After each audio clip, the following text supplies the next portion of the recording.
come so near them, and ordered him to strike. But he answered that he intended to keep them in play till his consort came up, who was able to deal with them, and that if they did not strike to him, they should have but bad quarters. Whereupon he gave them a broadside which they returned. In the meantime the prize drew near, who obliged all the prisoners to come upon deck in white shirts, to make a show of force, as they had been directed by Davis. They also hoisted a dirty tarpaulin, by way of black flag, they having no other, and fired a gun. The French men were so intimidated by this appearance of force, that they struck. Davis called out to the captain to come on board of him, with 20 of his hands. He did so, and they were all, for the greater security, clapped into irons. The captain accepted. Then he sent 4 of his own men on board the first prize, and in order still to carry on the cheat, spoke aloud that they should give his service to the captain, and desire him to send some hands on board the prize, to see what they had got, but at the same time gave them a written paper, with instructions what to do. Here he ordered them to nail up the guns in the little prize, to take out all the small arms and powder, and to go every man of them on board the second prize. When this was done, he ordered that more of the prisoners should be removed out of the great prize into the little one, by which he secured himself from any attempt which might be feared from their numbers, for those on board of him were fast in irons, and those in the little prize had neither arms nor ammunition. Thus the 3 ships kept company for 2 days, when finding the great prize to be a very dull sailor, he thought she would not be fit for his purpose, wherefore he resolved to restore her to the captain with all his hands. But first he took care to take out all her ammunition, and everything else which he might possibly want. The French captain was in such a rage at being so outwitted that when he got on board his own ship, he was going to throw himself overboard, but was prevented by his men. Having let go both his prizes, he steered northward, in which course he took a small Spanish sloop. After this, he made towards the western islands, the Azores, but met with no booty thereabouts. Then he steered for the Cape de Verde Islands. They cast anchor at St. Nicholas, hoisting English colors. The Portuguese inhabiting there took him for an English privateer, and Davis going ashore, they both treated him very civilly, and also traded with him. Here he remained 5 weeks, in which time he and half his crew, for their pleasure, took a journey to the chief town of the island, which was 19 miles up the country. Davis, making a good appearance, was caressed by the governor and the inhabitants, and no diversion was wanting which the Portuguese could show, or money could purchase. After about a week's stay, he came back to the ship, and the rest of the crew went to take their pleasure up to the town. In their turn, at their return, they cleaned their ship, and put to sea, but not with their whole company, for 5 of them, like Hannibal's men, were so charmed with the luxuries of the place, and the free conversation of some women, that they stayed behind, and one of them, whose name was Charles Franklin, a Monmouthshire man, married and settled himself, and lives there to this day. From thence they sailed to Bonavista, and looked into that harbor, but, finding nothing, they steered for the Isle of Mayo.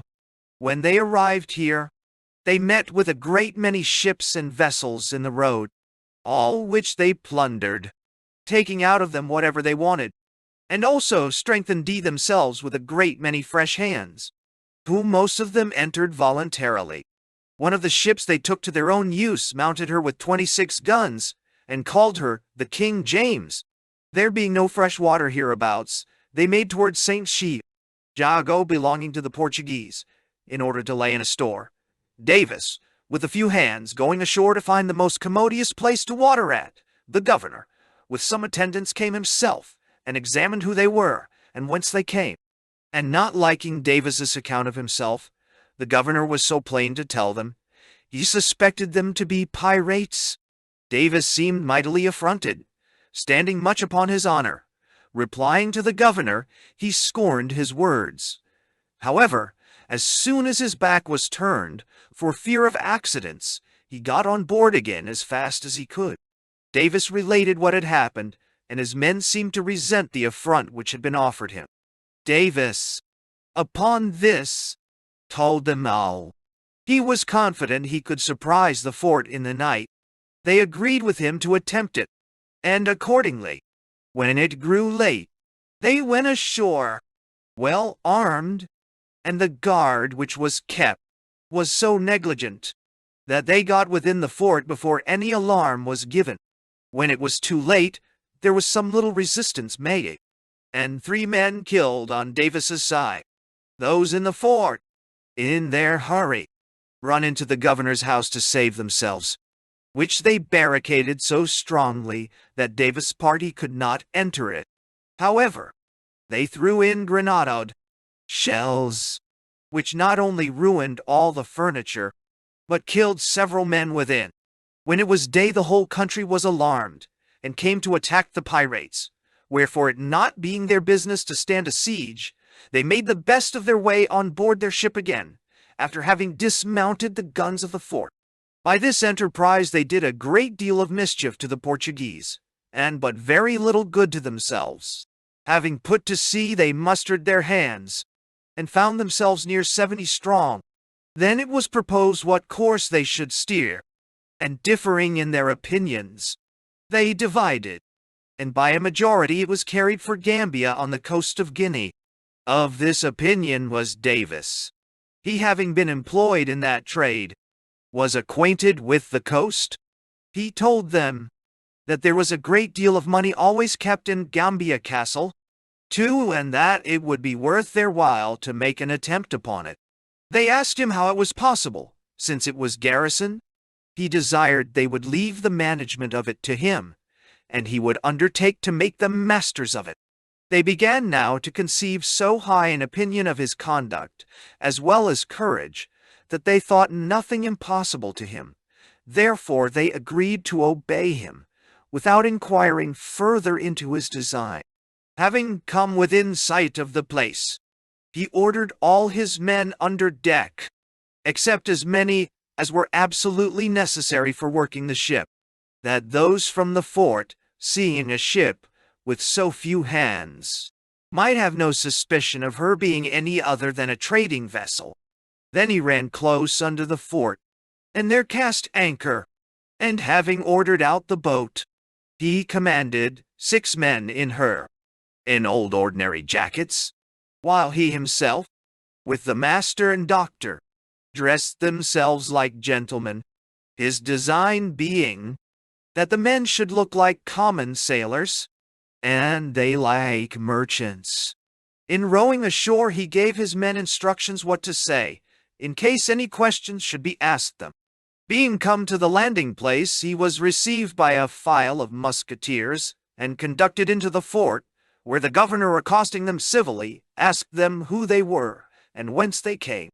They answered they were of Liverpool, bound for the river of Senegal, to trade for gum and elephants' teeth, but that they were chased on that coast by 2 French men of war, and narrowly escaped being taken, having a little the heels of them. But now they were resolved to make the best of a bad market, and would trade here for slaves. Then the governor asked them, what was the chief of their cargo? They answered, iron and plate, which were good things there. The governor told them he would slave them to the full value of their cargo, and asked them if they had any European liquor on board. They answered a little for their own use. However, a hamper should be at his service. The governor then very civilly invited them all to stay and dine with him. Davis told him that, being commander of the ship, he must go on board to see her well moored, and give some other orders, but those 2 gentlemen might stay. and that he himself would also return before dinner, and bring the hamper of liquor with him. While he was in the fort, his eyes were very busy in observing how things lay. He took notice there was a sentry at the entrance, and a guard house just by it, where the soldiers upon duty commonly waited, their arms standing in a corner, in a heap. He saw also a great many small arms in the governor's hall. Now when he came on board, he assured his men of success, desiring them not to get drunk, and that, as soon as they saw the flag upon the castle struck, they might conclude he was master, and sent 20 hands immediately ashore. In the meantime, there being a sloop at anchor near them, he sent some hands in a boat to secure the master and all the men, and bring them on board of him, lest they observing any bustle or arming in his ship, might send ashore and give intelligence. These precautions being taken, he ordered his men, who were to go in the boat with him, to put 2 pair of pistols each under their clothes, he doing the like himself, and gave them directions to go into the guard room, and to enter into conversation with the soldiers, and observe, when he should fire a pistol through the governor's window, to start up at once, and secure the arms in the guard room. Pow! When Davis arrived, dinner not being ready, the governor proposed that they should pass their time in making a bowl of punch till dinner time. It must be observed that Davis's coxswain 3 waited upon them, who had an opportunity of going about all parts of the house, to see what strength they had. He whispered Davis, there being no person then in the room, but he, Davis, the master, the doctor, the coxswain, and governor. Davis on a sudden drew out a pistol, clapped it to the governor's breast, telling him he must surrender the fort and all the riches in it, or he was a dead man. The governor, being no ways prepared for such an attack, promised to be very passive and do all they desired. Therefore they shut the door, took down all the arms that hung in the hall, and loaded them. Davis fires his pistol through the window, upon which his men without executed their part of the scheme, like heroes, in an instant, getting betwixt the soldiers and their arms, all with their pistols cocked in their hands, while one of them carried the arms out. When this was done, they locked the soldiers into the guard room, and kept guard without. In the meantime one of them struck the Union flag on the top of the castle, at which signal those on board sent on shore a reinforcement of hands, and they got possession of the fort without the least hurry or confusion, or so much as a man lost of either side. Davis harangued the soldiers, upon which a great many of them took on with him. Those who refused, he sent on board the little sloop, and because he would not be at the trouble of a guard for them, he ordered all the sails and cables out of her, which might hinder them from attempting to get away. This day was spent in a kind of rejoicing, the castle firing her guns to salute the ship, and the ship the castle.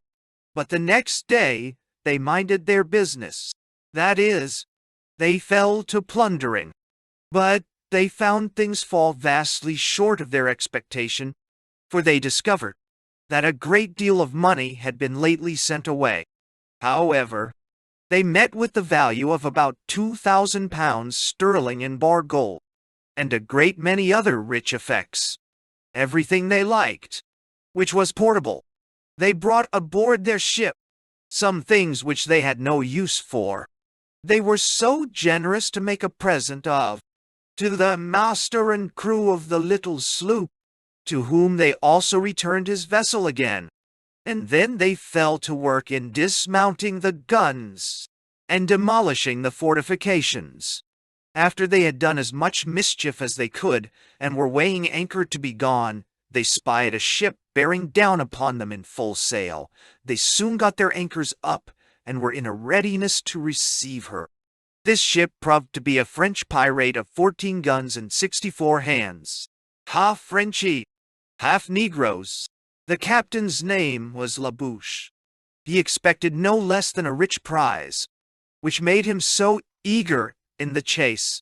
But when he came near enough to see their guns, and the number of their hands upon deck, he began to think he should catch a Tartar, and supposed her to be a small English man of war.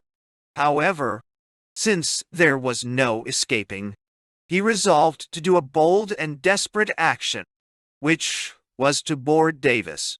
As he was making towards her, for this purpose, he fired a gun, and hoisted his black colors. Davis returned the salute, and hoisted his black colors also. The Frenchman was not a little pleased at this happy mistake.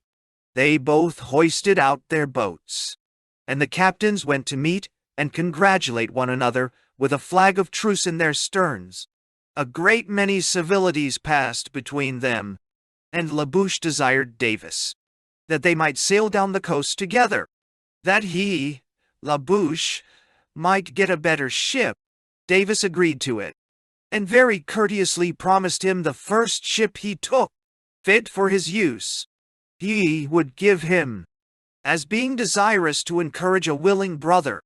The first place they touched at was Sierra Leone, where at first going in, they spied a tall ship at anchor. Davis, being the best sailor, first came up with her, and wondering that she did not try to make off, suspected her to be a ship of force. As soon as he came alongside of her, she brought a spring upon her cable, fore and fired a whole broadside upon Davis, at the same time hoisted a black flag. Davis hoisted his black flag in like manner, and fired one gun to leeward. In fine, she proved to be a pirate ship of 24 guns, commanded by one Cochran, who, expecting these two would prove prizes, let them come in, lest his getting under sail might frighten them away. This satisfaction was great on all sides. At this junction of confederates and brethren in iniquity, 2 days they spent in improving their acquaintance and friendship. The third day, Davis and Cochran agreed to go in Labouche's brigantine and attack the fort. They contrived it so as to get up thither by high water. Those in the fort suspected them to be what they really were, and therefore stood upon their defense.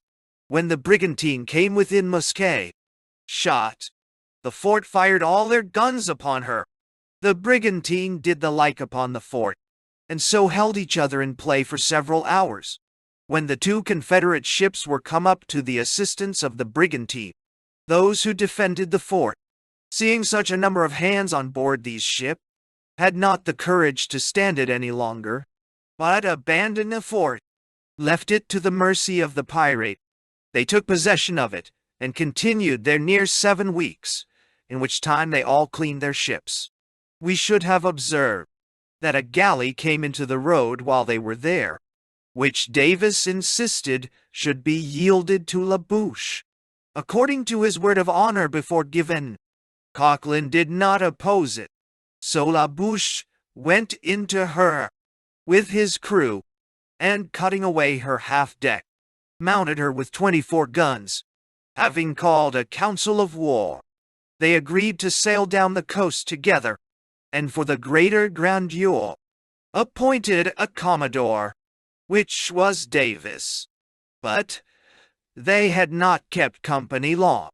When drinking together on board of Davis, they had like to have fallen together by the ears, the strong liquor stirring up a spirit of discord among them, and they quarreled.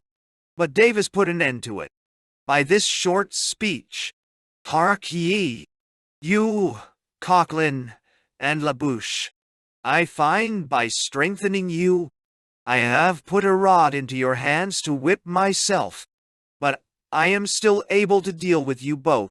But since we met in love, let us part in love, for I find that 3 of a trade can never agree." Upon which the other 2 went on board their respective ships, and immediately parted, each steering a different course. Davis held on his way down the coast, and making Cape Apollonia, he met with 2 Scotch and 1 English vessel, which he plundered and then let go. About 5 days after, he fell in with a Dutch interloper of 30 guns and 90 men, half being English, off Cape 3 Points Bay, Davis coming up alongside of her. The Dutchman gave the first fire, and pouring in a broadside upon Davis, killed 9 of his men. Davis returned it, and a very hot engagement followed, which lasted from 1 o'clock at noon till 9 next morning, when the Dutchman struck and yielded herself their prize. Davis fitted up the Dutch ship for his own use, and called her the Rover, aboard of which he mounted 32 guns and 27 swivels, and proceeded with her and the King James to Anamabo. He entered the bay betwixt the hours of 12 and 1 at noon, and found there 3 ships lying at anchor, who were trading for negroes, gold, and teeth. The names of these ships were the Hind Pink, Captain Hall Commander, the Princess, Captain Plum, of which Roberts, who will make a considerable figure in the sequel of this history, was second mate, and the Morris sloop, Captain Finn. He takes these ships without any resistance, and having plundered them, he makes a present of one of them, viz. The Morris sloop, to the Dutch men, on board of which alone were found 140 negroes, besides dry goods and a considerable quantity of gold dust. It happened there were several canoes alongside of this last, when Davis came in, who saved themselves and got ashore. These gave notice at the fort that these ships were pirates, upon which the fort fired upon them, but without any execution, for their metal was not of weight enough to reach them. Davis, therefore, by way of defiance, hoisted his black flag and returned their compliment. The same day he sailed with his 3 ships, making his way down the coast towards Prince's, Portuguese colony.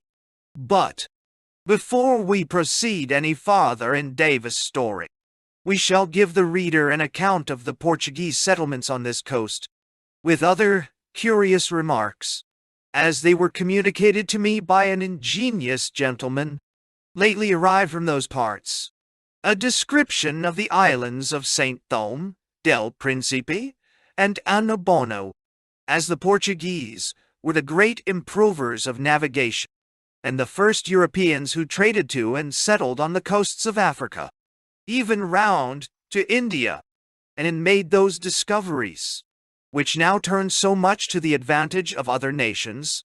It may not be amiss, previously to a description of those islands, to hint on that wonderful property of the lodestone, that a little before had been found out, and enabled them to pursue such new and daring navigations. The attractive power of the lodestone was universally known by the ancients, as may be believed by its being a native fossil of the Grecians. Magnesia, but its directive, or polar virtue, had only been known to us within this 350 years, and said to be found out by John Goya of Malfi, in the kingdom of Naples. Prima didit, natus usum, magnetus Amalfi. 5 though others think, and assure us, it was transported by Polus Venetus from China to Italy. Like the other famous arts of modern use with U.S. printing and the use of guns, the other properties or improvements of the magnet, viz. Variation, or its deflection from an exact N or S line, variation of that variation, and its inclination, were the inventions of Sebastian Cabot, Mr. Roy Gellibrand, and Mr. Norman. The inclination of the needle, or that property whereby it keeps an elevation above the horizon, in all places but under the, where its parallel, is as surprising a phenomenon as any, and was the discovery of our countrymen, and could it be found regular, I imagine would very much help towards the discovery of longitude, at least would point out better methods than hitherto known, when ships drew nigh land, which would answer as useful an end. Before the verticity and use of the compass, the Portuguese navigations had extended no farther than Cape Non 6. It was their non plus ultra, and therefore so called distress of weather. Indeed, had drove some coasters to Porto Santo and Madeira before any certain method of steering was invented.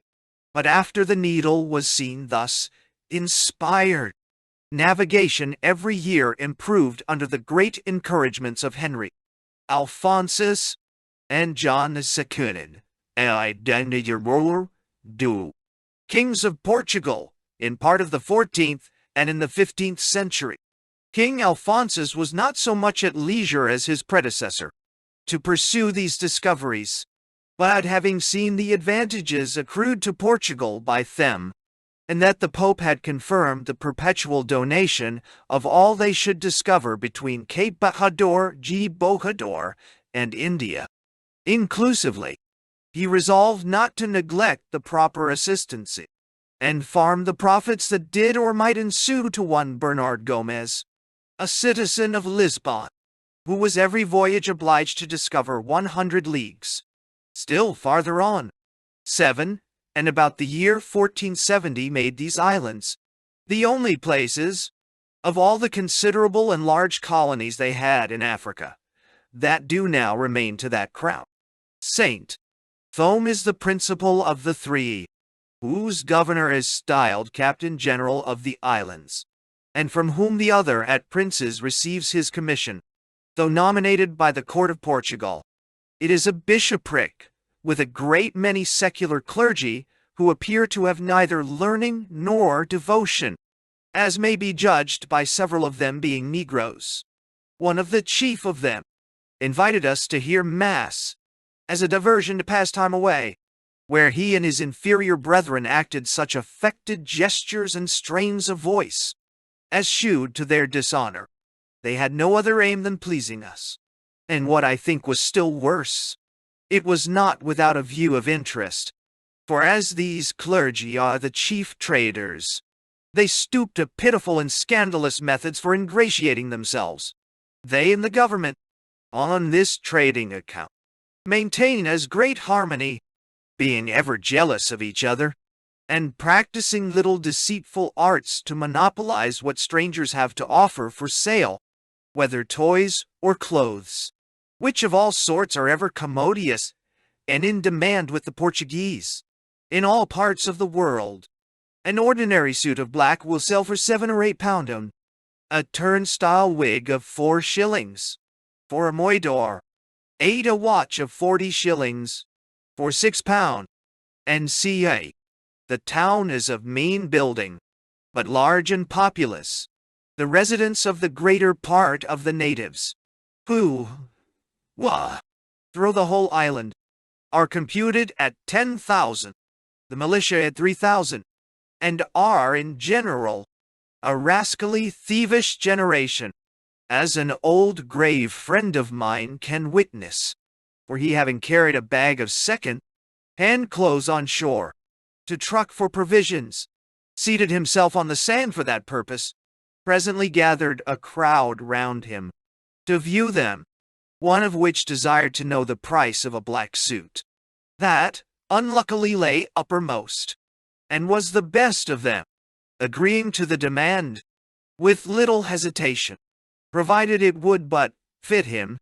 He put them on immediately, in as much hurry as possible, without any licentia signor, and when my friend was about to commend the goodness of the suit, and exactness they set withal, not dreaming of the impudence of running away from a crowd, the rascal took to his heels. My friend followed and bawled very much, and though there was 500 people about the place, it served to no other end but making him a clear stage, that the best pair of heels might carry it. So he lost the suit of clothes, and before he could return to his bag, others of them had beat off his servant, and shared the rest. Most of the ships from Guinea, of their own nation, and frequently those of ours, call at one or other of these islands, to recruit with fresh provisions, and take in water, which on the coast are not so good, nor so conveniently to come by.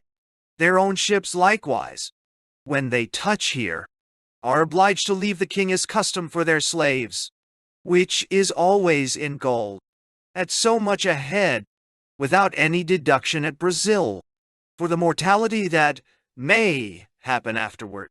This by being a constant bank to pay off the civil and military charges of the government, prevents the inconveniency of remittances, and keeps both it and Prince's Isle rich enough to pay ready money for everything they want of Europeans.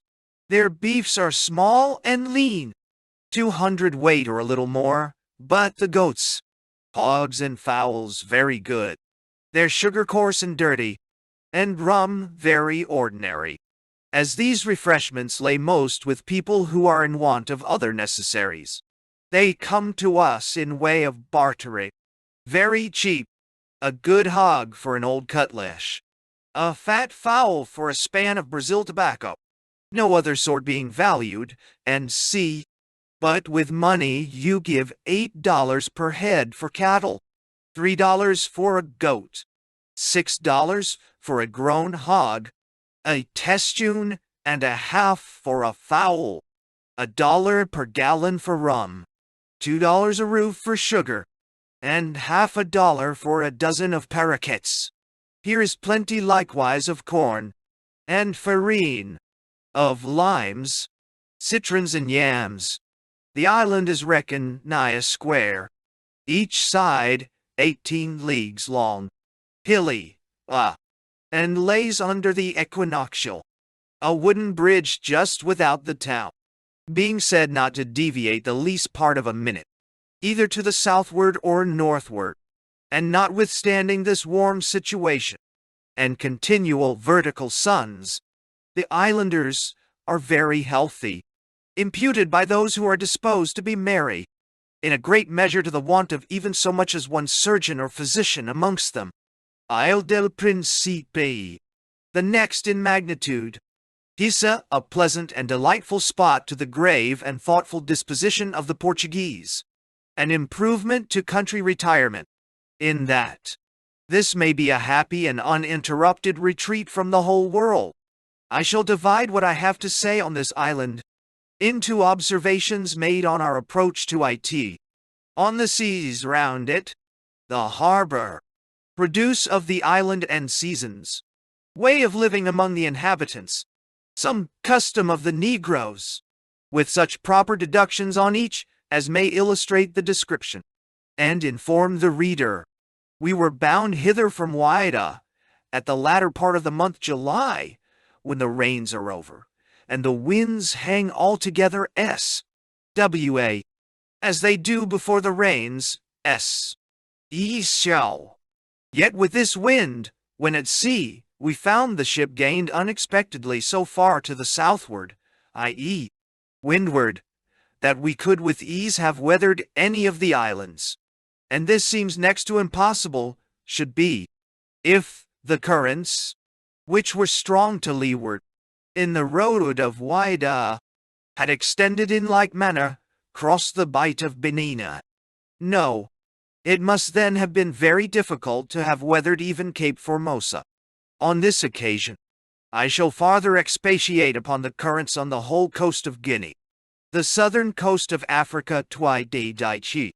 The Guinea coastie runs in a line of latitude, the northern on an eastern line, but both straight, with the fewest inlets, gulfs or bays, of either of the 4 continents.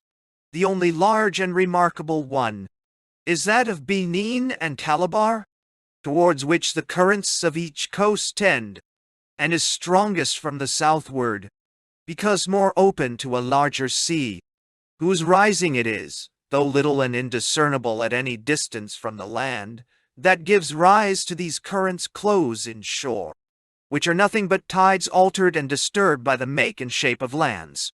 For proof of this, I shall lay down the following observations as certain facts: that in the rivers of Gambia and Sierra Leone, in the straits and channels of Benin, and in general along the whole, the flowings are regular on the shores, with this difference, that in the above mentioned rivers, and in the channels of Benin, where the shores contract the waters into a narrow compass, the tides are strong and high, as well as regular, but on the dead coast, where it makes an equal reverberation, slow and low, not to above 2 or 3 foot, increasing as you advance towards Benin. And this is farther evident in that, at Cape Corso, Seconda, and Commenda, and where the land rounds and gives any stop, the tides flow regularly to 4 foot and upwards. When on an Evner coast, though next adjoining, they shall not exceed 2 or 3 foot, and 10 leagues out at sea, where no such interruption is, they become scarcely, if at all, perceptible.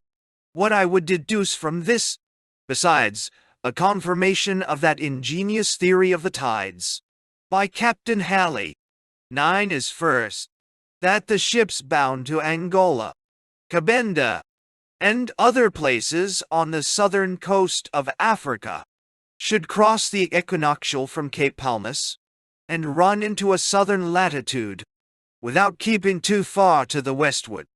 And the reason seems plain. For if you endeavor to cross it about the islands, you meet calms, southerly winds, and opposite currents. And if too far to the westward, the trade winds are strong and unfavorable, for it obliges you to stand into 28 or 30° southern latitude, till they are variable. Secondly, on the northern side of Guinea, if ships are bound from the Gold Coast to Sierra Leone, Gambia, or elsewhere to windward, considering the weakness of these currents, and the favorableness of land breezes, which are southerly in the rains, tornadoes, and even of the trade wind, when abreast of Cape Palmas, it is more expeditious to pursue the passage this way, than by a long perambulatory course of 400 or 500 leagues to the westward, and as many more to the northward, which must be before a wind can be obtained that could recover the coast. Lastly, it is, in a great measure, owing to this want of inlets, and the rivers being small and unnavigable, that the seas rebound with so dangerous a surf through the whole continent.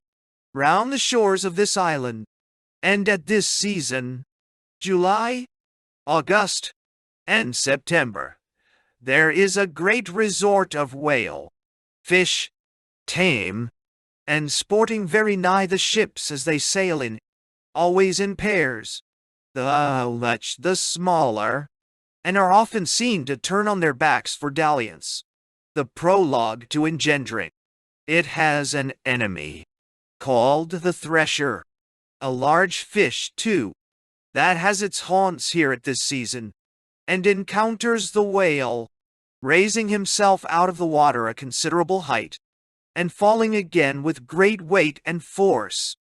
It is commonly said also, that there is a swordfish in these battles, who pricks the whale up to the surface again, but without this, I believe, he would suffocate when put to quick motions, unless he frequently approaches the air, to ventilate, and thereby cause a more regular circulation of the blood. Nor do I think he is battled for prey, but to remove him from what is perhaps the food of both. The number of whales here has put me sometimes on thinking an advantageous fishery might be made of it, but I presume they, no more than those of Brazil, are the sort which yield the profitable part, called whale bone.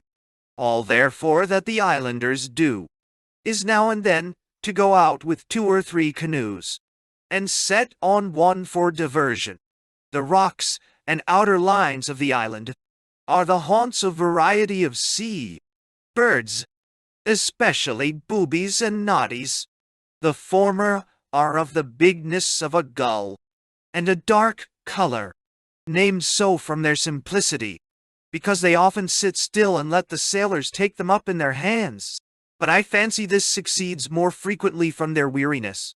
and the largeness of their wings, which, when they once have rested, cannot have the scope necessary to raise and float them on the air again. The noddies are smaller and flat-footed as the others. What I would remark more of them is the admirable instinct in these birds for the proper seasons and the proper places for support. In the aforementioned months, when the large fish were here, numerous flocks of fowl attend for the spawn and superfluity of their nourishment, and in January few of either. For the same reason, there are scarce any seafowl seen on the African coast, rocks and islands being generally their best security and subsistence. The harbor of Princes is at the eastern point of the island. The north side has gradual soundings, but here deep water, having no ground at a mile off with 140 fathom of line. The port, when in, is a smooth narrow bay, safe from winds, unless a little swell winds southerly, and drafted into other smaller and sandy ones, convenient for raising of tents, watering it, and hauling the seam. 10. The whole protected by a fort, or rather battery, of a dozen guns on the larboard side. At the head of the bay stands the town, about a mile from the anchoring places, and consists of 2 or 3 regular streets, of wooden-built houses, where the governor and chief men of the island reside. Here the water grows shallow for a considerable distance, and the natives, at every ebb, having before encompassed every convenient angle with a rise of stone, something like weirs in England, resort for catching a fish, which, with them, is a daily diversion, as well as subsistence, 500 attending with sticks and wicker baskets, and if they cannot dip them with one hand, they knock them down with the other. The tides rise regularly 6 foot in the harbor, and yet not half that height without the capes that make the bay. Here are constantly 2 missionaries, who are sent for 6 years to inculcate the Christian principles, and more especially attend the conversion of the Negroes. The present are Venetians, ingenious men, who seem to despise the loose morals and behavior of the seculars, and complain of them as of the slaves. Ut color mores, sunt nigri. 11. They have a neat conventual house and a garden appropriated, which by their own industry and labor not only thrives with the several natives of the soil, but many exotics and curiosities. A fruit in particular, larger than a chestnut, yellow, containing 2 stones, with a pulp or clammy substance about them, which, when sucked, exceeds in sweetness, sugar or honey, and has this property beyond them, of giving a sweet taste to every liquid you swallow for the whole evening after. The only plague infesting the garden is a vermin called land crabs, in vast numbers, of a bright red color, in other respects like the sea ones, which burrow in these sandy soils like rabbits, and are as shot. The island is a pleasant intermixture of hill and valley. The hills spread with palms, cocoa, nuts, and cotton trees, with numbers of monkeys and parrots among them.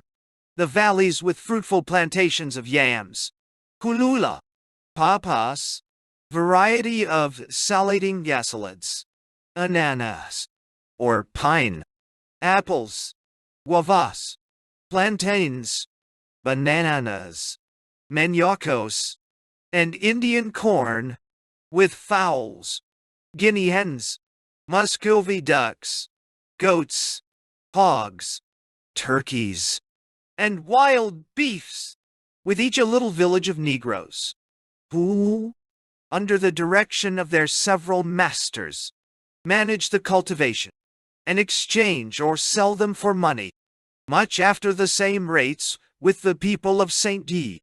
Thome, Map of Africa, and Ginn John Ogilby, 1670. I shall run on a description of the vegetables, with their properties, not only because they are the produce of this island, but most of them of Africa in general. The palm trees are numerous on the shores of Africa, and may be reckoned the first of their natural curiosities, in that they afford them meat, drink, and clothing. They grow very straight to 40 and 50 foot high, and at the top only have 3 or 4 circles of branches that spread and make a capacious umbrella.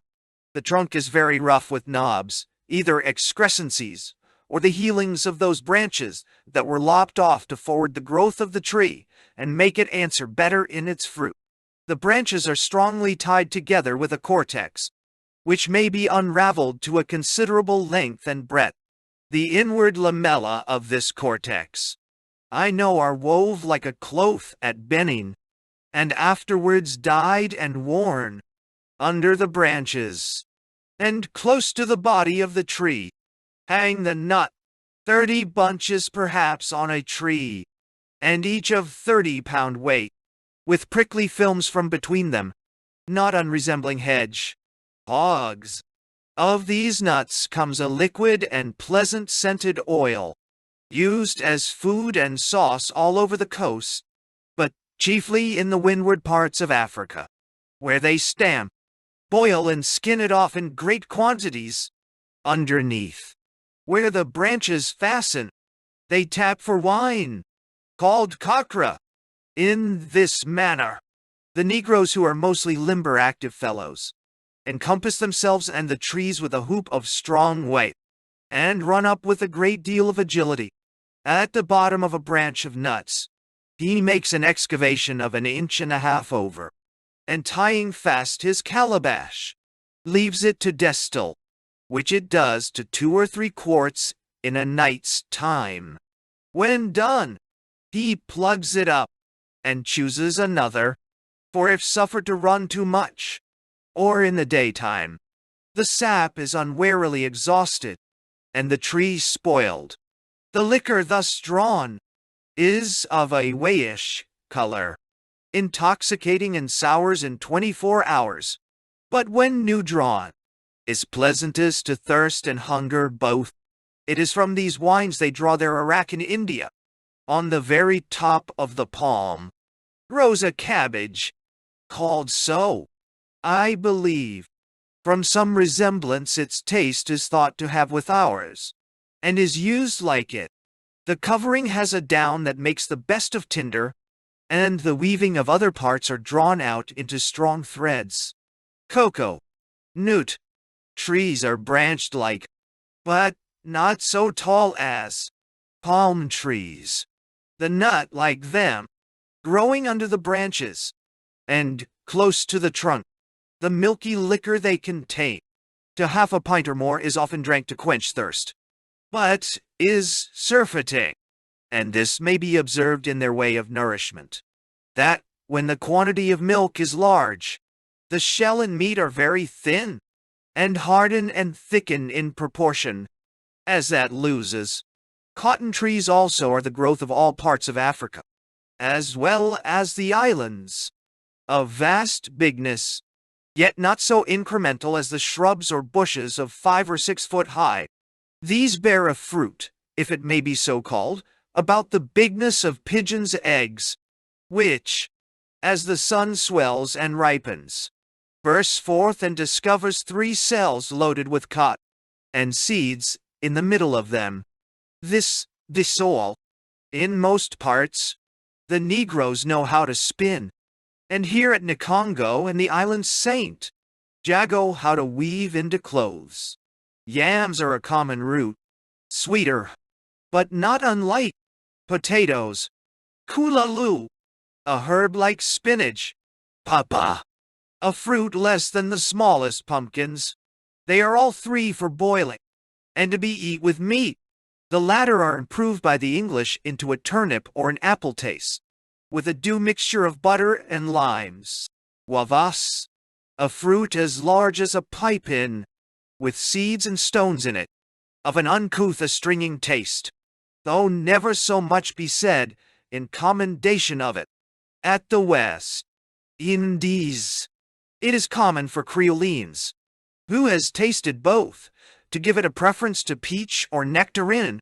No amazing thing when men whose tastes are so degenerated as to prefer toad in a shell, as Ward calls turtle, to venison, and Negroes to fine English ladies.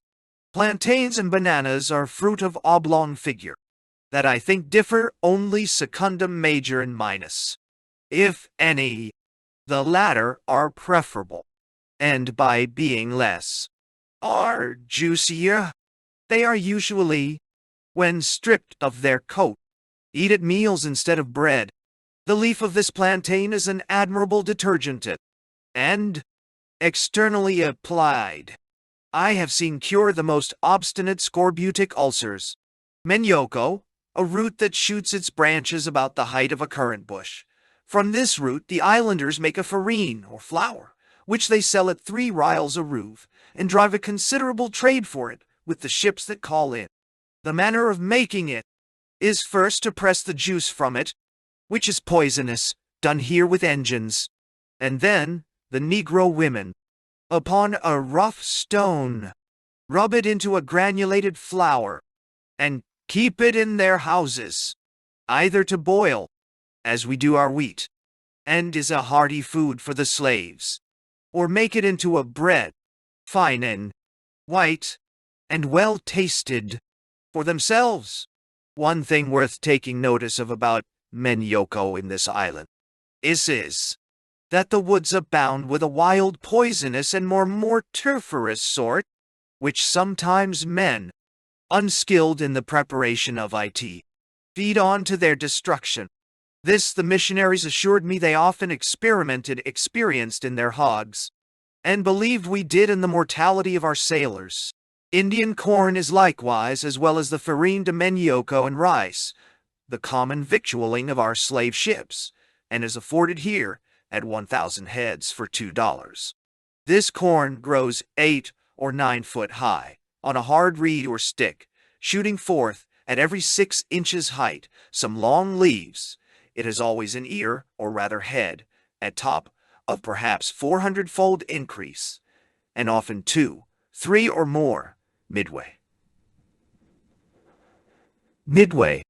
Here are some tamarind trees, another called cola, whose fruit, or nut, about twice the bigness of a chestnut, and bitter, is chewed by the Portuguese, to give a sweet gust to their water which they drink. But above all, I was shown the bark of one, whose name I do not know, gravely affirmed to have a peculiar property of enlarging the virile member. I am not fond of such conceits, nor believe it in the power of any vegetables, but must acknowledge, I have seen sights of this kind among the Negroes very extraordinary. Yet, that there may be no wishes among the ladies for the importation of this bark, I must acquaint them that they are found to grow less vigorous as they increase in bulk. I had like to have forgot their cinnamon trees. There is only one walk of them, and is the entrance of the governor's villa. They thrive extremely well, and the bark not inferior to our cinnamon from India. Why they, and other spice, in a soil so proper, receive no farther cultivation, is say, probably, their suspicion that so rich a produce might make some potent neighbor take a fancy to the island. They have 2 winters, or rather springs, and 2 summers.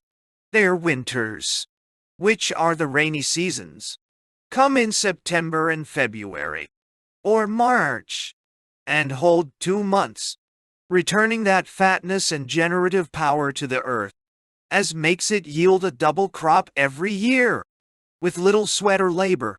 Hic vera assiduum atque, alienis mensibus estas, bis gravide pecudes, bis pomis utilis arbors. 12. Bis 12.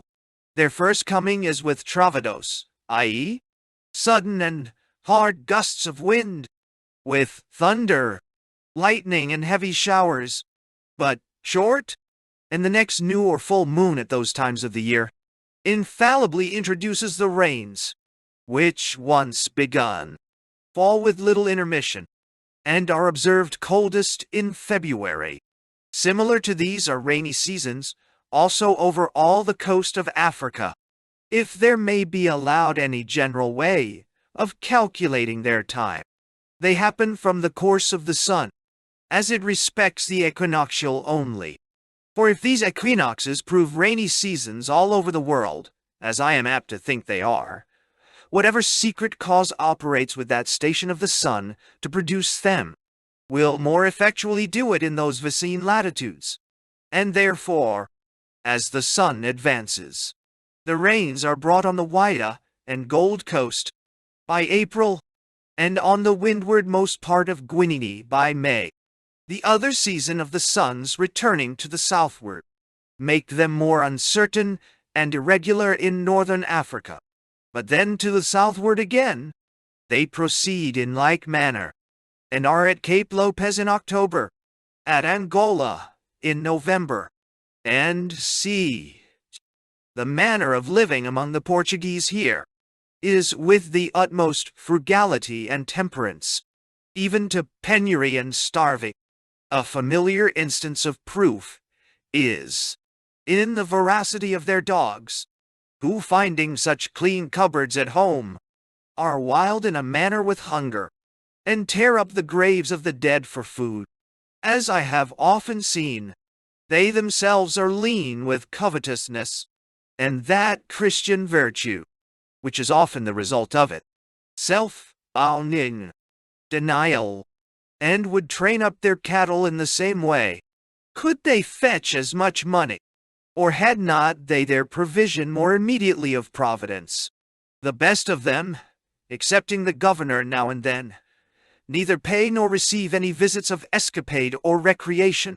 They meet and sit down at each other's doors, in the street, every evening, and as few of them, in so small an island, can have their plantations at any greater distance than that they may see it every day, if they will. So the subject of their talk is mostly how affairs went there, with their negroes, or their ground, and then part with one another innocently, but empty. The negroes have yet no hard duty with them. They are rather happy in slavery, for as their food is chiefly vegetable, that could no way else be expended, there is no murmurs bred on that account. And as their business is domestic, either in the services of the house, or in gardening, sowing, or planting, they have no more than what every man would prefer for health and pleasure. The hardest of their work is the carriage of their patroons, patrons, or their wives, to and from the plantations. This they do in hammocks, called at Whydah serpentines, slung cross a pole, with a cloth over, to screen the person, so carried from sun and weather, and the slaves are at each end. And yet, even this, methinks, is better than the specious liberty a man has, for himself and his heirs, to work in a coal mine. The negroes are, most of them, through the care of their patroons. Christians, at least nominal, but excepting to some few, they adhere still to many silly pagan customs in their mournings and rejoicings, and, in some measure, powerful majority has introduced them with the vulgar of the mulatto and Portuguese race. If a person die in that color, the relations and friends of him meet at the house, where the corpse is laid out decently on the ground, and covered, all except the face, with a sheet. They sit round it, crying and howling dreadfully, not unlike what our countrymen are said to do in Ireland. This mourning lasts for 8 days and nights, but not equally intense, for as the friends who compose the chorus go out and in, are weary and unequally affected, the tone lessens daily, and the intervals of grief are longer. In rejoicings and festivals, they are equally ridiculous. These are commonly made on some friend's escape from shipwreck, or other danger. They meet in a large room of the house, with a strum, to which one of the company, perhaps, sings woefully. The rest, standing round the room close to the petitions, take it in their turns, one or two at a time, to step round, called dancing, the whole clapping their hands continually, and whooping out every minute, abayou, which signify no more than, how do you? And this foolish mirth will continue 3 or 4 days together at a house, and perhaps 12 or 16 hours at a time. The Portuguese, though eminently abstemious and temperate in all other things, are unbounded in their lusts, and perhaps they substitute the former in the place of a surgeon, as a counterpoison to the mischiefs of a promiscuous salacity. They have most of them venereal taints, and with age become meager and hectic. I saw 2 instances here of venereal ulcers that had cancerated to the bowels, spectacles that would have effectually persuaded men, I think, how salutary the restriction of laws are. Anabono is the last, and of the least consequence of the 3 islands. There are plenty of fruits and provisions, exchanged to ships for old clothes and trifles of any sort. They have a governor nominated from St. Thome, and 2 or 3 priests, neither of which are minded, every one living at discretion, and filled with ignorance and lust. To return to Davis, the next day after he left Anamabo, early in the morning, the man at the masthead espied a sail. It must be observed, they keep a good look out for, according to their articles, he who first espies a sail, if she proves a prize, is entitled to the best pair of pistols on board, over and above his dividend, in which they take a singular pride, and a pair of pistols has sometimes been sold for 30 pounds, from one to another. Immediately they gave chase, and soon came up with her. The ship proved to be a Hollander, and being betwixt Davis and the shore, she made all the sail she could, intending to run aground. Davis guessed at her design, and putting out all his small sails, came up with her before she could effect it, and fired a broadside, upon which she immediately struck, and called for quarters. It was granted, for according to Davis' articles it was agreed that quarters should be given whenever it was called for, upon pain of death. This ship proved a very rich prize, having the governor of Acaraie on board, with all his effects, going to Holland. There was in money to the value of 15,000 each sterling, besides other valuable merchandises, all which they brought on board of themselves. Upon this new success, they restored Captain Hall and Captain Plum, before mentioned, their ships again, but strengthened their company with 35 hands, all white men, taken out of these 2, and the Morris sloop. They also restored the Dutch their ship, after having plundered her, as is mentioned. Before they got to the Island of Princes, one of their ships, viz., that called the King James, sprung a leak. Davis ordered all hands out of her on board his own ship, with everything else of use, and left her at an anchor at High Cameroon. As soon as he came in sight of the island, he hoisted English colors.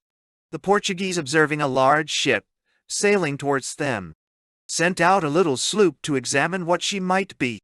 This sloop hailing of Davis, he told them he was an English man of war, in quest of pirates, and that he had received intelligence there were some upon that coastie. Upon this, they received him as a welcome guest, and piloted him into the harbor. He saluted the fort, which they answered, and he came to an anchor just under their guns, and hoisted out the pinnace, man-of-war fashion, ordering 9 hands and a coxswain in it to row him ashore. The Portuguese, to do him the greater honor, sent down a file of musketeers to receive him, and conduct him to the governor. The governor, not in the least suspecting what he was, received him very civilly, promising to supply him with whatever the island afforded. Davis thanked him, telling him the King of England would pay for whatever he should take. So after several civilities passed betwixt him and the governor, he returned again on board. It happened a French ship came in there to supply itself with some necessaries, which Davis took into his head to plunder. But to give the thing a color of right, he persuaded the Portuguese that she had been trading with the pirates, and that he found several pirates' goods on board, which he seized for the king's use. This story passed so well upon the governor that he commended Davis's diligence. A few days after, Mr. Davis, with 14 more, went privately ashore and walked up the country towards a village where the governor and the other chief men of the island kept their wives, intending, as we may suppose, to supply their husbands' places with them. But being discovered, the women fled to a neighboring wood, and Davis and the rest retreated to their ship without affecting their design. The thing made some noise, but as nobody knew them, it passed over. Having cleaned his ship and put all things in order, his thoughts now were turned upon the main business, viz., the plunder of the island. And not knowing where the treasure lay, a stratagem came into his head to get it, as he thought, with little trouble. He consulted his men upon it, and they liked the design. His scheme was to make a present to the governor of a dozen negroes, by way of return for the civilities received from him, and afterwards to invite him, with the chief men and some of the friars, on board his ship, to an entertainment. The minute they came on board, they were to be secured in irons, and there kept till they should pay a ransom of 40,000 today, sterling. But this stratagem proved fatal to him, for a Portuguese negro swam ashore in the night and discovered the whole plot to the governor, and also let him know that it was Davis who had made the attempt upon their wives. However, the governor dissembled, received the pirates' invitation civilly, and promised that he and the rest would go. The next day, Davis went on shore himself, as if it were out of greater respect to bring the governor on board. He was received with the usual civility, and he and other principal pirates, who, by the way, had assumed the title of lords, and as such took upon them to advise or counsel their captain upon any important occasion, and likewise held certain privileges, which the common pirates were debarred from, as walking the quarter deck, using the great cabin, going ashore at pleasure, and treating with foreign powers. That is, with the captains of ships they made prize of. I say, Davis and some of the lords were desired to walk up to the governor's house, to take some refreshment before they went on board. They accepted it without the least suspicion, but never returned again. For an ambuscade was laid. A signal being given, a whole volley was fired upon them. They every man dropped, except one. This one fled back, and escaped into the boat, and got on board the ship. Davis was shot through the bowels. Yet he rose again, and made a weak effort to get away. But his strength soon forsook him, and he dropped down dead. Just as he fell, he perceived he was followed, and drawing out his pistols, fired them at his pursuers, thus like a gamecock, giving a dying blow, that he might not fall unrevenged.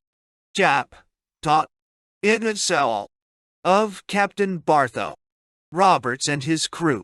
Bartholomew Roberts sailed in an honest employ from London aboard of the Princess, Captain Plum commander, of which ship he was second matey.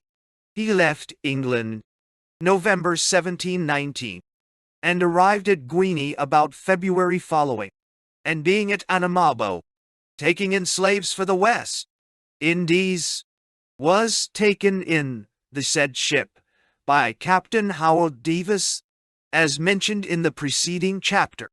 In the beginning, he was very averse to this sort of life, and would certainly have escaped from them, had a fair opportunity presented itself.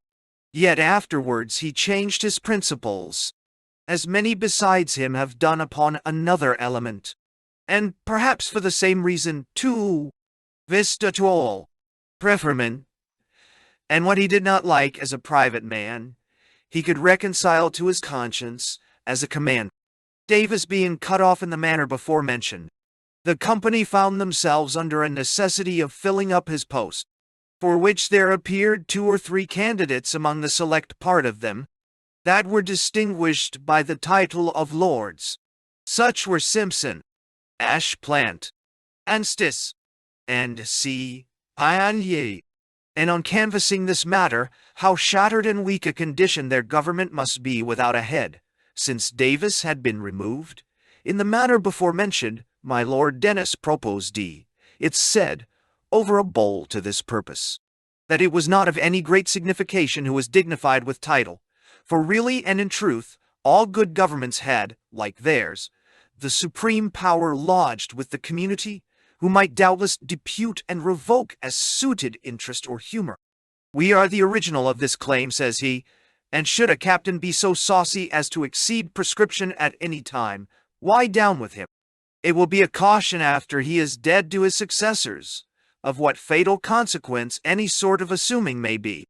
However, it is my advice, that, while we are sober, we pitch upon a man of courage, and skilled in navigation, one who by his counsel and bravery seems best able to defend this commonwealth, and ward us from the dangers and tempests of an instable element, and the fatal consequences of anarchy. And such a one I take Roberts to be. Fellow, I think, in all respects, worthy your esteem and favor. This speech was loudly applauded by all but Lord Simpson, who had secret expectations himself, but on this disappointment grew sullen, and left them, swearing he did not care who they chose captain, so it was not a papist, for against them he had conceived an irreconcilable hatred, for that his father had been a sufferer in Monmouth's rebellion. Roberts was accordingly elected, though he had not been above 6 weeks among them. The choice was confirmed both by the lords and commoners, and he accepted of the honor, saying that, since he had dipped his hands in muddy water, and must be a pirate, it was better being a commander than a common man. As soon as the government was settled, by promoting other officers in the room of those that were killed by the Portuguese, the company resolved to revenge Captain Davis's death, he being more than ordinarily respected by the crew for his affability and good nature, as well as his conduct and bravery upon all occasions. And pursuant to this resolution, about 30 men were landed, in order to make an attack upon the fort, which must be ascended to by a steep hill against the mouth of the cannon. These men were headed by one Kennedy, a bold, daring fellow, but very wicked and profligate. They marched directly up under the fire of their ship guns, and as soon as they were discovered, the Portuguese quitted their post and fled to the town, and the pirates marched in without opposition, set fire to the fort, and threw all the guns off the hill into the sea, which after they had done, they retreated quietly to their ship. But this was not looked upon as a sufficient satisfaction for the injury they received. Therefore most of the company were for burning the town, which Robert said he would yield to, if any means could be proposed of doing it without their own destruction, for the town had a secure situation in the fort, a thick wood coming almost close to it, affording cover to the defendants, who under such an advantage, he told them, it was to be feared, would fire and stand better to their arms. Besides, that bare houses would be but a slender reward for their trouble and loss. This prudent advice prevailed, However, they mounted the French ship. They seized it at this place, with 12 guns, and lightened her, in order to come up to the town, the water being shoal, and battered down several houses, after which they all returned on board, gave back the French ship to those that had most right to her, and sailed out of the harbor by the light of 2 Portuguese ships, which they were pleased to set on fire there. Robert stood away to the southward, and met with a Dutch Guinea man, which he made prize of. But after having plundered her, the skipper had his ship again. 2 days after, he took an English ship, called the Experiment, Captain Cornet, at Cape Lopez. The men went all into the pirate service, and having no occasion for the ship, they burnt her, and then steered for St. Thome. But meeting with nothing in their way, they sailed for Annabano, and there watered, took in provisions, and put it to a vote of the company, whether their next voyage should be to the east, Indisual, or to Brazil. The latter being resolved on, they sailed accordingly, and in 28 days arrived at Ferdinando, an uninhabited island, on that coast. Here they watered, boot, top D their ship, one, and made ready for the designed cruise. Now that we are upon this coast, I think it will be the proper place to present our readers with a description of this country, and some ingenious remarks of a friend, how beneficial a trade might be carried on here by our West India merchants, at a little hazard. A description of Brazil and sea. Brazil, a name signifying the Holy Cross, was discovered for the King of Portugal by Alvarez Cabral, and at Dom Dinda, 1501, extending almost from the equinoctial to 28 degrees south. The air is temperate and cool, in comparison of the West Indies, from stronger breezes and an opener country, which gives less interruption to the winds. The northernmost part of it stretching about 180 leagues, a fertile country, was taken from the Portuguese by the Dutch West India Company, anno 1637, or thereabouts. But the conquerors, as is natural, where there is little or no religion subsisting, made such heavy exactions on the Portuguese, and extended such cruelty to the natives, that prepared them both easily to unite for a revolt, facilitated by the Dutch mismanagement. For the states being at this time very intent on their India settlements, not only recalled Count Maurice their governor, but neglected supplies to their garrisons. However, though the others were countenanced with a fleet from Portugal, and had the affection of the natives, yet the Dutch found means to withstand and struggle with this superior power, from 1643 to 1660, and then was wholly abandoned by them, on articles dishonorable to the latter, viz. Deut Piet, that the Dutch, on relinquishing, should keep all the places they had conquered in India from Portugal, that they the Portuguese should pay the states 800,000 L, and permit them still the liberty of trade to Africa and Brazil, on the same custom and duties with the King of Portugal's subjects. But since that time new stipulations and treaties have been made, wherein the Dutch, who have been totally excluded the Brazil trade, have in lieu thereof a composition of 10% for the liberty of trading to Africa, and this is always left by every Portuguese ship, before she begins her slaving, with the Dutch general of the Gold Coast, at de Minas. There are only 3 principal towns of trade on the Brazil coast: St. Salvador, Bahia, St. Sebastian, and Pernambuco, Recife. St. Bui, Salvador, and the Bahia Los Todos Santos is an archbishopric, and seat of the viceroy, the chief port of trade for importation, where most of the gold from the mines is lodged, and whence the fleets for Europe generally depart. The seas about it abound with whale fish, which in the season they catch in great numbers, The flesh is salted up generally to be the victualling of their slave ships, and the train oil reserved for exportation, at 30 and 35 milrays a pint. Rio Janeiro, the town saint. Sebastian is the southernmost of the Portuguese, the worst provided of necessaries, but commodious for a settlement, because nigh the mine, and convenient to supervise the slaves, who, as I have been told, do usually allow their master $1 per diem, and have the overplus of their work, if any, to themselves. The gold from hence is esteemed the best, for being of a copperish color, and they have a mint to run it into coin both here and at Bahia, the moidores of either having the initial letters of each place upon them. Pernambuco, though mentioned last, is the second in dignity, a large and populous town, and has its rise from the ruins of Olinda, or the Handsome, a city of a far pleasanter situation, 6 miles up the river, but not so commodious for traffic and commerce.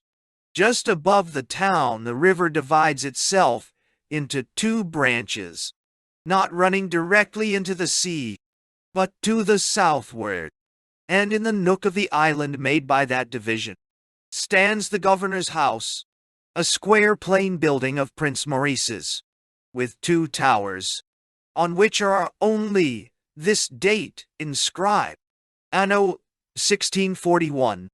The avenues to it are every way pleasant, provistos of tall cocoanut trees. Over each branch of the river is a bridge. That leading to the country is all of timber, but the other to the town, of 26 or 28 arches, is half of stone, made by the Dutch, who, in their time, had little shops and gaming houses on each side for recreation. The pavements also of the town are in some places of broad tiles, the remaining fragments of their conquest. The town has the outer branch of the river behind it, and the harbor before it, jetting into which latter are close quays for the weighing and receiving of customage on merchandise, and for the meeting and conferring of merchants and traders. The houses are strong built, but homely, latticed like those of Lisbon, for the admission of air, without closets, and what is worse, hearths, which makes their cookery consist all in frying and stewing upon stoves, and that they do till the flesh become tender enough to shake it to pieces, and 1 knife is then thought sufficient to serve a table of half a score. The greatest inconvenience of Pernambuco is that there is not one public house in it, so that strangers are obliged to hire any ordinary one they can get, at a guinea a month, and others who come to transact affairs of importance must come recommended, if it were only for the sake of privacy. The market is stocked well enough, beef being at 5 farthings per ell, a sheep or goat at 9 shillings, a turkey 4 shillings, and fowls 2 shillings, the largest I ever saw, and may be procured much cheaper, by hiring a man to fetch them out of the country. The dearest in its kind is water, which being fetched in vessels from Olinda, will not be put on board in the road under 2 cruzados a pipe. The Portuguese here are darker than those of Europe, not only from a warmer climate, but their many intermarriages with the Negroes, who are numerous there, and some of them of good credit and circumstances. The women, not unlike the mulatto generation everywhere else, are fond of strangers. Not only the courtesans, whose interest may be supposed to wind up their affections, but also the married women, who think themselves obliged when you favor them with the secrecy of an appointment. But the unhappiness of pursuing amours is that the generality of both sexes are touched with venereal taint, so, without so much as one surgeon among them, or any body skilled in physic, to cure or palliate the progressive mischief. The only person pretending that way is an Irish father, whose knowledge is all comprehended in the virtues of 2 or 3 simples, and those, with the salubrity of the air and temperance, is what they depend on, for subduing the worst of malignity. And it may not be unworthy notice, that though few are exempted from the misfortune of a running, eruptions, or the like, yet I could hear of none precipitated into those deplorable circumstances we see common in unskilful, mercurial processes. There are 3 monasteries, and about 6 churches, none of them rich or magnificent, unless one dedicated to Saint Antonio, the patron of their kingdom, which shines all over with exquisite pieces of paint and gold. The export of Brazil, besides gold, is chiefly sugars and tobacco. The latter are sent off in rolls of a quintal weight, kept continually moistened with molasses, which, with the soil it springs from, imparts a strong and peculiar scent, more sensible in the snuff made from it, which, though under prohibition of importing to Lisbon, sells here are 2s per ll, as the tobacco does at about 6 milreis a row. The finest of their sugars sells at 8s per ruve, and a small ill-tasted rum drawn from the dregs and molasses at 2 testunes a gallon. Besides these wall, they send off great quantities of Brazil wood and whale oil, some gums and parrots.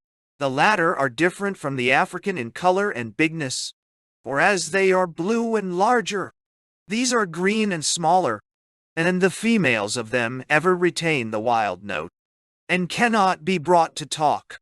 In lieu of this produce, the Portuguese, once every year by their fleet from Lisbon, import all manner of European commodities, and whoever is unable or negligent of supplying himself at that season, buys at a very advanced rate, before the return of another, to transport passengers, slaves, or merchandise from one settlement to another, or in fishing. They make use of bark, logs, by the Brazilians called jangadas. They are made of 4 pieces of timber, the 2 outermost longest, pinned and fastened together, and sharpened at the ends. Towards each extremity a stool is fixed to sit on for paddling, or holding by, when the agitation is more than ordinary. With these odd sort of engines, continually wash it over by the water, do these people, with a little triangular sail spreaded about the middle of it, venture out of sight of land, and along the coasts for many leagues, in any sort of weather, and if they overset with a squall, which is not uncommon, they swim and presently turn it upright again. The natives are of the darkest copper color, with thin hair, of a square strong make, and muscular, but not so well looking as the woolly generation. They acquiesce patiently to the Portuguese government, who use them much more humanly and Christian, like than the Dutch did, and by that means have extended quietness and peace, as well as their possessions, 300 or 400 miles into the country, a country abounding with fine pastures and numerous herds of cattle, and yields a vast increase from everything that is sown. Hence they bring down to us parrots, small monkeys, armadillos and sanguines marmosets, and I have been assured they have, far inland, a serpent of a vast magnitude, called Saboya, able, they say, to swallow a whole sheep. I have seen myself here the skin of another species, full 6 yards long, and therefore think the story not improbable. The harbor of Pernambuco is, perhaps, singular. It is made of a ledge of rocks, half a cable's length from the main, and but a little above the surface of the water, running at that equal distance and height several leagues, towards Cape Augustine, a harbor running between them capable of receiving ships of the greatest burthen. The northernmost end of this wall of rock is higher than any part of the contiguous line. on which a little fort is built, commanding the passage either of boat or ship, as they come over the bar into the harbor. On the starboard side, i.e., Waydell, the main, after you have entered a little way, stands another fort, a pentagon, that would prove of small account, I imagine, against a few disciplined men, and yet in these consists all their strength and security, either for the harbor or town. They have begun, indeed, a wall, since they're removing from Olinda, designed to surround the latter Upernambuco. But the slow progress they make in raising it leaves room to suspect 'twill be a long time in finishing. The road without is used by the Portuguese when they are nigh sailing for Europe and wait for the convoy, or are bound to Bahia to them, and by strangers only when necessity compels. The best of it is in 10-fathom water, near 3 miles W.A. N.W. From the town, Nairin is foul with the many anchors lost there by the Portuguese ships, and farther out in 14 fathom, corally and rocky. July is the worst in winter season of this coast, the trade winds being then very strong and dead, bringing in a prodigious and unsafe swell into the road, intermixed every day with squalls, rain, and a hazy horizon, but at other times, serener skies and sunshine. In these southern latitudes is a constellation, which from some resemblance it bears to a Jerusalem cross, has the name of Croziers, the brightest of this hemisphere, and are observed by, as the North Star is in northern latitudes. But what I mention this for is to introduce the admirable phenomenon in these seas of the Magellanic clouds, to whose risings and sittings are so regular, that I have been assured the same nocturnal observations are made by them as by the stars. They are two clouds, small and whitish, no larger in appearance than a man's hat, and are seen here in July, in the latitude of 8° S, about 4 of the clock in the morning. If their appearance should be said to be the reflection of light from some stellary bodies above them, yet the difficulty is not easily answered, how these, beyond others, become so durable and regular in their motions, from these casual observations on the country, the towns, coasts, and seas of Brazil. It would be an omission to leave the subject without some essay on an interloping slave trade here, which none of our countrymen are adventurous enough to pursue, though it very probably, under a prudent manager, would be attended with safety and very great profit, and I admire the more it is not struck at, because ships from the southern coast of Africa don't lengthen the voyage to the West Indies a great deal, by taking part of Brazil in their way. The disadvantages the Portuguese are under for purchasing slaves are these, that they have very few proper commodities for Guinea, and the gold, which was their chiefest, by an edict in July 1722, stands now prohibited from being carried thither, so that the ships employed therein are few, and insufficient for the great mortality and call of their mines. Besides, should they venture at breaking so destructive a law, as the above mentioned, as no doubt they do, or they could make little or no purchase, yet gold does not raise its value like merchandise in traveling, especially to Africa, and when the composition with the Dutch is also paid, they may be said to buy their Negroes at almost double the price the English, Dutch, or French do, which necessarily raises their value extravagantly at Brazil, those who purchase one, buying a certainer annuity than South Sea stock. Thus far for the call for slaves at Brazil.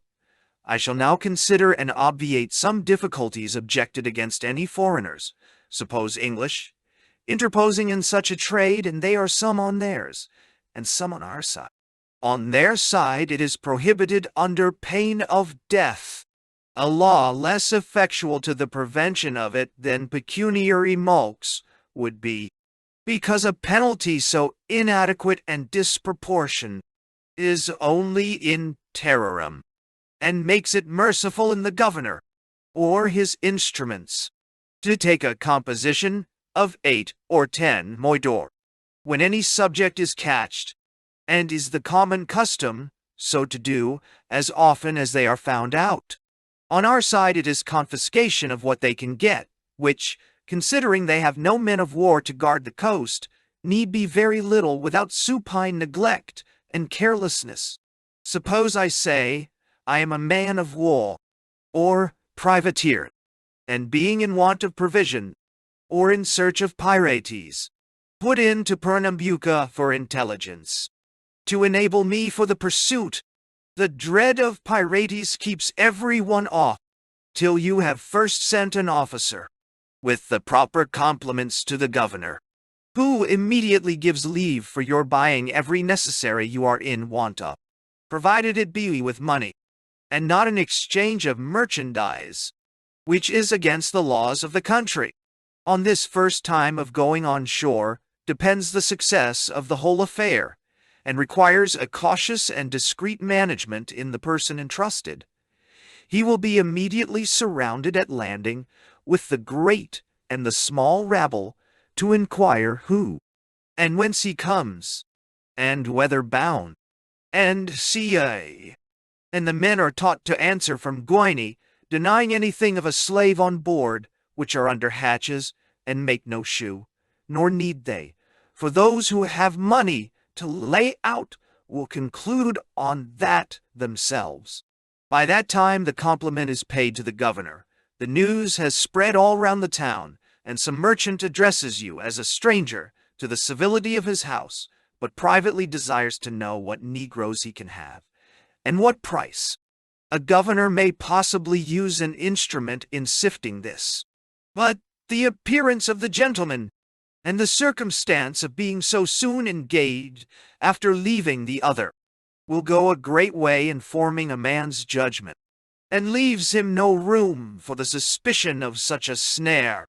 However, to have a due guard, intimations will suffice, and bring him and friends enough to carry off the best part of a cargo in 2 nights' time, from 20 to 30 moidores a boy, and from 30 to 40 a man-slave.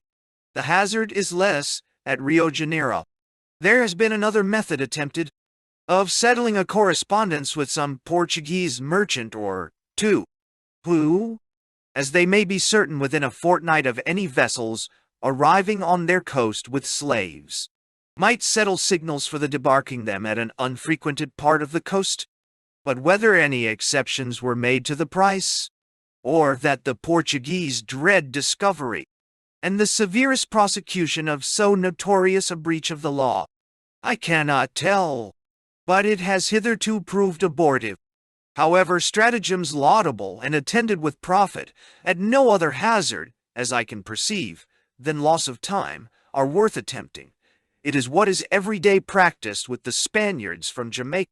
Upon this coast our rovers cruised for about 9 weeks, keeping generally out of sight of land, but without seeing a sail, which discouraged them so, that they determined to leave the station, and steer for the West Indies, and, in order thereto, stood in to make the land, for the taking of their departure, and thereby they fell, unexpectedly, with a fleet of 42 sail of Portuguese ships, off the bay of Los Todos Santos, with all their lading in, for Lisbon, several of them of good force, who lay to waiting for 2 men of war of 70 guns each.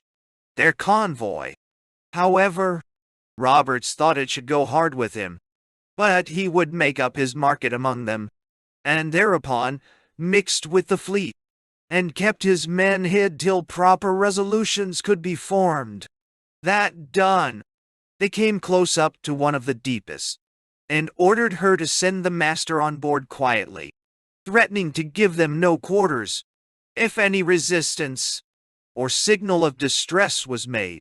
The Portuguese, being surprised at these threats, and the sudden flourish of cutlasses from the pirates, submitted without a word, and the captain came on board. Roberts saluted him after a friendly manner, telling him that they were gentlemen of fortune, but that their business with him was only to be informed which was the richest ship in that fleet, and if he directed them right, he should be restored to his ship without molestation. Otherwise, he must expect immediate death. Whereupon, this Portuguese master pointed to one of 40 guns and 150 men, a ship of greater force than the Rover. But this no ways dismayed them. They were Portuguese, they said, and so immediately steered away for. When they came within hail, the master whom they had prisoner was ordered to ask how seeing your captain did, and to invite him on board, for that he had a matter of consequence to impart to him, which being done, he returned for answer, that he would wait upon him presently. But, by the bustle that immediately followed, the pirates perceived they were discovered, and that this was only a deceitful answer to gain time to put their ship in a posture of defense. So, without further delay, they poured in a broadside, boarded and grappled her. The dispute was short and warm, wherein many of the Portuguese fell, and 2 only of the pirates. By this time the fleet was alarmed. Signals of top, gallant sheets flying, and guns fired, to give notice to the men of war, who rid still at an anchor, and made but scurvy haste out to their assistance. And if what the pirates themselves related be true, the commanders of those ships were blamable to the highest degree, and unworthy the title, or so much as the name of men. For Roberts, finding the prize to sail heavy, and yet resolving not to lose her, lay by for the headmost of them, which much outsailed the other, and prepared for battle, which was ignominiously declined, though of such superior force. For not daring to venture on the pirate alone, he tarried so long for his consort as gave them both time leisurely to make off. They found this ship exceeding rich, being loaden chiefly with sugar, skins, and tobacco, and in gold 90,000 moidores besides chains and trinkets, of considerable value, particularly a cross set with diamonds, designed for the King of Portugal, which they afterwards presented to the governor of Guiana, by whom they were obliged.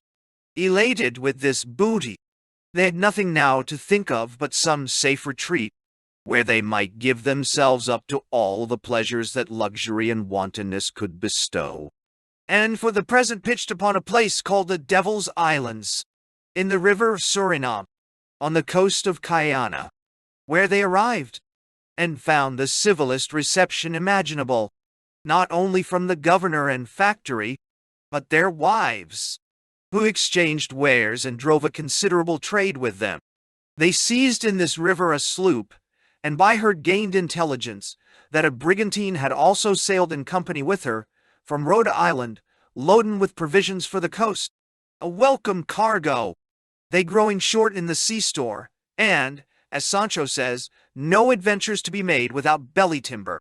One evening, as they were rummaging their mine of treasure, the Portuguese prize, this expected vessel was descried at the mast head, TCC, and Roberts, imagining nobody could do the business so well as himself, takes 40 men in the sloop, and goes in pursuit of her.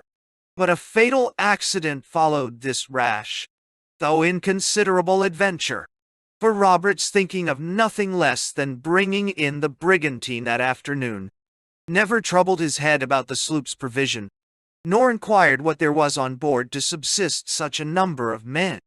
But out he sails after his expected prize, which he not only lost further sight of, but after 8 days contending with contrary winds and currents, found themselves 30 leagues to leeward, the current still opposing their endeavors, and perceiving no hopes of beating up to their ship, they came to an anchor, and inconsiderately sent away the boat to give the rest of the company notice of their condition, and to order the ship to them. But too soon, even the next day, their wants made them sensible of their infatuation, for their water was all expended, and they had taken no thought how they should be supplied, till either the ship came, or the boat returned, which was not likely to be under 5 or 6 days.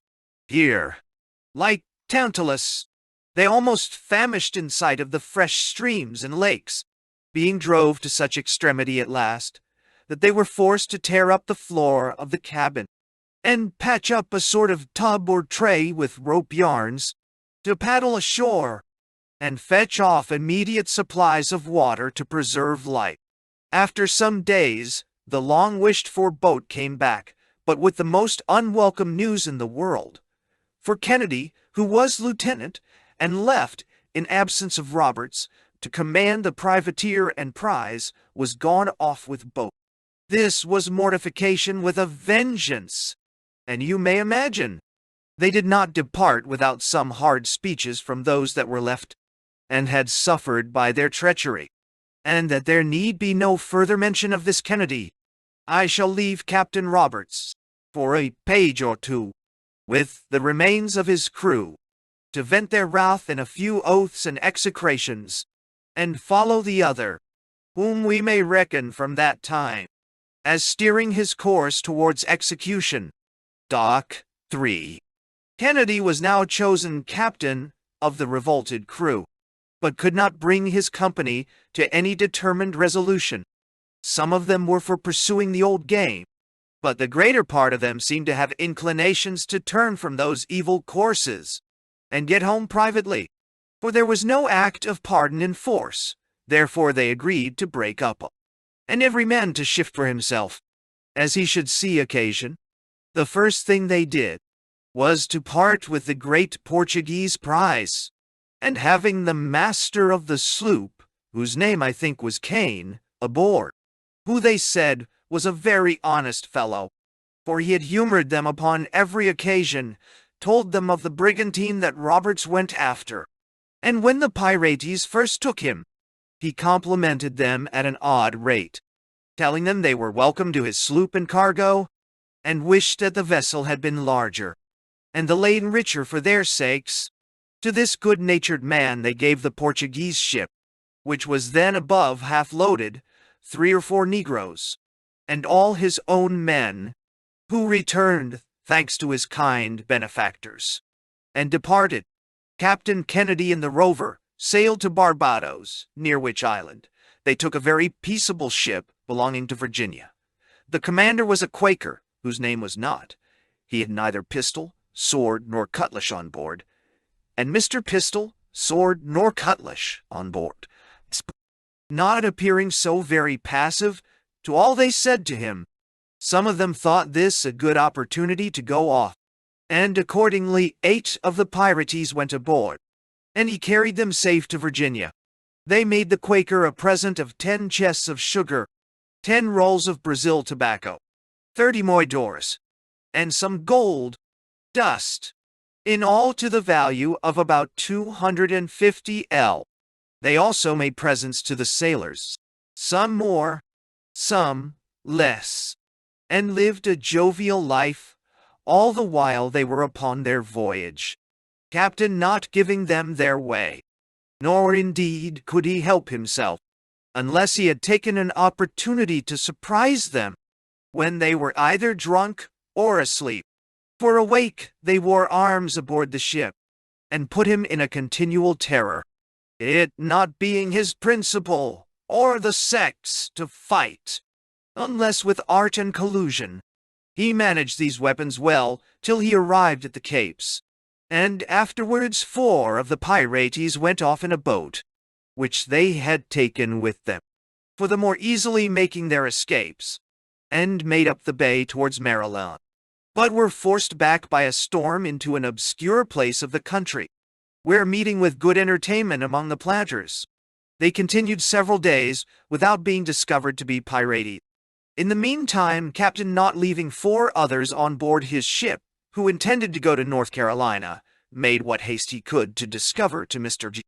Spotswood, the governor, what sort of passengers he had been forced to bring with him, who by good fortune got them seized, and search being made after the others, who were reveling about the country.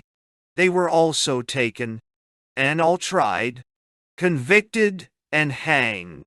2 Portuguese Jews who were taken on the coast of Brazil, and whom they brought with them to Virginia, being the principal evidences. The latter had found means to lodge part of their wealth with the planters, who never brought it to account.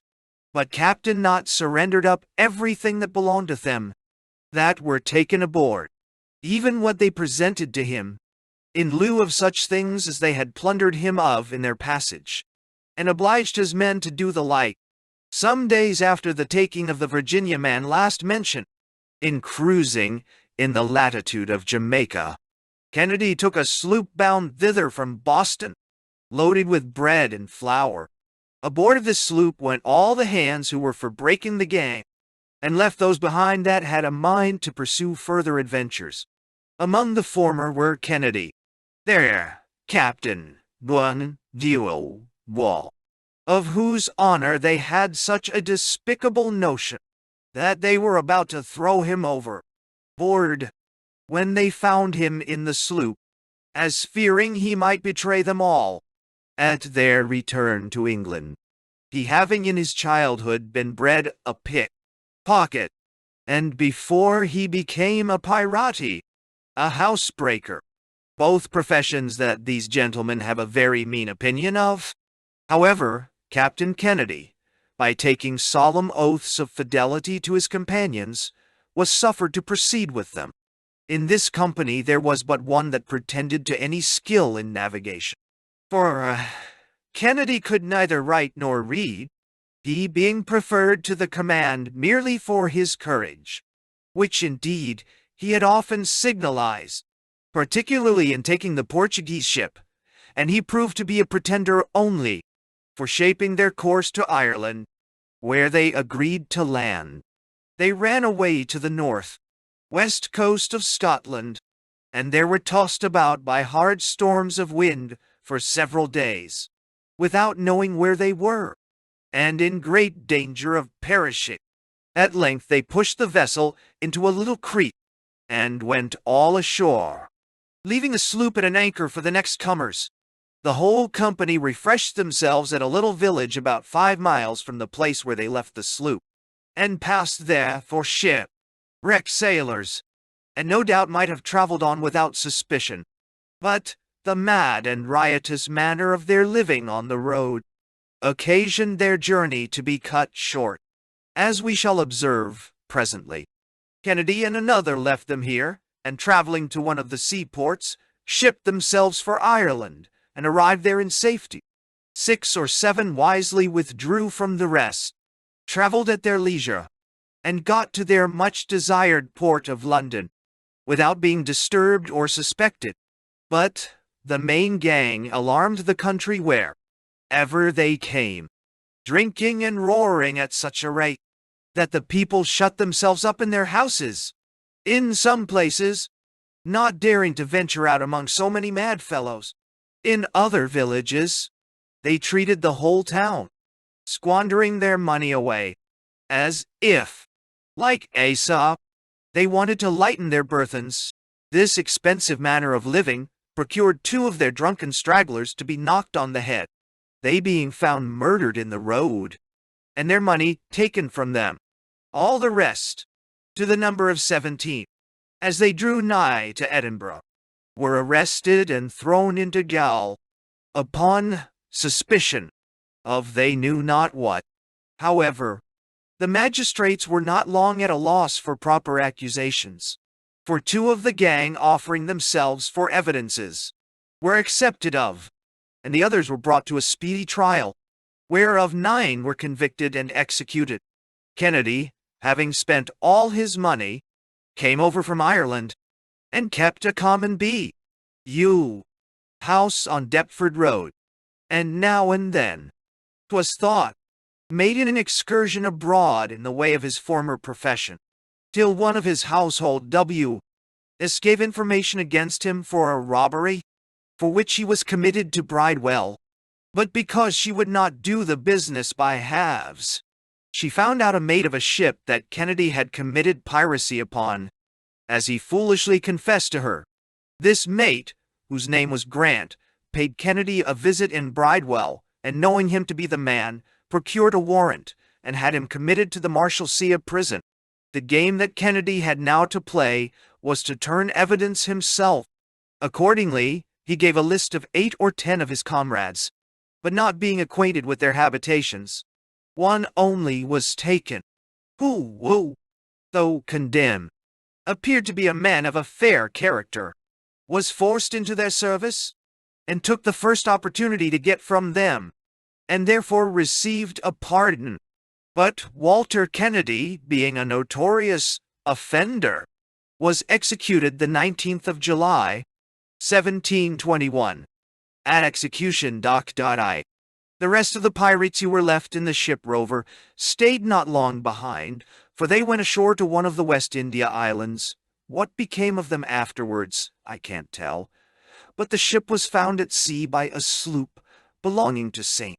Christopher's and carried into that island with only 9 Negroes aboard.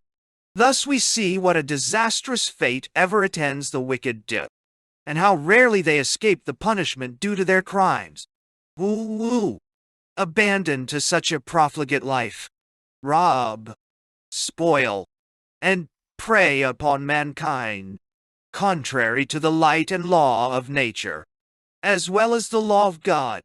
It might have been hoped that the examples of these deaths would have been as marks to the remainder of this gang, how to shun the rocks their companions had split on, that they would have surrendered to mercy, or divided themselves forever from such pursuits, as in the end they might be sure would subject them to the same law and punishment, which they must be conscious they now equally deserve.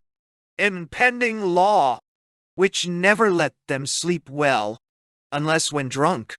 But all the use that was made of it here was to commend the justice of the court that condemned Kennedy, for he was a sad dog, they said, and deserved the fate he met with. But, to go back, whom we left on the coast of Guyana, in a grievous passion at what Kennedy and the crew had done, and who was now projecting new adventures with his small company in the sloop. But finding hitherto they had been but as a rope of sand, they formed a set of articles, to be signed and sworn to, for the better conservation of their society, and doing justice to one another, excluding all Irish men from the benefit of it, to whom they had an implacable aversion upon the account of Kennedy. How indeed Roberts could think that an oath would be obligatory, where defiance had been given to the laws of God and man, I can't tell. But he thought their greatest security lay in this, that it was everyone's interest to observe them, if they were minded to keep up so abominable a combination. The following is the substance of the articles, as taken from the pirates' own informations. Every man has a vote in affairs of moment, has equal title to the fresh provisions, or strong liquors, at any time seized, and may use them at pleasure, unless a scarcity, no uncommon thing among them, make it necessary, for the good of all, to vote a retrenchment. 2. Every man to be called fairly in turn, by list, on board of prizes, because, over and above their proper share, they were on these occasions allowed a shift of clothes. But if they defrauded the company to the value of $1, in plate, jewels, or money, marooning was their punishment. This was a barbarous custom of putting the offender on shore, on some desolate or uninhabited cape or island, with a gun, a few shot, a bottle of water, and a bottle of powder, to subsist with or starve. If the robbery was only betwixt one another, They contented themselves with slitting the ears and nose of him that was guilty, and set him on shore, not in an uninhabited place, but somewhere where he was sure to encounter hardship. 3. No person to game at cards or dice for money. 5. The lights and candles to be put out at 8 o'clock at night. If any of the crew, after that hour, still remained inclined for drinking, they were to do it on the open deck, which Roberts believed would give a check to their debauches, for he was a sober man himself, but found at length that all his endeavors to put an end to this debauch proved ineffectual. VL. To keep their piece, pistols, and cutlass clean and fit for service. In this they were extravagantly nice, endeavoring to outdo one another in the beauty and richness of their arms, giving sometimes at an auction, at the mast, 30 or 40 L a pair for pistols. These were slung in time of service, with different colored ribbons over their shoulders in a way peculiar to these fellows, in which they took great delight. Vix D. No boy or woman to be allowed amongst them, if any man were found seducing any of the latter sex, and carried her to sea, disguised, he was to suffer death, so that when any fell into their hands, as it chanced in the Onslow, they put a sentinel immediately over her to prevent ill consequences from so dangerous an instrument of division and quarrel. But then here lies the roguery. They contend who shall be sentinel, which happens generally to one of the greatest bullies, who, to secure the lady's virtue, will let none lie with her but himself. The 70. To desert the ship, or their quarters in battle, was punished with death or marooning. 8. No striking one another on board, but every man's quarrels to be ended on shore, at sword and pistol. Thus, the quarter master of the ship, when the parties will not come to any reconciliation, accompanies them on shore with what assistance he thinks proper, and turns the disputants back to back, at so many paces distance, at the word of command. They turn and fire immediately, or else the piece is knocked out of their hands. If both miss meat, they come to their cutlashes, and then he is declared victor who draws the first blood. 9. No man to talk of breaking up their way of living, till each had shared a 1,000. If, in order to this, any man should lose a limb, or become a cripple in their service, he was to have $800 out of the public stock, and for lesser hurts, proportionably. X. Owl. The captain and quartermaster to receive 2 shares of a prize, the master, boatswain, and gunner 1 share and a half, and other officers 1 and a quarter. The musicians to have rest on the Sabbath day, but the other 6 days and nights, none without special favor. These, we are assured, were some of Roberts's articles, but as they had taken care to throw over board the original they had signed and sworn to, there is a great deal of room to suspect the remainder contains something too horrid to be disclosed to any, except such as were willing to be sharers in the iniquity of them. Let them be what they will. They were together the test of all newcomers, who were initiated by an oath taken on a Bible, reserved for that purpose only, and were subscribed to in presence of the worshipful Mr. Roberts. And in case any doubt should arise concerning the construction of these laws, and it should remain a dispute whether the party had infringed them or no, a jury was appointed to explain them, and bring in a verdict upon the case in doubt. Since we are now speaking of the laws of this company, I shall go on, and, in as brief a manner as I can, relate the principal customs and government of this roguish commonwealth, which are pretty near the same with all pirates, for the punishment of small offenses, which are not provided for by the articles, and which are not of consequence enough to be left to a jury. There is a principal officer among the pirates, called the quarter master of the men's own choosing, who claims all authority this way, excepting in time of battle. If they disobey his command, are quarrelsome and mutinous with one another, misuse prisoners, plunder beyond his order, and in particular, if they be negligent of their arms, which he musters at discretion, he punishes at his own arbitrament, with drubbing or whipping, which no one else dare do without incurring the lash from all the ship's company. In short, this officer is trustee for the whole, is the first on board any prize, separating for the company's use what he pleases, and returning what he thinks fit to the owners, excepting gold and silver, which they have voted not returnable. After a description of the quarter master and his duty, who acts as a sort of a civil magistrate on board a pirate ship, I shall consider their military officer, the captain, what privileges he exerts in such anarchy and unruliness of the members. Why, truly very little. They only permit him to be captain, on condition that they may be captain over him. They separate to his use the great cabin, and sometimes vote him small parcels of plate and china. For it may be noted that Roberts drank his tea constantly, but then every man, as the humor takes him, will use the plate and china, intrude into his apartment, swear at him, seize a part of his victuals and drink, if they like it, without his offering to find fault or contest.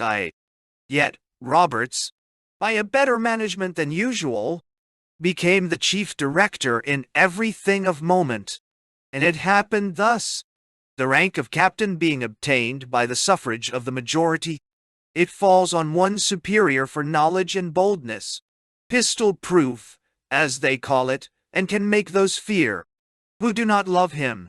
Roberts is said to have exceeded his fellows in these respects, and when advanced, enlarged the respect that followed it, by making a sort of privy council of half a dozen of the greatest bullies, such as were his competitors, and had interest enough to make his government easy. Yet, even those, in the latter part of his reign, he had run counter to in every project that opposed his own opinion, for which, and because he grew reserved, and would not drink and roar at their rate, a cabal was formed to take away his captainship, which death did more effectually. The captain's power is uncontrollable in chase, or in battle, drubbing, cutting, or even shooting anyone who dares deny his command. The same privilege he takes over prisoners, who receive good or ill usage, mostly as he approves of their behavior. For though the meanest would take upon them to misuse a master of a ship, yet he would control herein, when he see it, and merrily over a bottle give his prisoners this double reason for it: first, that it preserved his precedence, and secondly, that it took the punishment out of the hands of a much more rash and mad set of fellows than himself, when he found that rigor was not expected from his people, for he often practiced it to appease them. Then he would give strangers to understand that it was pure inclination that induced him to a good treatment of them, and not any love or partiality to their persons. For, says he, there is none of you but will hang me, I know, whenever you can clinch me within your power. And now, seeing the disadvantages they were under for pursuing the account, viz., a small vessel ill repaired, and without provisions or stores, they resolved one and all, with the little supplies they could get, to proceed for the West Indies, not doubting to find a remedy for all these evils, and to retrieve their loss.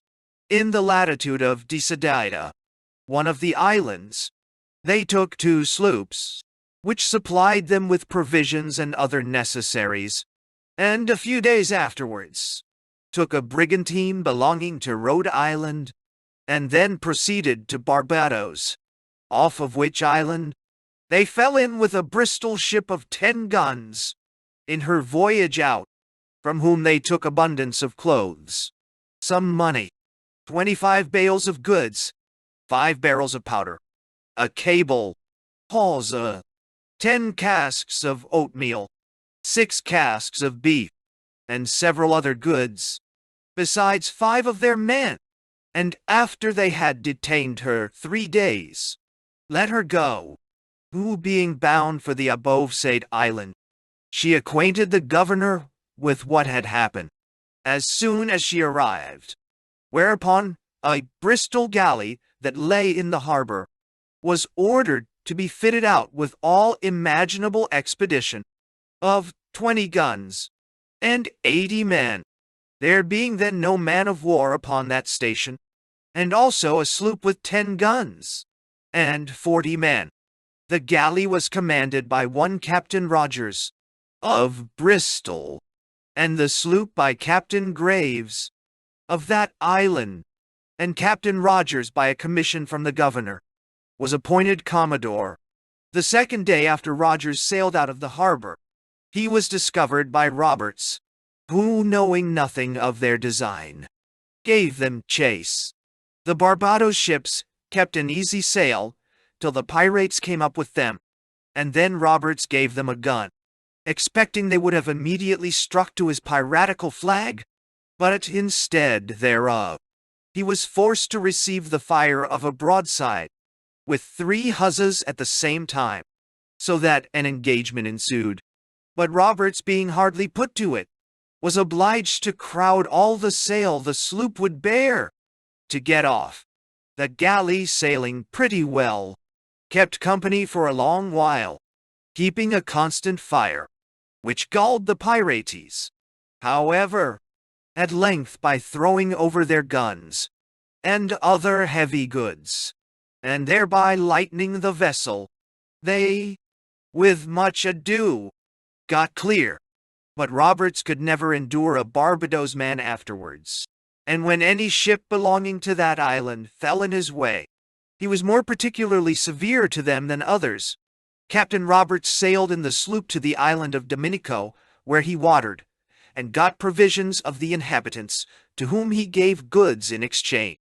At this place he met with 13 Englishmen, who had been set ashore by a French garde de la coste, belonging to Martinico, taken out of 2 New England ships that had been seized as prizes by the said French sloop. The men willingly entered with the pirates, and it proved a seasonable recruit. They stayed not long here, though they had immediate occasion for cleaning their sloop, but did not think this a proper place, and herein they judged right, for the touching at this island had like to have been their destruction, because they having resolved to go away to the Grenada Islands, for the aforesaid purpose, by some accident it came to be known to the French colony, who, sending word to the governor of Martinico, he equipped and manned 2 sloops to go in quest of them. The pirates sailed directly for the Granadillos Grenadines, and hauled into a lagoon at Carriacou, where they cleaned with unusual dispatch, staying but a little above a week, by which expedition they missed of the Martinico sloops only a few hours, Roberts sailing overnight, that the French arrived the next morning. This was a fortunate escape, especially considering that it was not from any fears of their being discovered that they made so much haste from the island, but as they had the impudence themselves to own, for the want of wine and women. Thus narrowly escaped, they sailed for Newfoundland, and arrived upon the banks the latter end of June, 1720. They entered the harbor of Trepassey, with their black colors flying, drums beating, and trumpets sounding. There were 22 vessels in the harbor, which the men all quitted upon sight of the pirate, and fled ashore. It is impossible particularly to recount the destruction and havoc they made here, burning and sinking all of the shipping, except a Bristol galley, and destroying the fisheries, and stages of the poor planters, without remorse or compunction. For nothing is so deplorable as power in mean and ignorant hands. It makes men wanton and giddy, unconcerned at the misfortunes they are imposing on their fellow creatures, and keeps them smiling at the mischiefs that bring themselves no advantage. They are like madmen that cast firebrands, arrows, and death, and say, "Are not we in sport?" Roberts manned the Bristol galley he took in the harbor, and mounted 16 guns on board her, and, cruising out upon the banks, he met with 9 or 10 sail of French ships, all which he destroyed, except one of 26 guns, which they seized, and carried off for their own use. This ship they christened the Fortune, and leaving the Bristol galley to the Frenchmen, they sailed away in company with the sloop on another cruise, and took several prizes, viz. The Richard of Biddeford, Jonathan Whitfield Master, the Willing Mind of Poole, the Expectation of Topsham, and the Samuel, Captain Carey, of London. Out of these ships they increased their company, by entering all the men they could well spare, in their own service. The Samuel was a rich ship, and had several passengers on board, who were used very roughly, in order to make them discover their money, threatening them every moment with death, if they did not resign everything up to them.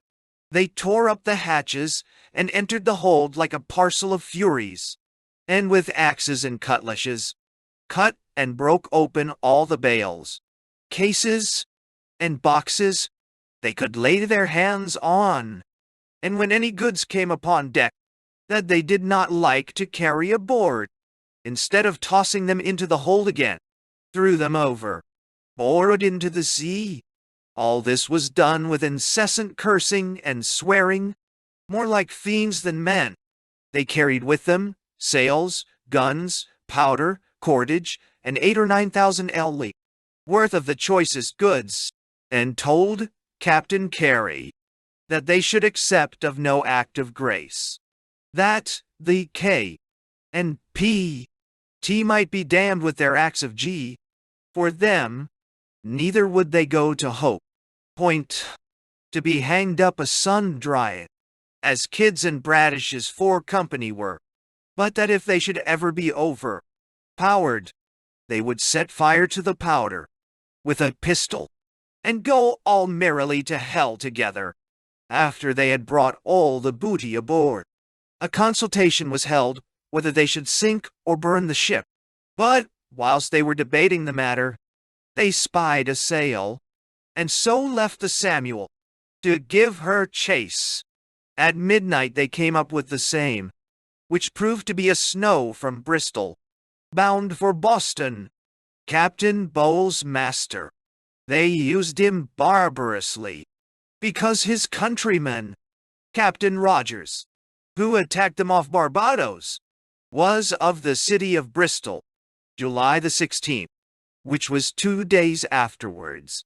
They took a Virginia man called the Little York, James Phillips' master, and the Love of Liverpool, which they plundered and let go. The next day a snow from Bristol, called the Phoenix, John Richard's master, met with the same fate from them, as also a brigantine, Captain Thomas, and a sloop called the Sadbury. They took all the men out of the brigantine, and sunk the vessel. When they left the banks of Newfoundland, they sailed for the West Indies, and the provisions growing short, they went for the latitude of the island of Ceuta, to cruise, it being esteemed the likeliest place to meet with such ships as, they used in their mirth to say, were consigned to them with supplies. And it has been very much suspected that ships have loaded with provisions at the English colonies, on pretense of trading on the coast of Africa, when they have in reality been consigned to them. And though a show of violence is offered to them when they meet, yet they are pretty sure of bringing their cargo to a good market. However, at this time, they missed with their usual luck, and provisions and necessaries becoming more scarce every day, they retired towards St. Christophers were being denied all succor or assistance from the government.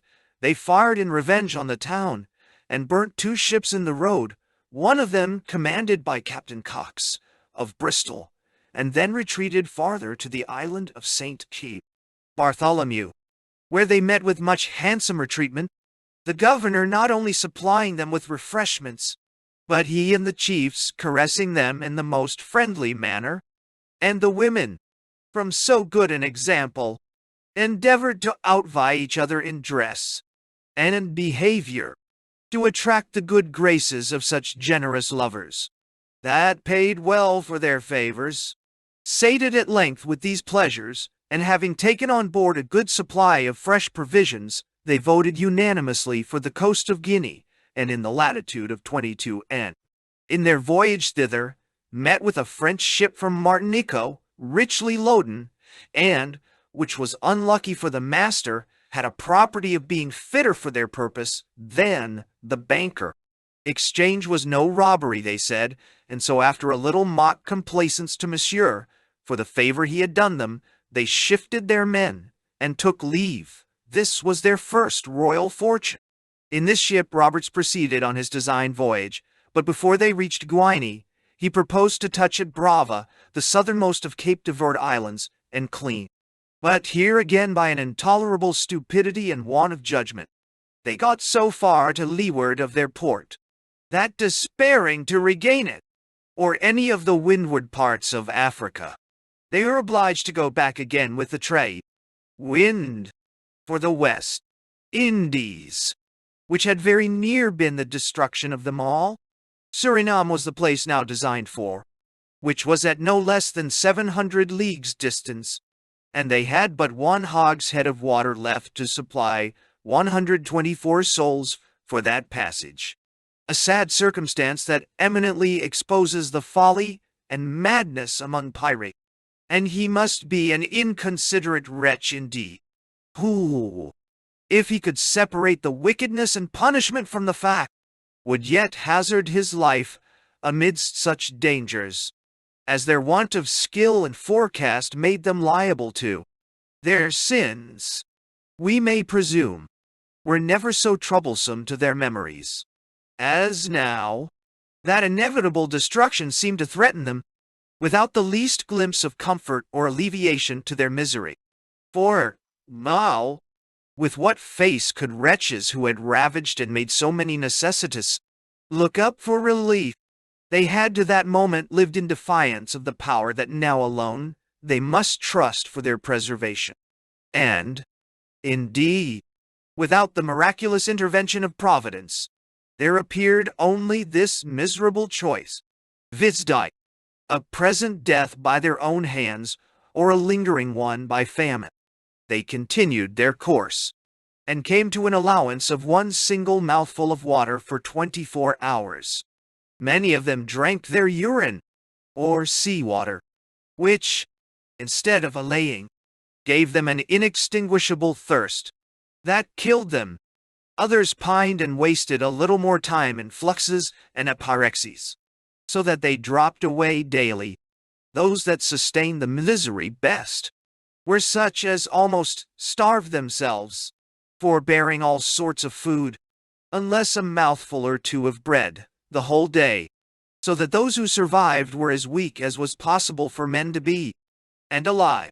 But if the dismal prospect they set out with gave them anxiety, trouble, or pain, what must their fears and apprehensions be, when they had not 1 drop of water left, or any other liquor to moisten or animate? This was their case, when, by the working of divine providence, no doubt, they were brought into soundings, and at night anchored in 7-fathom water. This was an inexpressible joy to them, and, as it were, fed the expiring lamp of life with fresh spirits. But this could not hold long. When the morning came, they saw land from the mast, head he, but it was at so great a distance that it afforded but an indifferent prospect to men who had drunk nothing for the 2 last days. However, they dispatched their boat away, and late the same night it returned, to their no small comfort, with a load of water, informing them that they had got off the mouth of Meriwinga Maranuni River on the coast of Suriname. One would have thought so miraculous an escape should have wrought some reformation. But, alas, they had no sooner quenched their thirst, but they had forgot the miracle, till scarcity of provisions awakened their senses, and bid them guard against starving.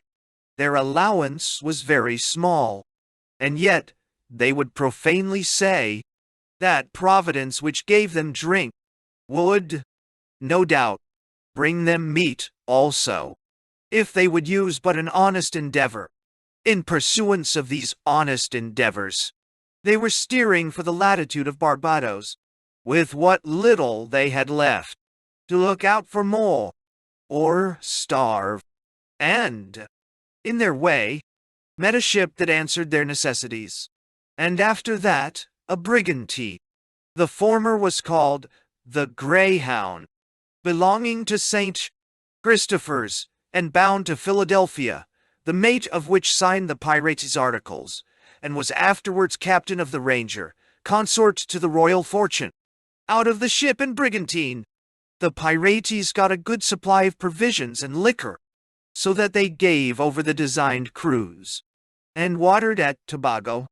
And hearing of the 2 sloops that had been fitted out and sent after them at Corvocu, they sailed to the island of Martinico, to make the governor some sort of an equivalent for the care and expedition he had shown in that affair. It is the custom at Martinico, for the Dutch interlopers that have a mind to trade with the people of the island, to hoist their jacks when they come before the town. Roberts knew the signal, and being an utter enemy to them, he bent his thoughts upon mischief, and accordingly came in with his jack flying, which, as he expected, they mistook for a good market, and thought themselves happiest that could soonest dispatch off their sloops and vessels for trade. When Roberts had got them within his power, one after another, he told them he would not have it said that they came off for nothing, and therefore ordered them to leave their money behind, for that they were a parcel of rogues, and hoped they would always meet with such a Dutch trade as this was. He reserved 1 vessel to set the passengers on shore again, and fired the rest, to the number of 20. Roberts was so enraged at the attempts that had been made for taking of him by the governors of Barbados and Martinico, that he ordered a new jack to be made, which they ever after hoisted, with his own figure portrayed, standing upon 2 skulls, and under them the letters A.Y. B.N.R. down below, the Remonade Hallway, H and A.M.L. H, signifying a Barbadian's and a Martinican's head, as may be seen in the plate of Captain Roberts. At Dominico, the next island they touched at, they took a Dutch interloper of 22 guns and 75 men, and a brigantine belonging to Rhode Island, 1 Norton master. The former made some defense till some of his men being killed, the rest were discouraged and struck their colors. With these 2 prizes they went down to Guadeloupe, and brought out a sloop, and a French fly, boat loaden with sugar. The sloop they burnt, and went on to Muneumona, another island, thinking to clean, but finding the sea ran too high there to undertake it with safety, they bent their course for the north part of Hispaniola, where, at Bennett's Key, in the Gulf of Samana, they cleaned both the ship and the brigantine, for Hispaniola be settled by the Spaniards and French, and is the residence of a president from Spain, who receives and finally determines appeals from all the other Spanish West India islands. Yet are its people by no means proportioned to its magnitude, so that there are many harbors in it, to which pirates may securely resort without fear of discovery from the inhabitants. Whilst they were here, 2 sloops came in, as they pretended, to pay Roberts a visit. The masters, whose names were Porter and Tuckerman, addressed the pirate as the Queen of Sheba did Solomon, to wit, that having heard of his fame and achievements, they had put in there to learn his art and wisdom in the business of pirating, being vessels on the same honorable design with himself, and hoped, with the communication of his knowledge, they should also receive his charity, being in want of necessaries for such adventures.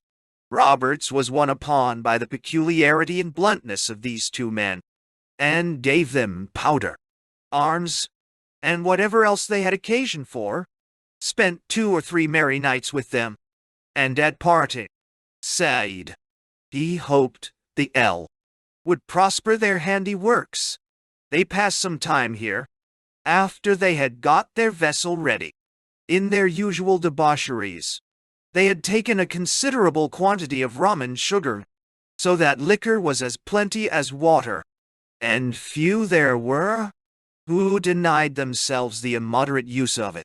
Nay, sobriety brought a man under a suspicion of being in a plot against the Commonwealth, and in their sense, he was looked upon to be a villain that would not be drunk. This was evident in the affair of Harry Glasby, chosen master of the Royal Fortune, who with 2 others laid hold of the opportunity at the last island they were at, to move off without bidding farewell to his friends. Glasby was a reserved, sober man, and therefore gave occasion to be suspected, so that he was soon missed after he went away. And a detachment being sent in quest of the deserters, they were all 3 brought back again the next day. This was a capital offense, and for which they were ordered to be brought to an immediate trial. Here was the form of justice kept up, which is as much as can be said of several other courts, that have more lawful commissions for what they do. Here was no feeing of counsel, and bribing of witnesses was a custom not known among them. No packing of juries, no torturing and wresting the sense of the law, for by ends and purposes, no puzzling or perplexing the cause with unintelligible canting terms, and useless distinctions, nor was their sessions burthened with numberless officers, the ministers of rapine and extortion, with ill-boding aspect, enough to fright a stree of 5 from the court. The place appointed for their trials was the steerage of the ship, in order to which a large bowl of rum punch was made, and placed upon the table. The pipes and tobacco being ready, the judicial proceedings began. The prisoners were brought forth, and articles of indictment against them read. They were arraigned upon a statute of their own making, and the letter of the law being strong against them, and the fact plainly proved, they were about to pronounce sentence, when one of the judges moved that they should first smoke t'other pipe, which was accordingly done. All the prisoners pleaded for arrest of judgment very movingly, but the court had such an abhorrence of their crime that they could not be prevailed upon to show mercy, till one of the judges, whose name was Valentine Ashplant, stood up, and taking his pipe out of his mouth, said he had something to offer to the court in behalf of one of the prisoners, and spoke to this effect: "By G, Glasby shall not die. D, and me if he shall." After this learned speech, he sat down in his place, and resumed his pipe. This motion was loudly opposed by all the rest of the judges, in equivalent terms, but Ashplant, who was resolute in his opinion, made another pathetical speech in the following manner: G. D. In ye gentlemen, I am as good a man as the best of you. D. N. My S. L.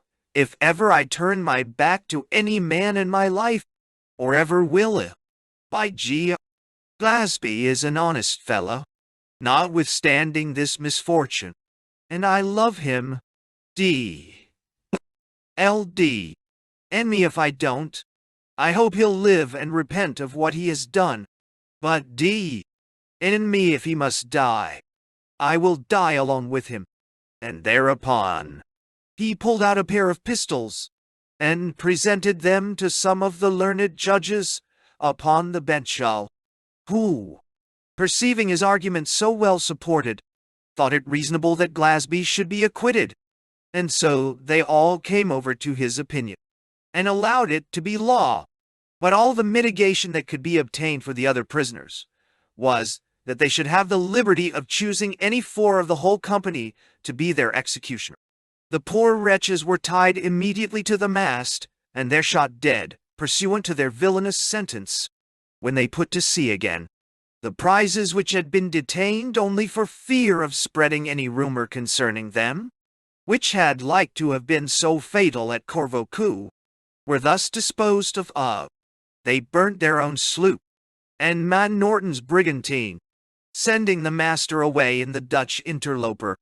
Not dissatisfied with the Royal Fortune and the brigantine, which they christened the Good Fortune, they pushed towards the latitude of Desada to look out for provisions, being very short again, and just to their wish, Captain Hingston's ill fortune brought him in their way, richly loaden for Jamaica. Him they carried to Barbudas and plundered, and stretching back again to the West Indies, they continually met with some consignment or other, chiefly French, which stored them with plenty of provisions, and recruited their starving condition, so that stocked with this sort of ammunition, they began to think of something worthier their aim, for these robberies that only supplied what was in constant expenditure, by no means answered their intentions, and accordingly they proceeded again for the coast of Guinea, where they thought to buy gold, dust, very cheap. In their passage thither, they took numbers of ships of all nations, some of which they burnt or sunk, as the carriage or characters of the masters displeased them. Notwithstanding the successful adventures of this crew, yet it was with great difficulty they could be kept together, under any kind of regulation, for being almost always mad or drunk, their behavior produced infinite disorders, every man being in his own imagination a captain, a prince, or a king. When Robert saw there was no managing of such a company of wild, ungovernable brutes, by gentle means, nor to keep them from drinking to excess, the cause of all their disturbances, he put on a rougher deportment, and a more magisterial carriage towards them, correcting whom he thought fit, and if any seemed to resent his usage, he told them they might go ashore, and take satisfaction of him, if they thought fit, at sword and pistol, for he neither valued or feared any of them. About 400 leagues from the coast of Africa, the brigantine, who had hitherto lived with them, in all amicable correspondence, thought fit to take the opportunity of a dark night, and leave the Commodore, which leads me back to the relation of an accident that happened at one of the islands of the West Indies, where they watered before they undertook this voyage, which had like to have thrown their government, such as it was, off the hinges, and was partly the occasion of the separation. The story is as follows. Captain Roberts having been insulted by one of the drunken crew, whose name I have forgot, he, in the heat of his passion, killed the fellow on the spot, which was resented by a great many others, but particularly one Jones, a brisk, active young man, who died lately in the Marshalsea, and was his mate, Dyked. This Jones was at that time ashore, a-watering the ship, but as soon as he came on board, was told that Captain Roberts had killed his comrade, upon which he cursed Roberts, and said he ought to be served so himself. Roberts, hearing Jonas' invective, ran to him with a sword, and ran him into the body, who, notwithstanding his wound, seized the captain, threw him over a gun, and beat him handsomely. This adventure put the whole company in an uproar, and some taking part with the captain, and others against him. There had like to have ensued a general battle with one another, like my Lord Tomont's cocks. However, The tumult was at length appeased by the mediation of the quartermaster, and as the majority of the company were of opinion that the dignity of the captain ought to be supported on board, that it was a post of honor, and therefore the person whom they thought fit to confer it on should not be violated by any single member. Wherefore they sentenced Jones to undergo 2 lashes from every one of the company for his misdemeanor, which was executed upon him as soon as he was well of his wound. This severe punishment did not at all convince Jones that he was in the wrong, but rather animated him to some sort of a revenge. But not being able to do it upon Roberts' person, on board the ship, he and several of his comrades correspond with Anstis, captain of the brigantine, and conspire with him and some of the principal pirates on board that vessel to go off from the company. What made Anstis a malcontent was the inferiority he stood in with respect to Roberts, who carried himself with a haughty and magisterial air. To him and his crew, he regarding the brigantine only as a tender, and J, as such, left them no more than the refuse of their plunder. In short, Jones and his consort go on board of Captain Anstis, on pretense of a visit, and their consulting with their brethren, they find a majority for leaving of Roberts, and so came to a resolution to bid a soft farewell, as they call it, that night, and to throw over board whosoever should stick out. But they proved to be unanimous, and effected their design as above mentioned. I shall have no more to say of Captain Anstis till the story of Roberts is concluded. Therefore I return to him, in the pursuit of his voyage to Guiana. The loss of the brigantine was a sensible shock to the crew, she being an excellent sailor, and had 70 hands aboard. However, Roberts, who was the occasion of it, put on a face of unconcern at this, his ill conduct and mismanagement, and resolved not to alter his purposes upon that account. Roberts fell into windward nigh the Senegal, a river of great trade for gum, on this part of the coast, monopolized by the French, who constantly keep cruisers to hinder the interloping trade. At this time they had 2 small ships on that service, one of 10 guns and 65 men, and the other of 16 guns and 75 men, who having got a sight of Mr. Roberts, and supposing him to be one of these prohibited traders, chased with all the sail they could make to come up with him. But their hopes, which had brought them very nigh, too late deceived them, for on the hoisting of Jolly Roger, the name they give their black flag, their French hearts failed, and they both surrendered without any, or at least very little resistance. With these prizes they went into Sierra Leone, and made one of them their consort, by the name of the Ranger, and the other a store-ship, to clean by. Sierra Leone River disgorges with a large mouth, the starboard side of which draughts into little bays, safe and convenient for cleaning and watering. What still made it preferable to the pirates is that the traders settled here are naturally their friends. There are about 30 English men in all, men who in some part of their lives have been either privateering, buccaneering, or pirating, and still retain and love the riots and humors common to that sort of life. They live very friendly with the natives, and have many of them of both sexes to be their grometes, or servants. The men are faithful, and the women so obedient, that they are very ready to prostitute themselves to whomsoever their masters shall command them. The Royal African Company has a fort on a small island called Bent's Island, but is of little use besides keeping their slaves, the distance making it incapable of giving any molestation to their starboard shore.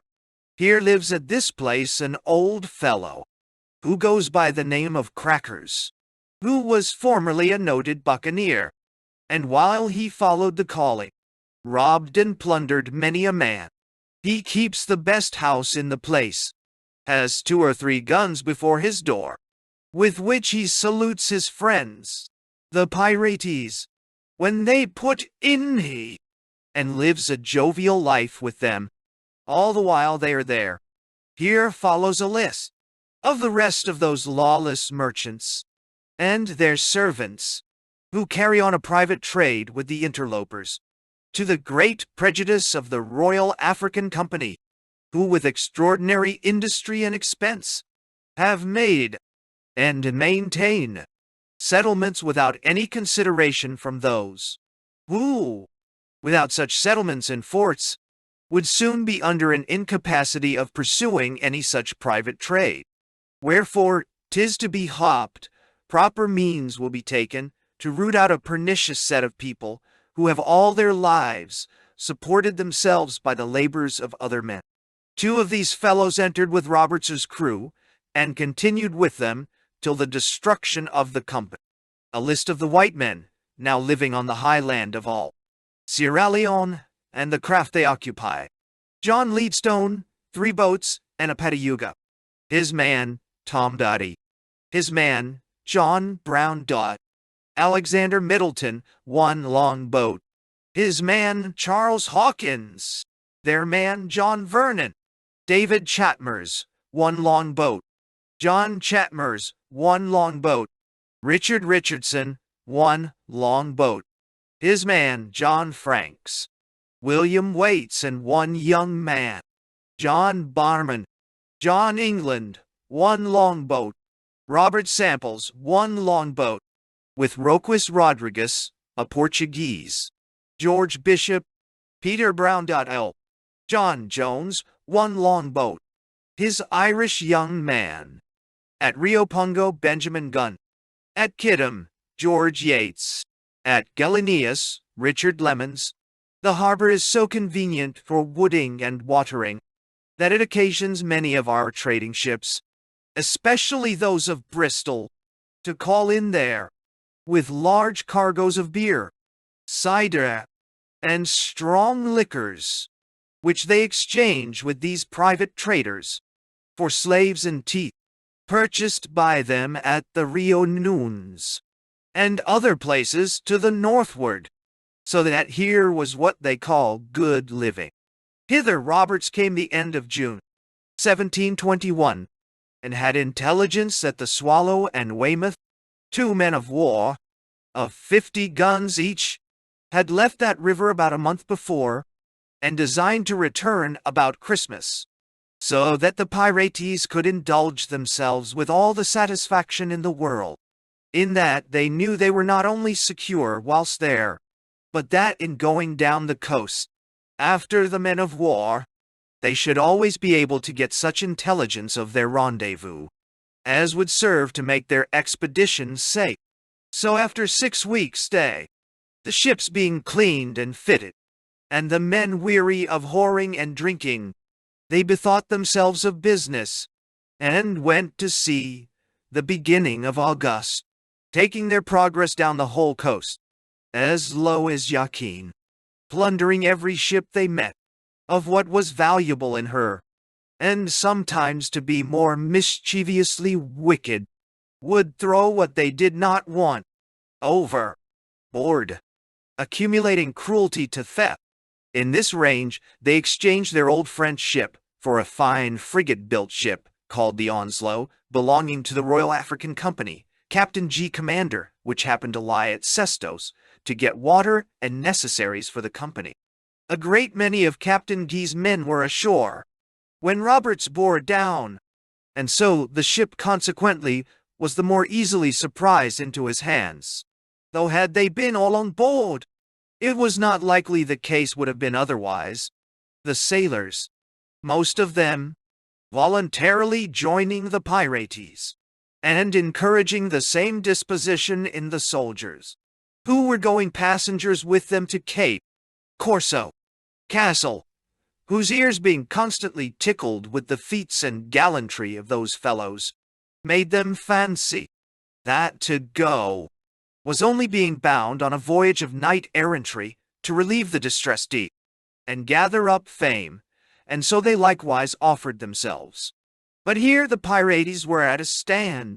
They entertained so contemptible a notion of landmen, that they put them off with refusals for some time, till at length, being wearied with solicitations, and pitying a parcel of stout fellows, which they said were going to starve upon a little canky and plantain, they accepted of them, and allowed them share, as it was then termed, out of charity. There was a clergyman on board the Onslow, sent from England to be chaplain of Cape Corso Castle. Some of the Pirates were for keeping him, alleging merrily that their ship wanted a chaplain. Accordingly, they offered him a share to take on with them, promising he should do nothing for his money, but make punch and say prayers. Yet, however brutish they might be in other things, they bore so great a respect to his order that they resolved not to force him against his inclinations. And the parson, having no relish for this sort of life, excused himself from accepting the honor they designed him. They were satisfied, and generous enough to deliver him back everything he owned to be his.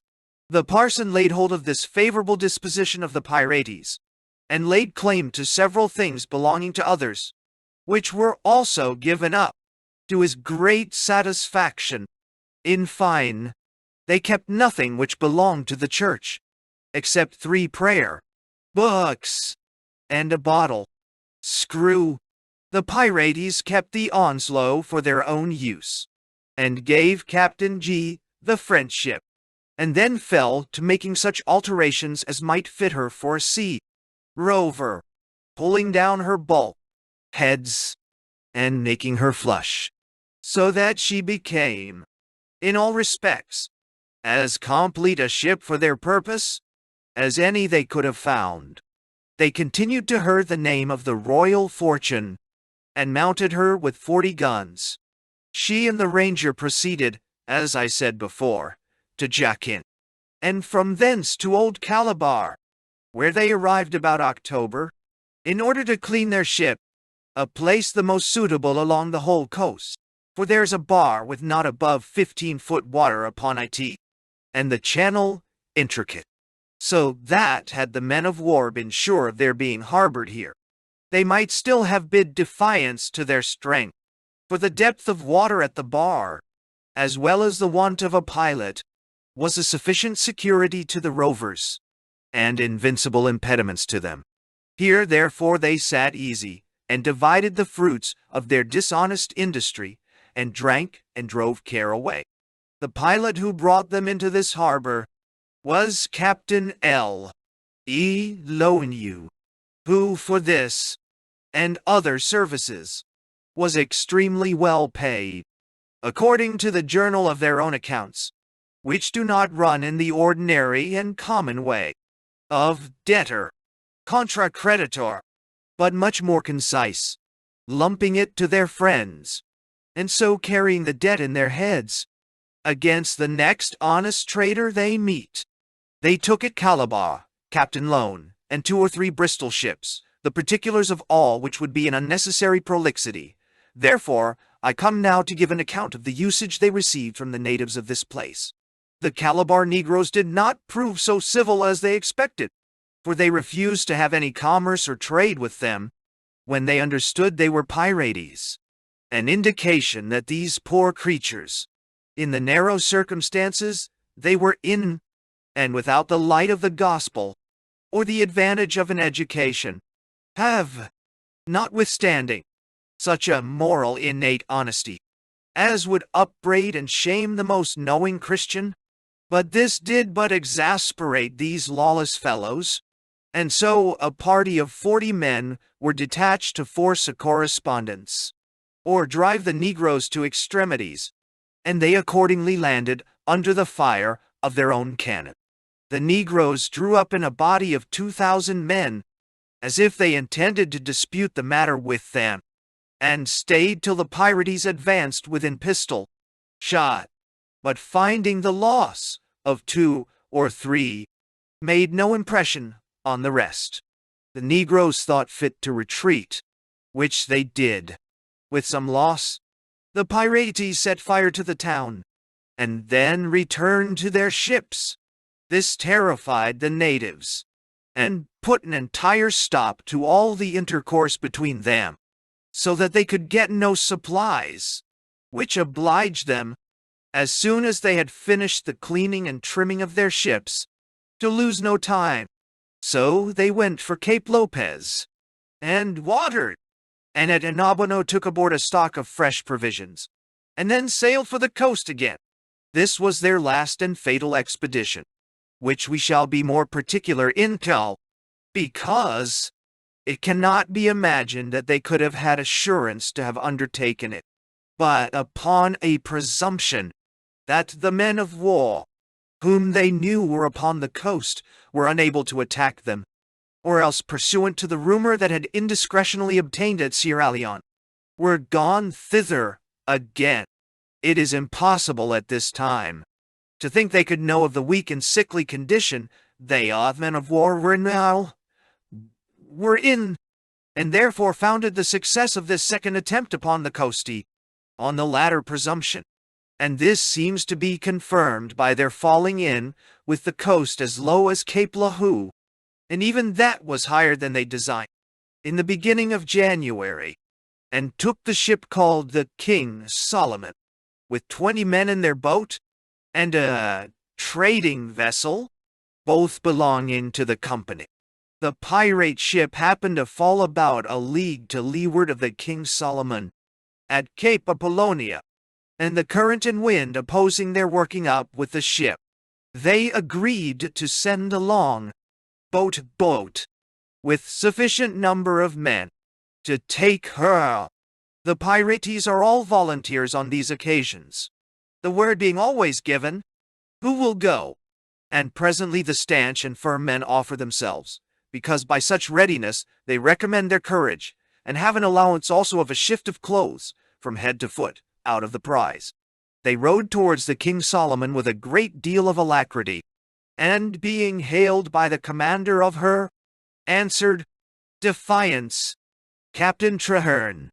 Before this, observing a great number of men in the boat, began not to like his visitors, and prepared to receive them, firing a musket as they came under his stern, which they returned with a volley, and made greater speed to get on board.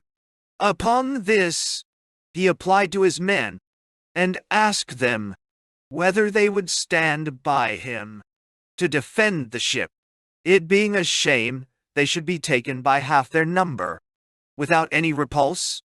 But as boatswain, Phillips took upon him to be the mouth of the people, and put an end to the dispute. He said plainly he would not lay down his arms in the king's name, as he was pleased to term it, and called out to the boat for quarters, so that the rest, by his example, were misled to the losing of the ship. When they came on board, they brought her under sail by an expeditious method of cutting the cable. Walden, one of the pirates, telling the master this hope of heaving up the anchor was a needless trouble when they designed to burn the ship. They brought her under Commodore Robert's stern, and not only rifled her of what sails, cordage, and sea they wanted for themselves, but wantonly throwed the goods of the company overboard, like spendthrifts that neither expected or designed any account. On the same day also, they took the Flushing, a Dutch ship, robbed her of masts, yards, and stores, and then cut down her fore-mast. But what sat as heavily as anything with the skipper was one. There taking some fine sausages he had on board, of his wife's making, and stringing them in a ludicrous manner round their necks, till they had sufficiently showed their contempt of them, and then threw them into the sea. Others chopped the heads of his fowls off to be dressed for their supper, and courteously invited the landlord, provided he would find liquor. It was a melancholy request to the man, but it must be complied with, and he was obliged, as they grew drunk, to sit quietly and hear them sing French and Spanish songs out of his Dutch prayer books, with other profaneness, that he, though a Dutchman, stood amazed at. Captain Bartho Roberts, with his ship, Royal Fortune, her consort Ranger, in Whydah Road on the coast of Guy in January 1722. In chasing too near in, they alarmed the coast, and expresses were sent to the English and Dutch factories, giving an account of it. They were sensible of this error immediately, and because they would make the best of a bad market, resolved to keep out of sight of land, and lose the prizes they might expect between that and Whydah, to make the more sure of that port, where commonly is the best booty, all nations trading thither, especially Portuguese, who purchase chiefly with gold, the idol their hearts were bent upon. And notwithstanding this unlikely course, they met and took several ships between Axim and that place, the circumstantial stories of which, and the panic terrors they struck into his Majesty's subject, being tedious and unnecessary to relate, I shall pass by, and come to their arrival in that road. They came to Whydah with a St. George's ensign, a black silk flag flying at their mizzen peak, and a jack and pendant of the same. The flag had a death's head on it, with an hour glass in one hand, and cross bones in the other, a dart by it, and underneath a heart dropping 3 drops of blood. The jack had a man portrayed in it, with a flaming sword in his hand, and standing on 2 skulls, subscribed A year, B, H, and A, M, H, i.e., a Barbadian's and a Martinican's head, as has been before taken notice of. Here they found 11 sail in the road, English, French, and Portuguese. The French were 3 stout ships of 30 guns, and upwards of 100 men each. Yet when Roberts came to fire, they, with the other ships, immediately struck their colors and surrendered to his mercy. One reason, it must be confessed, of his easy victory was the commanders and a good part of the men being ashore, according to the custom of the place, to receive the cargoes and return the slaves, they being obliged to watch the seasons for it, which otherwise, in so dangerous a sea as here, would be impracticable. These all, except the Porcupine, ransomed with him for 8 pound of gold dust, a ship, not without the trouble of some letters passing and repassing from the shore, before they could settle it, and notwithstanding the agreement and payment, they took away one of the French ships, though with a promise to return her, if they found she did not sail well, taking with them several of her men for that end. Some of the foreigners who never had dealing this way before, desired for satisfaction to their owners, that they might have receipts for their money, which were accordingly given. A copy of one of them I have here subjoined, viz. This is to certify whom it may or doth concern, that we gentlemen of fortune have received 8 pounds of gold dust, for the ransom of the Hardy, Captain Didwit, commander, so that we discharge the said ship. Witness our hands. 13th of John. I. Bad. Roberts, 1722. Harry Glaspie.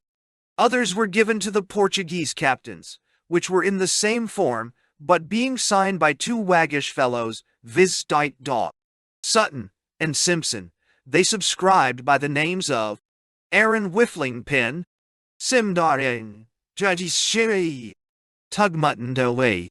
But there was something so singularly cruel and barbarous done here to the Porcupine, Captain Fletcher, as must not be passed over without special remark. This ship lay in the road, almost slaved, when the pirates came in, and the commander being on shore, settling his accounts, was sent to for the ransom, but he excused it as having no orders from the owners, though the true reason might be that he thought it dishonorable to treat with robbers, and that the ship, separate from the slaves, towards whom he could mistrust no cruelty, was not worth the sum demanded. Hereupon, Roberts sends the boat to transport the Negroes, in order to set her on fire, but being in haste, and finding that unshackling them cost much time and labor, they actually set her on fire, with 80 of those poor wretches on board, chained 2 and 2 together, under the miserable choice of perishing by fire or water. Those who jumped overboard from the flames were seized by sharks, a voracious fish, in plenty in this road, and, in their sight, torn limb from limb alive, a cruelty unparalleled, and for which, had every individual been hanged, few I imagine would think that justice had been rigorous. The pirates indeed were obliged to dispatch their business here in haste, because they had intercepted a letter from General Phipps to Mr. Rolfe Phipps, Baldwin, the Royal African Company's agent at Whydah, giving an account that Roberts had been seen to windward of Cape 3 Points, that he might the better guard against the damages to the company's ships, if he should arrive at that road before the Swallow man of war, which he assured him, at the time of that letter, was pursuing them to that place. Roberts called up his company, and desired they would hear Phipps' speech, for so he was pleased to call the letter, and notwithstanding their vaporing, persuaded them of the necessity of moving. For, says he, such brave fellows cannot be supposed to be frightened at this news, yet that it to avoid dry blows, which is the best that can be expected, if overtaken.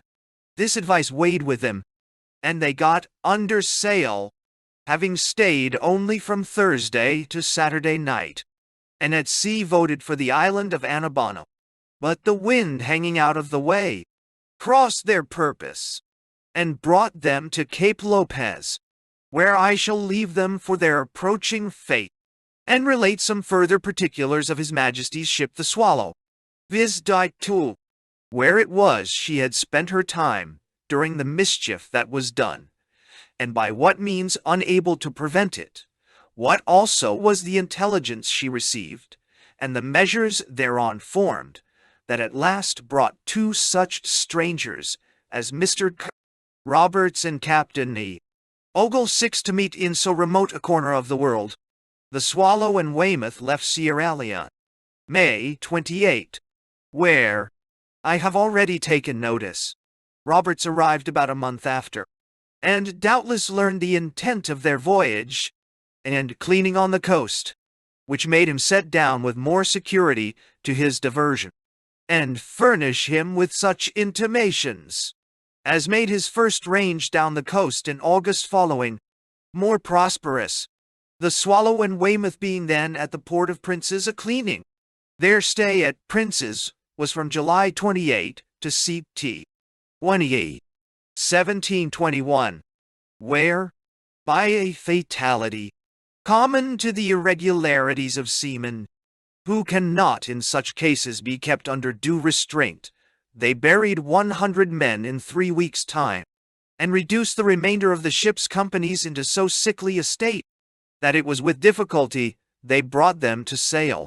And this misfortune was probably the ruin of Roberts, for it prevented the men of war's going back to Sierra Leone, as it was intended, there being a necessity of leaving His Majesty's ship Weymouth, in much the worst condition of the 2, under the guns of Cape Corso, to impress men, being unable at this time either to hand the sails or weigh her anchor, and Roberts being ignorant of the occasion or alteration of the first design, fell into the mouth of danger, when he thought himself the farthest from it.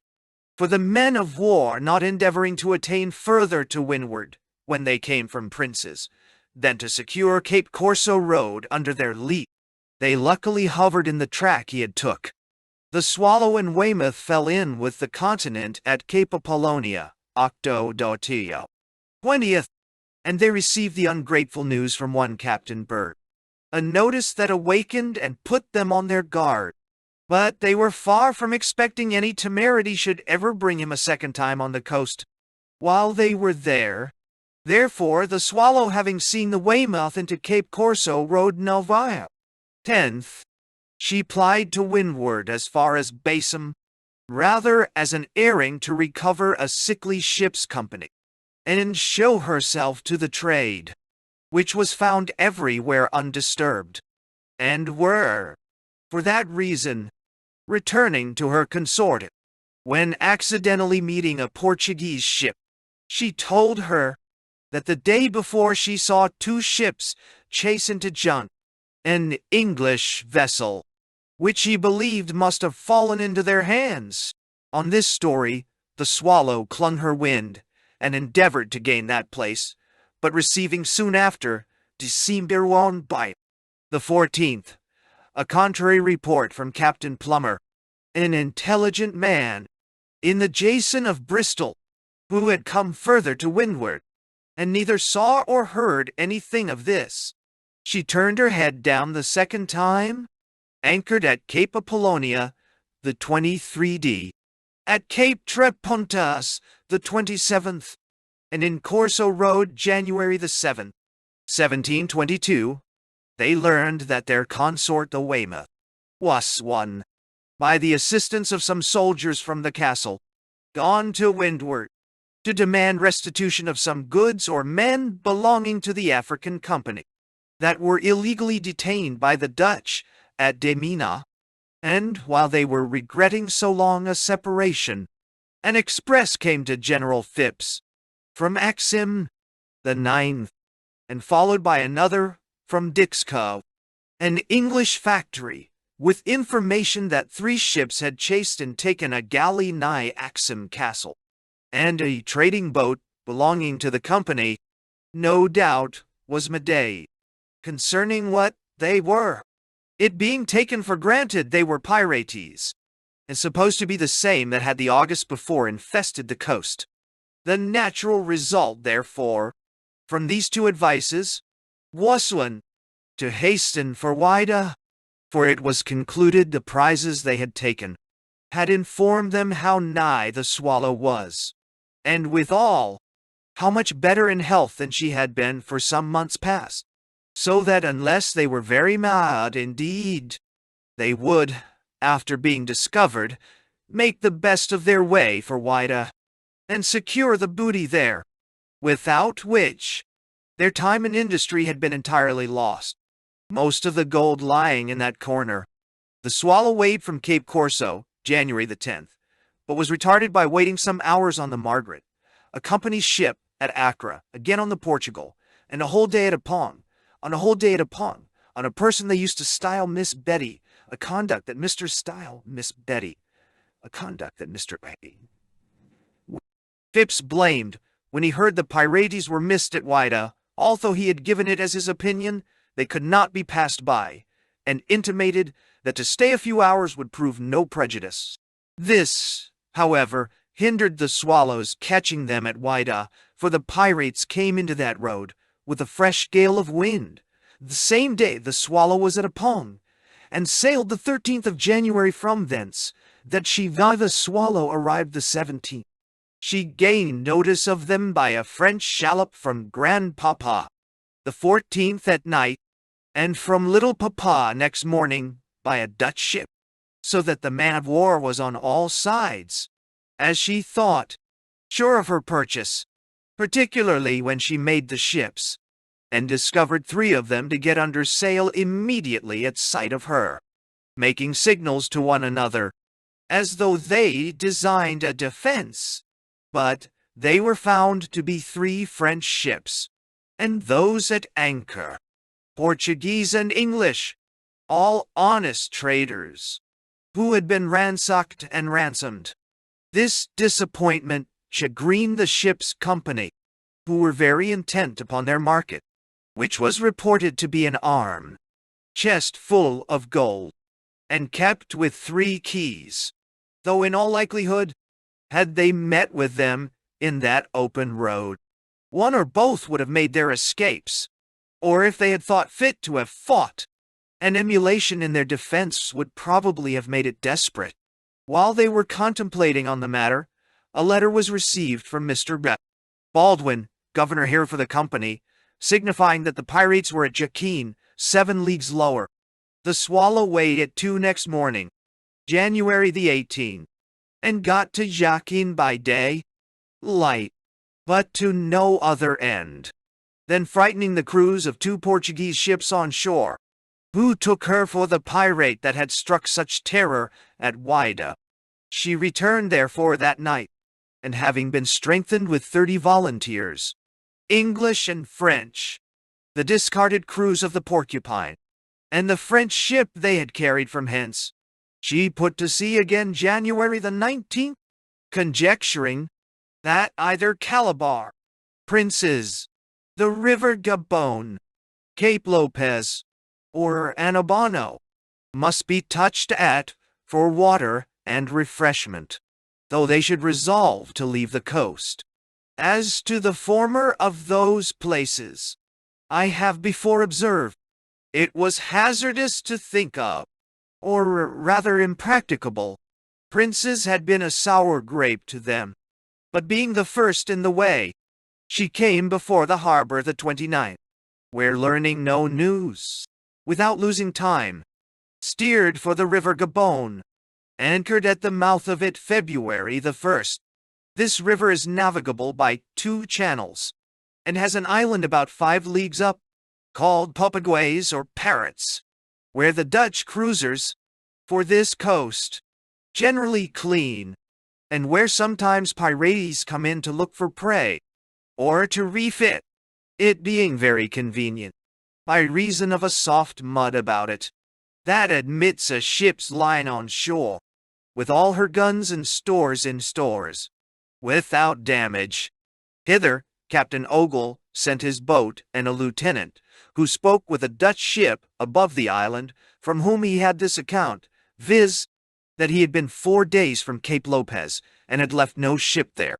However, they beat up for the Cape, without regard to this story, and on the 5th, at dawning was surprised with the noise of a gun, which, as the day brightened, they found was from Cape Lopez Bay, where they discovered 3 ships at anchor, the largest with the king's colors and pendant flying, which was soon after concluded to be Mr.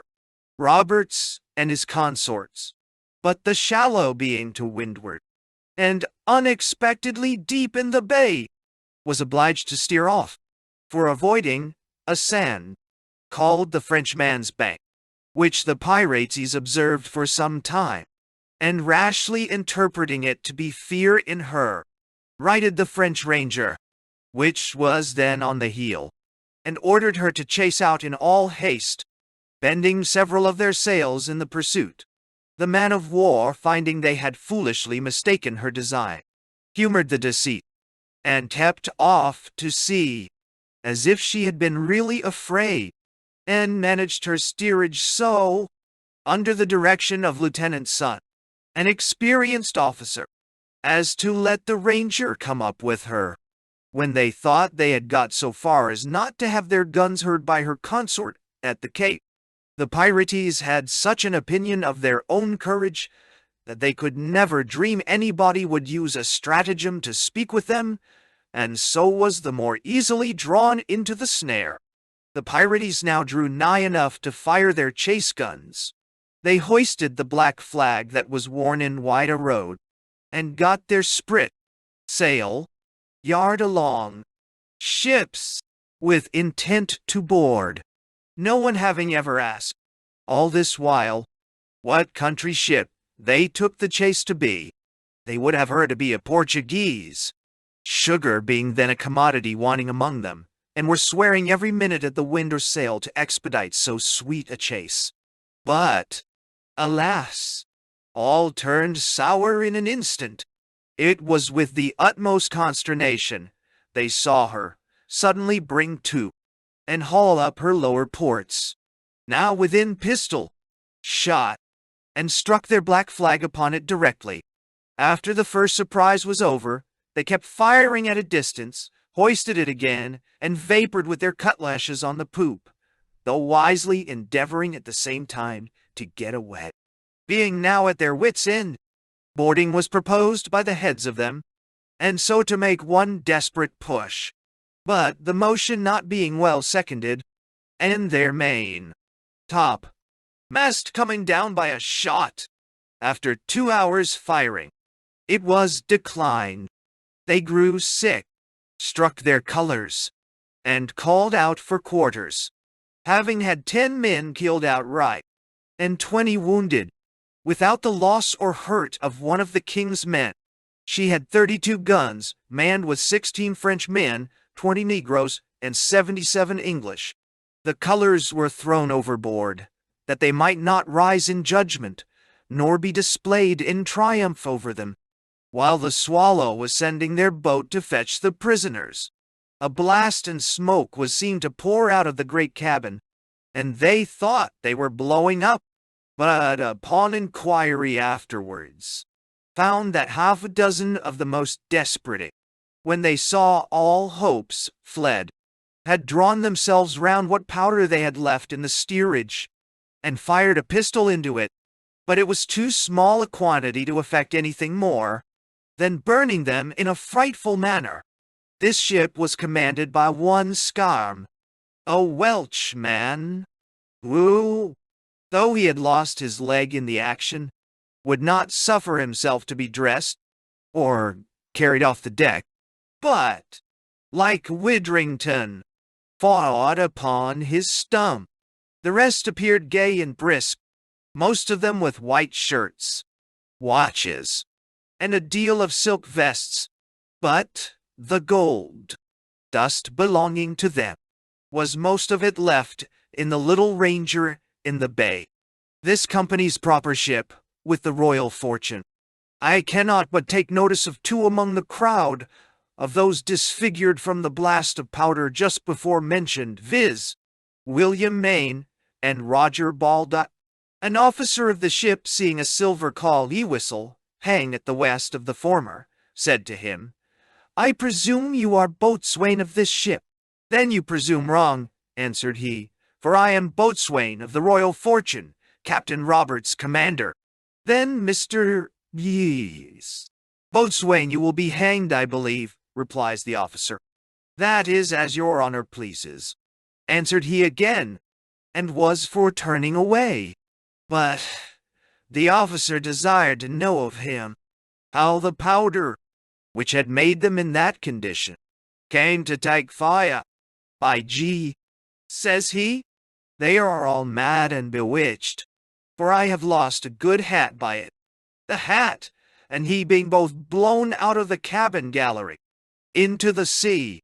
But what signifies a hat, friend?" says the officers.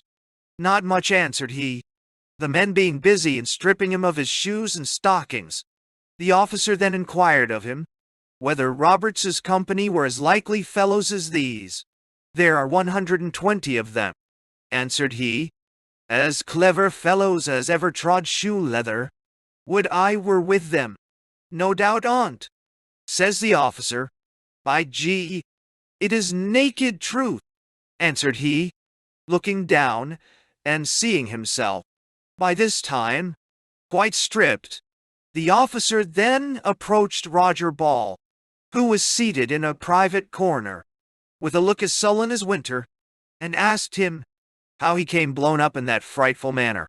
"Why," says he, "John Morris fired a pistol into the powder, and if he had not done it, I would," bearing his pain without the least complaint. The officer gave him to understand he was surgeon, and, if he desired it, he would dress him, but he swore it should not be done, and that if anything was applied to him, he would tear it off. Nevertheless, the surgeon had good nature enough to dress him, though with much trouble. At night he was in a kind of delirium, and raved on the bravery of Roberts, saying he should shortly be released, as soon as they should meet him, which procured him a lashing down upon the forecastle, which he, resisting with all his force, caused him to be used with the more violence, so that he was tied down with so much severity, that his flesh being sore and tender with the blowing up, he died next day of a mortification. They secured the prisoners with pinions and shackles, but the ship was so much disabled in the engagement that they had once thoughts to set her on fire. But as this would have given them the trouble of taking the pirates' wounded men on board themselves, and that they were certain the royal fortune would wait for their consort's return, they lay by her 2 days, repaired her rigging and other damages, and sent her into Princes, with the Frenchmen, and 4 of their own hands. On the 9th in the evening, the Swallow gained the Cape again, and saw the Royal Fortune standing into the bay with the Neptune, Captain Hill, of London, a good presage of the next day's success, for they did not doubt but the temptation of liquor and plunder they might find in this their new prize would make the pirates very confused. And so it happened. On the 10th, in the morning, the man-of-war bore away to round the Cape. Roberts's crew, discerning their masts over the land, went down into the cabin to acquaint him of it, he being then at breakfast with his new guest, Captain Hill, on a savory dish of Solomongundi, Samagundi, and some of his own beer. He took no notice of it, and his men almost as little, some saying she was a Portuguese ship, others a French slave ship, but the major part swore it was the French Ranger returning, and were merrily debating for some time on the manner of reception, whether they should salute or not. But as the Swallow approached nigher, things appeared plainer, and though they were stigmatized with the name of cowards, who shewed any apprehension of danger, yet some of them, now undeceived, declared it to Roberts, especially one Armstrong, who had deserted from that ship, and knew her well. Those Roberts swore at as cowards, who meant to dishearten the men, asking them if it were so, whether they were afraid to fight, or no, and hardly refrained from blows, what his own apprehensions were, till she hauled up her ports, and hoisted their proper colors, is uncertain. But then, being perfectly convinced, he slipped his cable, got under sail, and ordered his men to arms, without any show of timidity, dropping a first-rate oath that it was a bite, but, at the same time, resolved, like a gallant rogue, to get clear, or die. There was one Armstrong, as I just mentioned, a deserter from the Swallow, whom they inquired of concerning the trim and sailing of that ship. He told them she sailed best upon a wind, and therefore, if they designed to leave her, they should go before it. The danger was imminent, and time very short, to consult of means to extricate himself. His resolution in this strait was as follows: to pass close to the Swallow, with all their sails, and receive her broadside, before they returned a shot, if disabled by this, or that they could not depend on sailing, then to run on shore at the point, which is steep to, and every one to shift for himself among the negroes, or failing in these, to board, and blow up together, for he saw that the greatest part of his men were drunk, passively courageous, unfit for service. Roberts himself made a gallant figure at the time of the engagement, being dressed in a rich crimson damask waistcoat and breeches, a red feather in his hat, a gold chain round his neck, with a diamond cross hanging to it, a sword in his hand, and 2 pair of pistols hanging at the end of a silk sling, slung over his shoulders, according to the fashion of the pirate, and is said to have given his orders with boldness and spirit, coming, according to what he had purposed, close to the man of war, received her fire, and then hoisted his black flag, and returned it, shooting away from her, with all the sail he could pack. And had he took Armstrong's advice, to have gone before the wind, he had probably escaped. But keeping his tacks down, either by the wind's shifting, or ill steerage, or both, he was taken back with his sails, and the Swallow came a second time very nigh to him. He had now perhaps finished the fight very desperately, if death, who took a swift passage in a grape shot, had not interposed, and struck him directly on the throat. He settled himself on the tackles of a gun, which one Stevenson, from the helm, observing, ran to his assistance, and not perceiving him wounded, swore at him, and bid him stand up, and fight like a man. But when he found his mistake, and that his captain was certainly dead, he gushed into tears, and wished the next shot might be his lot. They presently threw him overboard with his arms and ornaments on, according to the repeated request he made in his lifetime. Roberts was a tall, black, dark-complexioned man, near 40 years of age, born at Newey, Bag, nigh Haverford-West, in Pembrokeshire, of good natural parts, and personal bravery, though he applied them to such wicked purposes as made them of no commendation, frequently drinking and to him who ever lived to wear a halter.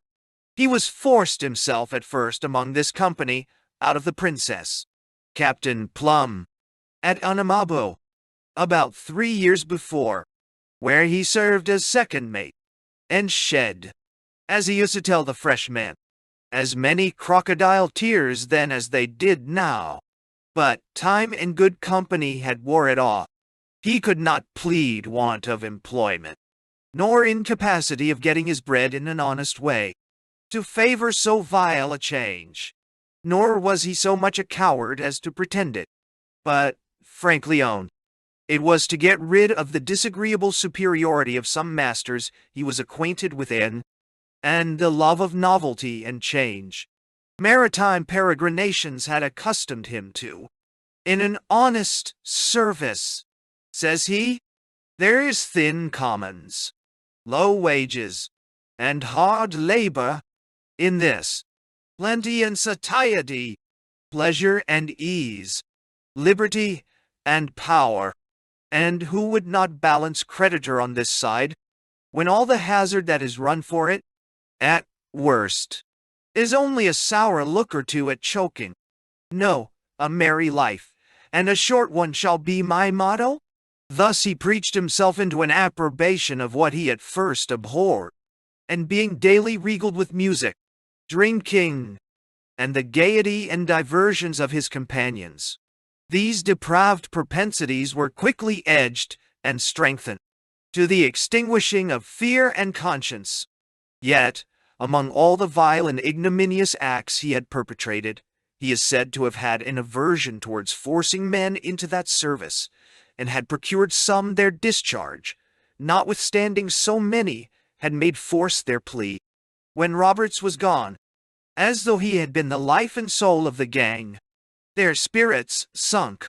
Many deserted their quarters, and all stupidly neglected any means for defense or escape. And their main mass soon after being shot by the bull, they had no way left but to surrender and call for quarters. The Swallow kept aloof, while her boat passed and repassed for the prisoners, because they understood they were under an oath to blow up, and some of the desperadoes showed a willingness that way, matches being lighted, and scuffles happening between those who would do and those who opposed it. But I cannot easily account for this humor, which can be termed no more than a false courage, since any of them had power to destroy his own life, either by pistol or drowning, without involving others in the same fate, who are in no temper of mind for it, and at best, it had been only dying, for fear of death. She had 40 guns and 157 men, 45 whereof were Negroes. 3 only were killed in the action, without any loss to the Swallow. There was found upwards of 2,000 ale in gold dust in her. The flag could not be got easily from under the fallen mast, and was therefore recovered by the Swallow. It had the figure of a skeleton in it, and a man portrayed with a flaming sword in his hand, intimating a defiance of death itself. The Swallow returned back into Cape Lopez Bay, and found the little Ranger, whom the pirates had deserted in haste, for the better defense of the ship. She had been plundered, according to what I could learn, of 2,000 in gold dust, the shares of those pirates who belonged to her, and Captain Hill, in the Neptune, not unjustly suspected, for he would not wait the man-of-war's returning into the bay again, but sailed away immediately, making no scruple afterwards to own the seizure of other goods out of her, and surrendered, as a confirmation of all, 50 ounces at Barbados, for which, see the article at the end of this book, all persons who after the 29th of September, 1700, and c. To sum up the whole, if it be considered first that the sickly state of the men of war, when they sailed from princes, was the misfortune that hindered their being as far as Sierra Leone, and consequently out of the track the pirates then took, that those pirates, directly contrary to their design, in the second expedition, should get above Cape Corso, and that nigh Axim a chase should offer, that inevitably must discover them, and be soon communicated to the men of war. That the satiating their evil and malicious tempers at Whydah, in burning the Porcupine, and running off with the French ship, had strengthened the Swallow with 30 men. That the Swallow should miss them in that road, where probably she had not, or at least so effectually obtained her end. That he should be so far infatuated at Cape Lopez as to divide their strength, which when collected might have been so formidable. And lastly, that the conquest should be without bloodshed. I say, considering all these circumstances, it shews that the hand of Providence was concerned in their destruction. As to their behavior after they were taken, it was found that they had great inclinations to rebel, if they could have laid hold of any opportunity. For they were very uneasy under restraint, having been lately all commanders themselves. Nor could they brook their diet or quarters, without cursing and swearing, and upbraiding each other, with the folly that had brought them to it. So that to secure themselves against any mad, desperate undertaking of theirs, the Swallow strongly barricadoed the gun room, and made another prison before it. An officer, with pistols and cutlashes, doing duty, night and day, and the prisoners within, manacled and shackled. They would yet, in these circumstances, be impudently merry, saying, when they viewed their nakedness, that they had not left them a half-penny to give old Charon, to ferry them over Styx, and at their thin commons, they would observe that they fell away so fast, that they should not have weight left to hang them. Sutton used to be very profane, he happening to be in the same irons with another prisoner, who was more serious than ordinary, and read and prayed often, as became his condition. This man, Sutton used to swear at him, and ask him what he proposed by so much noise and devotion. Heaven, says the other, I hope. Heaven, you fool, says Sutton. Did you ever hear of any pirates going thither? Give me head. Oh, it's a merrier place. I'll give Roberts a salute of 13 guns at entrance. And when he found such ludicrous expressions had no effect on him, he made a formal complaint, and requested that the officer would either remove this man or take his prayer book away, as a common disturber. A combination and conspiracy was formed betwixt Moody, Ashplant, Magnes, Mayor, and others to rise and kill the officers and run away with the ship. This they had carried on by means of a mulatto boy, who was allowed to attend them, and proved very trusty in his messages. Betwixt the principals, But the evening of that night, they were to have made the struggle. Two of the prisoners that sat next to Ashplanty heard the boy whisper him upon the project, and naming to him the hour they should be ready, presently gave notice of it to the captain, which put the ship in an alarm for a little time. And, on examination, several of them had made shift to break off, or lose their shackles, no doubt for such purpose. But it tended only to procure to themselves worse usage and confinement. In the same passage to Cape Corso, the prize, Royal Fortune, was in the same danger. She was left at the island of Saint Thome in the possession of an officer and a few men to take in some fresh provisions, which were scarce at Cape Corso, with orders to follow the ship. There were only some of the pirates' negroes, 3 or 4 wounded prisoners, and Scudamore, their surgeon, from whom they seemed to be under no apprehension, especially from the last, who might have hoped for favor on account of his employ, and had stood so much indebted for his liberty, eating and drinking constantly with the officers. Yet this fellow, regardless of the favor, and lost to all sense of reformation, endeavored to bring over the negroes to his design of murdering the people and running away with the ship.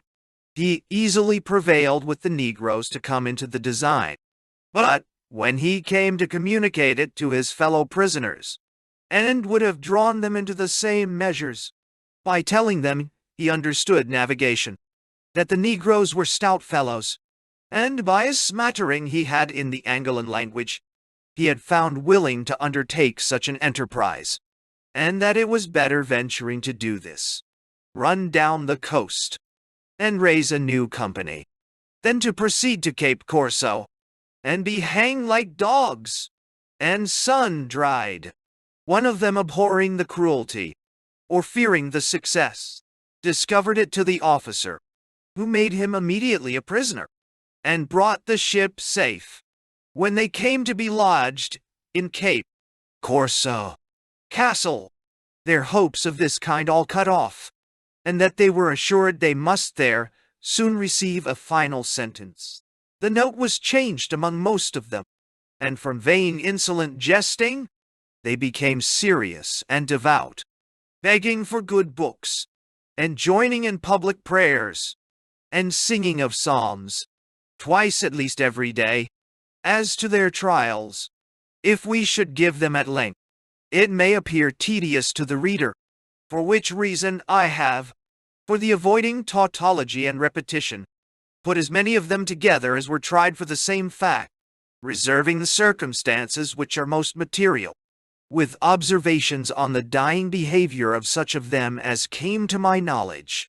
And first, it may be observed from the list that a great part of these pirate ships' crews were men entered on the coast of Africa, not many months before they were taken, from whence it may be concluded that the pretended constraint of Roberts on them was very often a complotment between parties equally willing, and this Roberts several times openly declared, particularly to the Onslow's people, whom he called aft, and asked of them who was willing to go, for he would force nobody, as was deposed by some of his best hands, after acquittal, nor is it reasonable to think he should reject Irish volunteers, only from a pique against Kennedy, and force others, that might hazard, and, in time, destroy his government.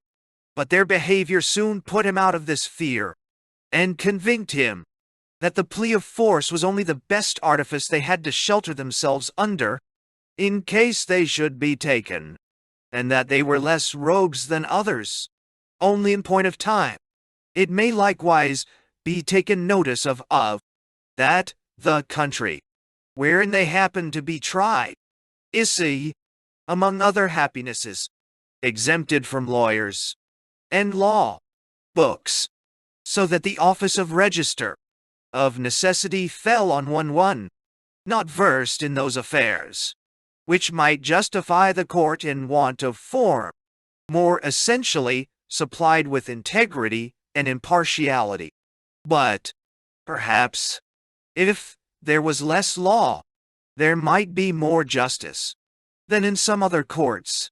Fourth, if the civil law be a law of universal reason, judging of the rectitude or obliquity of men's actions, every man of common sense is endued with a portion of it, at least sufficient to make him distinguish right from wrong, or what the civilians call malum in se nine. Therefore, here, 1. If two persons were equally guilty of the same fact, there was no convicting one and bringing the other off by any quirk or turn of law, for they formed their judgments upon the constraint or willingness, the aim and intention of the parties, and all other circumstances which make a material difference. Besides, in crimes of this nature, men bred up to the sea must be more knowing and much abler than others more learned in the law. For, before a man can have a right idea of a thing, he must know the terms standing for that thing. The sea, terms being a language by itself, which no lawyer can be supposed to understand. He must of consequence want that discriminating faculty, which should direct him to judge right of the facts meant by those terms. The court well knew it was not possible to get the evidence of every sufferer by this crew, and therefore, first of all, considered how that deficiency should be supplied, whether or no they could pardon one Joe Dennis, who had already offered himself as king's evidence, and was the best read in their lives and conversations. Here, indeed, they were at a loss for law, and concluded in the negative, because it looked like compounding with a man to swear falsely, losing by a T those great helps he could have afforded. Another great difficulty in their proceedings was how to understand those words in the Act of Parliament, of particularly specifying in the charge the circumstances of time, place, and seat, i.e., so to understand them as to be able to hold a court.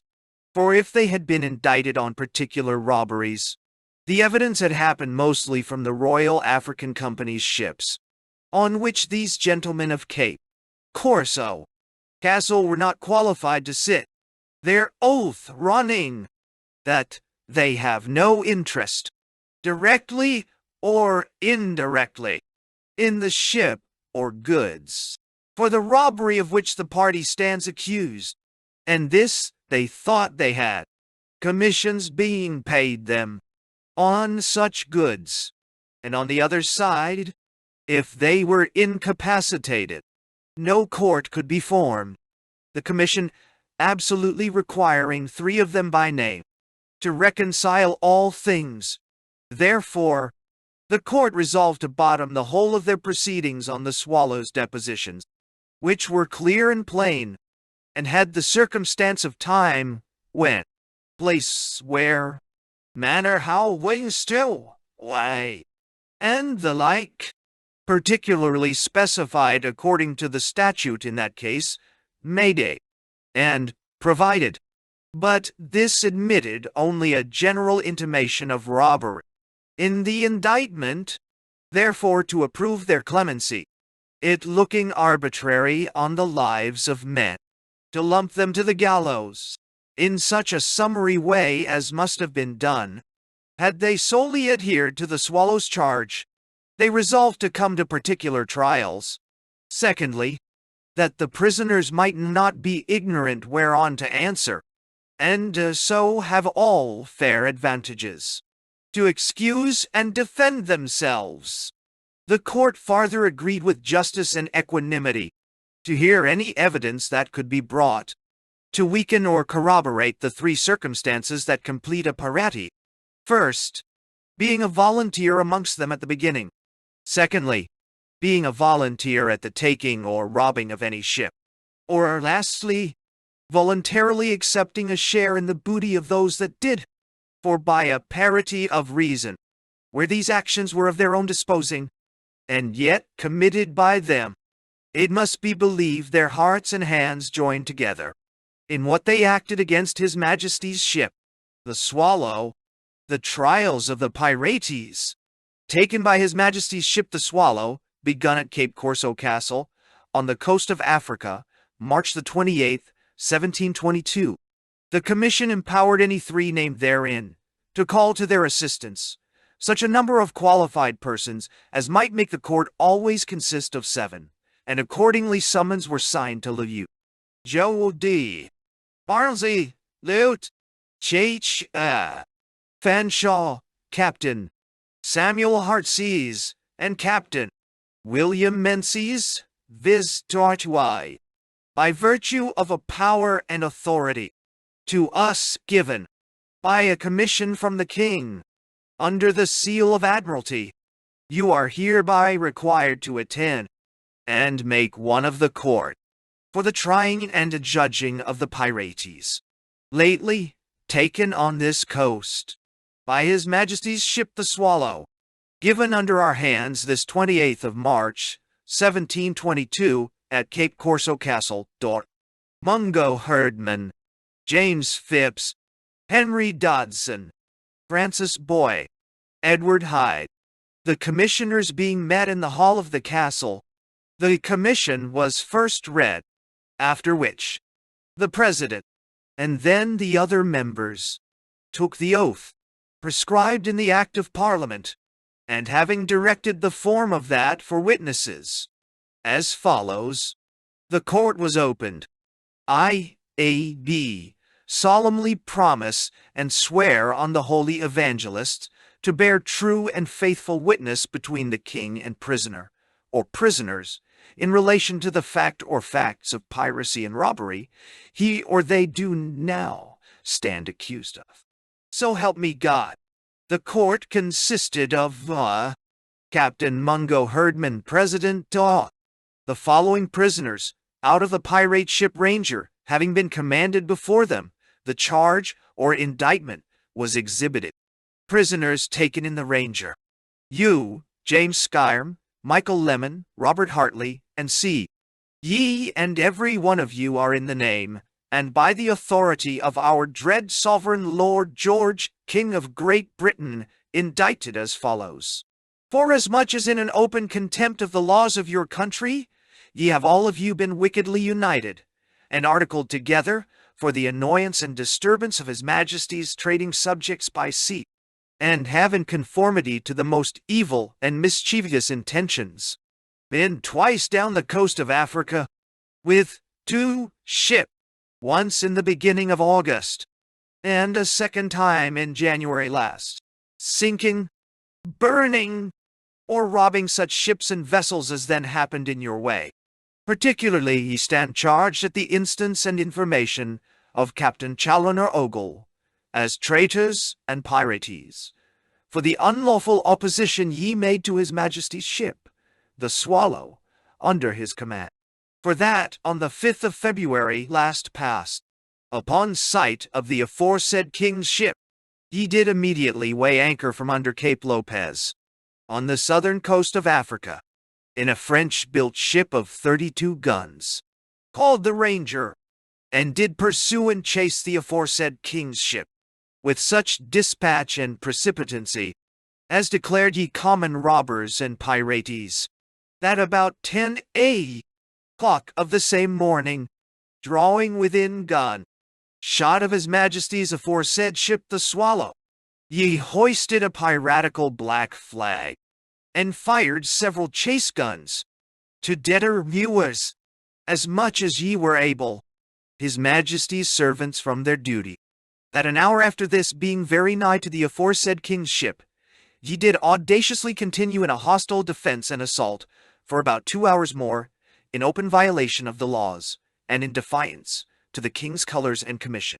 And lastly, that in the acting and compassing of all this, ye were all and every one of you, in a wicked combination, voluntarily to exert, and actually did it, in your several stations, use your utmost endeavors to distress the said king's ship, and murder his majesty's good subjects, to which they severally pleaded not guilty. Then the court called for the officers of the Swallow, Mr. Bay, Isaac's son, Lieutenant, Ralph Baldrick, boatswain, Daniel McLaughlin, mate, desiring them to view the prisoners, whether they knew them, and to give an account in what manner they had attacked and fought the king's ship. And they agreed as follows: that they had viewed all the prisoners as they stood now before the court, and were assured they were the same taken out of one or other of the pirate ships, Royal Fortune or Ranger, but verily believe them to be taken out of the Ranger.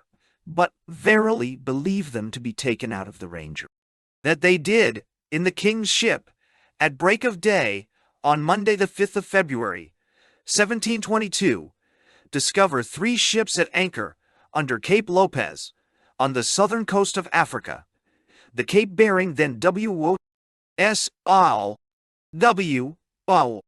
about 3 leagues, and perceiving one of them to have a pendant flying, and having heard their morning gun before, they immediately suspected them to be Roberts the pirate, his consort, and a French ship they knew had been lately carried out of White Road. The king's ship was obliged to haul off N.W.Ed. and W.N. to avoid a sand called the Frenchman's Bank, winding at and found in half an hour's time one of the 3 had got under sail from the careen, and was bending her sails in a chase towards them. To encourage this rashness and precipitancy, they kept away before the wind, as though afraid, but with their tacks on board, their main yard braced, and making, at the same time, very bad steerage. About half an hour after 10 in the morning, the pirate ship came within gunshot, and fired 4 chase guns, hoisted a black flag at the mizzen peak, and got their spritsail yard under their bowsprit for boarding. In half an hour more, approaching still nigher, they starboarded their helm, and gave her a broadside, the pirate bringing to, and returning the same. After this, the deponents say, their fire grew slack for some time, because the pirate was shot so far ahead on the weather bow, that few of their guns could point to her. Yet in this interval their black flag was either shot away, or hauled down a little space, and hoisted again. At length, by their ill steerage and favor of the wind, they came near a second time, and about 2 in the afternoon shot away their maintopmast.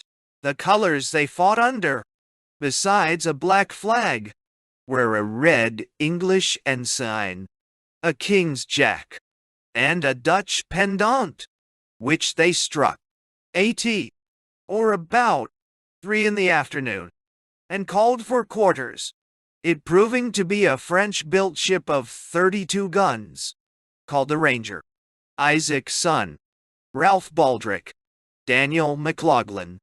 When the evidence had been heard, the prisoners were called upon to answer how they came on board this pirate ship, and their reason for so audacious a resistance as had been made against the king's ship.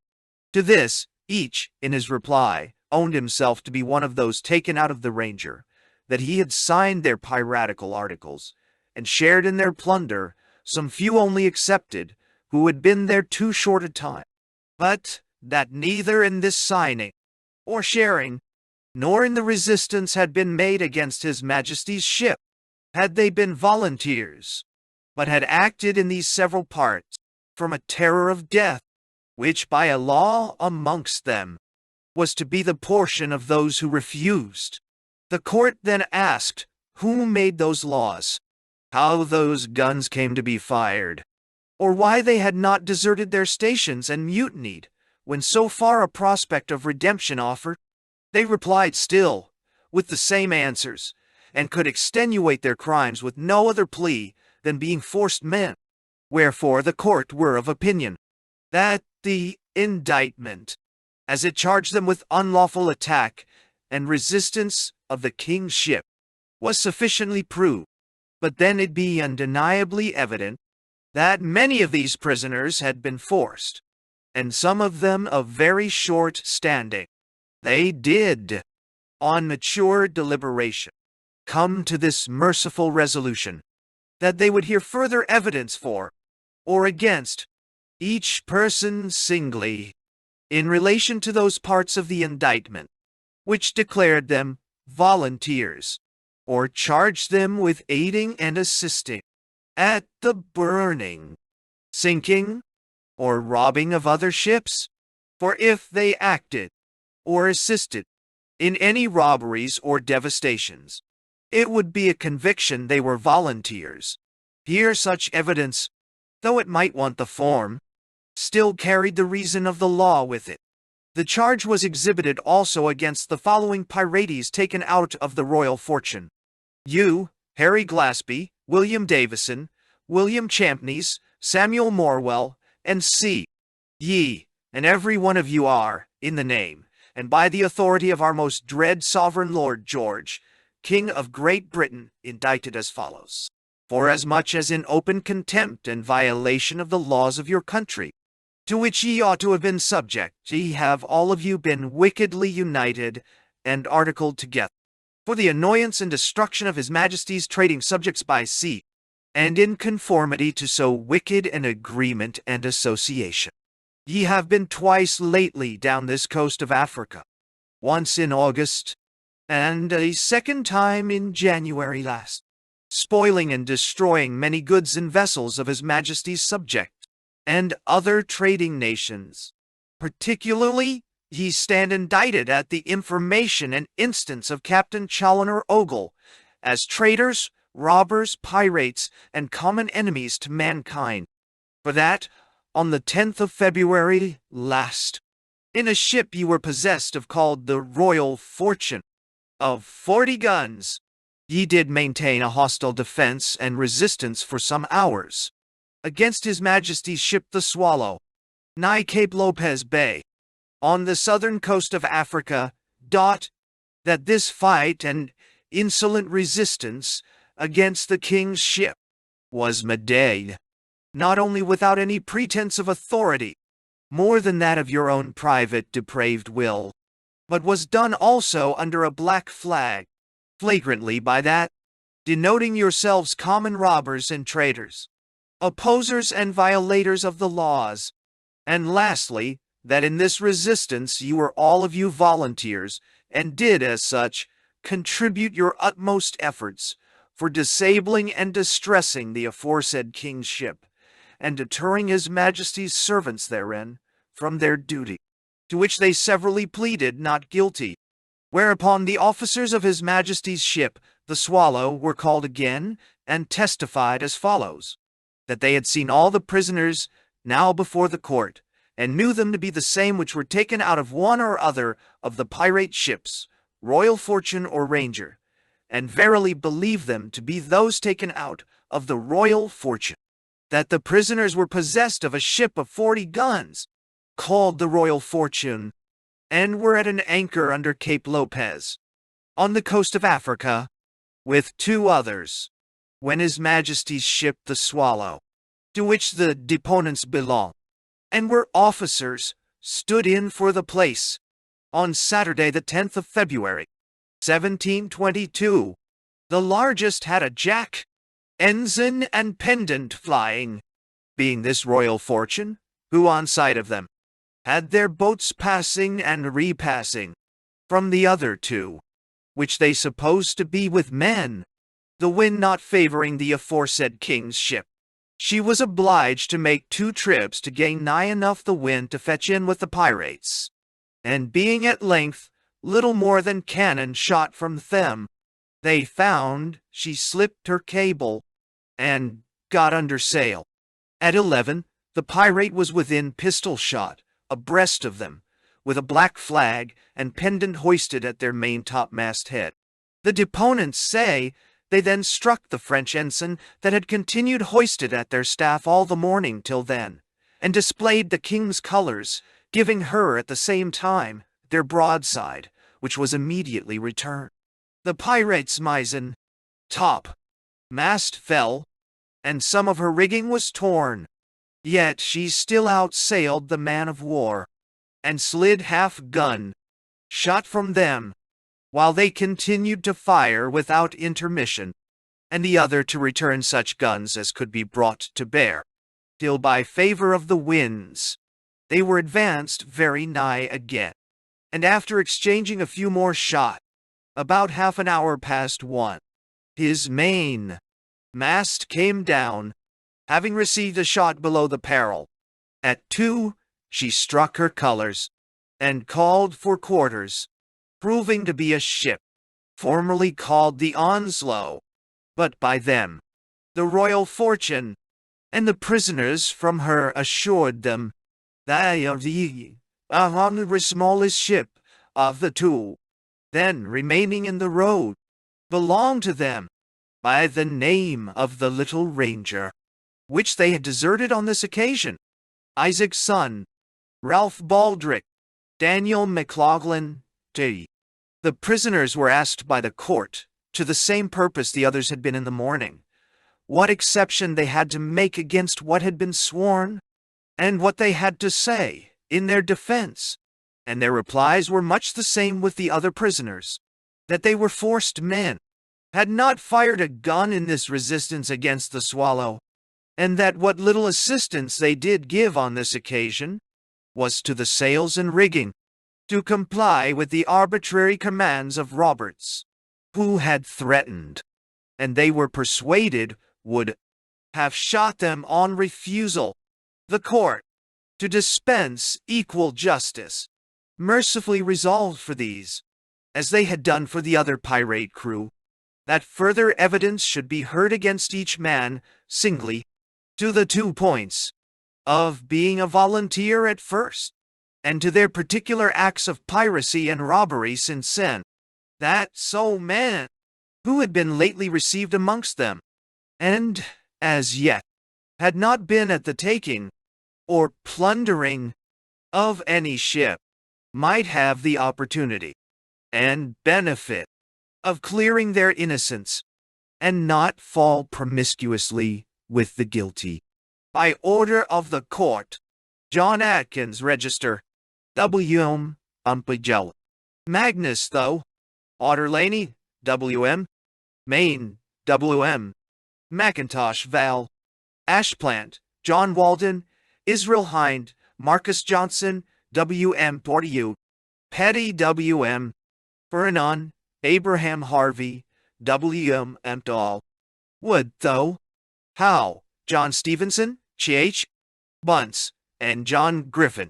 Against these it was deposed by Captain John Traherne and George Fenn, his mate, that they were all of them, either at the attacking and taking of the ship King Solomon, or afterwards at the robbing and plundering of her, and in this manner, that on the 6th of January last, their ship riding at anchor near Cape Apollonia in Africa, discovered a boat rowing towards them, against wind and stream, from a ship that lay about 3 miles to leeward.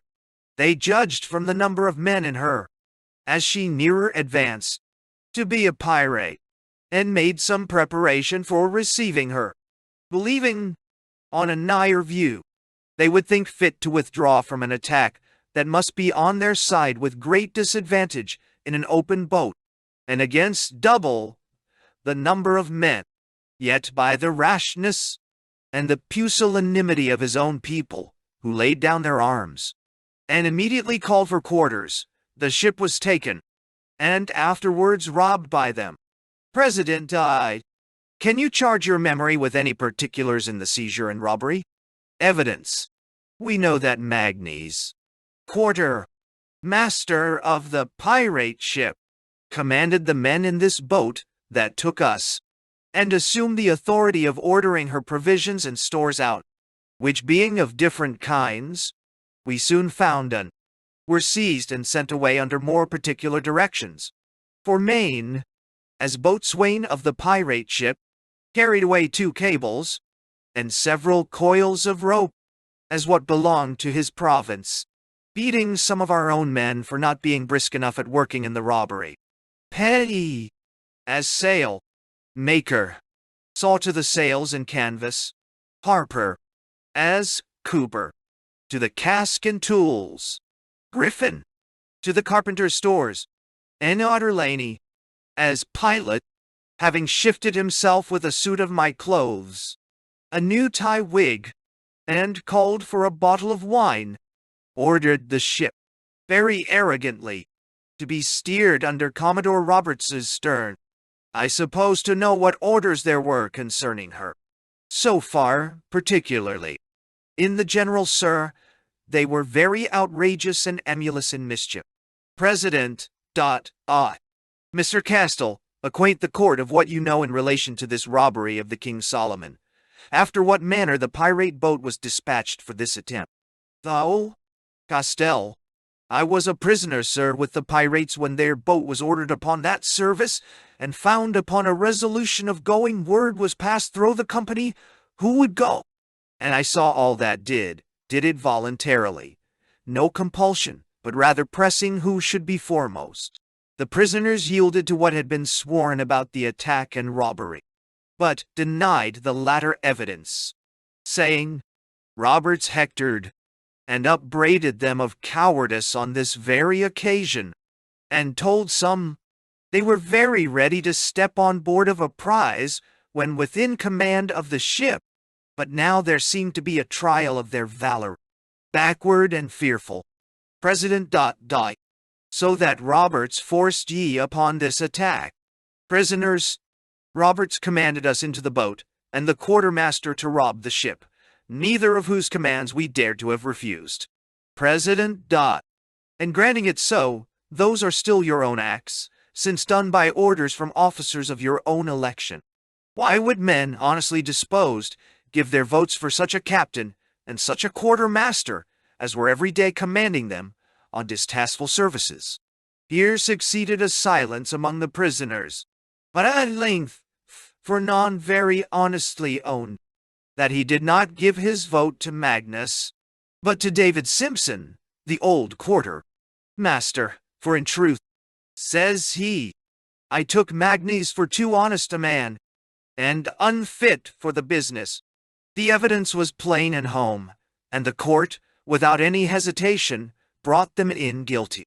William Church, Phil Hawk, James White, Nish, Brattle, Hugh Riddle, William Thomas, Thoway, Roberts Joe, Richards Joe Kane, R. Wood, R. Scott, W. M2AA, Davison Sam Morwell, Edward Evans, W. M.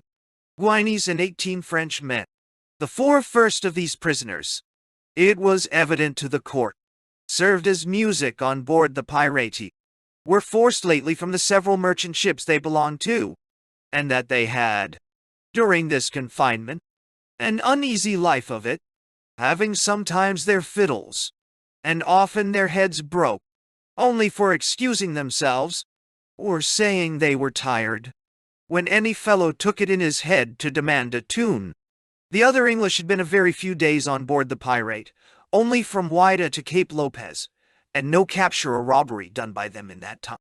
And the French men were brought with a design to reconduct their own ship, or the little Ranger in exchange, to Whydah Road again, and were used like prisoners, neither quartered nor suffered to carry arms, so that the court immediately acquiesced in acquitting them. Though, Sutton, David Simpson, Christopher Moody, Phil I, Bill R. Hardy, Hen, Dennis, David Rice, W. M.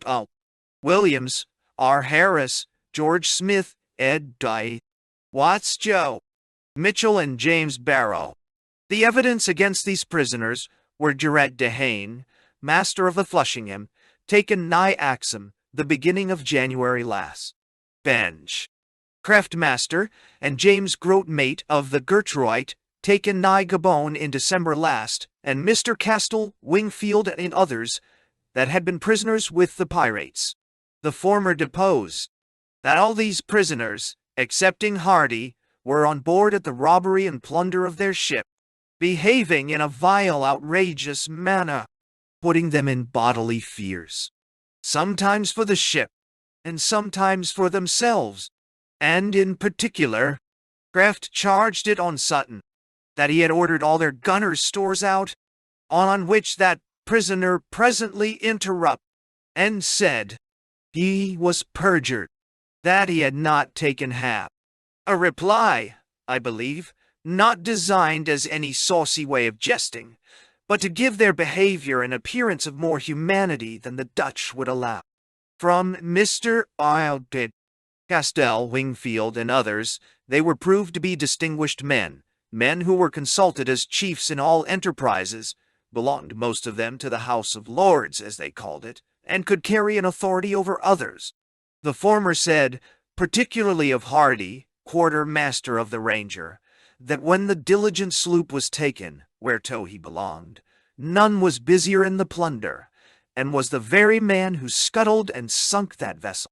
From some of the prisoners acquitted, it was farther demanded whether the acceptance or refusal of any office was not in their own option, and it was declared that every officer was chose by a majority of votes and might refuse if he pleased, since others gladly embraced what brought with it an additional share of prize. Guilty. The court on the 31st of March remanded the following 6 before them for sentence, viz. Dietol, Dav.Do, Simpson, W.M., Magnus, R. Hardy, Thomas Sutton, Christopher Moody, and Valentine Ashplant, to whom the President spoke to the following purpose: the crime of piracy, of which all of ye have been justly convicted, is of all other robberies the most aggravating and inhumane, in that, being removed from the fears of surprise, in remote and distant parts, ye do in wantonness of power often add cruelty to theft. Pirates unmoved at distress or poverty, not only spoil and rob, but do it from men needy, and who are purchasing their livelihoods through hazards and difficulties, which ought rather to move compassion, and what is still worse, do often, by persuasion or force, engage the inconsiderate part of them to their own and families' ruin, removing them from their wives and children, and by that, from the means that should support them from misery and want. To a trading nation, nothing can be so destructive as piracy, or call for more exemplary punishment, besides the national reflection it infers. It cuts off the returns of industry, and those plentiful importations that alone can make an island flourishing. And it is your aggravation that ye have been the chiefs and rulers in these licentious and lawless practices. However, contrary to the measures ye have dealt, ye have been heard with patience, and though little has, or possibly could have, been said in excuse or extenuation of your crimes, yet charity makes us hope that a true and sincere repentance, which we heartily recommend, may entitle ye to mercy and forgiveness, after the sentence of the law has taken place, which now remains upon me to pronounce. You Dab, Simpson, William Magnus, R. Hardy, though Day, Sutton, Christopher Moody, and Valera, Ashplant, Yea, and each of you are adjudged and sentenced to be carried back to the place from whence ye came, from thence to the place of execution, without the gates of this castle, and there within the flood, marks, to be hanged by the neck till ye are dead. After this ye, and each of you shall be taken down, and your bodies hanged in chains. Warrant for execution, pursuant to the sentence given on Saturday by the Court of Admiralty at Cape Corso Castle against Davy Simpson, W.M.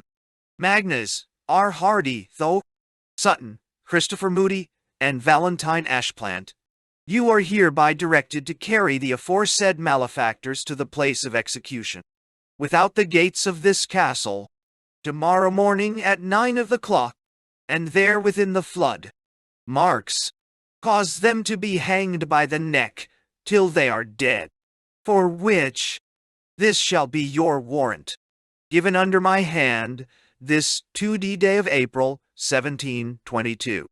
To Joseph Gordon, Mungo Herdman, Provost Marshal, the bodies remove in chains, to the gibbets already erected on the adjacent hillock. M.H. William Phillips. It appeared by the evidence of Captain Joe Traherne and George Fenn, mate of the King Solomon, that this prisoner was boatswain of the same ship when she was attacked and taken off Cape Apollonia, the 6th of January last, by the pirates' boat. When the boat drew nigh, they say, it was judged from the number of men in her that they were pirates, and being hailed, answered, Defiance, at which the commander snatched a musket from one of his men, and fired, asking them at the same time whether they would stand by him to defend the ship, but the pirates returning a volley, and crying out, they would give no quarters if any resistance was made. This prisoner took upon him to call out for quarters, without the master's consent, and misled the rest to the laying down their arms, and giving up the ship to half the number of men, and in an open boat. It was further evident he became, after this, a volunteer amongst them. First, because he was presently very forward and brisk in robbing the ship King Solomon of her provisions and stores. Secondly, because he endeavored to have his captain ill-used. And lastly, because he had confessed to Fenn that he had been obliged to sign their articles that night, a pistol being laid on the table, to signify he must do it, or be shot, when the whole appeared to be an untruth from other evidence, who also asserted his being armed in the action against the Swallow. In answer to this, he first observed upon the unhappiness of being friendless in this part of the world, which, elsewhere, by witnessing to the honesty of his former life, would, he believed, in a great measure, have invalidated the wrong evidence that had been given of his being a volunteer with the pirates. He owns, indeed, he made no application to his captain to intercede for a discharge, but excuses it with saying he had a dislike to him, and therefore was sure that such application would have availed him nothing. The court observed the pretenses of this, and other of the pirates, of a pistol and their articles being served up in a dish together, or of their being misused and forced from an honest service, was often a complotment of the parties, to render them less suspected of those they came from, and was to answer the end of being put in a newspaper or affidavit, and the pirates were so generous as not to refuse a compliment to a brother that cost them nothing, and at the same time secured them the best hands. The best, I call them, because such a dependence made them act more boldly. Guilty? Harry Glasby, master. There appearing several persons in court who had been taken by Roberts's ship, whereof the prisoner was master, their evidence was accepted as follows. Joe D. Traherne, commander of the King Solomon, deposed. The prisoner, indeed, to act as master of the pirate ship while he was under restraint there, but was observed like no master, every one obeying at discretion, of which he had taken notice, and complained to him how hard a condition it was to be a chief among brutes, and that he was weary of his life, and such other expressions, now out of his memory, as showed in him a great disinclination to that course of living. Joe Wingfield, a prisoner with them at Calabar, says the same, as to the quality he acted in, but that he was civil beyond any of them, and verily believes that when the brigantine he served on board of Buck, as a factor for the African Company, was voted to be burnt, this man was the instrument of preventing it, expressing himself with a great deal of sorrow for this and the like malicious rogueries of the company he was in, that to him showed he had acted with reluctancy, as one who could not avoid what he did. He adds further, that when one Hamilton, a surgeon, was taken by them, and the articles about to be imposed on him, he opposed and prevented it. And that Hunter, another surgeon, among them, was cleared at the prisoner's instance and persuasion, from which last this deponent had it assured to him that Glasby had once been under sentence of death, on board of them, with 2 more, for endeavoring an escape in the West Indies, and that the other 2 were really shot for it.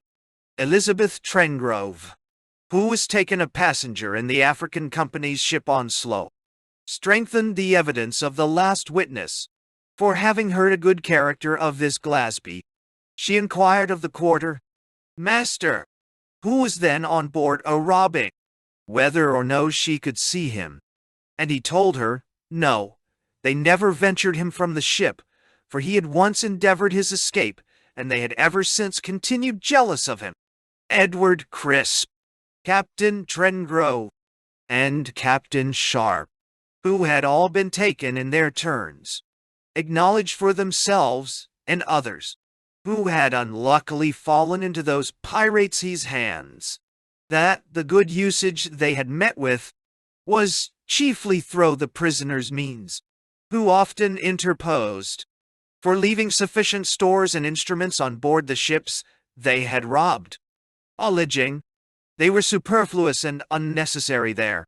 James White, whose business was music, and was on the poop of the pirate ship in time of action with the Swallow, deposed that during the engagement and defense she made, he never saw the prisoner busied about the guns, or giving orders, either to the loading or firing of them, but that he wholly attended to the setting, or trimming, of the sails, as Roberts commanded, and that in the conclusion, he verily believed him to be the man who prevented the ships being blown up, by setting trusty sentinels below, and opposing himself against such hot-headed fellows as had procured lighted matches, and were going down for that purpose.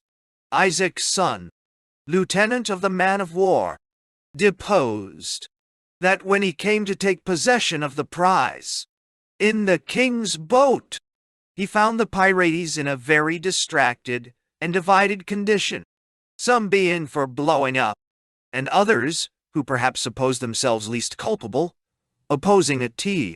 That in this confusion he inquired for the prisoner, of whom he had before heard a good character, and thinks he rendered all the service in his power, for preventing it. In particular, he understood by all hands that he had seized and taken from one James Phillips a lighted match. At the instant he was going down to the magazine, swearing that he should send them all to H1 together.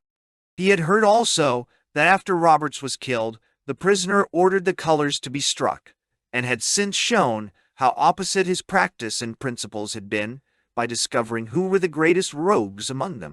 The prisoner, in his own defense, says, when he had the misfortune of falling into the pirates' hands, he was chief mate of the Samuel, of London, Captain Carey, and when he had hid himself, to prevent the design of carrying him away, they found him, and beaten threw him over, or die, shoo, 7 days afterwards, upon his objecting against Tuat, and refusing to sign their articles.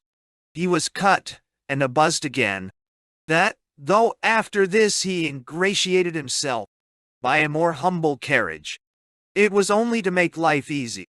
The shares they had given him, having been from time to time returned again to such prisoners as fell in his way, till of late, indeed, he had made a small reservation, and had desired Captain Lone to take 2 or 3 moidores from him, to carry to his wife, though He was once taken, he says, at making his escape in the West Indies, and, with 2 more, sentenced to be shot for it by a drunken jury. The latter actually suffered, and he was preserved only by one of the chief pirates taking a sudden liking to him and bullying the others. A second time he ran away at Hispaniola, carrying a pocket compass for conducting him through the woods. But being a most desolate and wild part of the island he fell upon, and he, ignorant how to direct his course, was obliged, after 2 or 3 days wandering on, to return towards the ship again, denying with egregious oaths the design he was charged with, for fear they should shoot him. From this time, he hopes it will be some extenuation of his fault, that most of the acquitted prisoners can witness. They owe the pirates entertained jealousies of him, and Roberts would not admit him into his secrets. And withal, that Captain Carey, and 4 other passengers with him, had made affidavit of his having been forced from his employ, which though he could not produce, yet he humbly hoped the court would think highly probable from the circumstances offered. On the whole, the court was of opinion artists had the best pretension to the plea of force, from the necessity pirates are sometimes under of engaging such, and that many parts of his own defense had been confirmed by the evidence, who had asserted he acted with reluctance, and had expressed a concern and trouble for the little hopes remained to him of extricating himself, that he had used all prisoners, as they were called, well, at the hazard of ill usage to himself, that he had not in any military capacity assisted their robberies, that he had twice endeavored his escape with the utmost danger, acquitted him. Captain James Skyrim, Neil, but our Nordbach Saul. It appeared from the evidence of several prisoners acquitted that this Skyrim commanded the Ranger. In that defense she made against the king's ship, that he ordered the men to their quarters, and the guns to be loaded and fired, having a sword in his hand, to enforce those commands, and beat such to their duty whom he espied any way negligent or backward, that although he had lost a leg in the action, his temper was so warm as to refuse going off the deck till he found all was lost. In his defense, he says, he was forced from a matis employ on board a sloop called the Greyhound, of St. Christopher's, Octitete, 1720, the pirate having drubbed him, and broke his head, only for offering to go away when that sloop was dismissed. Custom and success had since indeed blunted, and, in some measure, worn out the sense of shame, but that he had really for several months past been sick, and disqualified for any duty. And though Roberts had forced him on this expedition, much against his will, yet the evidence must be sensible. The title of captain gave him no pre-sual eminence, for he could not be obeyed, though he had often called to them to leave off their fire, when he perceived it to be the king's ship. The sickness he alleged, but more especially the circumstance of losing his leg, were aggravations of his fault, shewing him more alert on such occasions than he was now willing to be thought.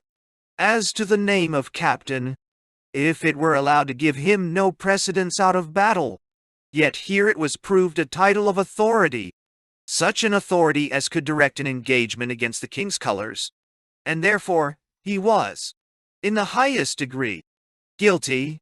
John Walden, Captain John Traherne, and George Fenn deposed the prisoner to be one of the number, who, in an open boat, piratically assailed, and took their ship, and was remarkably busy at mischief, having a pole axe in his hand, which served him instead of a key to all the locked doors and boxes he came nigh.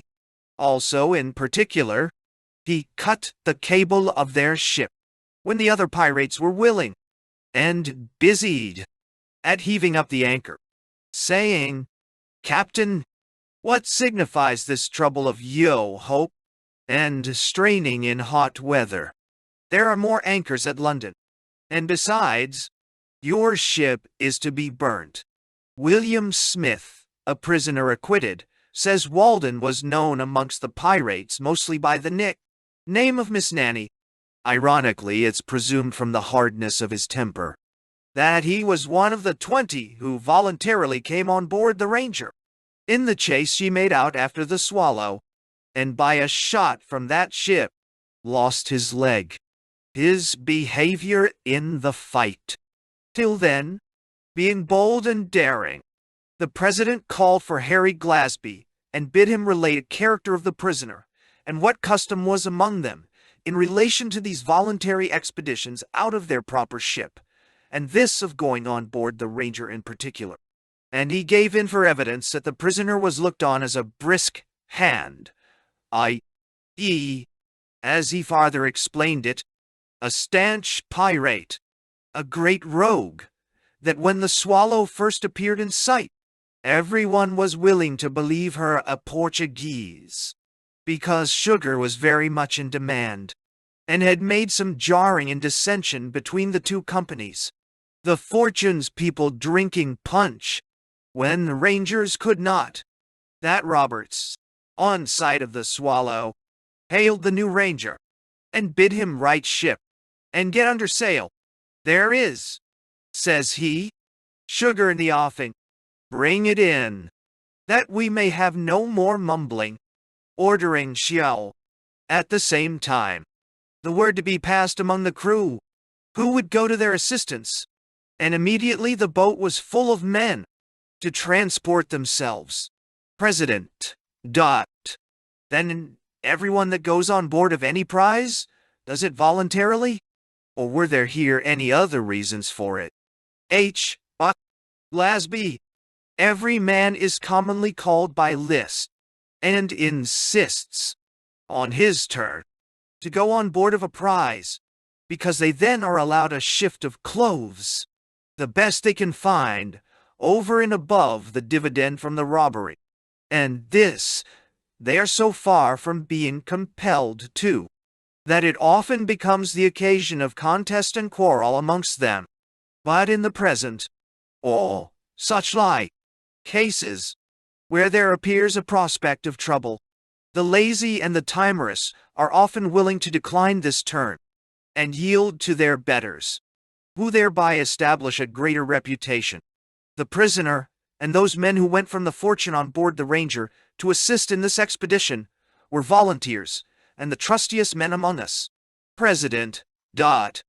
Were there no jealousies of the Rangers leaving you in this chase, or at any other time, in order to surrender? H. Glasby. Most of the Rangers' crew were fresh men who had been entered only since their being on the coast of Guinea, and therefore had not so liberal a share in fresh provisions, or wine, as the Fortune's people, who thought they had borne the burthen and heat of the day, which had given occasion indeed to some grumblings and whisperings, as though they would take an opportunity to leave us. But we never supposed if they did, it would be with any other design than setting up for themselves. They having, many of them, behaved with greater severity than the old standers. The prisoner appeared undaunted, and rather solicitous about resting his stump, than giving any answer to the court, or making any defense for himself, till called upon. Then he related in a careless, or rather hopeless manner, the circumstances of his first entrance. Being forced, he said, out of the blessing of Lymington, at Newfoundland, about 12 months past. This, he is sure, most of the old pirates knew, and that he was for some time as sick of the change as any man. But custom and ill company had altered him, owning very frankly that he was at the attack and taking of the King Solomon, that he did cut her cable, and that none were forced on those occasions. As to the last expedition in the Ranger, he confesses he went on board of her, but that it was by Roberts's order, and in the chase loaded one gun, to bring her to. But when he saw it was a bite, he declared to his comrades that it was not worthwhile to resist, forbore firing, and assisted to reeve the braces, 11 in order, if they could, to get away, in which sort of service he was busied, when a shot from the man-of-war took off his leg, and being asked, that supposing the chase had proved a Portuguese? Why then, says he, I don't know what I might have done, intimating withal, that everybody then would have been ready enough at plundering. Guilty, Pill, Peter Scudamore dead, Harry Glasby, Joe Dotty, Wingfield, and Nicholas Brattle deposed thus much as to his being a volunteer with the Pirates, from Captain Rolls at Calabar D. First, that he quarreled with Moody, one of the heads of the gang, and fought with him, because he opposed his going, asking Rolls, in a leering manner, whether he would not be so kind as to put him at Scudamore into the Gazette when he came home. And, at another time, when he, Rolls, was going from the pirate ship, in his boat, a tornado arose. I wish, says he, the rascal may be drowned, for he is a great rogue, and has endeavored to do me all the ill offices he could among these gentlemen. Pirates. No. And secondly, that he had signed the pirates' articles with a great deal of alacrity, and gloried in having been the first surgeon that had done so. For before this, it was their custom to change their surgeons, when they desired it, after having served a time, and never obliged them to sign.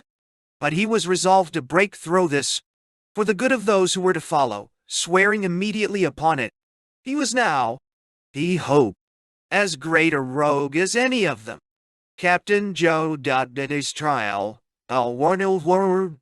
Trahan, and George Fenn, his mate, deposed the prisoner to have taken out of the King Solomon, their surgeons' capital instruments, some medicines, and a backgammon table, which latter became the means of a quarrel between one Wincana and he, whose property they should be, and were yielded to the prisoner.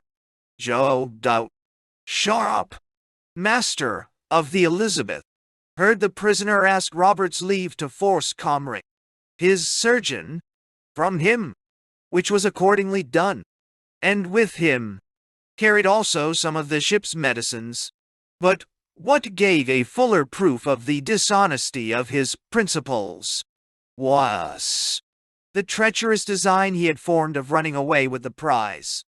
In her passage to Cape Corso, though he had been treated with all humanity, and very unlike a prisoner, on account of his employ and better education, which had rendered him less to be suspected, Mr. Hui, Child, acquitted, deposed, that in their passage from the island of St. Thomas, in the fortune prize, this prisoner was several times tempting him into measures of rising with the Negroes, and killing the Swallows people, shewing him how easily the white men might be demolished, and a new company raised at Angola, and that part of the coast. For, says he, I understand how to navigate a ship, and can soon teach you to steer. And is it not better to do this than to go back to Cape Corso, and be hanged and sun-dried? To which the deponent replying, he was not afraid of being hanged, Scudamore bid him be still, and no harm should come to him. But before the next day, evening, which was the designed time of executing this project, this deponent discovered it to the officer, and assured him Scudamore had been talking all the preceding night to the Negroes, in Angolan language. Isaac Burnett heard the prisoner ask James Harris, a pirate, left with the wounded in the prize, whether he was willing to come into the project of running away with the ship and endeavor the raising of a new company, but turned the discourse to horse racing. As the deponent crept nigher, he acquainted the officer with what he had heard, who kept the people under arms all night, their apprehensions of the negroes not being groundless, for many of them having lived a long time in this piratical way, where, by the thin commons they were now reduced to, as ripe for mischief as any. The prisoner in his defense said, he was a forced man from Captain Rolls, in October last, and if he had not shown such a concern as became him, at the alteration, he must remark the occasion to be the disagreement and enmity between them, but that both Roberts and Val Ashplant threatened him into signing their articles, and that he did it in terror. The King Solomon and Elizabeth medicine chests he owns he plundered, by order of Hunter, the then chief surgeon, who, by the pirates' laws, always directs in this province, and Mr. Child, though acquitted, had, by the same orders, taken out a whole French medicine chest, which he must be sensible for me, as well as for himself, we neither of us dared to have denied. It was their being the proper judges, made so ungrateful an office imposed. If after this he was elected chief surgeon himself, both Comrie and Wilson were set up also, and it might have been their chance to have carried it, and as much out of their power to have refused. As to the attempt of rising and running away with the prize, he denies it altogether as untrue. A few foolish words, but only by way of supposition, that if the negroes should take it in their heads, considering the weakness and ill look out that was kept, it would have been an easy matter, in his opinion, for them to have done it, but that he encouraged such a thing was falsy. His talking to them in the Angolan language was only a way of spending his time, and trying his skill to tell 20, he being incapable of further talk. As to his understanding navigation, he had frequently acknowledged it to the deponent child, and wonders he should now so circumstantiate this skill against him. Guilty. Ein Robert Johnson. It appeared to the court that the prisoner was one of the 20 men in that boat of the pirates, which afterwards robbed the King Solomon at an anchor near Cape Apollonia, that all pirates on this sea and the like service were volunteers, and he, in particular, had contested his going on board a second time, though out of his turn. The prisoner in his defense called for Harry Glasby, who witnessed to his being so very drunk, when he first came among their crew, that they were forced to hoist him out of one ship into the other, with a tackle, and therefore without his consent, but had since been a trusty man, and was placed to the helm, in that running battle they made with the Swallow. He insisted for himself likewise on Captain Turner's affidavit of his being forced, on which others, his shipmates, had been cleared. The court, considering the partiality that might be objected in acquitting one, and condemning another of the same standing, thought fit to remark it as a clear testimony of their integrity, that their care and indulgence to each man, in allowing his particular defense, was to exempt from the rigor of the law such who, it must be allowed, would have stood too promiscuously condemned, if they had not been heard upon any other fact than that of the Swallow. And herein, what could better direct them than a character and behavior from their own associates? For though a voluntary entry with the pirates may be doubtful, yet his consequent actions are not, and it is not so material how a man comes among pirates, as how he acts when he is there. Guilty. Ilyao. George Wilson. John Sharp, master of the Elizabeth, in which ship the prisoner was passenger, and fell a second time into the pirates' hands, deposes that he took the said Wilson off from Sestos, on this coast, paying to the negroes for his ransom the value of £3 5 in goods, for which he had taken a note, that he thought he had done a charitable act in this, till meeting with one Captain Canning. He was asked why he would release such a rogue as Wilson was. For that he had been a volunteer with the pirates, out of John Tarleton. And when the deponent came to be a prisoner himself, he found Thomas, the brother of this John Tarleton, a prisoner with the pirates also, who was immediately, on Wilson's instigation, in a most sad manner, misused and beat, and had been shot. Through the fury and rage of some of those fellows, if the town side, i.e., Liverpool, men, had not hid him in a sail, under the bolt, sprit, for Moody and Harper, with their pistols cocked, searched every corner of the ship to find him, and came to the deponent's hammock, whom they had like fatally to have mistaken for Tarleton. But on his calling out, they found their error, and left him with this comfortable anodyne, that he was the honest fellow who brought the doctor. At coming away, the prisoner asked about his note, whether the pirates had it or no. Who, not being able readily to tell, he replied, "It's no matter, Mr. Sharp. I believe I shall hardly ever come to England to pay it."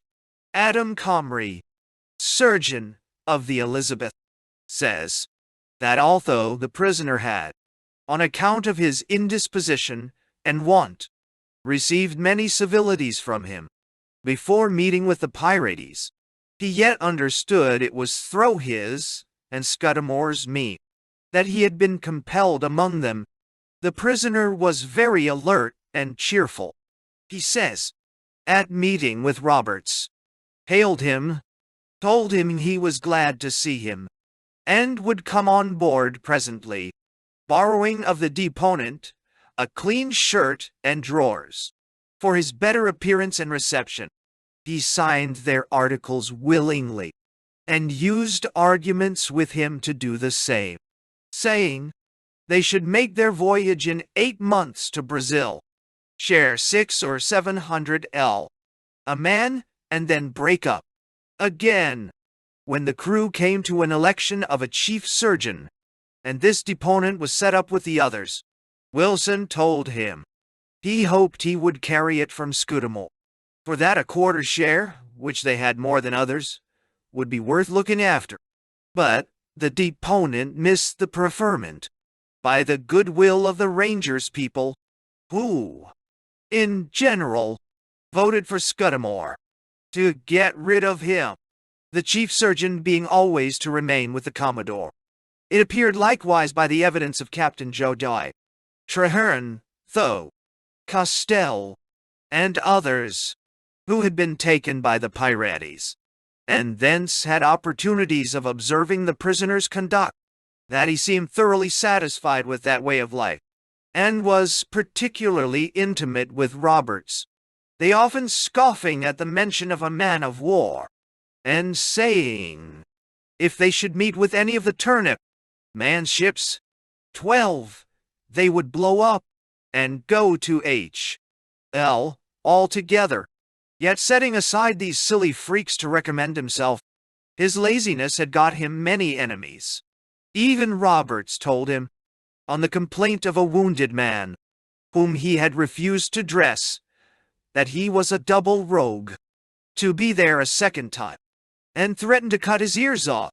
The evidence further assured the court, from Captain Thomas Tarleton, that the prisoner was taken out of his brother's ship some months before, a first time, and being forward to oblige his new company, had presently asked for the pirate's boat to fetch the medicine chest away, when the wind and current proving too hard to contend with it, he was drove on shore at Cape Monserrato.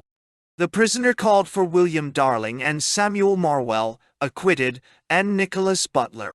William Darling deposed the first time the prisoner fell into their hands, Roberts mistook him for Joe Tarleton, the master, and being informed it was the surgeon who came to represent him, then, indisposed, he presently swore he should be his mess matinee, to which Wilson replied, he hoped not, he had a wife and child, which the other laughed at, and that he had been 2 days on board, before he went in that boat, which was drove on shore at Cape Monserrato, and at his second coming, in the Elizabeth, he heard Roberts order he should be brought on board in the first boat. Samuel Morwell says that he has heard him bewail his condition while on board the pirate, and desired one Thomas to use his interest with Roberts for a discharge, saying, his employ, and the little fortune he had left at home, would, he hoped, exempt him the further trouble of seeking his bread at sea. Nicholas Butler, who had remained with the pirates about 48 hours, when they took the French ships at Whydah, deposes that in this space the prisoner addressed him in the French language several times, deploring the wretchedness and ill fortune of being confined in such company. The prisoner, desiring liberty of 2 or 3 questions, asked whether or no he had not expostulated with Roberts, for a reason of his obliging surgeons to sign their articles, when heretofore they did not, whether he had not expressed himself glad of having formerly escaped from them, whether he had not said, at taking the ships in Whydah Road, that he could like the sport were it lawful, and whether if he had not told him should the company discharge any surgeon, that he would insist on it as his turn. The deponent answered, yes, to every question separately, and farther, that he believed Scudamore had not seen Wilson when he first came and found him out of the Elizabeth. He added, in his own defense, that being surgeon with one John Tarleton, of Liverpool, he was met a first time on this coast of Guinea, by Roberts the pirate, who, after a day or 2, told him, to his sorrow, that he was to stay there, and ordered him to fetch his chest, not medicines, as asserted, which opportunity he took to make his escape. For the boat's crew happening to consist of 5 French and 1 English man, all as willing as himself, they agreed to push the boat on shore, and trust themselves with the negroes of Cape Monserrato, hazardous, not only in respect of the dangerous seas that run there, but the inhumanity of the natives, who sometimes take a liking to humane carcasses.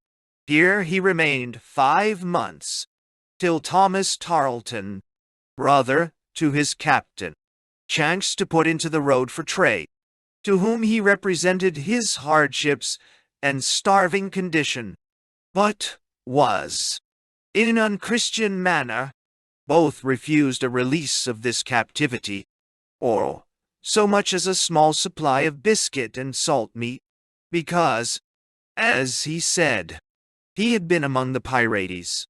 A little time after this, the master of a French ship paid a ransom for him, and took him off, but, by reason of a nasty leprous indisposition he had contracted by hard and bad living, was, to his great misfortune, set ashore at Sestos again, when Captain Sharp met him, and generously procured his release in the manner himself has related, and for which he stands infinitely obligated. That ill luck threw him a second time into the pirates' hands, in this ship, Elizabeth, where he met Thomas Tarleton, and thoughtlessly used some reproaches of him for his severe treatment at Monserrato, but protests without design his words should have had so bad a consequence. For Roberts took upon him, as a dispenser of justice, the correction of Mr. May Tarleton, beating him unmercifully, and, he hopes it will be believed, contrary to any intention of his because, as a stranger, he might be supposed to have no influence and believes there were some other motives for it. He cannot remember he expressed himself glad to see Roberts this second time, or that he dropped those expressions about Comrie, as are sworn. But, if immaturity of judgment had occasioned him to slip rash and inadvertent words, or that he had paid any undue compliments to Roberts, it was to ingratiate himself, as every prisoner did, for a more civil treatment, and in particular to procure his discharge, which he had been promised, and was afraid would have been revoked if such a person as Comrie did not remain there to supply his room. And of this, he said, all the gentlemen, meaning the Pirates, could witness for him. He urged also his youth in excuse for his rashness. The first time he had been with them, only a month in all, and that in no military employ, but in particular the service he had done in discovering the design the Pirates had to rise in their passage on board the Swallow. Guilty. But at head, execution respited till the king's pleasure be known, because the commander of the Swallow had declared the first notice he received of this design of the pirates to rise was from Benjamin Geoffrey Stott, by the depositions of Glasby and Lilbourne, acquitted against this prisoner. It appeared that his drunkenness was what at first detained him from going away in his proper ship, the Norman galley, and next morning, for having been abusive in his drink, saying to the Pirates, there was not a man amongst them, he received for a welcome 6 lashes from every person in the ship, which disordered him for some weeks, but on recovery was made boatswain's métier, the serving of which, or any office on board a pirate, is at their own option, though elected, because others are glad to accept what brings an additional share in prize. The deponents further say that at Sierra Leone every man had more especially the means of escaping, and that this prisoner in particular neglected it, and came off from that place after the ship was under sail, and going out of the river. The prisoner, in his defense, protests he was at first forked, and that the office of boatswain's mate was imposed on him, and what he would have been glad to have relinquished.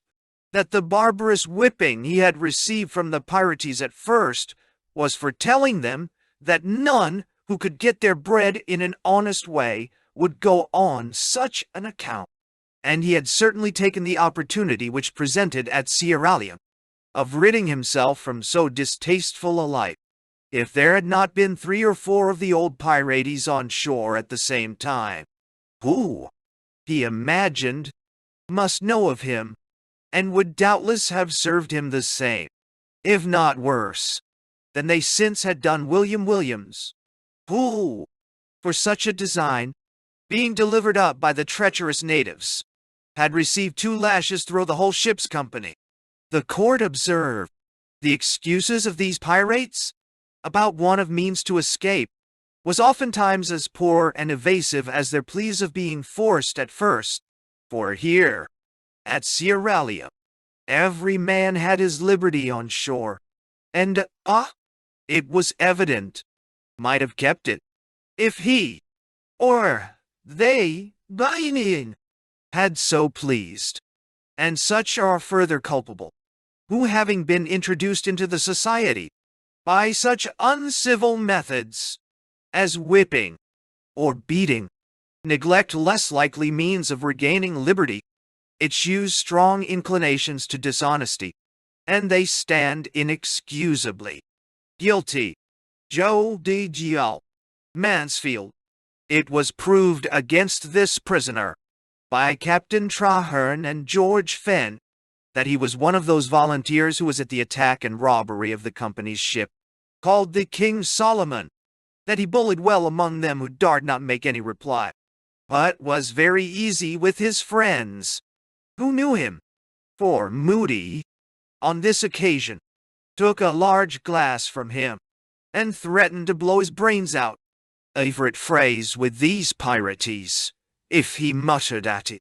From others acquitted, it likewise appeared that he was at first a volunteer among them, from an island called Dominico, in the West Indies, and had, to recommend himself, told them he was a deserter from the Rose Man of War, and, before that, had been on the highway. He was always drunk, they said, and so bad at the time they met with the Swallow, that he knew nothing of the action, but came up vaporing with his cutlash, after the Fortune had struck her colors, to know who would go on board the prize. And it was some time before they could persuade him into the truth of their condition. He could say little in defense of himself, acknowledged this latter part of drunkenness, a vice, he says, that had too great a share in ensnaring him into this course of life, and had been a greater motive with him than gold. Guilty. William Davis. William Allen deposed. He knew this prisoner at Sierra Leone, belonging to the Anne Galley, that he had a quarrel with, and beat the mate of that ship, for which, as he said, being afraid to return to his duty, he consorted to the idle customs and ways of living among the negroes, from whom he received a wife, and ungratefully sold her, one evening, for some punch to quench his thirst. After this, having put himself under the protection of Mr. Paul Plunkett, governor there for the Royal African Company, the relations and friends of the woman applied to him for redress, who immediately surrendered the prisoner, and told them he did not care if they took his head off, but the negroes wisely judging it would not fetch so good a price, they sold him in his turn again to Senor Jose, a Christian black, and native of that place, who expected and agreed for 2 years' service from him, on consideration of what he had disbursed for the redemption of the woman. But long before the expiration of this time, Roberts came into Sierra Leone River, where the prisoner, as Senor Jose assured the deponent, entered a volunteer with them. The deponent further corroborates this part of the evidence, in that, he being obliged to call at Cape Mount, in his passage down hither, met there with 2 deserters from Robert's ship, who assured him of the same, and that the pirates did design to turn Davis away the next opportunity, as an idle good, for one nothing fellow. From Glasby and Lilbourne it was evident that every pirate, while they stayed at Sierra Leone, went on shore at discretion. That Roberts had often assured Mr. Glynn and other traders at that place that he would force no body, and in short, there was no occasion for it.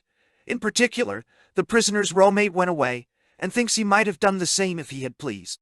The prisoner alleged his having been detained against his will, and says that returning with elephant's teeth for Sierra Leone, the pirate's boat pursued and brought him on board, where he was kept on account of his understanding the pilotage and navigation of that river. It was obvious to the court, not only how frivolous excuses of constraint and force were among these people, at their first commencing pirates, but also it was plain to them, from these 2 deserters, met at Cape Mount, and the discretional manner they lived in Seoul, at Sierra Leone, through how little difficulty several of them did, and others might, have escaped afterwards, if they could but have obtained their own consents for it. Guilty. Gis. This is the substance of the trials of Robert's crew, which may suffice for others, that occur in this book. The foregoing lists show, by a before the names, who were condemned. Those names with a Jew were referred for trial to the Marshalsea, and all the rest were acquitted. The following pirates were executed, according to their sentence, without the gate of Cape Corso Castle, within the flood marks, viz. Men's names, years of lives, age showing bin dull. Habitations: William Magnes, 35, Minehead.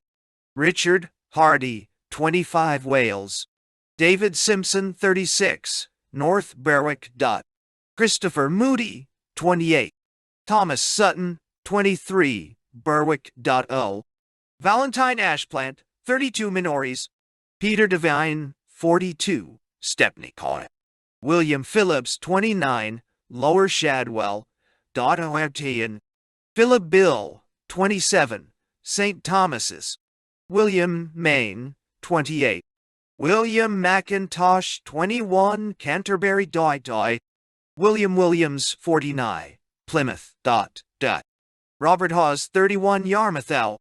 William Petty, 30, Deptford. John Jameson, 22, Nye Lancaster. Marcus Johnson, 21, Smyrna. Robert Crowe, 44, Isle of Man. Michael Mayer, 41, Ghent. Daniel Harding, 26, Croomsbury in Somersetshire. William Fernon, 22, Somersetshire. Joe Doe, Moore, 19, Mere in Wiltshire. Abraham Harper, 23, Bristol. Joe D. Parker, 22, Winfrid in Dorsetshire. Joe Dow. Phillips, 28, Jersey. James Clement, 20, Bristol. Peter Scudamore, 35, Wales. James Scarm, 44, Somersetshire. John Walden, 24, Whitby. Dow. Stevenson, 40, Orkneys. Joe Mansfield, 30, Bristol. Israel Hinde, 30, Aberdeen. Peter Leslie, 21, Exeter, Tortwine. Charles Bunce, 26, Ottery St. Mary's, Devonshire. Robert Burtson, 30, Cornwall. Richard Harris, 45, Sadbury in Devonshire. Joseph Noseter, 26, Speechless at execution. William Williams, 30, Holland. Aggie Jacobson, 30, Bristol. Benjamin Jeffries, 21, Topsham. Cuthbert Goss, 21, Plymouth. John Jessup, 20, Plymouth. Edward Watts, 22, Dunmore. Thomas Giles, 26, Minehead. William Wood, 27, York. Thomas Armstrong, 34, London, executed on board the Weymouth. Robert Johnson, 32, at Whydah. George Smith, 25, Wales. William Watts, 23, Ireland. James Phillips, 35, Antigua. John Coleman, 24, Wales. Robert Hayes, 20, Liverpool. William Davis, 23, Wales. The remainder of the pirates, whose names are undermentioned, upon their humble petition to the court, had their sentence changed from death to 7 years' servitude, conformable to our sentence of transportation. The petition is as follows. To the Honorable, the President and Judges of the Court of Admiralty, for trying of pirates, sitting at Cape Corso Castle, the 20th day of April, 1722. The humble petition of Thomas Howe, Samuel Fletcher, and C. Humbly sheweth, that your petitioners being unhappily and unwarily drawn into that wretched and detestable crime of piracy, for which they now stand justly condemned, they most humbly pray the clemency of the court, in the mitigation of their sentence, that they may be permitted to serve the Royal African Company of England in this country for 7 years, in such a manner as the court shall think proper, that by their just punishment, being made sensible of the error of their former ways, they will for the future become faithful subjects, good servants, and useful in their stations, if it please the Almighty to prolong their lives. And your petitioners, as in duty, and C.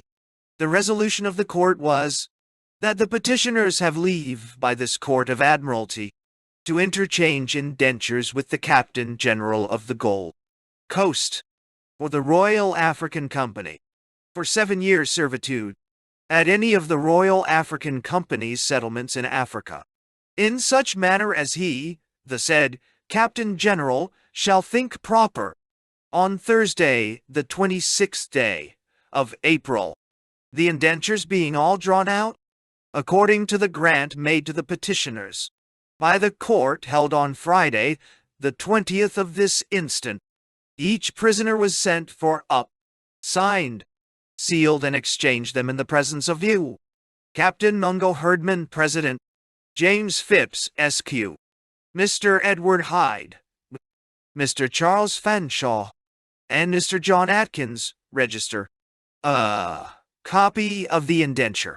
The indenture of a person condemned to serve abroad for piracy, which, upon the humble petition of the pirates therein mentioned, was most mercifully granted by His Imperial Majesty's commissioners and judges appointed to hold a court of admiralty for the trial of pirates at Cape Corso, Indio, Castle, in Africa, upon condition of serving 7 years. And other conditions are as follows. Vis de trial, born bevin, this indenture, made the 26th day of April, Anno Regni, Regis Georgi, Magna Britanniae, and C. Septimo, Domini mil, Essimo, Sepcentesimo viginti duo, between Roger Scott, late of the city of Bristol Mariner, of the one part, and the Royal African Company of England, their Captain General and Commander-in-Chief, for the time being, on the other part, witnesseth that the said Roger Scott doth hereby covenant and agree to, and with the said Royal African Company, their Captain General and Commander-in-Chief for the time being, to serve him or his lawful successors in any of the Royal African Company's settlements on the coast of Africa, from the day of the date of these presents, to the full term of 7 years, from hence next ensuing, fully to be complete and ended,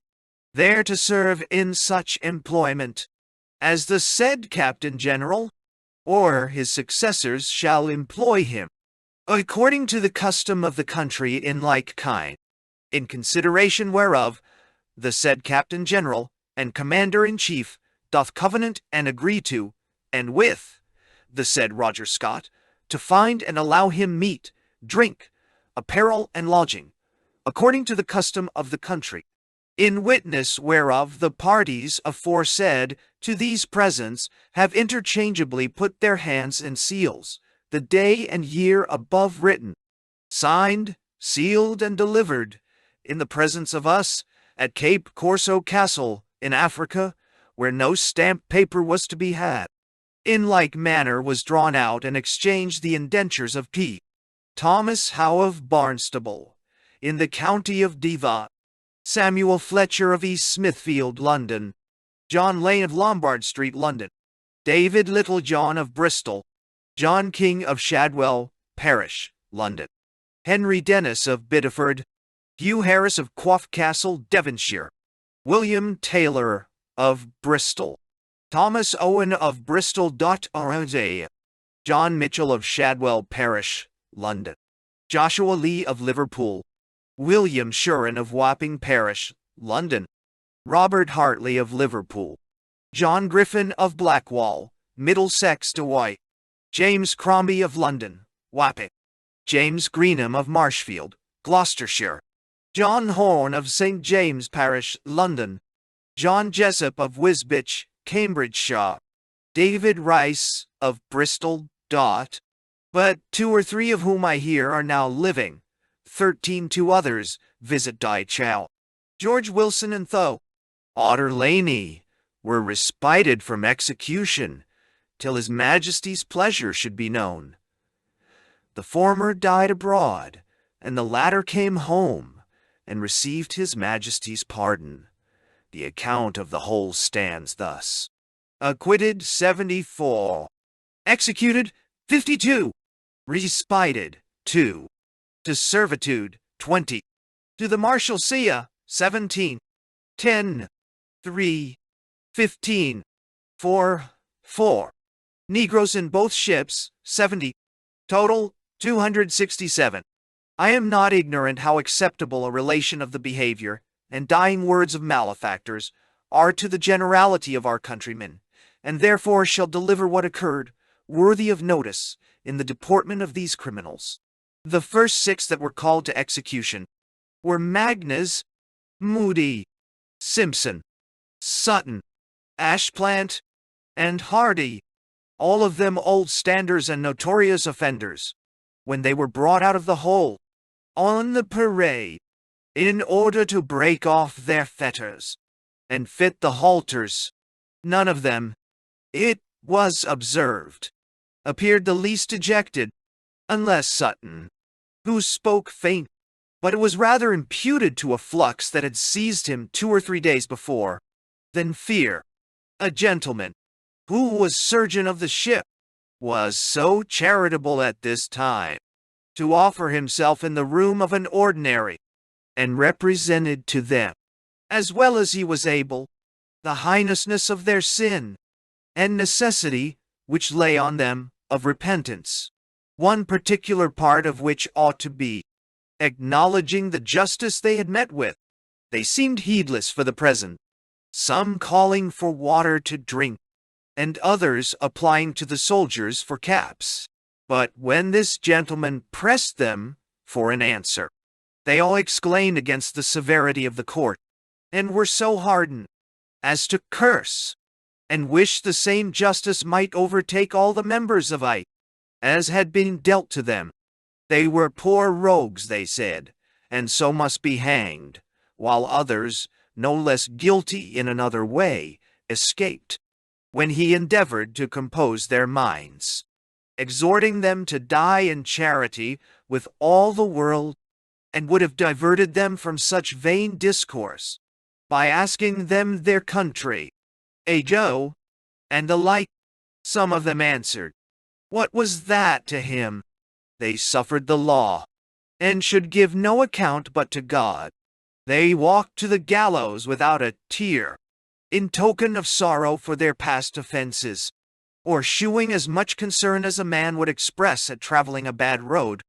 Nay, Simpson, at seeing a woman that he knew, said he had lain with that B.H. 3 times, and now she was come to see him hanged. And Hardy, when his hands were tied behind him, which happened from their not being acquainted with the way of bringing malefactors to execution, observed that he had seen many a man hanged, but this way of the hands being tied behind them, he was a stranger to, and never saw before in his life. I mention these 2 little instances to show how stupid and thoughtless they were of their end, and that the same abandoned and reprobate temper that had carried them through their rogueries abided with them to the last. Samuel Fletcher, another of the pirates, ordered for execution, but reprieved, seemed to have a quicker sense of his condition, for when he saw those he was allotted with go to execution, he sent a message by the provost marshal to the court, to be informed of the meaning of it, and humbly desired to know whether they designed him mercy or not. If they did, he stood infinitely obliged to them, and thought the whole service of his life an incompetent return for so great a favor, but that if he was to suffer, the sooner the better, he said, that he might be out of his pain. There were others of these pirates the reverse of this, and though destitute of ministers, or fit persons to represent their sins, and assist them with spiritual advice, were yet always employing their time to good purposes, and behaved with a great deal of seeming devotion and penitence. Among these may be reckoned Scudamore, Williams, Phillips, Stevenson, Jeffreys, Leslie, Harper, Armstrong, Buns, and others. Scudamore too lately discerned the folly and wickedness of the enterprise. That had chiefly brought him under sentence of death, from which, seeing there was no hopes of escaping, he petitioned for 2 or 3 days' reprieve, which was granted, and for that time applied himself incessantly to prayer and reading the Scriptures.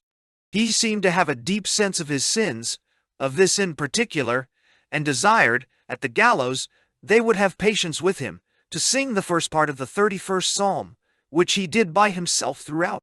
Armstrong, having been a deserter from His Majesty's service, was executed on board the Weymouth, and the only one that was. There was no body to press him to an acknowledgment of the crime he died for, nor of sorrowing in particular for it, which would have been exemplary, and made suitable impressions on seamen, so that his last hour was spent in lamenting and bewailing his sins in general, exhorting the spectators to an honest and good life, in which alone they could find satisfaction. In the end, he desired they would join with him in singing 2 or 3 latter verses of the 140th Psalm, and that being concluded, he was, at the firing of a gun, triced up at the foreyard arm. Bruce was a young man, not above 26 years old, but made the most pathetic speech of any at the gallows. He first declaimed against the gilded baits of power, liberty, and wealth that had ensnared him among the pirates, his unexperienced years not being able to withstand the temptation, but that the briskness he had shown, which so fatally had procured him favor amongst them, was not so much a fault in principle as the liveliness and vivacity of his nature. He was now extremely afflicted for the injuries he had done to all men, and begged theirs and God's forgiveness, very earnestly exhorting the spectators to remember their Creator in their youth, and guard betimes that their minds took not a wrong bias, concluding with this apt similitude, that he stood there as a beacon upon a rock, the gallows standing on one to warn erring mariners of danger. Chap. X. Of Captain Thomas Anstis and his crew. Thomas Anstis shipped himself at Providence in the year 1718, aboard the Buck sloop, and was one of the 6 that conspired together to go off a-pirating with the vessel. The rest were Howell Davis, Robert's predecessor, killed at the Island of Princes; Dennis Topping, killed at the taking of the rich Portuguese ship on the coast of Brazil; Walter Kennedy, hanged at execution; Doc, and 2 others, which I forbear to name, because I understand they are at this day employed in an honest vocation in the city. What followed concerning Anstis's piracies has been included in the 2 preceding chapters. I shall only observe that the combination of these 6 men above mentioned was the beginning of that company that afterwards proved so formidable under Captain Roberts, from whom Anstis separated the 18th of April, 1721, in the Good Fortune brigantine, leaving his commodore to pursue his adventures upon the coast of Guinea, whilst he returned to the West Indies upon the like design. About the middle of June, these pirates met with one Captain Marston, between Hispaniola and Jamaica, bound on a voyage to New York, from whom they took all the wearing apparel they could find, as also his liquors and provision, and 5 of his men, but did not touch his cargo. 2 or 3 other vessels were also plundered by them in this cruise, out of whom they stocked themselves with provision and men. Among the rest, I think, was the Irwin, Captain Ross, from Cork in Ireland, but this I won't be positive of, because they denied it themselves. This ship had 600 barrels of beef aboard, besides other provisions, and was taken off Martinico, wherein Colonel Doyley of Montserrat and his family were passengers. The colonel was very much abused and wounded for endeavoring to save a poor woman, that was also a passenger, from the insults of that brutish crew, and the pirates prevailing. 21 of them forced the poor creature successively, afterwards broke her back and flung her into the sea. I say, I will not be positive it was Anstis's crew that acted this unheard of violence and cruelty. though the circumstances of the place, the time, the force of the vessel, and the number of men do all concur, and I can place the villainy nowhere else, but that such a fact was done. There is too much evidence for it to be doubted of. 1. When they thought fit to put an end to this cruise, they went into one of the islands to clean, which they effected without any disturbance, and came out again, and stretching away towards Bermudas, met with a stout ship called the Morning Star, bound from Guinea to Carolina. They made prize of her, and kept her for their own use. In a day or two, a ship from Barbados bound to New York fell into their hands, and taking out her guns and tackle, they mounted the Morning Star with 32 pieces of cannon, manned her with 100 men, and appointed one John Fenn captain, for the brigantine being of far less force.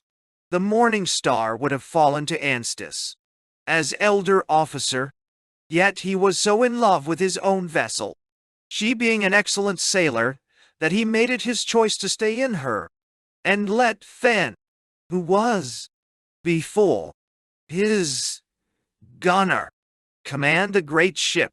Now that they had 2 good ships well manned, it may be supposed they were in a condition to undertake something bold, but their government was disturbed by malcontents, and as a kingdom divided within it, self cannot stand. They had such a number of new men amongst them, that seemed not so violently inclined for the game, that whatever the captain proposed, it was certainly carried against him, so that they came to no fixed resolution for the undertaking any enterprise. Therefore there was nothing to be done, but to break up the company, which seemed to be the inclination of the majority, but the manner of doing so concerned their common safety, to which purpose various means were proposed. At length it was concluded to send home a petition to His Majesty, there being then no act of indemnity in force, for a pardon, and wait the issue. At the same time one Jones, boatswain of the Good Fortune, proposed a place of safe retreat, it being an uninhabited island near Cuba, which he had been used to in the late war, when he went a privateering against the Spaniards. This being approved of, it was unanimously resolved on, and the underwritten petition drawn up and signed by the whole company in the manner of what they call a round robin. That is, the names were written a circle, to avoid all appearance of pre-eminence, and lest any person should be marked out by the government as a principal rogue among them.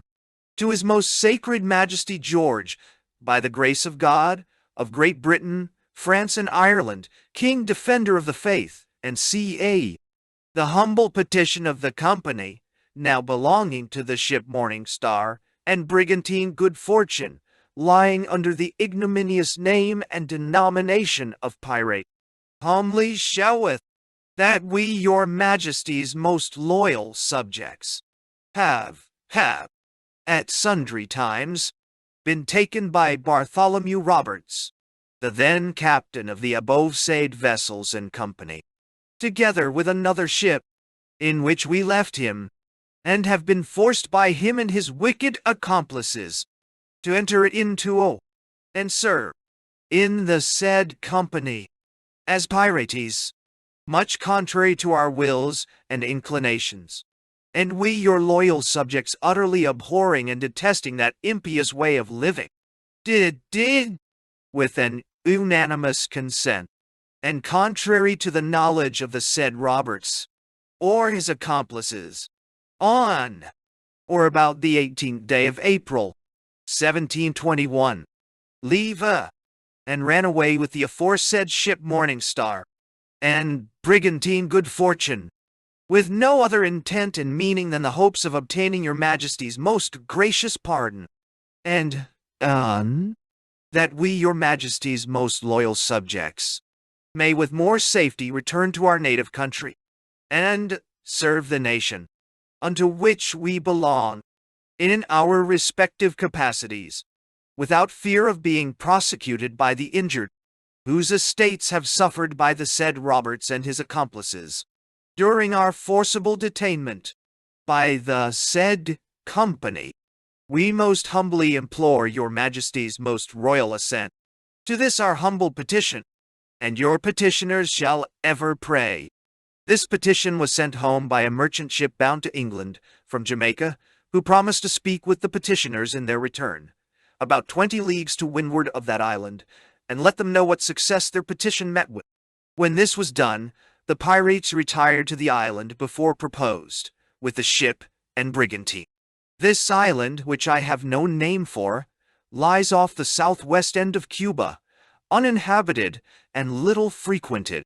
On the east end is a lagoon, so narrow that a ship can but just go in, though there is from 15 to 22-foot water for almost a league up.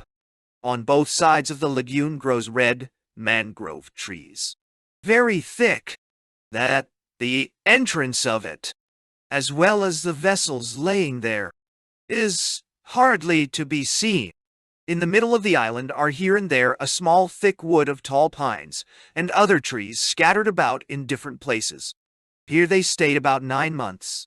But not having provision for above 2 mule, they were forced to take what the island afforded, which was fish of several sorts, particularly turtle, which latter was the chiefest food they lived on, and was found in great plenty on the coasts of this island. Whether there might be any wild hogs, beef, or other cattle, common to several islands of the West Indies, or that the pirates were too idle to hunt them, or whether they preferred other provisions to that sort of diet, I know not. But I was informed by them that for the whole time they eat not a bit of any kind of flesh, meat, or bread. The latter was supplied by rice, of which they had a great quantity aboard. This was boiled and squeezed dry, and so eat with the turtle. There are 3 or 4 sorts of these creatures in the West Indies, the largest of which will weigh 150 or 200 pound weight, or more.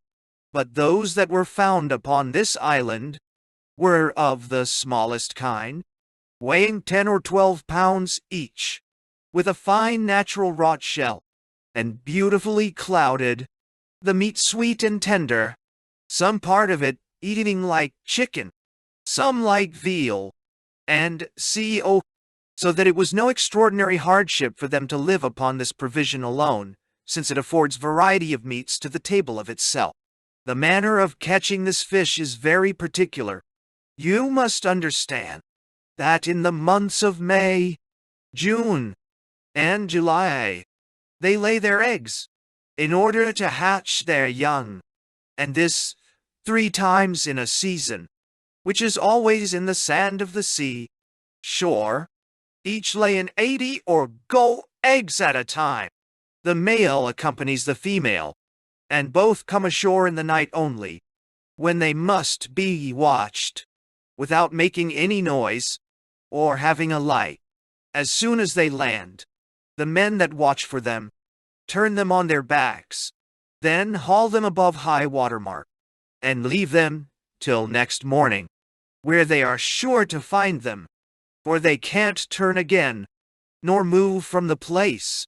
It is to be observed that, besides their laying time, they come ashore to feed. But then what is very remarkable in these creatures? They always resort to different places to breed, leaving their usual haunts for 2 or 3 months, and as thought they eat nothing in all that season.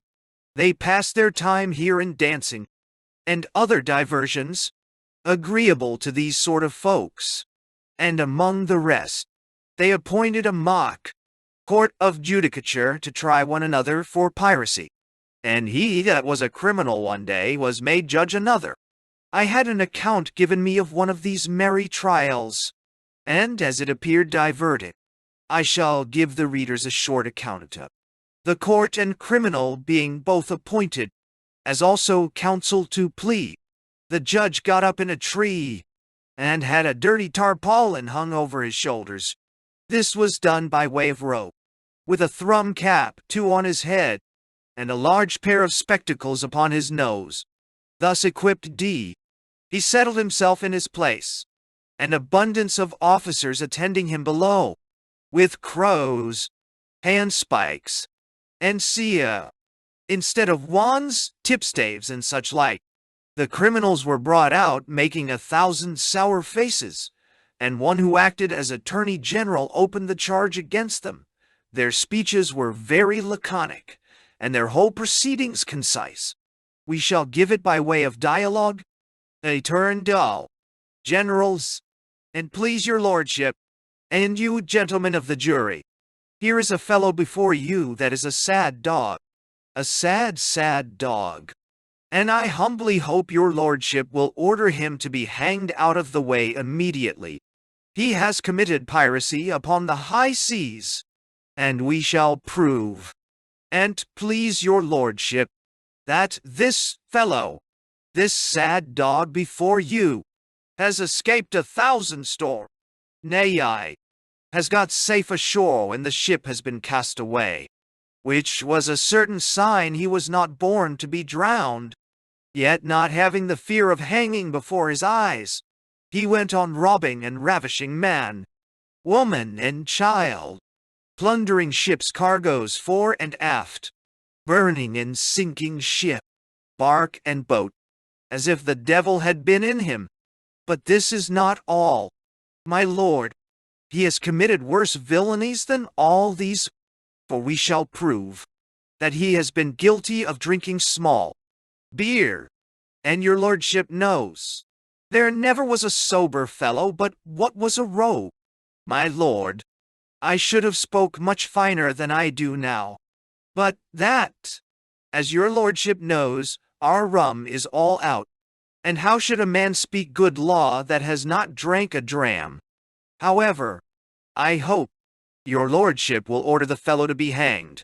Judge, harkee me, Sarah, you lousy, pitiful, ill-looked dog. What have you to say why you should not be tucked up immediately and set a sun-drying like a scarecrow? Are you guilty or not guilty? Pris, dies. Not guilty, and please your worship. Judge, not guilty? Say so again, sirrah, and I'll have you hanged without any trial. Pris, tis, and please your worship's honor.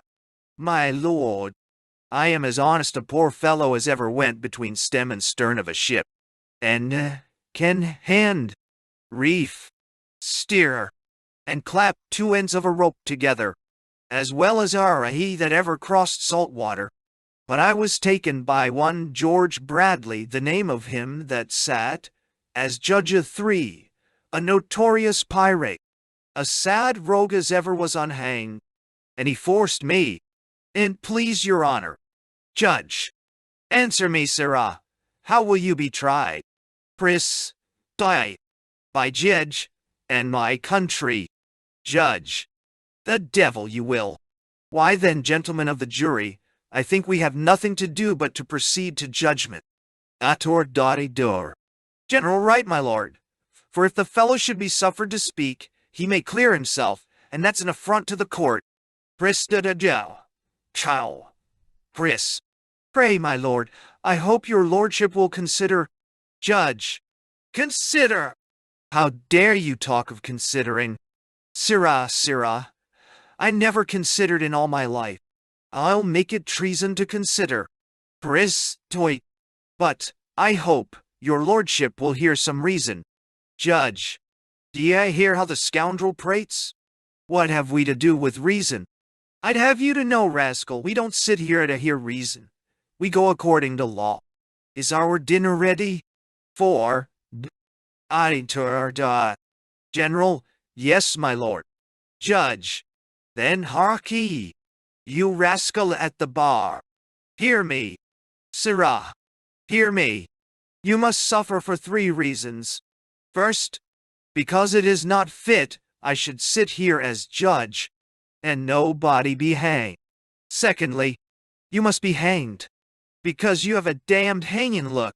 And thirdly, you must be hanged, because I am hungry.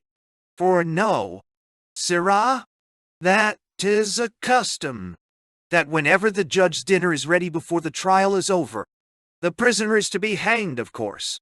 There's law for you, ye dog. So, take him away, Jalalaw. This is the trial, just as it was related to me. The design of my setting it down is only to show how these fellows can jest upon things, the fear and dread of which should make them tremble. The beginning of August, 1722, the Pirates made ready the brigantine, and came out to sea, and beating up to windward, lay in the track for their correspondent in her voyage to Jamaica, and spoke with her. But finding nothing was done in England their favour, as 'twas expected, they returned to their consorts at the island with the ill news, and found themselves under a necessity, as they fancied, to continue that abominable course of life they had lately practiced it. In order thereto, they sailed with the ship and brigantine to the southward, and the next night, by intolerable neglect, they run the Morning Star upon the Grand Caymanes, and wrecked her. The brigantine, seeing the fate of her consort, hauled off in time, and so weathered the island. The next day Captain Anstis put in and found that all, or the greatest part of the crew, were safe ashore, whereupon he came to an anchor, in order to fetch them off, and having brought Fenn the captain, Phillips the carpenter, and a few others aboard, 2 men of war came down upon them, viz. Doy, the Hector and Adventure, so that the brigantine had but just time to cut their cable and get to sea, with one of the men of war after her, keeping within gunshot for several hours. Anstis and his crew were now under the greatest consternation imaginable, finding the gale freshen, and the man of war gaining ground upon them, so that, in all probability, they must have been prisoners in 2 hours more. But it pleased God to give them a little longer time. The wind dying away, the Pirates got out their oars, and rowed for their lives, and thereby got clear of their enemy.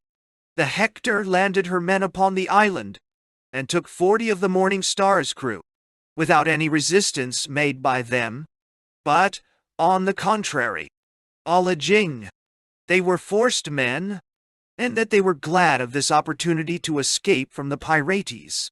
The rest hid themselves in the woods, and could not be found. George Bradley, the master, and 3 more surrendered afterwards to a Bermuda sloop, and were carried to that island. The brigantine, after her escape, sailed to a small island near the Bay of Honduras, to clean and refit, and Powell, in her way thither, took a Rhode Island sloop, Captain Durfee, commander, and 2 or 3 other vessels, which they destroyed, but brought all the hands aboard their own.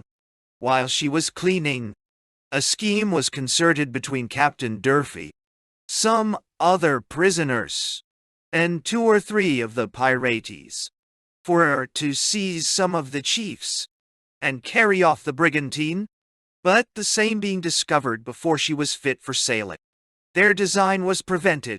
However, Captain Durfee, and 4 or 5 more, got ashore with some arms and ammunition, and when the Pirates' canoe came in for water, he seized the boat with the men, upon which Anstis ordered another boat to be manned with 30 hands and sent ashore, which was accordingly done. But Captain Durfee, and the company he had by that time, got together, gave them such a warm reception, that they were contented to betake themselves to their vessel again. About the beginning of December, 1722, Anstis left this place, and returned to the islands, designing to accumulate all the power and strength he could, since there was no looking back. He took in the cruise a good ship, commanded by Captain Smith, which he mounted with 24 guns, and Fenn, a one-handed man, who commanded the Morning Star when she was lost, went aboard to command her.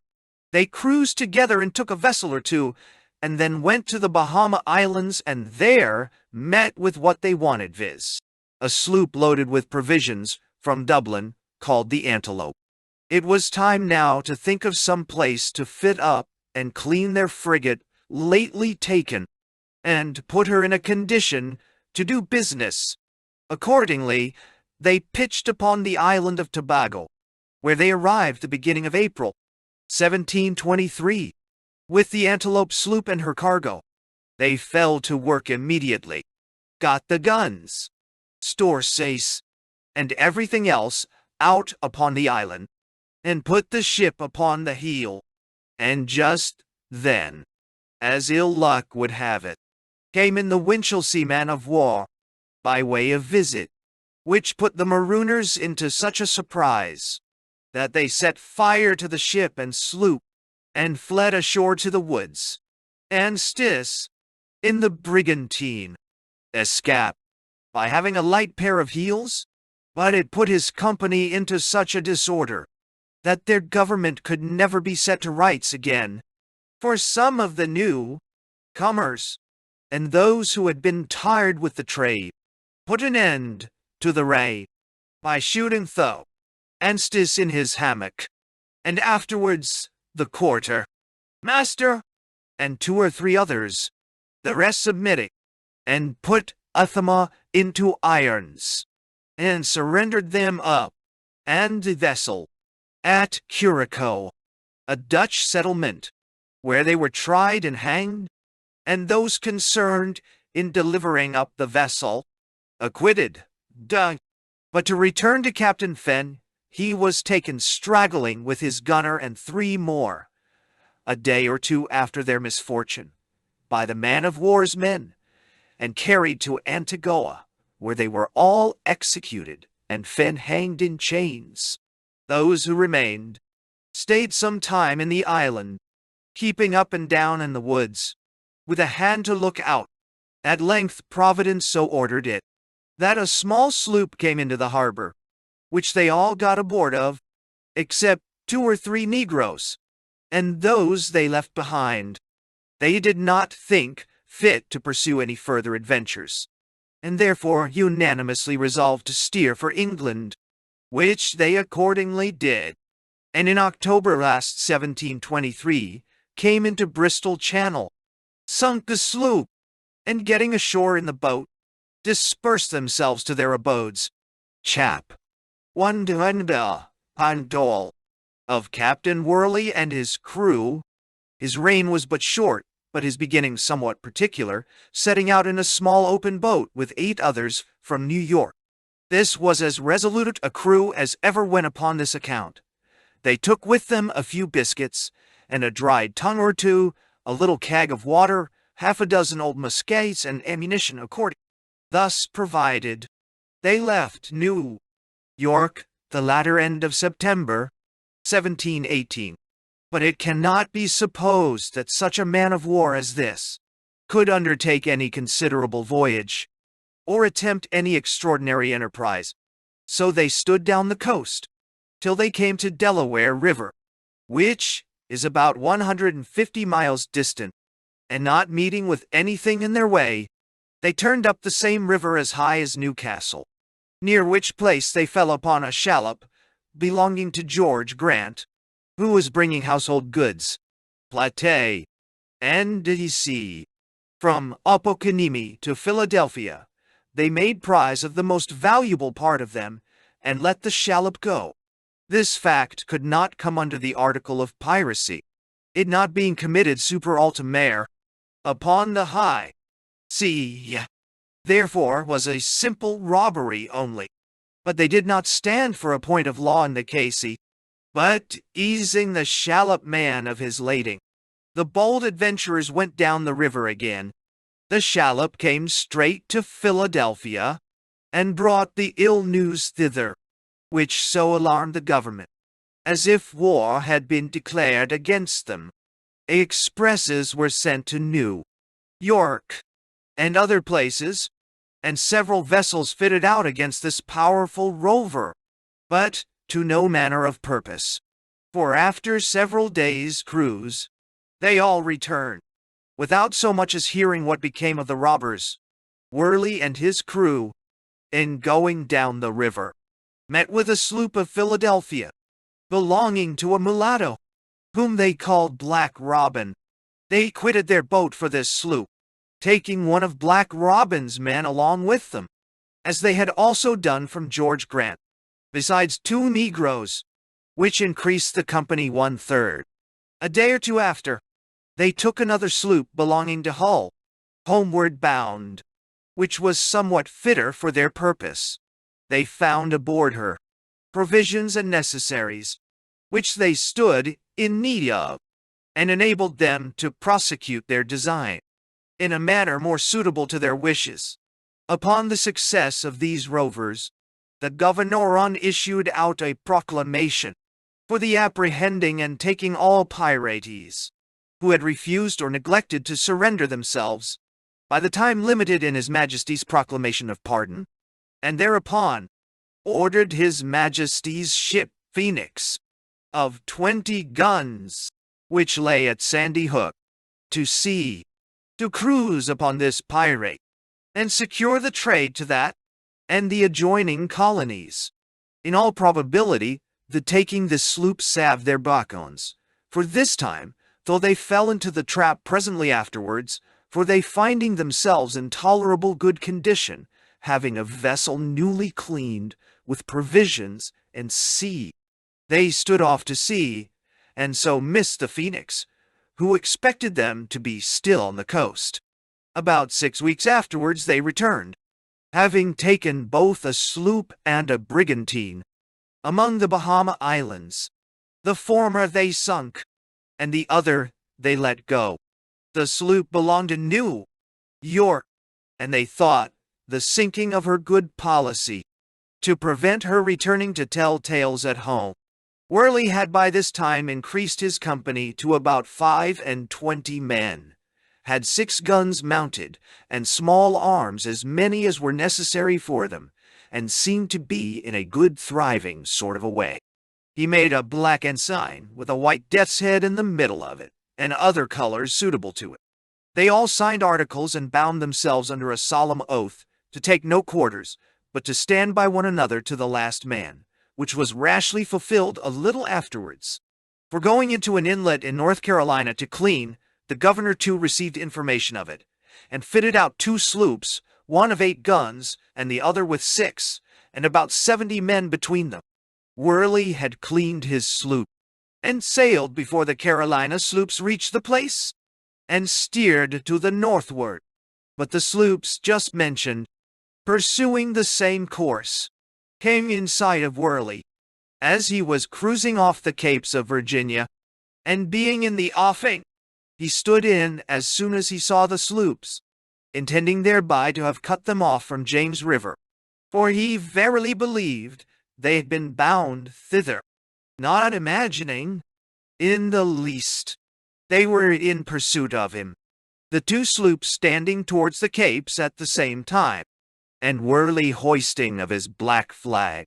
The inhabitants of Jamestown were in the utmost consternation, thinking that all 3 had been pirates, and that their design had been upon them, so that all the ships and vessels that were in the road, or in the rivers up the bay, had orders immediately to hale 3 in to the shore, for their security, or else to prepare for their defense, if they thought themselves in a condition to fight.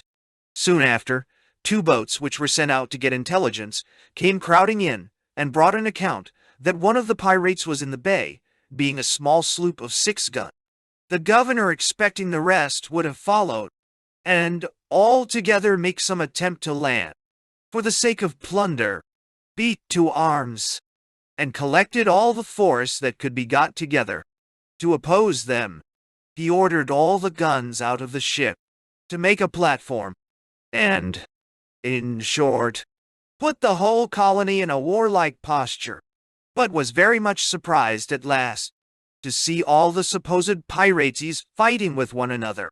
The truth of the matter is, Worley gained the bay, thinking to make sure of his 2 prizes, by keeping them from coming in, but by the hoisting of the king's colors and firing a gun.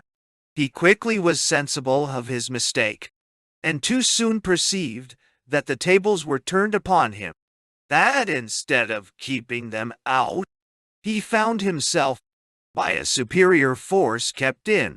When the pirates saw how things went, they resolutely prepared themselves for a desperate defense, and though 3-to-1 odds, Worley and his crew determined to fight to the last gasp, and receive no quarters, agreeably to what they had before sworn, so that they must either die or conquer upon the spot.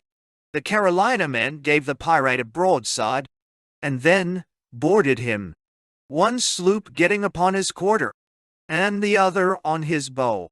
Worley and the crew drew up upon the deck, and fought very obstinately, hand to hand, so that in a few minutes abundance of men lay weltering in their gore. The pirates proved as good as their words. Not a man of them cried out for quarters, nor would accept of such, when offered, but were all killed except the captain and another man, and those very much wounded, whom they reserved for the gallows.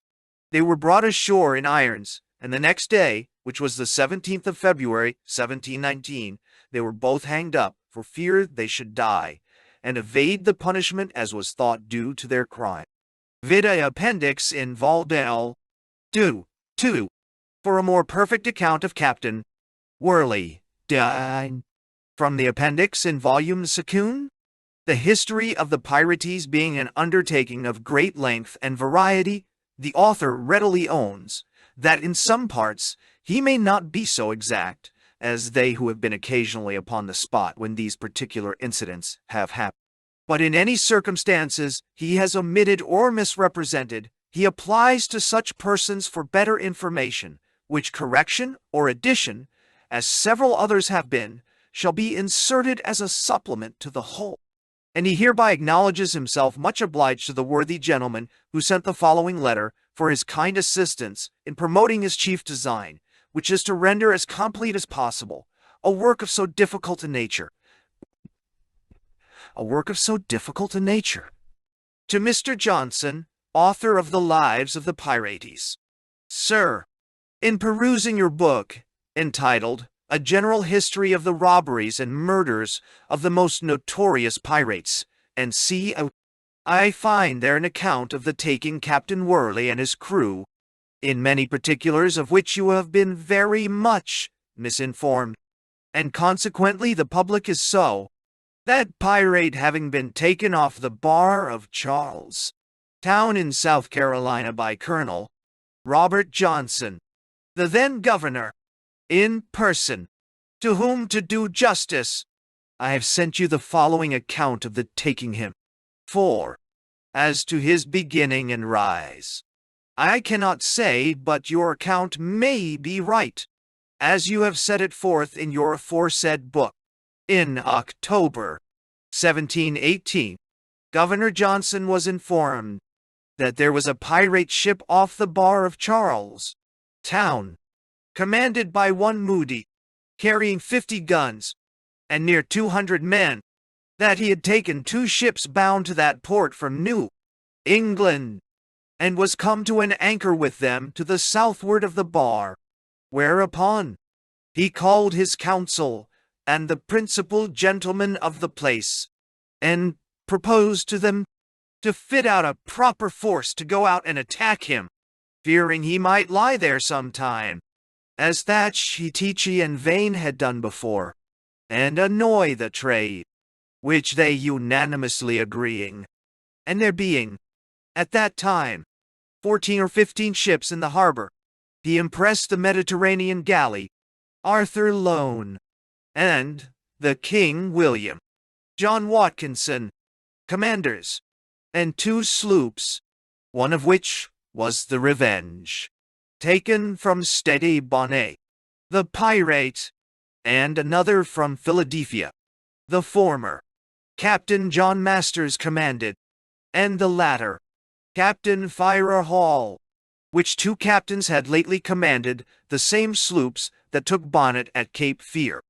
About a month before, on board the Mediterranean was put 24 guns, and 30 on board the King William. The Revenge sloop had 8, and the other sloop 6 guns, and being thus equipped, the governor issued a proclamation to encourage volunteers to go on board, promising them all the booty to be shared among them, and that he himself would go in person with them. But the ships and sloops before mentioned being impressed, it was natural for the commanders to desire some assurance of satisfaction to be made the owners, in case of a misfortune, so that the governor found it necessary to call the General Assembly of the province, without whom it was impossible for him to give them the satisfaction they desired, and who, without any hesitation, passes the vote that they would pay for the said vessels, in case they were lost, according to an appraisement then made of them, and what other expenses accrued to carry on this necessary expedition.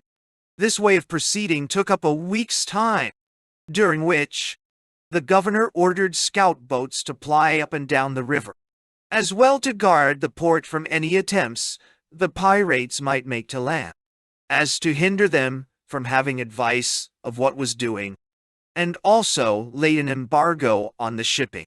About 3 days before the governor sailed, there appeared off the bar a ship, and a sloop, who came to an anchor, and made a signal for a pilot. But they being supposed to be moody, and a sloop that had joined him, as it was said he expected, no pilot was permitted to go near them, and thus they rid for 4 days, once or twice attempting to send their boat on shore, to an island, called Swillivan's Island, as they afterwards confessed, to fetch water, of which they were in great want. But they were prevented by the scout boats before mentioned, and for want of which they were obliged to continue in the same station, in hopes some ship would be coming in or going out, to relieve their necessities, they being very short also of provisions. And now all things being ready, and about 300 men on board the 4 vessels, the governor thought himself a match for Moody and his 50-gun ship, although he should be, as they thought he was, joined by a sloop, and therefore he sailed with his fleet below Johnson's fort overnight, and the next morning by break of day weighed anchor, and by 8 in the morning they were over the bar. The pirate sloop immediately slipped her cable, hoisted a black flag, and stood to get between the bar and the governor's ship, to prevent their going in again, as they expected they would have done and in a small time after. The pirate ship also hoisted a black flag, and made sail after the sloop. During all this time, the men on board the governor's vessels did not appear, nor was there any show of guns, until they came within half-gun shot, when the governor hoisted a flag at the main top, briny mast, head of the Mediterranean. They all flung out their guns, and giving them their broadsides, the pirates immediately run, whereupon the governor ordered the 2 sloops after the pirate sloop, who stood in towards the shore, while himself and the King William followed the ship, who stood the contrary way to sea. She seemed to have many ports, and very full of men, though she had fired but from 2 guns, which occasioned no small wonder on board the governor, why she had not flung open her port so, and made use of more guns, she being imagined all this while to be Moody. The sloop, which proved to be Whirly, was attacked by the 2 sloops so warmly, that the men run into the hold, all except Whirly himself and some few others, who were killed on the deck, and being boarded, they took her within sight of Charles Town, the people seeing the action from the tops of their houses, and the masts of the ships in the harbor, where they had placed themselves for that purpose. But it was 3 in the afternoon before the governor and the King William came up with the ship, who, during the chase, had taken down her flag, and wrapping the small arms in it, had thrown them overboard, and also flung over her boat, and what other things they thought would lighten her. But all would not do. The King William came first up with her, and firing his chase guns, killed several of the people on board, and they immediately struck, when, to the no small surprise of the governor and his company, there appeared near as many women on board as men, who were not a few neither. The ship proving to be the Eagle, bound from London to Virginia, with convicts, but had been taken by Worley off the Cape of Virginia, and had upwards of 100 men and 30 women on board. Many of the men had taken on with the pirates, and, as such, found in Carolina the fate they had deserved at home, being hanged at Charlestown. The virtuous ladies were designed to have been landed on one of the uninhabited Bahama Islands, where there was a proper port for these rovers to put in at any time, to refresh themselves after the fatigue of the sea, and thus a most hopeful colony would have commenced, if they had had but provisions and water sufficient to have carried them to sea. But their fate kept them so long before the port of Charlestown, until they were destroyed, and an end put to their wicked lives, in the manner before mentioned, notwithstanding all the governor's care, that no advice should be given Moody of the preparations making for him.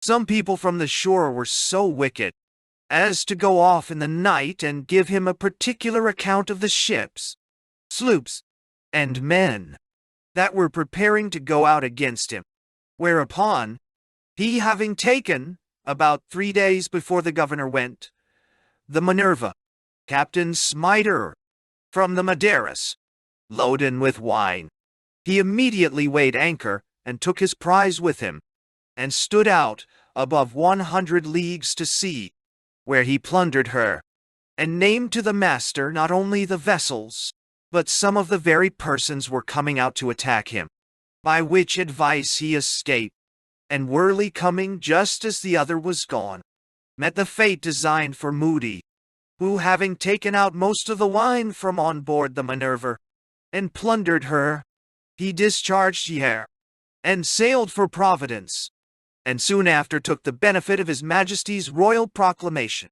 The governor kept the ships and vessels in sailing order some time, in hopes Moody might have come off the bar again, but being informed by the Minerva he was sailed for Providence, he discharged them, giving the small booty taken to the men who were the captors, as he had promised them. Your account of the taking of Bonnet is pretty just, which was done by Governor Johnson's direction and commission also. Chap. Well, of Captain George Lowther and his crew. George Lowther sailed out of the River of Thames in one of the Royal African Company's ships, called the Gambia Castle, of 16 guns and 30 men, Charles Russell commander, of which ship the said Lowther was second mate. Aboard of the same ship was a certain number of soldiers, commanded by one John Massey, who were to be carried to one of the company's settlements, on the river of Gambia, to garrison a fort, which was some time ago taken and destroyed by Captain Davis the pirate.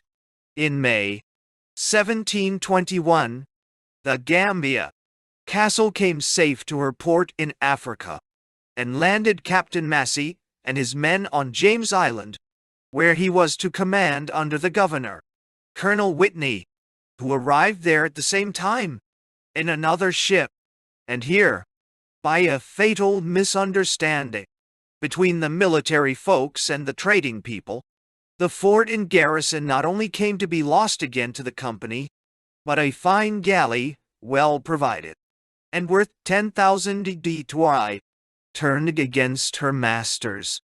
The names of governor and captain sounded great, but when the gentleman found that the power that generally goes along with those titles was overswayed and borne down by the merchants and factors, mechanic fellows as they thought them, they grew very impatient and dissatisfied, especially Massey, who was very loud in his complaints against them, particularly at the small allowance of provisions to him and his men. For the garrison and governor too were victualled by the merchants, which was no small grievance and mortification to them. And as the want of eating was the only thing that made the great Sancho quit his government, so did it here rend and tear theirs to pieces. For Massey told them that he did not come there to be a Guinea slave, and that he had promised his men good treatment, and in provisions fitting for soldiers, that as he had the care of so many of his Majesty's subjects, if they would not provide for them in a handsome manner, he should take suitable measures for the preservation of so many of his countrymen and companions.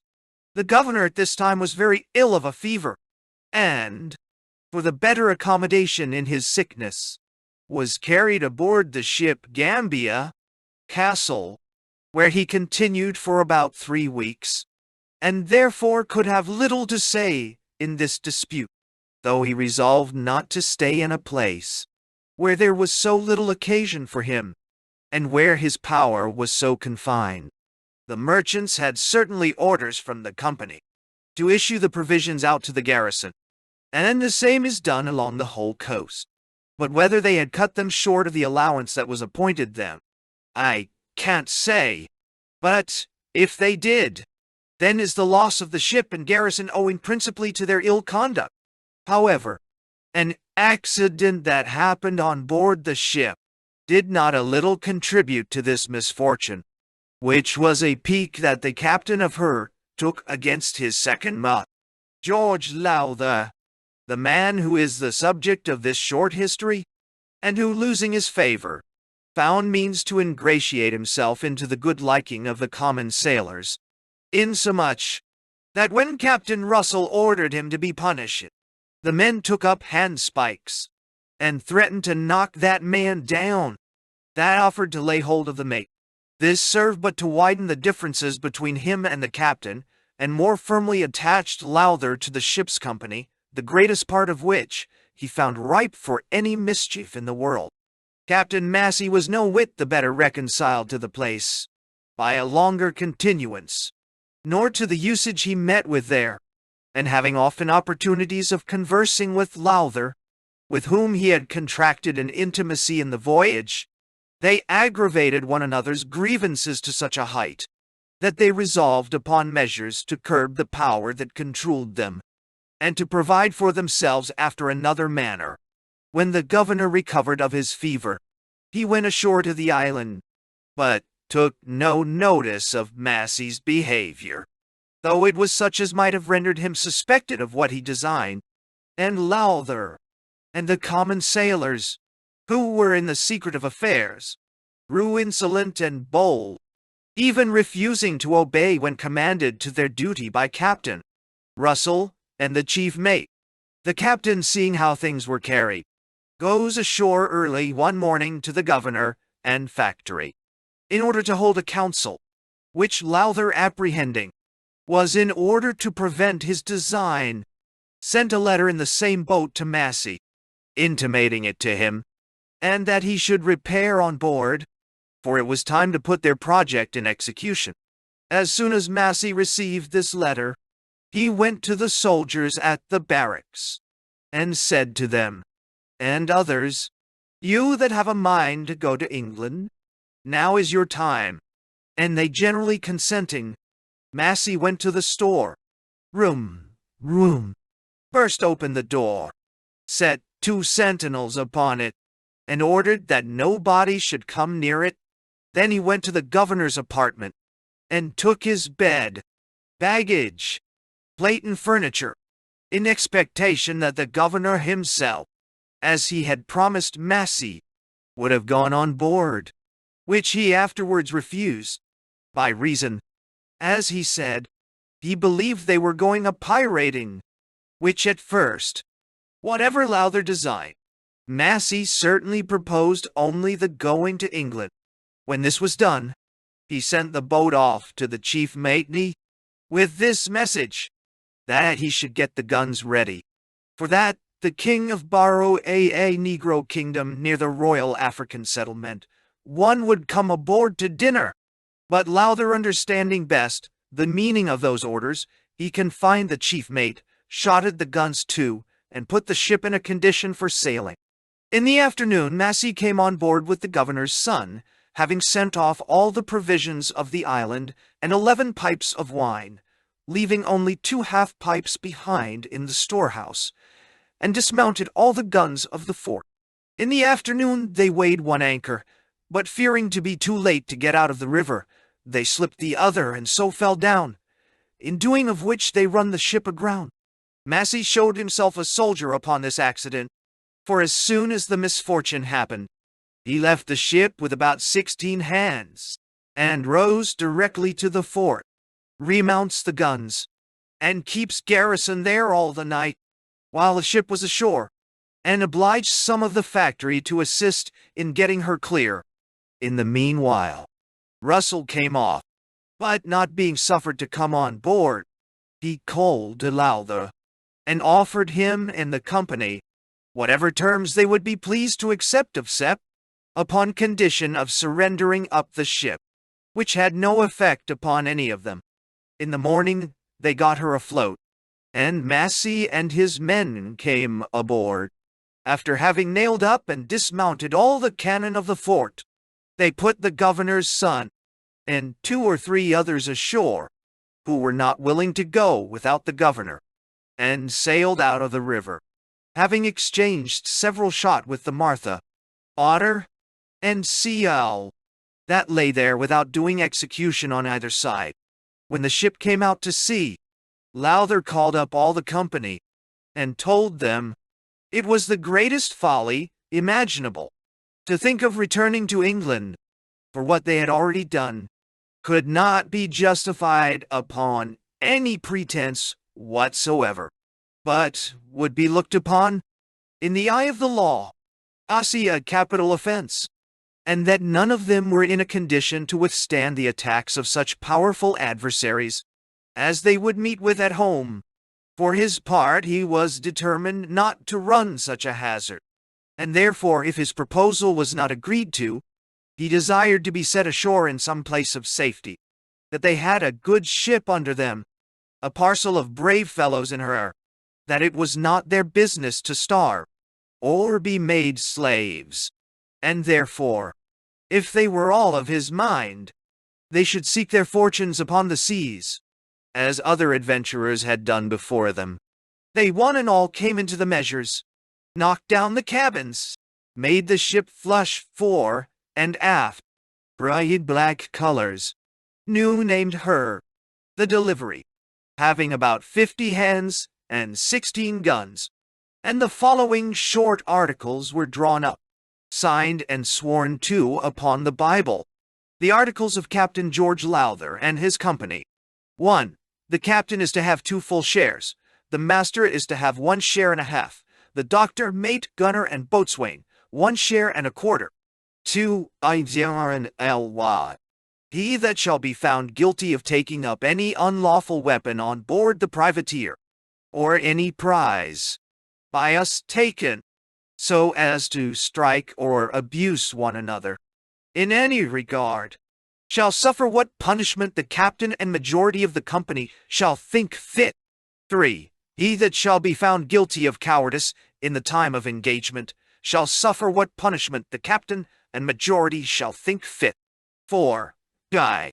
If any gold, jewels, silver, and sea be found on board of any prize or prizes, to the value of a piece of 8, and the finder do not deliver it to the quartermaster, in the space of 24 hours, he shall suffer what punishment the captain and majority shall think fit. 5. He that is found guilty of gaming, or defrauding another to the value of a shilling, shall suffer what punishment the captain and majority of the company shall think fit. 6. He that shall have the misfortune to lose a limb in time of engagement shall have the sum of 150 pounds sterling, and remain with the company as long as he shall think fit. 7. Good quarters to be given when called for. 8. He that sees a sail first shall have the best pistol or small arm on board her. It was the 13th of June that Lowther left the settlement, and on the 20th being then within 20 leagues of Barbados, he came up with a brigantine belonging to Boston, called the Charles James Douglas Master, which they plundered in a piratical manner, and let the vessel go. But lest she should meet with any of the station ship, and so give information of the robbery. In terrorem, to prevent a pursuit, Lowther contrived a sort of a certificate, which he directed the master to show to their consort, if they should meet with her, and upon sight of it, the brigantine would pass unmolested. This consort, he pretended, was a 40-gun ship, and cruising thereabouts. After this, the delivery proceeded to Hispaniola. Near the west end of the island, she met with a French sloop, loaden with wine and brandy. Aboard of this vessel went Captain Massey, as a merchant, and asked the price of one thing, and then another, bidding money for the greatest part of the cargo. But after he had trifled a while, he whispered a secret in the Frenchman's ear, viz. That they must have it all without money. Monsieur presently understood his meaning, and unwillingly agreed to the bargain. They took out of her 30 casks of brandy, 5 hogsheads of wine, several pieces of chintzes, and other valuable goods, and about 70 eldo English in money, of which Lowther generously returned £5 back to the French master for his civility. But as all constitutions grow old, and thereby shake and totter, so did our commonwealth, in about a month of its age, feel commotions and intestine disturbances by the divisions of its members, which had near hand terminated in its destruction. These civil discords were owing to the following occasion. Captain Massey had been a soldier almost from his infancy, but was but very indifferently acquainted with maritime affairs, and having an enterprising soul, nothing would satisfy him, but he must be doing business in his own way. Therefore he required Lowther to let him have 30 hands to land with, and he would attack the French settlements and bring aboard the devil and all of plunder. Lowther did all that he could do, and said all that he could say, to dissuade Massey from so rash and dangerous an attempt, pointing out to him the hazard the company would run, and the consequences to them all, if he should not succeed, and the little likelihood there was to expect success from the undertaking. But 'twas all one for that. Massey would go and attack the French settlements, for anything Lowther could say against it, so that he was obliged to propose the matter to the company, among whom Massey found a few fellows as resolute as himself. However, a great majority being against it, the affair was over, ruled in opposition to Captain Massey, notwithstanding which, Massey grew fractious, quarreled with Mr. Lowther, and the men divided into parties, some siding with the land pirate, and some with the sea rover, and were all ready to fall together by the ears, when the man at the masthead cried out, "A sail! A sail!" Then they gave over the dispute, set all their sails, and steered after the chase. In a few hours they came up with her. She being a small ship from Jamaica, bound to England, they took what they thought fit out of her, and a hand or two, and then Lowther was for sinking the ship, with several passengers that were in her. For what reason I know not. But Massey interposed, so that he prevented their cruel fate, and the ship safely arrived afterwards in England. The next day they took a small sloop, an interloping trader which they detained with her cargo.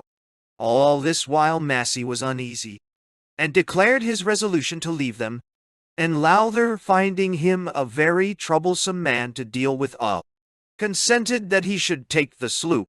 Last made prize of Vole, with what hands had a mind to go with him, and shift for himself. Whereupon Massey, with about 10 more malcontents, goes aboard the sloop, and comes away in her directly for Jamaica. Notwithstanding what had passed, Captain Massey puts a bold face upon the matter, and goes to Sir Nicholas Laws, the governor, informs him of his leaving Lowther, the pirate, owns, that he assisted in going off with the ship at the river Gambia, but said 'twas to save so many of his Majesty's subjects from perishing, and that his design was to return to England, but Lowther, conspiring with the greater part of the company, went a pirating with the ship, and that he had taken this opportunity to leave him, and surrender himself and vessel to his excellency. Massey was very well received by the governor, and had his liberty given him, with a promise of his favor, and so forth. And at his own request, he was sent on board the Happy sloop, Captain Laws, to cruise off Hispaniola for Lowther, but not being so fortunate as to meet with him, Captain Massey returned back to Jamaica in the sloop, and getting a certificate and a supply of money from the governor, he came home passenger to England. When Massey came to town, he writes a long letter to the deputy governor and directors of the African Company, wherein he imprudently relates the whole transactions of his voyage, the going off with the ship, and the acts of piracy he had committed with Lowther, but excuses it as rashness and inadvertency in himself, occasioned by his being ill-used, contrary to the promises that had been made him, and the expectations he had entertained, but owned that he deserved to die for what he had done. Yet, if they had generosity enough to forgive him, as he was still capable to do them service, as a soldier, so he should be very ready to do it. But if they resolved to prosecute him, he begged only this favor, that he might not be hanged like a dog, but to die like a soldier, as he had been bred from his childhood. That is, that he might be shot. This was the substance of the letter, which, however, did not produce so favorable an answer as he hoped for, word being sent out to him that he should be fairly hanged. Whereupon, Massey resolved not to be out of the way, when he found what important occasion there was likely to be for him, but takes a lodging in Aldersgate Street. The next day, he went to the Lord Chief Justice's chambers, and inquired if my lord had granted a warrant against Captain John Massey for piracy, but being told by the clerks that they knew of no such thing, he informed them he was the man, that my lord would soon be applied to for that purpose, and the officer might come to him at such a place, where he lodged. They took the directions in writing, and, in a few days, a warrant being issued, the tipstaff went directly, by his own information, and apprehended him, without any other trouble. Then walking to his lodging, there was then no person in town to charge him with any fact, upon which he could be committed, nor could the letter be proved to be of his hand writing, so that they had been obliged to let him go again, if he had not helped his accusers out at a pinch. This magistrate was reduced to the putting of this question to him: "Did you write this letter?" He answered, he did, and not only that, but confessed all the contents of it, upon which he was committed to Newgate, but was afterwards admitted to £100 bail, or thereabouts. On the 5th of July, 1723, he was brought to his trial, at a court of admiralty held at the Old Bailey, when Captain Russell, Governor Whitney's son, and others, appeared as evidences, by whom the indictment was plainly proved against him, which, if it had not been done, the captain was of such an heroic spirit that he would have denied nothing, for instead of making a defense, he only entertained the court with a long narrative of his expedition, from the first setting out to his return to England, mentioning 2 acts of piracy committed by him, which he was not charged with, often challenging the evidences to contradict him, if in anything he related the least syllable of an untruth. and instead of denying the crimes set forth in the indictment, he charged himself with various circumstances, which fixed the facts more home upon him. Upon the whole, the captain was found guilty, received sentence of death, and was executed 3 weeks after at execution dock. We return now to Lowther, whom we left cruising off Hispaniola, from whence he plied to windward, and, near Puerto Rico, chased 2 sail, and spoke with them. They proving to be a small Bristol ship, commanded by Captain Smith, and a Spanish pirate, who had made prize of the said ship.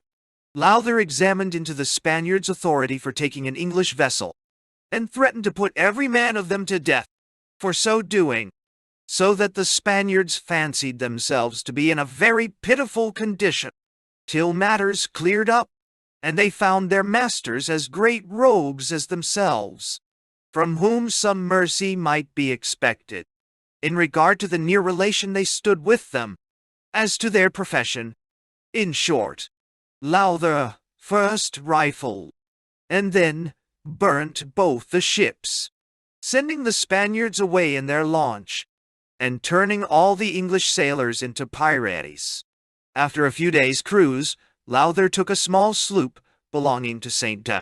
Christopher's, which they manned and carried along with them to a small island, where they cleaned, and stayed some time to take their diversions, which consisted in unheard-of debaucheries, with drinking, swearing, and rioting, in which there seemed to be a kind of emulation among them, resembling rather devils than men, striving who should outdo one another in new invented oaths and execrations.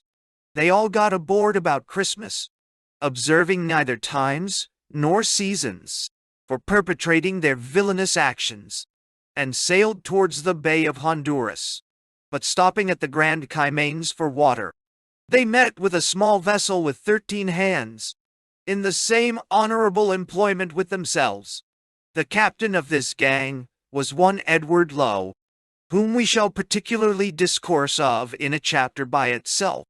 Lowther received them as friends, and treated them with all unimaginable respect, inviting them, as they were few in number, and in no condition to pursue the account, as they called it, to join their strength together, which, on the consideration aforesaid, was accepted of. Lowther still continuing commander, and Lowe was made lieutenant. The vessel the new pirates came out of Lowe. They sunk, and the Confederates proceeded on the voyage as Lowther before intended. The 10th of January the pirates came into the bay, and fell upon a ship of 200 tons, called the Greyhound, Benjamin Edwards commander, belonging to Boston. Lowther hoisted his piratical colors, and fired a gun for the Greyhound to bring to, which she refusing. The Happy Delivery, the name of the pirate, edged down, and gave her a broadside, which was returned by Captain Edwards very bravely, and the engagement held for an hour. But Captain Edwards, finding the pirate too strong for him, and fearing the consequence of too obstinate a resistance against those lawless fellows, ordered his ensign to be struck. The pirate's boat came aboard, and not only rifled the ship, but whipped, beat, and cut the men in a cruel manner, turned them aboard their own ship, and then set fire to theirs. In cruising about the bay, they met and took several other vessels without any resistance, viz., 2 brigantines of Boston in New England, one of which they burnt, and sunk the other, a sloop belonging to Connecticut, Captain Ayres, which they also burnt. A sloop of Jamaica, Captain Hamilton, they took for their own use. A sloop of Virginia they unladed, and were so generous as to give her back to the master that owned her. They took a sloop of 100 ton, belonging to Rhode Island, which they were pleased to keep, and mount with 8 carriage and 10 swivel guns.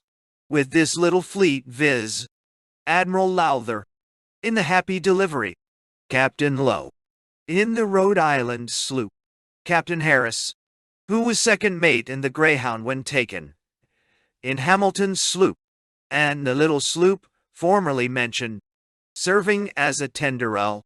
I say, with this fleet the pirates left the bay, and came to Port Mayo in the Gulf of Martinique, and there made preparations to careen. They carried ashore all their sails, and made tents by the water side, wherein they laid their plunder, stores, and sea, and fell to work. And at the time that the ships were upon the heel, and the good folks employed in heaving down, screwing, tallowing, and so forth, of a sudden came down a considerable body of the natives, and attacked the pirates unprepared. As they were in no condition to defend themselves, they fled to their sloops, leaving them masters of the field and the spoil thereof, which was of great value, and set fire to the Happy Delivery, their capital ship. Lowther made the best provision he could in the largest sloop, which he called the Ranger, having 10 guns and 8 swivels, and she sailing best. The company went all aboard of her, and left the other at sea. Provisions was now very short, which, with the late loss, put them in a confounded ill humor, insomuch that they were every now and then going together by the ears, laying the blame of their ill conduct sometimes upon one, then upon another. The beginning of May 1722, they got to the West Indies, and near the island of Decidua, took a brigantine, one paymaster, that afforded them what they stood in need of, which put them in better temper, and business seemed to go on well again. After they had pretty well plundered the brigantine, they sent her to the bottom.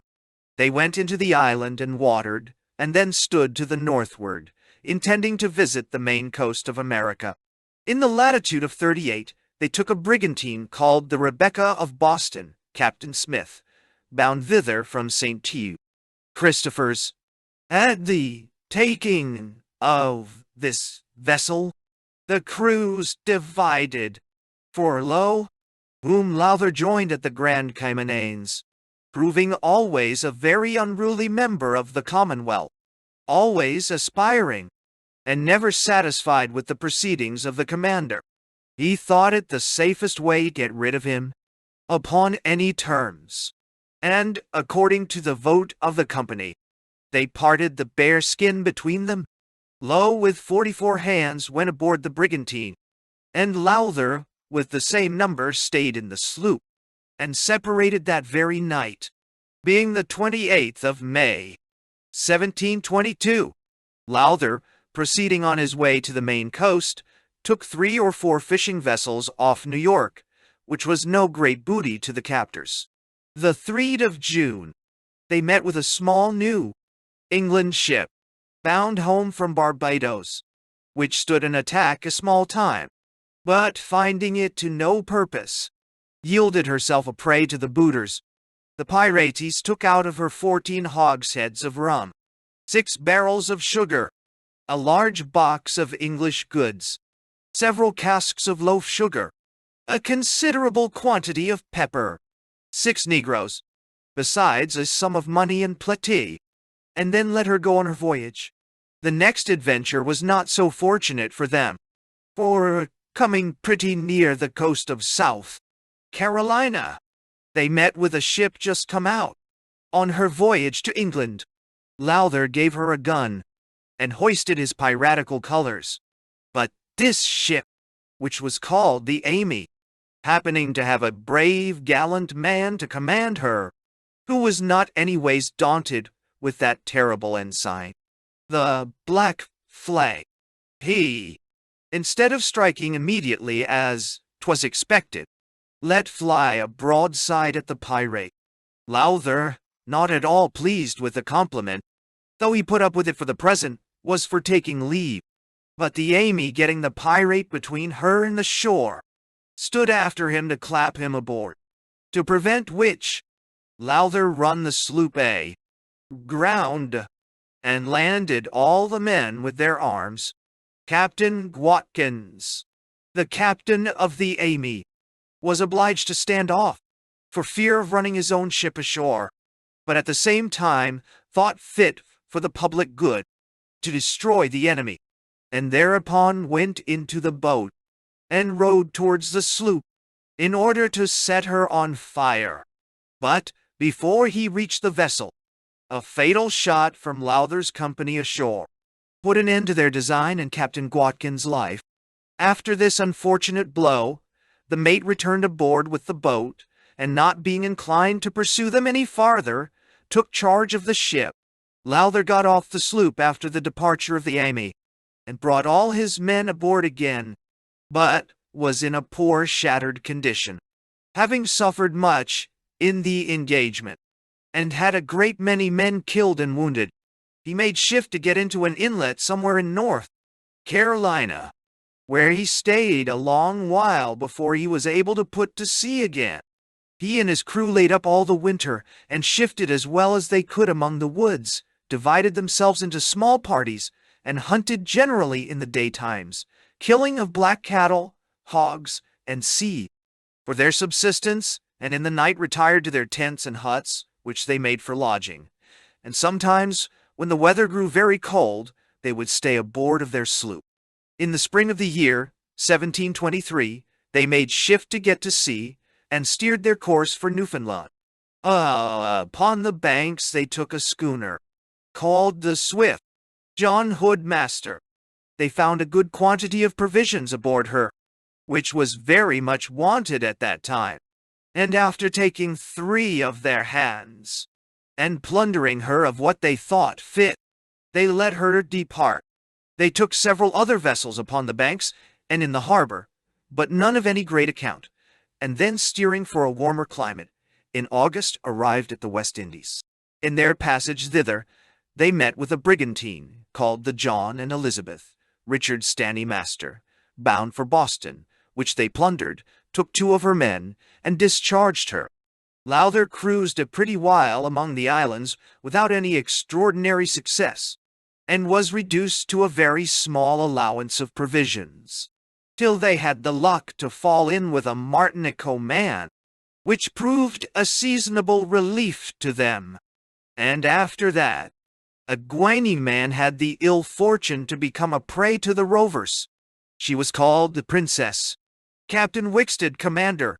It was now thought necessary to look out for a place to clean their sloop in, and prepare for new adventures. Accordingly, the island of Blanco Blanquilla was pitched upon for that purpose, which lies in the latitude of 11° 50 M. in Nai, about 30 leagues from the main of the Spanish America, between the islands of Margarita and Rocas, and not far from Tortuga. It is a low and even island, but healthy and dry, uninhabited, and about 2 leagues in circumference, with plenty of lignum vitae trees thereon, growing in spots, with shrubby bushes of other wood about them. There are, besides turtle, great numbers of guanos, which is an amphibious creature like a lizard, but much larger, the body of it being as big as a man's leg. They are very good to eat, and are much used by the pirates that come here. They are of divers colors, but such as live upon dry ground, as here at Blanco, are commonly yellow. On the N.W.A. end of this island, there is a small cove or sandy bay. All round the rest of the island is deep water, and steep close to the island. Here Lowther resorted to, the beginning of October last U1 1723, unrigged his sloop, sent his guns, sails, rigging, and C.I. ashore, and put his vessel upon the Careen, the Eagle sloop of Barbados, belonging to the South Sea Company, with 35 hands, commanded by Walter Moore. Coming near this island, in her voyage to Camina, Ucumana, on the Spanish continent, saw the said sloop just careen, with her guns out, and sails unbent, which she supposed to be a pirate, because it was a place where traders did not commonly use, so took the advantage of attacking her, as she was then unprepared, the Eagle having fired a gun to oblige her to show her colors.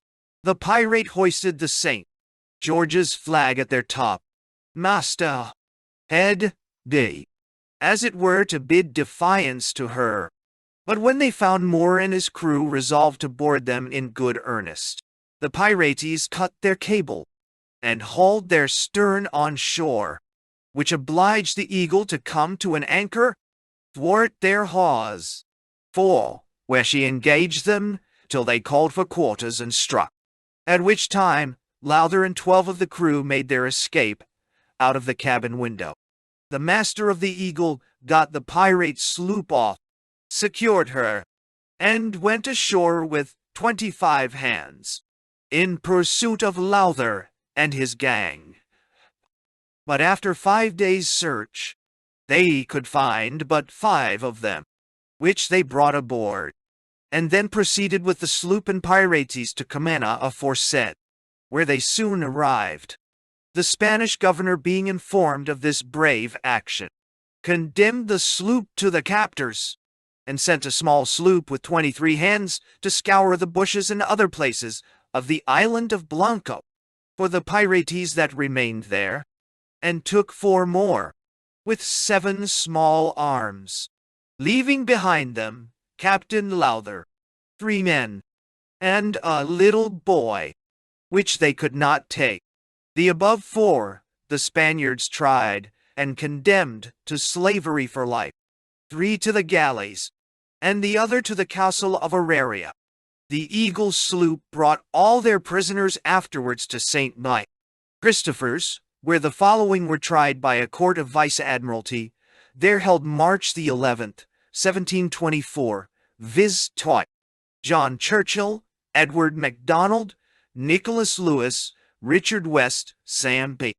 Levercott, Robert White, John Shaw, Andrew Hunter, Jonathan Dell, Matthew Freebarn, Henry Watson, Roger Grange, Ralph Candor, and Robert Willis.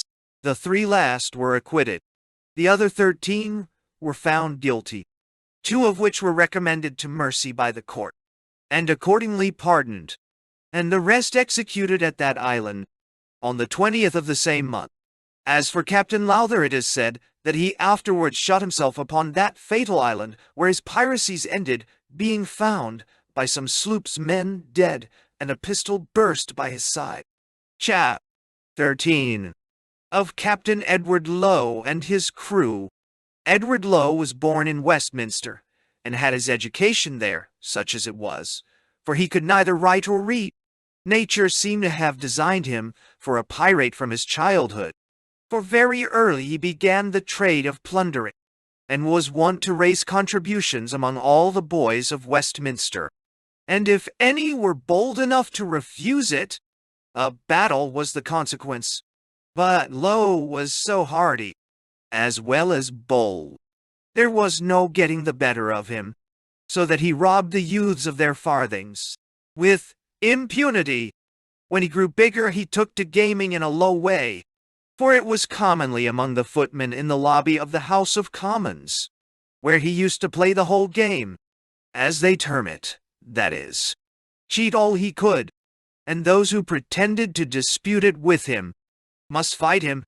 The virtues of some of his family were equal to his. One of his brothers was a youth of genius. When he was but 7 years old, he used to be carried in a basket, upon a porter's back, into a crowd, and snatch hats and wigs, according to the exact chronology of Newgate. He was the first who practiced this ingenious trick. After this, he applied himself to picking of pockets. When he increased in strength, he attempted greater things, such as housebreaking and siege. But after he had run a short race, he had the misfortune of ending his days at Tyburn, in company with Stephen Bunce, and the celebrated Jack Hall, the chimney sweeper. But to return to Ned, when he came to man's estate, at his eldest brother's desire, he went to sea with him, and so continued for 3 or 4 years, and then parted, and Ned worked in a rigging house in Boston in New England for a while. About 6 years ago, he took a trip home to England to see his mother, who is yet living. His stay was not long here, but taking leave of his friends and acquaintance, for the last time he should see them. For so he was pleased to say, he returned to Boston and worked a year or two longer at the rigging business. But being too apt to disagree with his masters, he left them and shipped himself in a sloop that was bound to the Bay of Honduras. When the sloop arrived in the bay, Ned Lowe was appointed patron of the boat, which was employed in cutting of logwood and bringing it aboard to lade the ship, for that is the commodity they make the voyage for. In the boat were 12 men besides Lowe, who all go armed, because of the Spaniards, from whom this logwood is but little better than stole. It happened that the boat one day came aboard just before dinner was ready, and Lowe desired that they might stay and dine. But the captain, being in a hurry for his lading, ordered them a bottle of rum, and to take to other trip, because no time should be lost. This provoked the boat's crew, but particularly Lowe, who takes up a loaded musket and fires at the captain, but missing him, shot another poor fellow through the head, then put off the boat, and with his 12 companions goes to sea. The next day they took a small vessel, and go in her, make a black flag, and declared war against all the world.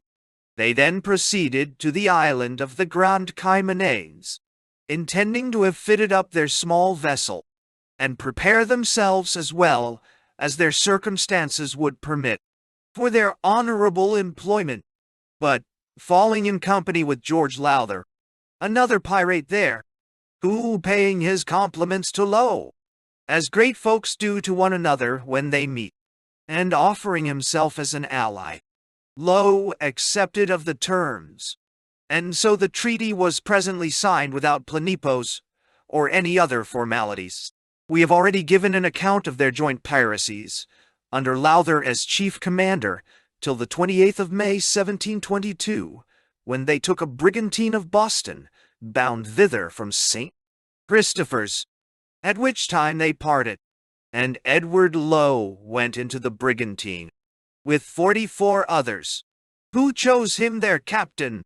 They took with them 2 guns, 4 swivels, 6 quarter casks of powder, provisions, and some stores, and so left Lowther to prosecute his adventures with the men he had left.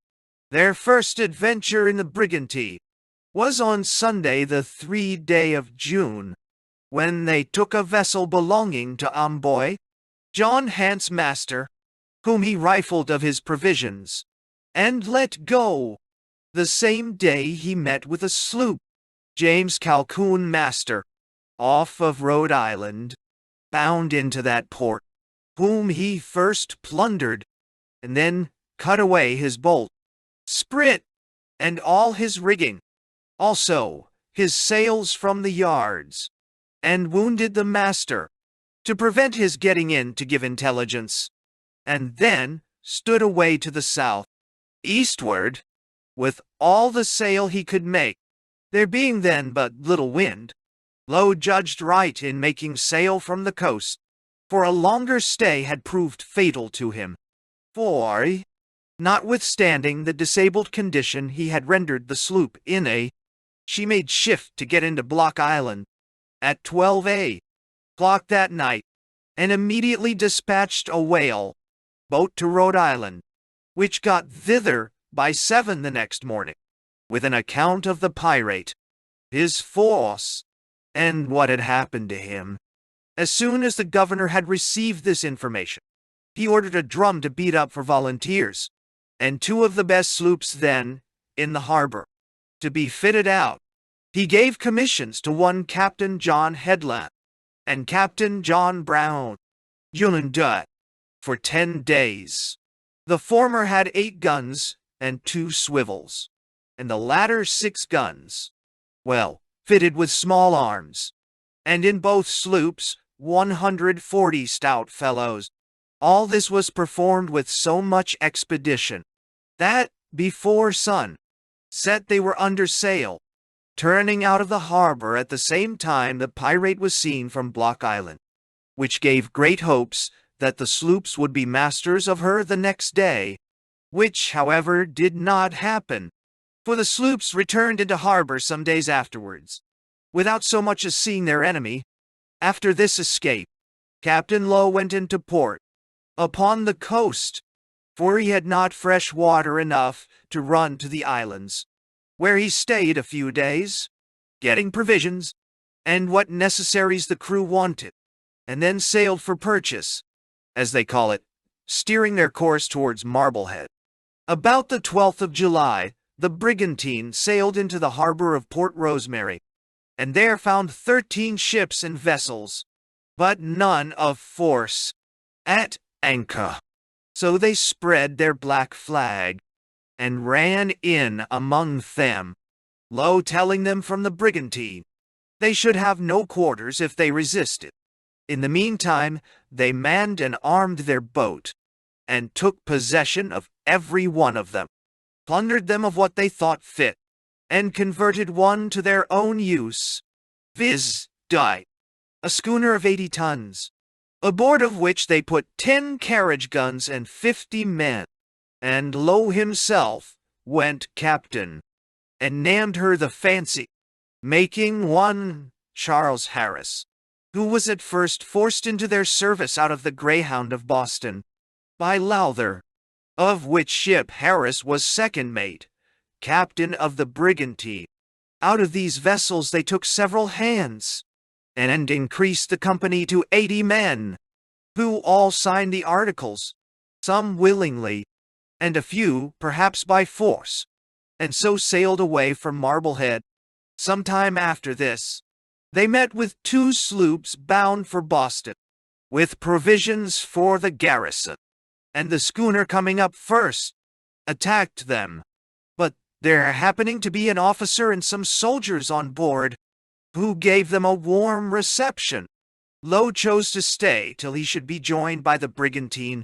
In the meanwhile, the sloops made the best of their way, and the pirates gave them chase 2 days, and at last lost sight of them in a fog.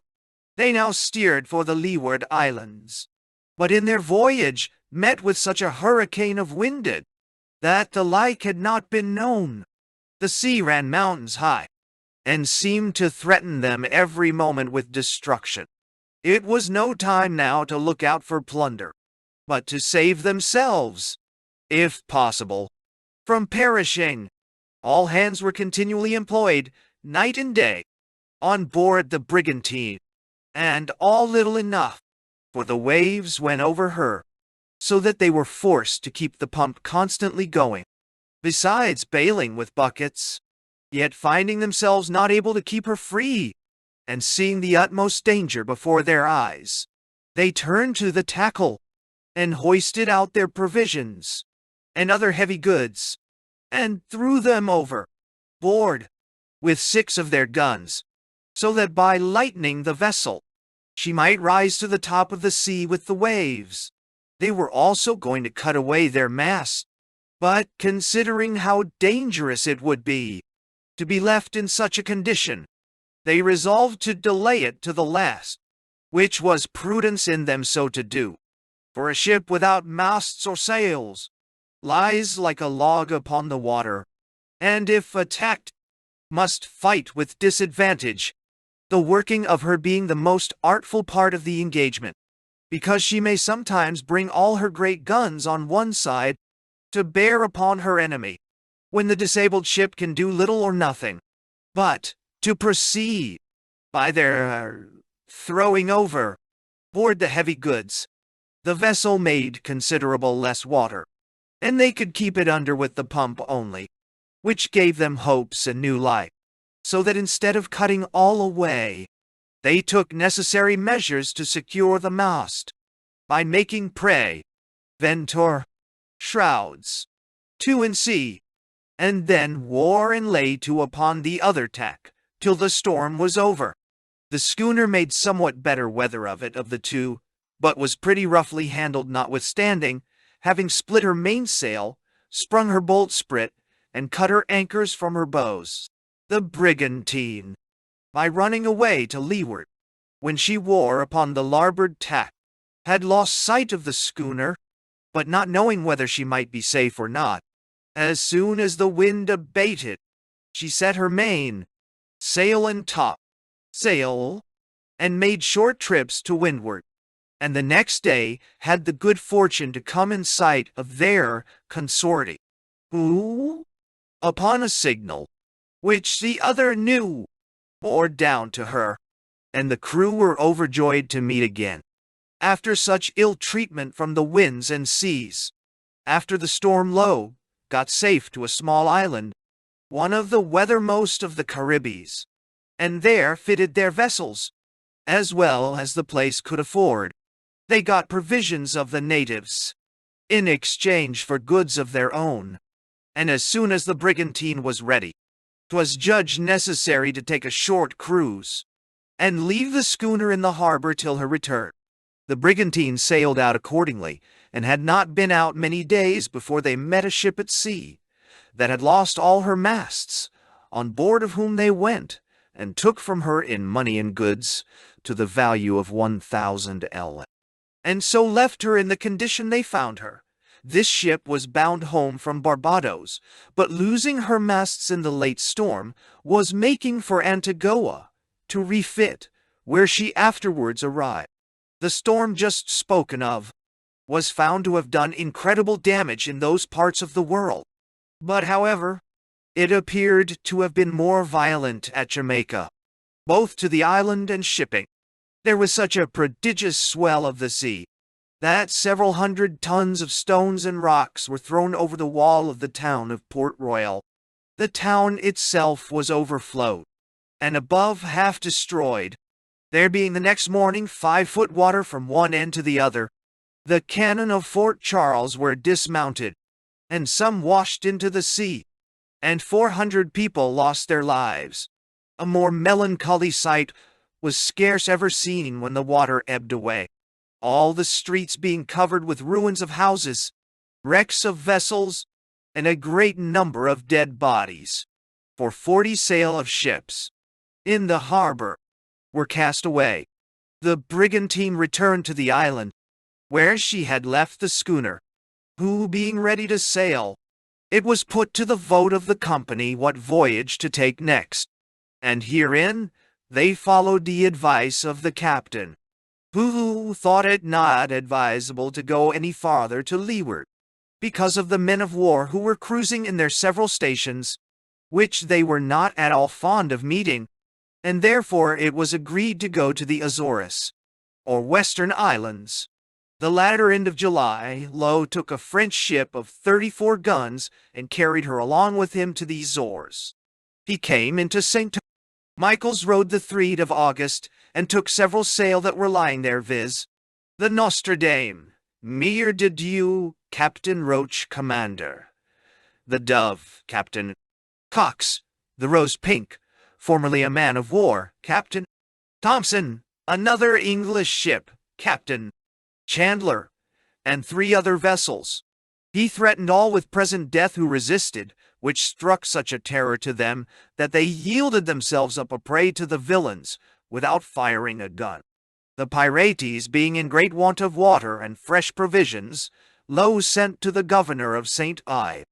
Michael's for a supply, and promised upon that condition to release the ships he had taken, but otherwise to burn them all, which demand the governor thought it not prudent to refuse, but sent the provision he required, upon which he released 6 of the ship, after he had plundered them of what he thought fit, and the other, viz. the Rose Pink, was made a pirate ship, which Low himself took the command of.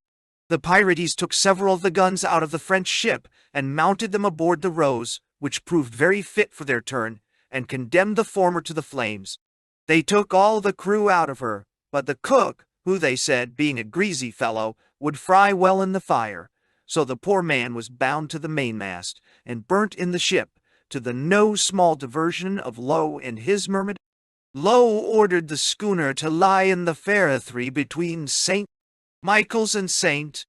Mary's, where Honda, and about the 20th of August, Captain Carter and the right galley had the ill fortune to come in her way, and because at first they showed inclinations to defend themselves and what they had, the pirates cut and mangled them in a barbarous manner, particularly some Portuguese passengers, two of which, being friars, they triced up at each arm of the fore yard, but let them down again before they were quite dead, and this they repeated several times out of sport.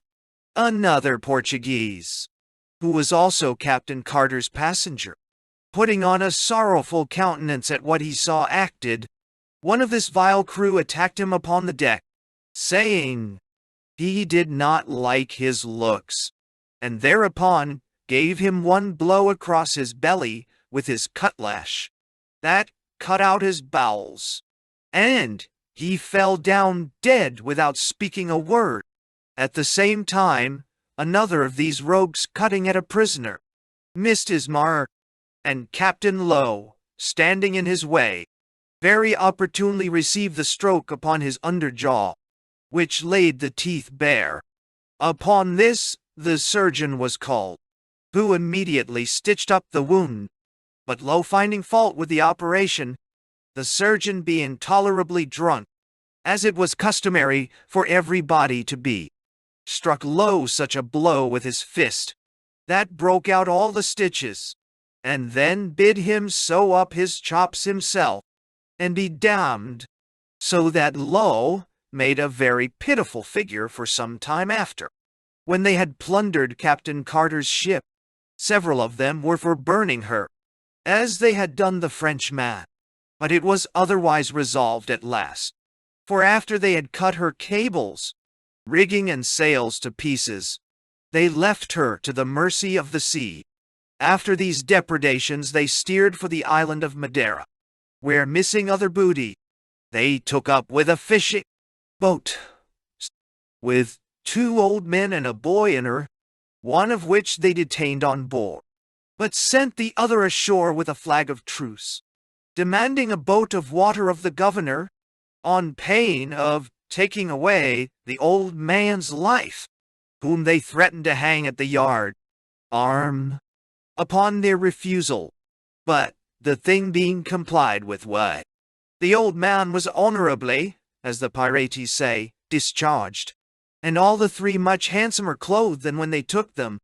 From this island they sailed to the Canaries, but meeting with no prey there, they continued their course for the Cape de Verde Islands, and at Bona Vista took a ship called the Liverpool Merchant, Captain Goulding, from whom they stole a great quantity of provisions and dry goods, 300 gallons of brandy, 2 guns and carriages, a mast, yard and hawsers, besides 6 of his men, and then would not let them trade there, nor at St. Nicholas, but obliged Captain Goulding to go with his ship to the Isle of May. The pirate also took among these islands a ship belonging to Liverpool, Scott commander, 2 Portuguese sloops bound for Brazil, a small English sloop trading there, James Peasmaster, bound to Santa Crux, and 3 sloops from St. Crux, Thomas, bound to Curacoa. The masters' names were Lilly, Staples, and Simpkins, all which they plundered, and then let go about their business, except 1 sloop, which they fitted up for the following purpose. Lowe had heard by one of the above-mentioned ships that 2 small galleys were expected every day at the Western Islands, viz., the Greyhound, Captain Glass, and the Jolliffe, Captain Aram, the former of which was designed to be fitted for the piratical trade to Brazil, if things had happened to their minds. They manned the sloop, and sent her in quest of one or both of these ships to the Western Islands aforesaid. Whilst they careened, their ship rose at one of the Cape de Verdes, but now fortune, that had hitherto been so propitious to them, left her minions, and baffled, for the present, all their hopes, for the sloop, missing of their prey, was reduced to great necessities for want of provisions and water, so that they ventured to go ashore at St. Michael's for a supply, and pass for a trader, but played their part so awkwardly that they were suspected by the governor to be what they really were, and he was soon put out of doubt by a visit some Portuguese made them, who happened unluckily to be passengers in Captain Carter's ship. When Low took her, and knew the gentlemen's faces very well, upon which the whole crew was conducted into the castle, where they were provided for as long as they lived.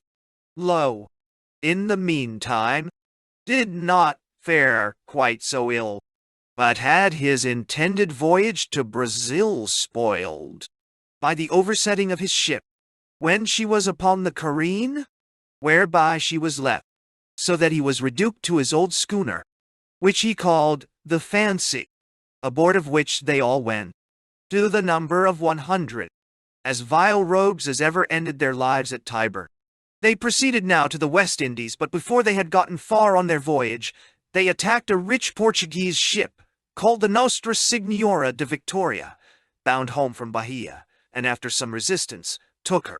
Low tortured several of the men, to make them declare where the money, which he supposed they had on board, lay, and extorted by that means a confession that the captain had, during the chase, hung out of the cabin window a bag with 11,000 moidores, of which, as soon as he was taken, he cut the rope and let it drop into the sea.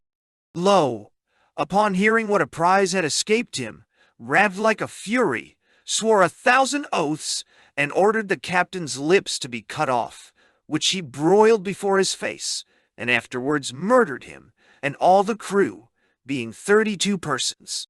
After this bloody action, they continued their course till they came to the northward of all the islands, and there cruised for about a month, in which time they made prizes of the following vessels, viz., a Snow from New York to Curacoa, Robert Leonard Master, a sloop from the Bay, bound to New York, Craig Master, a Snow from London and Jamaica, bound to New Way, York, and the Stanhope Pink, Andrew Delbridge Master, from Jamaica to Boston, which last they burnt, because of Low's irreconcilable aversion to New England men.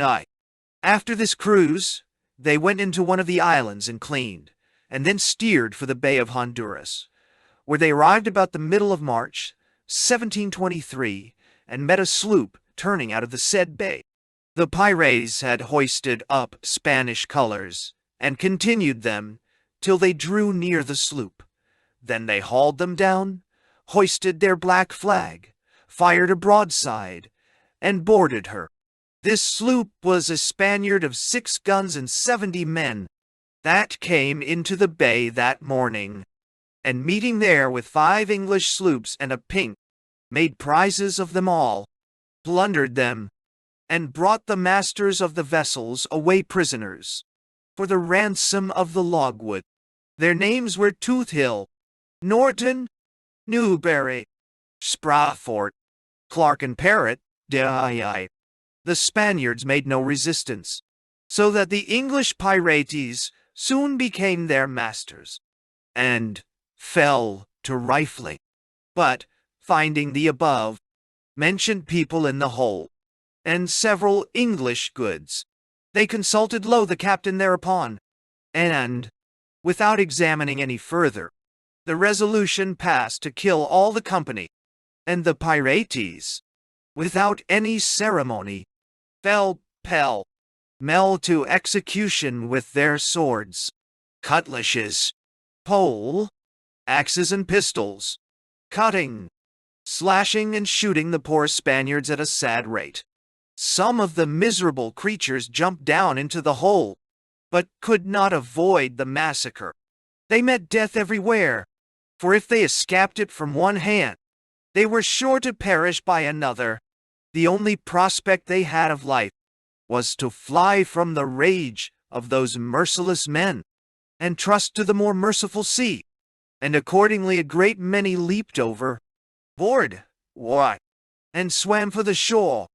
But Low, perceiving it, ordered the canoe to be manned, and sent in pursuit of them, by which means several of the poor unhappy men were knocked in the head in the water, as they were endeavoring to get to land.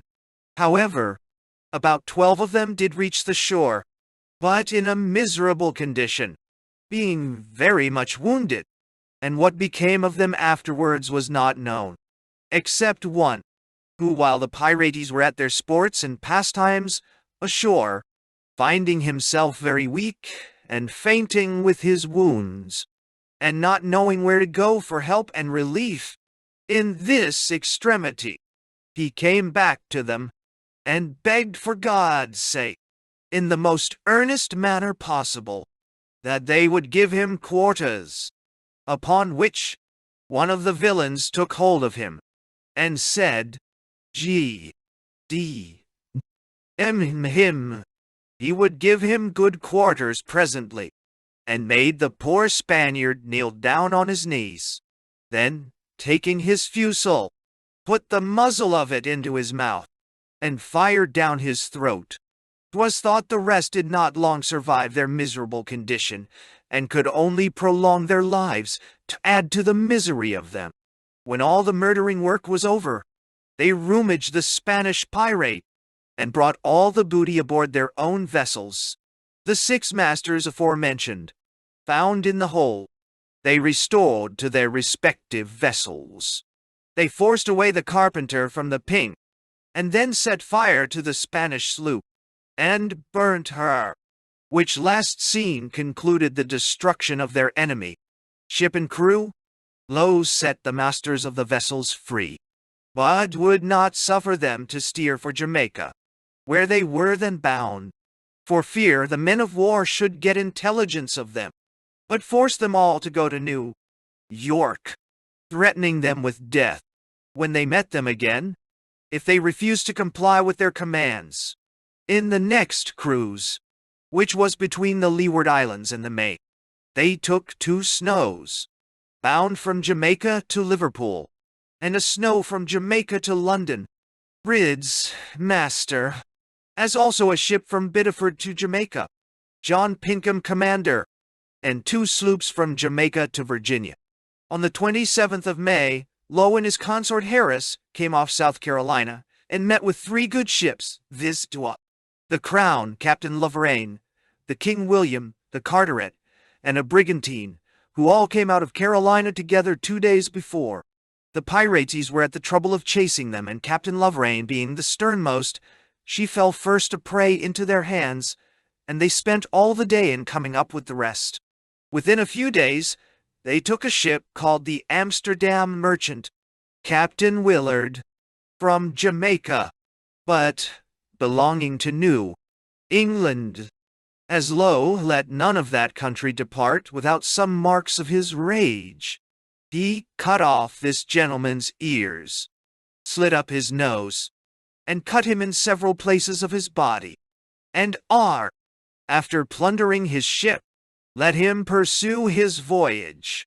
After this, he took a sloop bound to Amboy, William Fraser, master, with whom Mr. Deed, Low happening to be displeased, he ordered lighted matches to be tied between the men's fingers, which burnt all the flesh off the bones, then cut them in several parts of their bodies with knives and cutlashes, afterwards took all their provisions away, and set some of them ashore in an uninhabited part of the country. The Kingstone, Captain Eastwick, another ship, 1 Burrington Master, 2 brigantines from Carolina to London, a sloop from Virginia to Bermudas, a ship from Glasgow to Virginia, a schooner from New York to South Carolina, a Pink from Virginia to Dartmouth, and a sloop from Philadelphia to Suriname, fell a prey to these villains.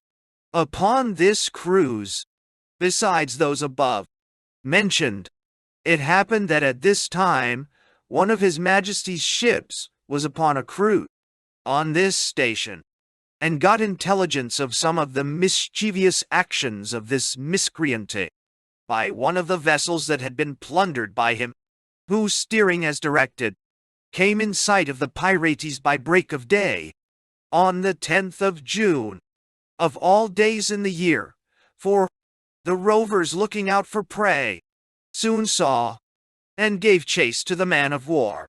which was called the Greyhound, a ship of 20 guns and 120 men, rather inferior in force to the two pirate vessels. The Greyhound, finding them so eager, was in no doubt what they should be, and therefore tacked and stood from them, giving the pirates an opportunity to chase her for 2 hours, till all things were in readiness for an engagement, and the pirates about gun shot off. Then the Greyhound tacked again, and stood towards the two sloops, one of them called the Fancy, commanded by Low himself, and the other the Ranger, commanded by Harris, both which hoisted their piratical colors, and fired each a gun. When the Greyhound came within musket shot, she hauled up her main sail, and clapped close upon a wind, to keep the pirates from running to leeward, and then engaged. But when the rogues found who they had to deal with, they edged away under the man-of-war's stern, and she standing after them, they made a running fight for about 2 hours. But little wind happening, the sloops gained from her by the help of their oars, upon which the Greyhound left off firing, turned all hands to her own oars, and at 3 in the afternoon came up with them. The pirates hauled upon a wind 5 to receive the man-of-war, and the fight was immediately renewed, with a brisk fire on both sides, till the Ranger's main yard was shot down, and the Greyhound, pressing close upon the disabled sloop, Low, in the other, thought fit to bear away, and leave his consort a sacrifice to his enemy, who, seeing the cowardice and treachery of his commodore and leader, having 10 or 12 men killed and wounded, and that there was no possibility of escaping, called out for quarters, and surrendered themselves to justice, which proved severe enough to them, while afterwards the conduct of Low was surprising in this adventure, because his reputed courage and boldness had hitherto so possessed the minds of all people, that he became a terror even to his own men. But his behavior throughout this whole action shewed him to be a base, cowardly villain. For had Low's sloop fought half so briskly as Harris's had done, as they were under a solemn oath to do, the man-of-war, in my opinion, could never have hurted them. The Greyhound carried their prize into Rhode Island, to the great joy of the whole province, though it had been more complete if the great Low himself had great the triumph. The prisoners were strongly secured in a gaol till a court of vice-admiralty could be held for their trials, which begun on the 10th of July, at Newport, and continued 3 days. The court was made up of the following gentlemen: William Dummer, S.Q., Lieutenant Governor of Massachusetts, President Tort. Nathaniel Payne, S.Q., Addington Davenport, S.Q., Thomas Fitch, S.Q., Spencer Phipps, S.Q., John Lechmere, S.Q., Surveyor General. John Valentine, S.U.Q., Advocate General. Dewis Hort, Advocate General. Samuel Cranston, Governor of Rhode Island. John Menzies, S.Q., Judge of the Admiralty. Richard Ward, S.Q., Aegista. Mr. Jaleel Brinton, Provost Marshal. Robert Ahmuda, S.Q., was assigned by the court counsel for the prisoners here under mention. Prisoners' names, ages, places of birth. Wine: Charles Harris, Captain 25, London. William Blads, 28, Rhode Island. D1 Daniel Hyde, 23, Virginia. Thomas Powell, June, 21, Connecticut. N.E.J. Stephen Munden, 20, London. Thomas Huggett, 30, London. William Redd, 35, Londonderry, Ireland. Peter Neese, 32, Exeter and Devon. James Brinkley, 28, Suffolk in England. Joseph Sound, 28, City of Westminster. William Shutfield, 40, Lancaster in England. Edward Eaton, 38, Wrexham in Wales. John Brown, 29, County of Durham. Edward Lawson, 20, Isle of Man. Owen Rice, 27, South Wales. John Tompkins, 23, Gloucestershire. John Fitzgerald, 21, Limerick in Ireland. Port Isle. Abraham Lacey, 21, Devonshire. Thomas Linister, 21, Lancashire. Francis Layton, 39, New York. John Waters, Court. Mr. 35, County of Devon. William Jones, 28, London. Charles Church, 21, St. Margaret's, West MM. Thomas Hazel, 50, J. John Bright, 25, GD. These 25 were found guilty and executed the 19th of July, 1723, near Newport in Rhode Island. John Brown, 17, Liverpool. Patrick Cunningham, 25, J. These two were found guilty, but respited for 1 year and recommended to the king's favor. John Wilson, 23, New London, County Down. Henry Barnes, 22, Barbados. Thomas Jones, 17, Fleur, in Wales. Joseph Switzer, 24, Boston, in New England. Thomas Mumper, Indian Mathers Vineyard, NEF. John Hincher, Dr. 22, near Edinburgh, Scott. John Fletcher, 17, Diwan. Thomas Child, 15, Jachbod. These 8 were found not guilty. The destroying this pirate was looked upon by the province to be of such a signal service to the public, and particular advantage to the colony of New York, that it was thought necessary to make some handsome acknowledgment to Captain Peter Solgard for it, and therefore it was resolved, in an assembly of the Common Council, to compliment him with the freedom of their corporation.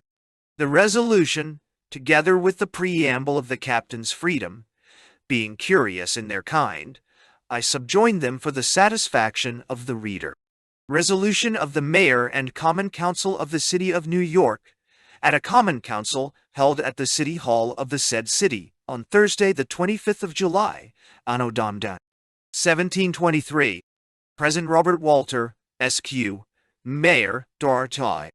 City of New York, S.S.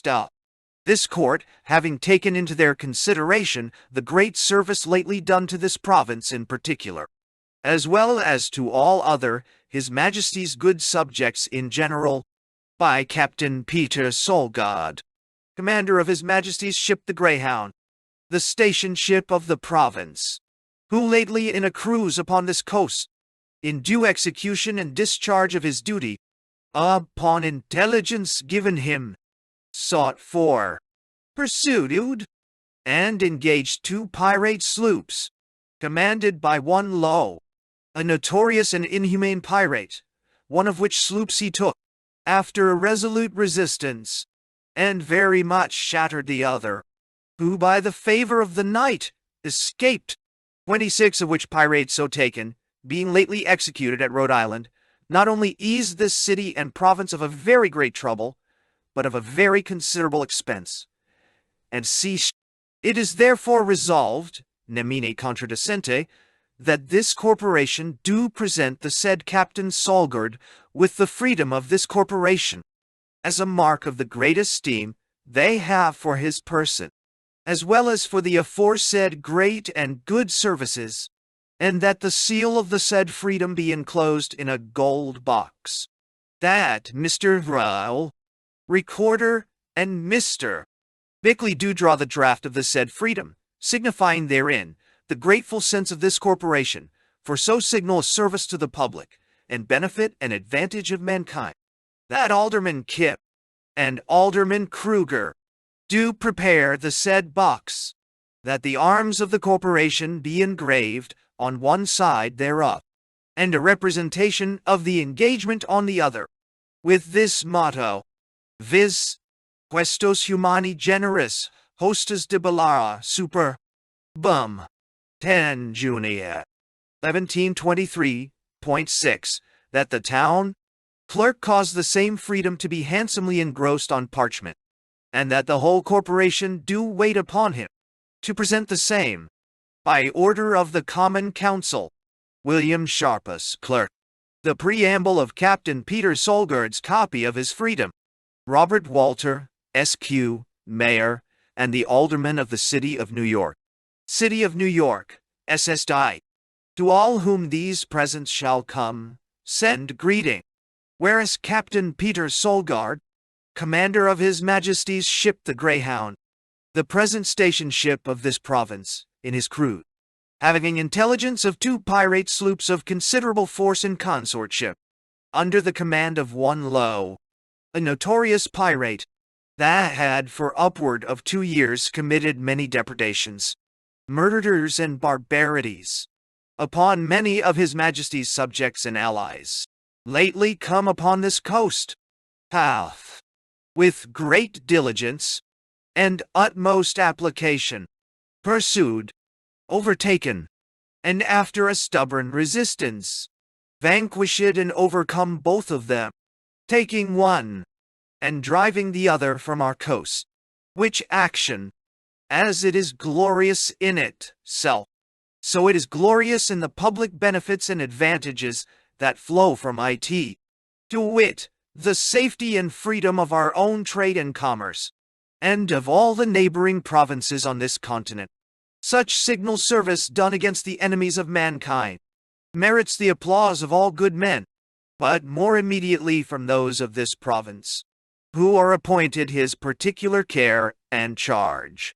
We, therefore, the mayor, aldermen, and commonalty of the city of New York, assembled in common council, to express our grateful sense and acknowledgment to the said Captain Peter Solgaard for so noble and faithful a discharge of his duty, and as a particular mark of the great esteem and just regard we bear to his person, do unanimously present him, and beg his kind acceptance of the freedom of the corporation of this city of New York, and that he will please to become a fellow citizen with us.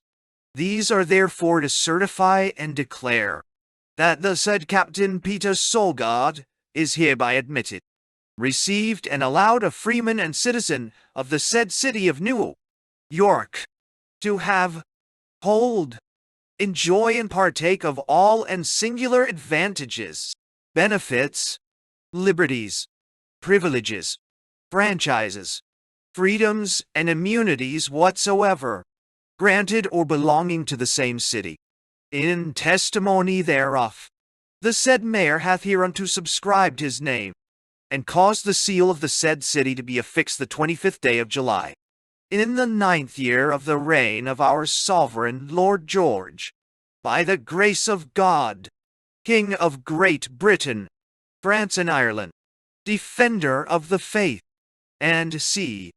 Anno Domini 1723, William Sharpus, clerk, R. Walter Mayor. This narrow escape of Low and his companions, one would have thought might have brought them to a little consideration of their black and horrid crime, and to look upon this interval as an opportunity put into their hands by Providence, to reconcile themselves to God by a hearty and sincere repentance. But alas, they were dead to all goodness, and had not so much as one spark of virtue to stir them up to be thankful for such an eminent deliverance, but, instead thereof, vented a million of oaths and curses upon the captain of the Greyhound, vowing to execute vengeance upon all they should meet with afterwards, for the indignity he put upon them. The first prey they met with, after their flight, was a small sloop belonging to Nantucket, a whale, fishing about 80 miles from land, the master of which, one Nathan Skiff, a brisk young fellow, the pirates cruelly whipped naked about the deck, making his torture their sport, after which they cut off his ears, and last of all shot him through the head, and then sunk his vessel, putting the rest of the hands into their whale boat, with a compass, little water, and a few biscuits. And it being good weather, they providentially got safe to Nantucket. Beyond all expectation, there was another whale boat belonging to this sloop last mentioned, which happened to be at some distance from her helm, and perceiving what was doing, rowed with all speed to another sloop not far off, to acquaint her with the misfortune, that the men might take care of themselves, and she happily got away in time. Some days after, Low took a fishing boat off of Block Island, but did not perpetrate so much cruelty to her, contenting himself with only cutting off the master's head. But after taking 2 whale boats near Rhode Island, he caused one of the master's bodies to be ripped up, and his entrails to be taken out, and cut off the ears of the other, and made him eat them himself with pepper and salt, which hard injunction he complied with, without making a word. Several other persons he would have murdered, but humanity prevailing in the tender hearts of his companions, they refused to put his savage orders in execution. From the coast of New England, Low sailed directly for Newfoundland, and, near Cape Brit, took 23 French vessels. One of them of 22 guns he manned with pirates, making a sort of a man of war of her, with which he scoured the harbors and banks of Newfoundland, and took 16 or 18 other ships and vessels, all which they plundered, and some destroyed. Thus these inhumane wretches went on, who could not be contented to satisfy their avarice only, and travel in the common road of wickedness, but, like their patron, the devil, must make mischief their sport, cruelty their delight, and damning of souls their constant employment. Of all the piratical crews that were ever heard of, none of the English name came up to this. In barbarity, their mirth and their anger had much the same effect, for both were usually gratified with the cries and groans of their prisoners, so that they almost as often murdered a man from the excess of good humor, as out of passion and resentment. And the unfortunate could never be assured of safety from them, for danger lurked in their very smiles. An instance of this had like to have happened to one Captain Graves, master of a Virginia ship last taken. For as soon as he came aboard of the pirati, Low takes a bowl of punch in his hand, and drinks to him, saying, "Captain Graves, here's half this to you." But the poor gentleman, being too sensibly touched at the misfortune of falling into his hand, modestly desired to be excused, for that he could not drink, whereupon Low draws out a pistol, cocks it, and with the bowl into her hand, told him he should either take one or the other. So Graves, without hesitation, made choice of the vehicle that contained the punch-up, and guttled down about a quart, when he had the least inclination that ever he had in his life to be merry. The latter end of July, 1723, Low took a large ship, called the Merry Christmas, and fitted her for a pirate, cut several ports in her, and mounted her with 34 guns. Low goes aboard of this ship, assumes the title of admiral, and hoists a black flag, with the figure of death in red, at the main-topmast head, and takes another voyage to the Western Islands, where he arrived the beginning of September. The first vessel he met with there was a brigantine, formerly an English sloop, commanded by Elias Wilde, but lately bought by a Portuguese nobleman, and altered. She was manned partly with English and partly Portuguese. The latter Low caused to be hanged, by way of reprisal, for some of his own men sent thither in a sloop from the Cape de Verde Islands, as has been mentioned. The Englishmen he thrust into their own boat to shift for themselves, and set fire to the vessel. At St. Michael's they sent in their boats, and cut out of the road a new London-built ship of 14 guns, commanded by Captain Thompson, who was taken there the year before by Lowe in the Rose Pink. The boats had fewer men than the ship, and Captain Thompson would have defended himself. But his men, through cowardice, or too great an inclination of becoming pirates themselves, refused to stand by him, and he was obliged to surrender. And when he came aboard, the pirati had his ears cut off close to his head, for only proposing to resist Admiral Lowe's black flag. They gave him one of his own boats, and burnt his ship. The next was a Portuguese bark that fell into their hands, whose men came off somewhat better than usual, for they only cut them with their cutlashes out of wantonness, turned them all into their boat, and set their vessel on fire. When the boat was going from the side of the ship, one of Lowe's men, who, we may suppose, was forced into his gang, was drinking with a silver tankard at one of the ports so, and took his opportunity to drop into the boat among the Portuguese, and lie down in the bottom, in order to escape along with them, after he had stowed himself in the boat, so as not to be seen. It came into his head that the tankard might prove of some use to him where he was going. So he got up again, laid hold of the utensil, and went off, without being discovered. In which attempt had he failed, no doubt his life, if not the lives of all the people in the boat, would have paid for it. The name of this man is Richard Haynes.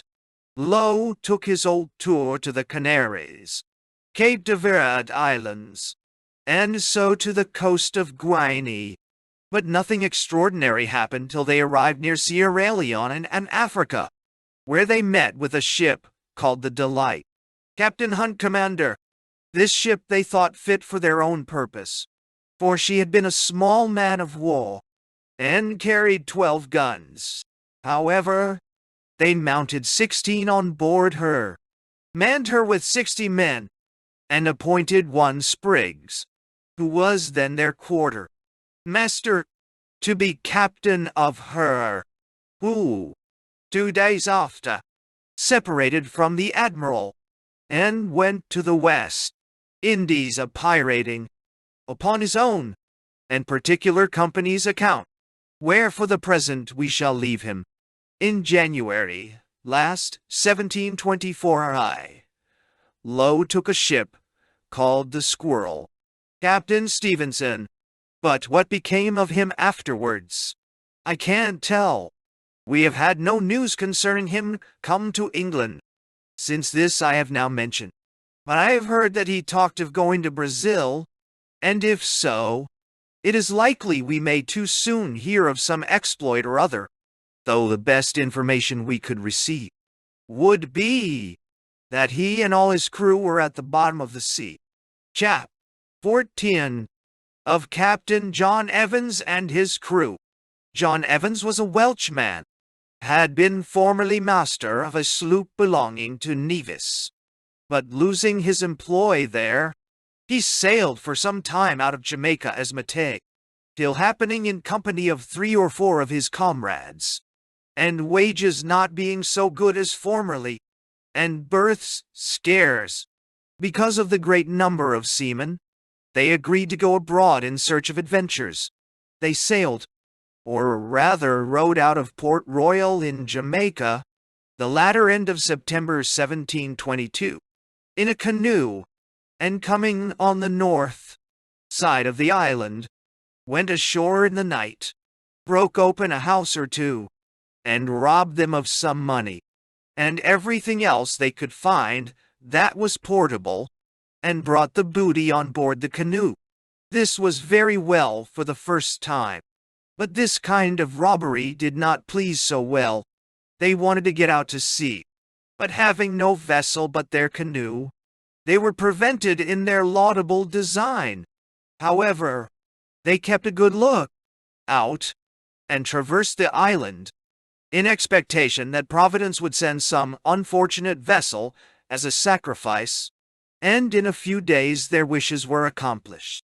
For at Dunn's Hole they found a small sloop at an anchor, belonging to Bermudas. They made bold and went aboard, and Evans informed the folks that belonged to her that he was captain of the vessel, which was a piece of news they knew not before. After they had put their affairs in a proper disposition aboard, they went ashore to a little village for refreshments, and lived jovially the remaining part of the day at a tavern, spending 3 pistoles, and then depart.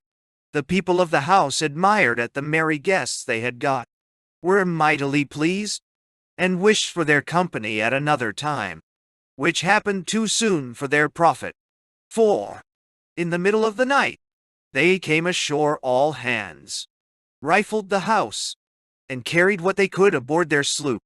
The next day they weighed in the sloop, aboard of which they mounted 4 guns, called her the Scourer, and sailed to Hispaniola, on the north part of which island they took a Spanish sloop, which proved an extraordinary rich prize, as it fell among so few persons as this company consisted of full, for they shared upwards of 150 all, a man, in pursuance of the game, and beating up for the Windward Islands. The Scourer met with a ship from Neuilly, England, bound to Jamaica, 120 tons, called the Dove, Captain Diamond Master, off Puerto Rico. They plundered her, and strengthened their own company, by taking out the mate, and 2 or 3 other men. They discharged the prize, and run into one of the islands for fresh water and necessaries, and stayed there some time. The next prize they made was the Lucretia and Catherine, Captain Mills, of 200-ton burthen. They came up with her near the island of Sada, January 11th. Upon seizing of this ship, the pirates began to take upon themselves the distribution of justice, examining the men concerning their masters' usage of them, according to the custom of other pirates. But the captain hearing the matter, put an end to the judicial proceeding, and fell to rummaging the ship, saying to them, "What have we to do to turn reformers? 'Tis money we want." And speaking to the prisoners, he asked them, "Does your captain give you victuals enough?" And they answering in the affirmative, "Why then," said he, "he ought to give you work enough." After the taking of a prize, they went to the little island of Avis, with a design to clean, and carried the Lucretia along with them, in order to heave down the Scourer by her. But, meeting there with a sloop, the pirate gave chase till the evening, when she was within gun shot of her, but fearing to lose company with the Lucretia, who was a heavy sailor, they left off, and saw her no more. This chase brought them to leeward of their port, so that they were obliged to look out for another place of retreat, and the island of Aruba not being far distant, they steered for that, and anchored there accordingly. But the next day a Dutch sloop coming, as it were, into their mouths, they could not forbear dealing, and so, making her their prize, they plundered her of what came, when shard, to 50 pounds a man. They found this sloop more for their purpose than the Lucretia, to clean their own sloop by, as being much lower in the waist, and therefore capable of heaving her bottom farther out of the water. So she was discharged, and the Dutchman kept in her room, but not thinking it convenient to lay up here, for fear a discovery should be made, they turned their thoughts another way, and steered to the coast of Jamaica, where they took a sugar drover, and then run to the Grand Caymanes, about 30 leagues to leeward of Jamaica, with intention to clean there. But an unhappy accident put an end to their piracies, which hitherto had proved very successful to them. The boatswain of the pirates being a noisy, surly fellow, the captain had at several times words with him, relating to his behavior, who, thinking himself ill-treated, not only returned ill language, but also challenged the captain to fight him on the next shore, they came too, with pistols and sword, as is the custom among these outlaws. When the sloop arrived, as above mentioned, the captain proposed the duel, but the cowardly boatswain refused to fight or go ashore, though it was his own challenge. When Captain Evans saw there was nothing to be done with him, he took his cane and gave him a hearty drubbing. But the boatswain, not being able to bear such an indignity, drew out a pistol and shot Evans through the head, so that he fell down dead, and the boatswain immediately jumped overboard and swam towards the shore. But the boat was quickly manned and sent after him, which took him up and brought him aboard. The death of the captain in that manner provoked all the crew, and they resolved the criminal should die by the most exquisite tortures. But while they were considering of the punishment, the gunner, transported with passion, discharged a pistol and shot him through the body, but not killing him outright. The delinquent, in very moving words, desired a week for repentance only, but another, stepping up to him, told him that he should repent and be damned to him, and without more ado shot him dead. I should have observed that when the Lucretia and Catherine was suffered to go away, the pirates detained their mate, who was now the only man aboard who understood navigation, and him they desired to take the command of the sloop in the room of Captain Evans deceased. But he desired to be excused that honor, and at length positively refused it. Then they agreed to break up the company, and leave the mate in possession of the vessel. Accordingly, they went ashore at the Caymanes, carrying with them about 9,000 pounds among 30 persons, and it being fair weather, the mate and a boy brought the vessel into Port Royal, in Jamaica. Chap. And all on sea of Captain John Phillips and his crew. John Phillips was bred a carpenter, and sailing to Newfoundland in a West Country ship, was taken by Anstis in the Good Fortune brigantine. The next day after, he had left his consort and commodore, Captain Roberts. Phillips was soon reconciled to the life of a pirate, and being a brisk fellow, was appointed carpenter of the vessel, for at first his ambition reached no higher. There he remained till they broke up at Tobago, and was one of those who came home in a sloop that we have mentioned to be sunk in Bristol Channel. His stay was not long in England, for whilst he was paying his first visits to his friends in Devonshire, he heard of the misfortune of some of his companions, that is, of their being taken and committed to Bristol gaol, and there being good reason for his apprehending danger from a wind that blew from the same quarter, he moved off immediately to Topsham, the nearest port, and there shipped himself, with one Captain Wadham, for a voyage to Newfoundland, and home again, which why, by the way, Mr. Phillips never designed to perform or to see England any more. When the ship came to Peter Petty Harbor, Newfoundland aforesaid, he ran away from her, and hired himself a splitter in the fishery for the season, but this was only till he could have an opportunity of prosecuting his intended rogueries, in order to which he combined with several others in the same employ to go off with one of the vessels that lay in the harbor upon the piratical account. Accordingly, the time was fixed. Vista May, the 29th of August, 1723.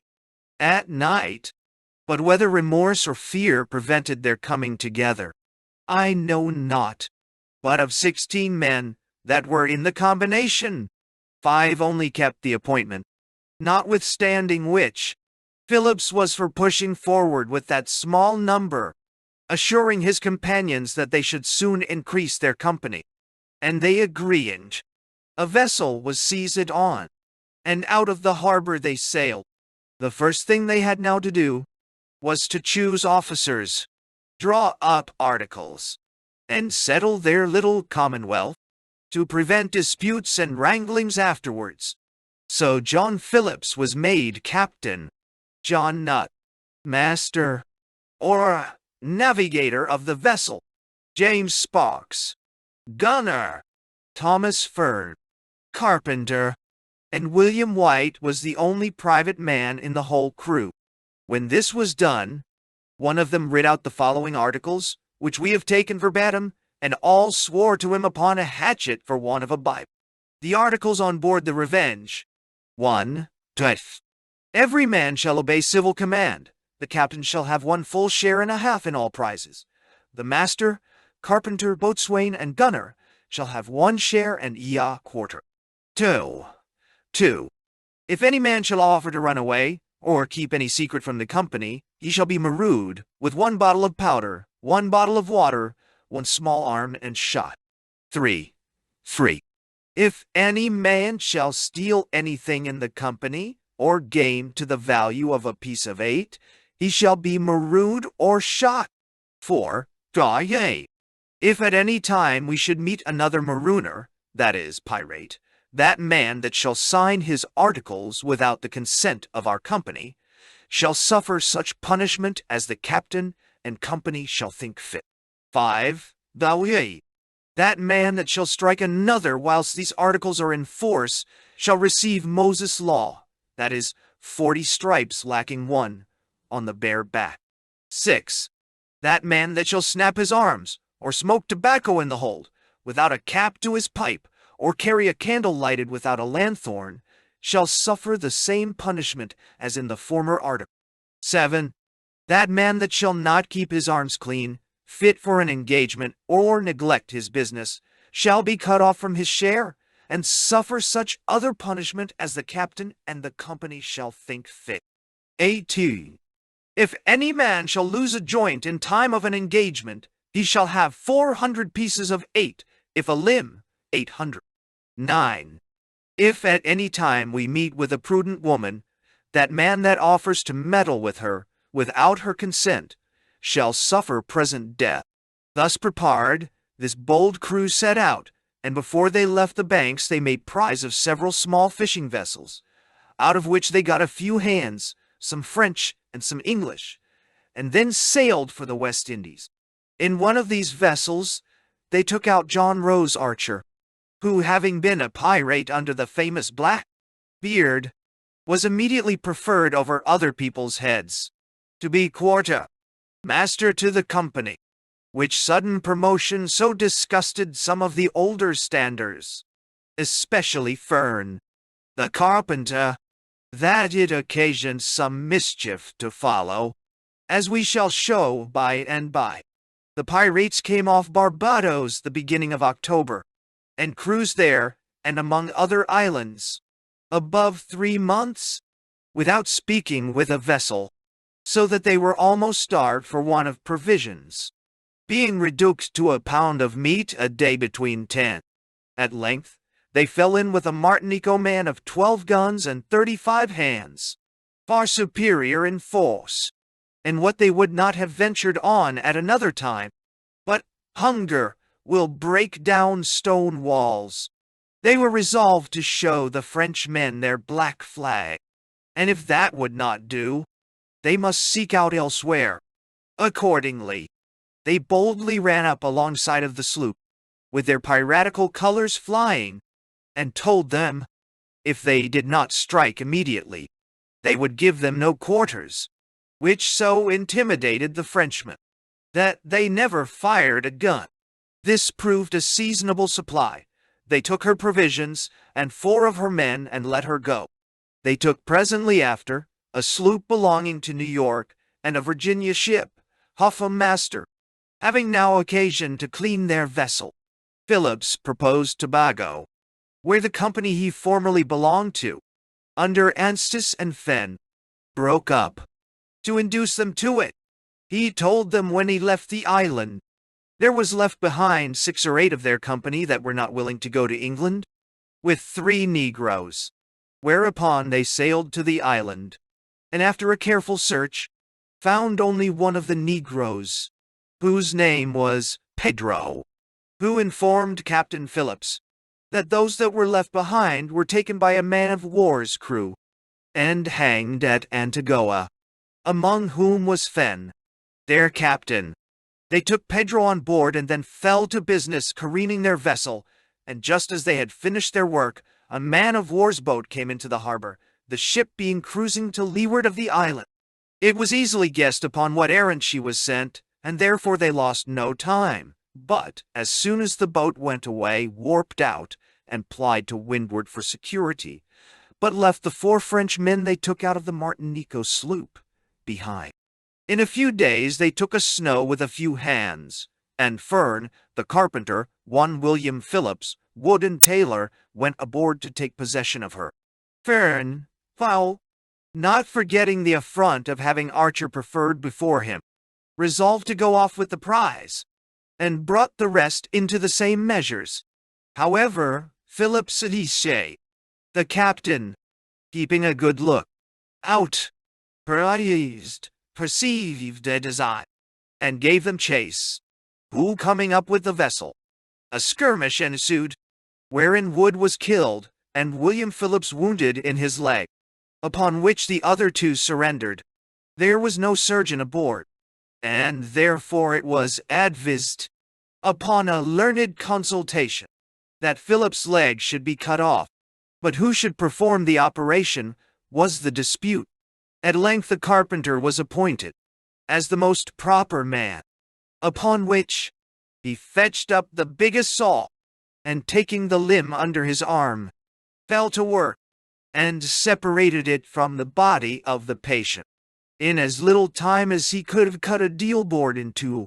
After this, he heated his axe red hot in the fire, and cauterized the wound, but not with so much art as he performed the other part, for he so burnt his flesh distant from the place of amputation, that it had like to have mortified. However, nature performed a cure at last, without any other assistance.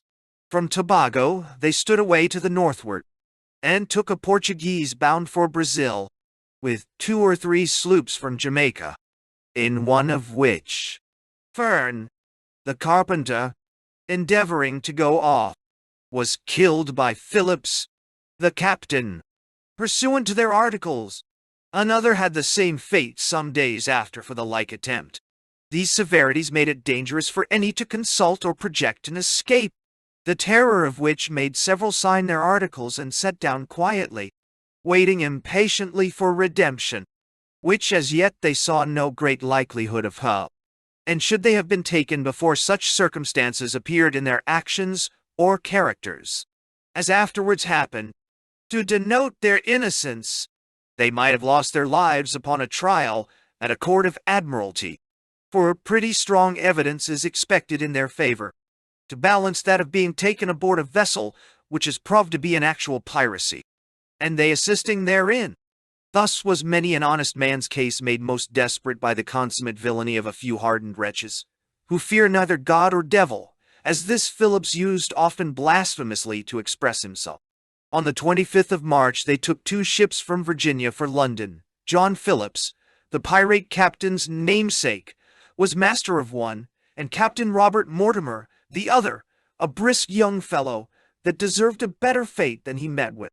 Phillips the pirate stayed on board of Captain Mortimer's ship, while they transported the crew to the sloop, and in the boat returning alongside, one of the pirates therein calls to Phillips, and tells him there was a mutiny aboard their vessel. Mortimer had 2 men in his ship, as the pirate captain had also. Therefore he thought it a fit opportunity to recover his ship, and directly took up a handspike and struck Phillips over the head, giving him a dangerous wound.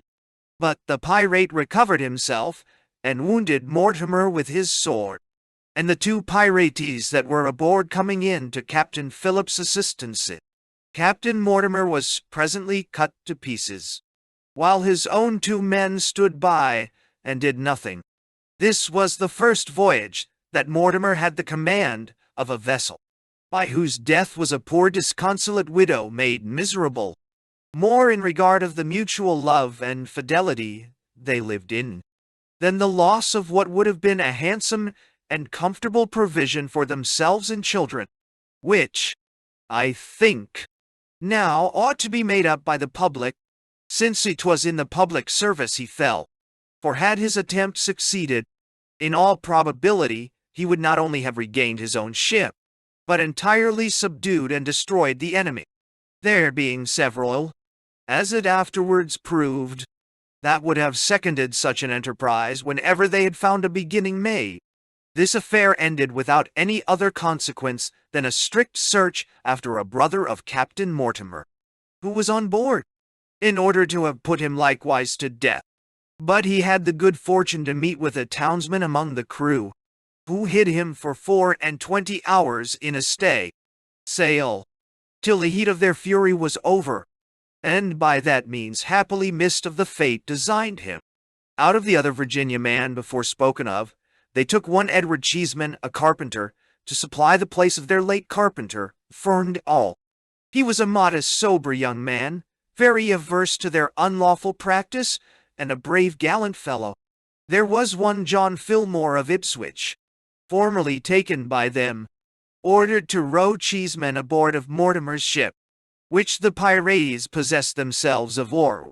Who, seeing with what reluctance and uneasiness Cheeseman was brought away, told him he would join with him, in some measures, to overthrow the piratical government, telling him withal their present condition, what difficulties Phillips had met with to make up his company, and how few voluntary pirates there were on board, and the like.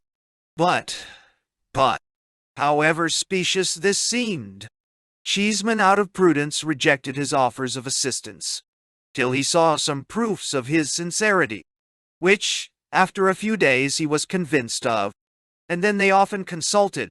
But, as the old pirates were always jealous of the newcomers, and consequently observant of their behavior, this was done with the utmost caution, chiefly when they were lying down together, as though asleep, and at other times when they were playing at cards, both which they feigned often to do for that purpose. The pirates went on all the while, plundering and robbing several ships and vessels, bending their course towards Newfoundland, where they designed to raise more men, and do all the mischief they could on the banks and in the harbors. Newfoundland is an island on the north continent of America, contained between the 46° and 53° of latitude, discovered first by St. Sebastian Cabot, A.U.D. 1497, but never settled till the year 1610, when Mr. Guy of Bristol revived the affair, obtained a patent, and procured himself to be governor. The island is deserted by the natives and neglected by us, being desolate and woody, and the coast and harbor only held for the conveniency of the cod fishery, for which alone they were settled. The bays and harbors about it are very numerous and convenient, and being deeply indented, makes it easy for any intelligence quickly to pass from one harbor to another overland, especially the principal St. John's and Placentia, when the appearance of an enemy makes them apprehend danger. They are able to cure and export about 100,000 quintals, 100 weight each, of fish annually, which returns to England in money, or the necessary commodities of Portugal, Spain, and Italy. As it therefore expends abundance of rum, molasses, and sugar, the product of our West India colonies, and employs a number of fishermen from home every season, by whose industry and labor only this fish is purchased. It may very well be reckoned an advantageous branch of trade. But the present design of this digression being not to give an exact description of the country or fishery, but rather how it accidentally contributes to raise or support the pirates already raised, I shall observe.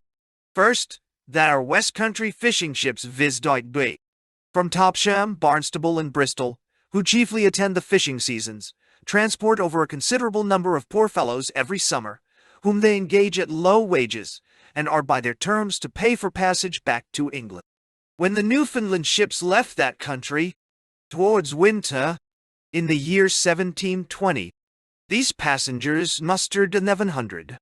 Who, during the season of business, the hardness of their labor, and chillness of the nights, pinching them very much, are most fond of drinking blackstrap, a strong liquor used there, and made from rum, molasses, and chowder beer. By this, the majority of them outrun the constable, and then are necessitated to come under hard articles of servitude for their maintenance in the winter. No ordinary charge. Indeed, when the barrenness of the country is considered, and the stock of provision laid in, happens to fall short, in proportion to the computation made of the people remaining there the winter, which are generally about 17 or 1800. The masters residing there think advantages taken on their necessities, no more than a just and lawful gain, and either bind such for the next summer's service, or sell their provisions out to them at extravagant rates, bread from 15 SO to 50, immediately at the departing of the ships, and so of other sorts of food in proportion. Wherefore, not being able to subsist themselves, or in any likely way of clearing the reckoning to the masters, they sometimes run away with shallops and boats, and begin on piratical exploits, as Phillips and his companions, whom we are now treating of, had done. 1.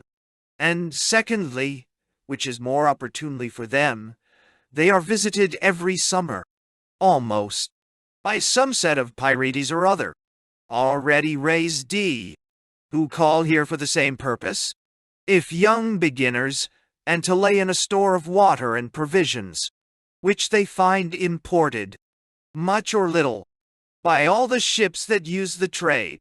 Towards this country Phillips was making his way, and took on the voyage, besides those above mentioned, one Salter in a sloop off the Isle of Sables, which vessel they made use of themselves, and gave back Mortimer's ship to the mate and crew.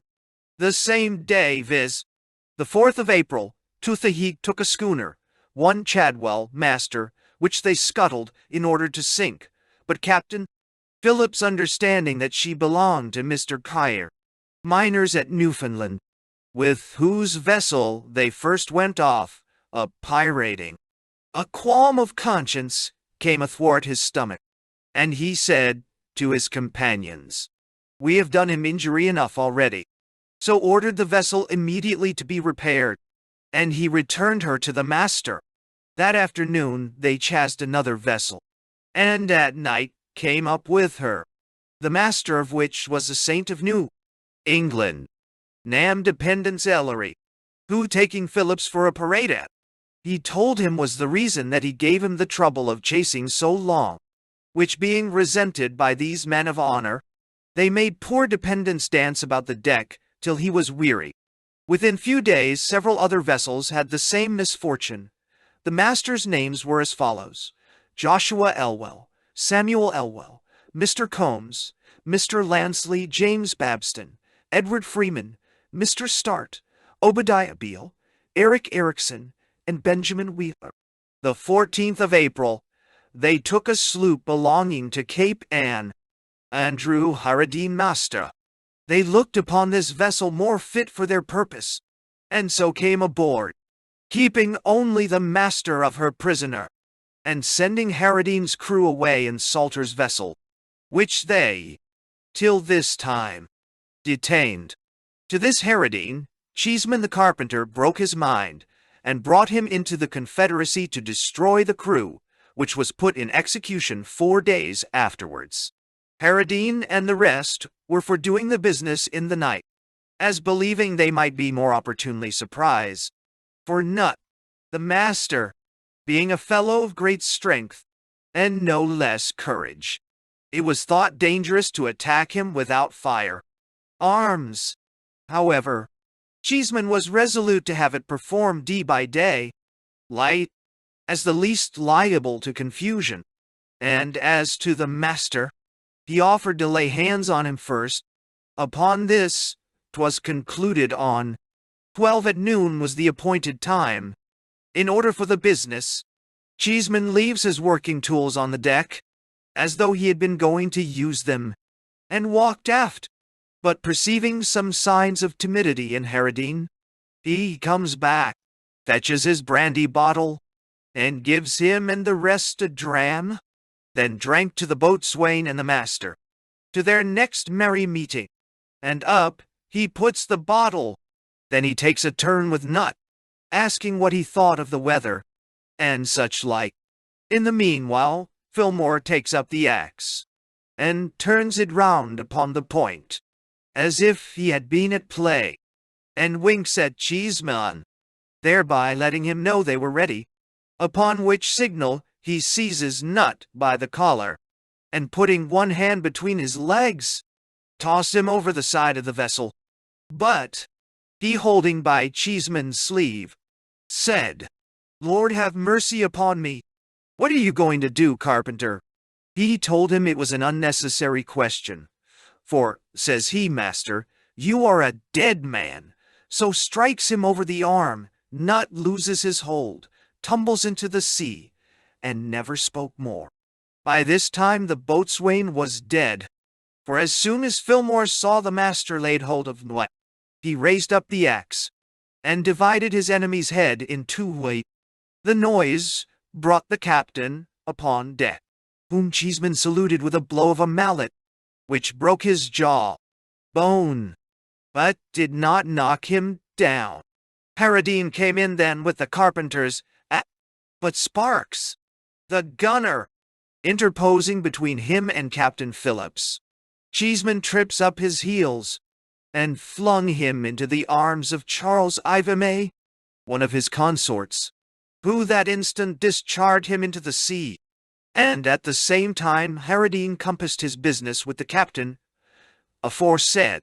Cheeseman lost no time, but from the deck jumps into the hold, and was about to beat out the brains of Archer, the quarter master, having struck him 2 or 3 blows with his blunt weapon, the mallet, when Harry Giles, a young lad, came down after him, and desired his life might be spared, as an evidence of their own innocence, that he having all the spoil and plunder in his custody, it might appear that these tragic proceedings were not undertaken with any dishonest view of seizing or appropriating the effects to themselves, which prudent advice prevailed, and he and 3 more were made prisoners and secured.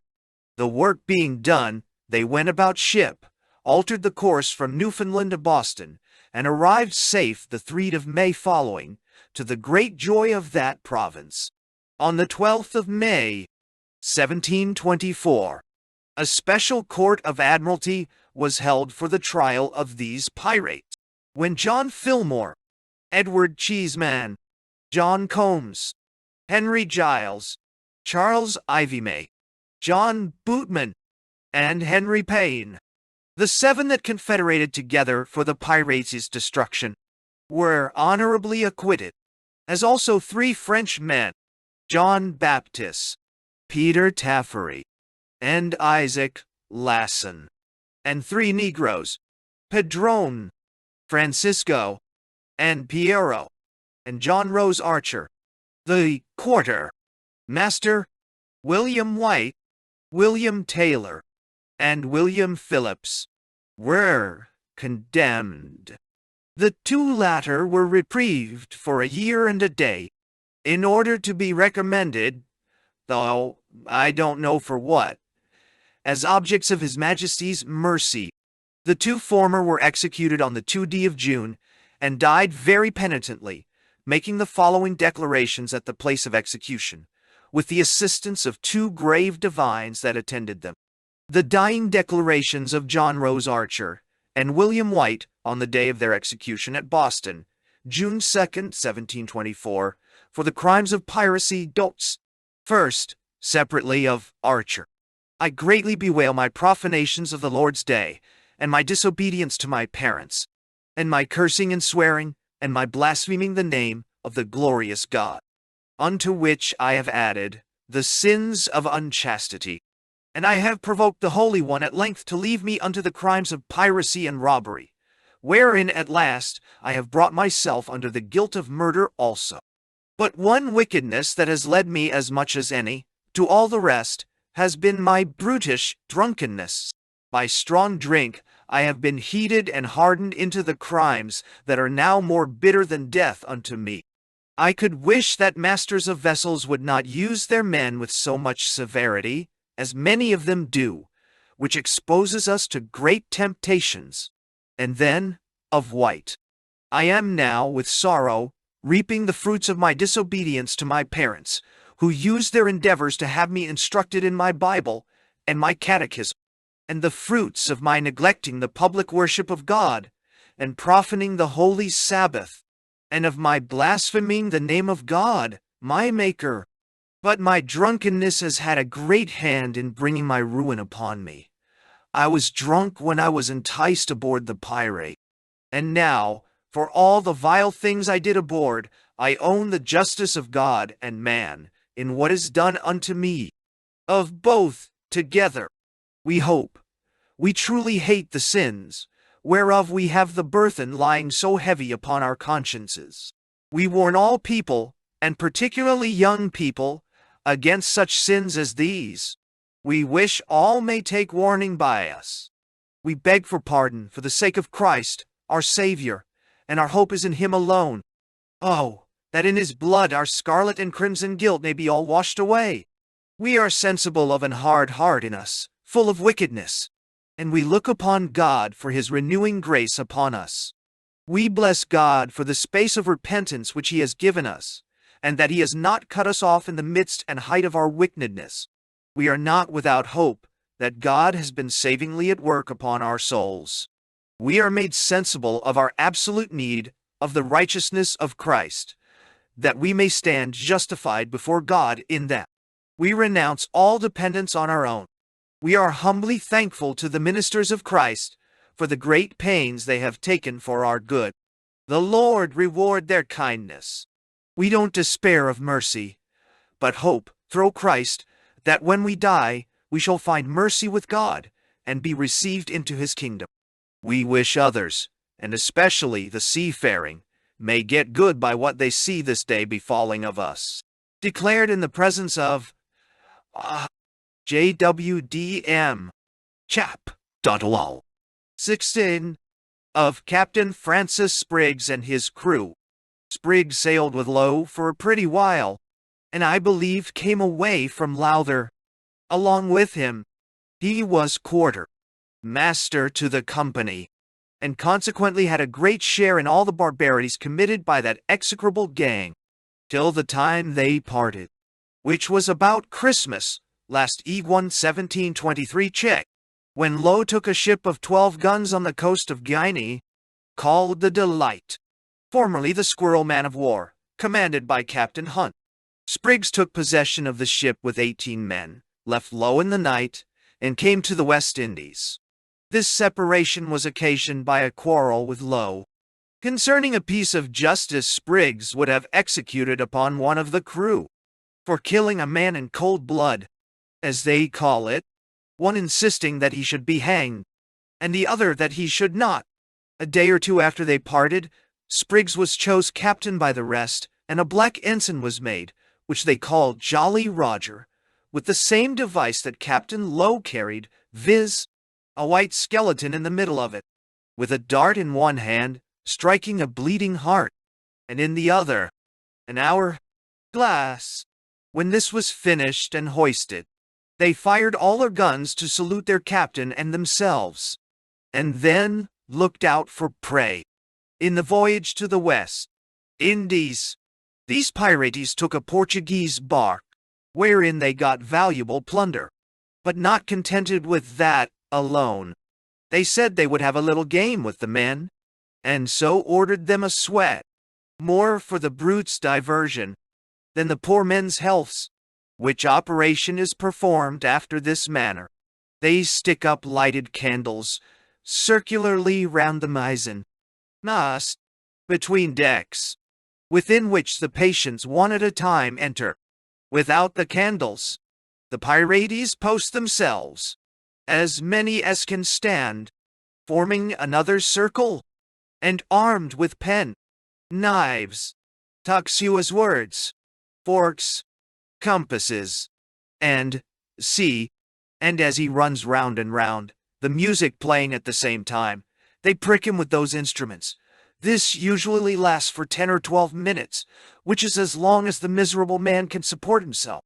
When the sweating was over, they gave the Portuguese their boat with a small quantity of provisions and set their vessel on fire.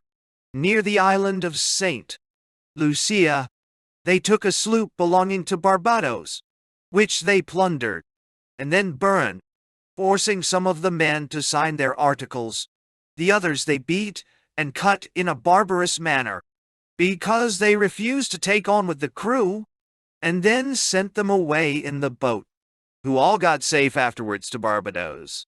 The next was a Martinico man, which they served as bad as they had done the others, but did not burn their ship.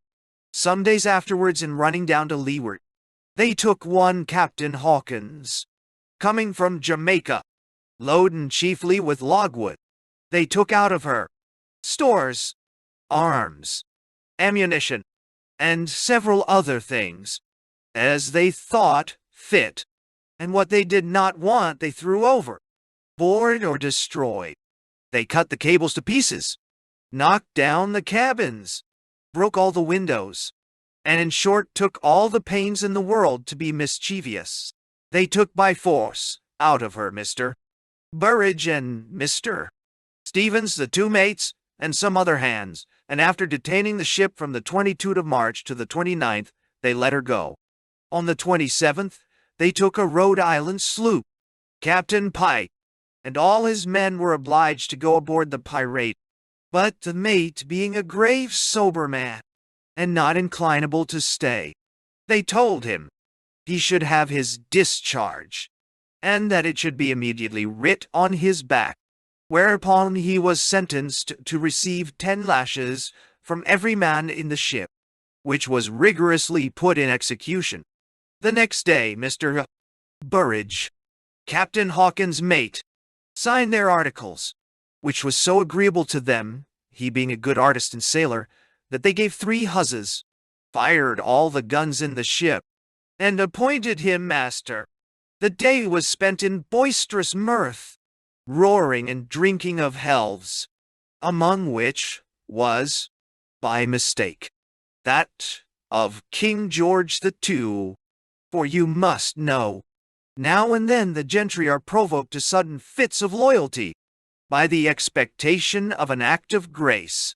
It seems Captain Pike had heard at Jamaica that the king was dead, so the pirates immediately hoisted their ensign hat, mast the death signal, and proclaimed his royal highness, saying, they doubted not but there would be a general pardon in a 12-month, which they would embrace and come in upon, but damn him if they should be accepted out of it.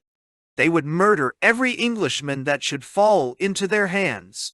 The 2nd of April, they spied a sail, and gave her chase till 12 o'clock at night. The pirates believed her to be a Spaniard. When they came close up to her, they discharged a broadside, with small and great shot, which was followed by another. But the ship making a lamentable cry for quarters, they ceased of firing, and ordered the captain to come aboard, which he did.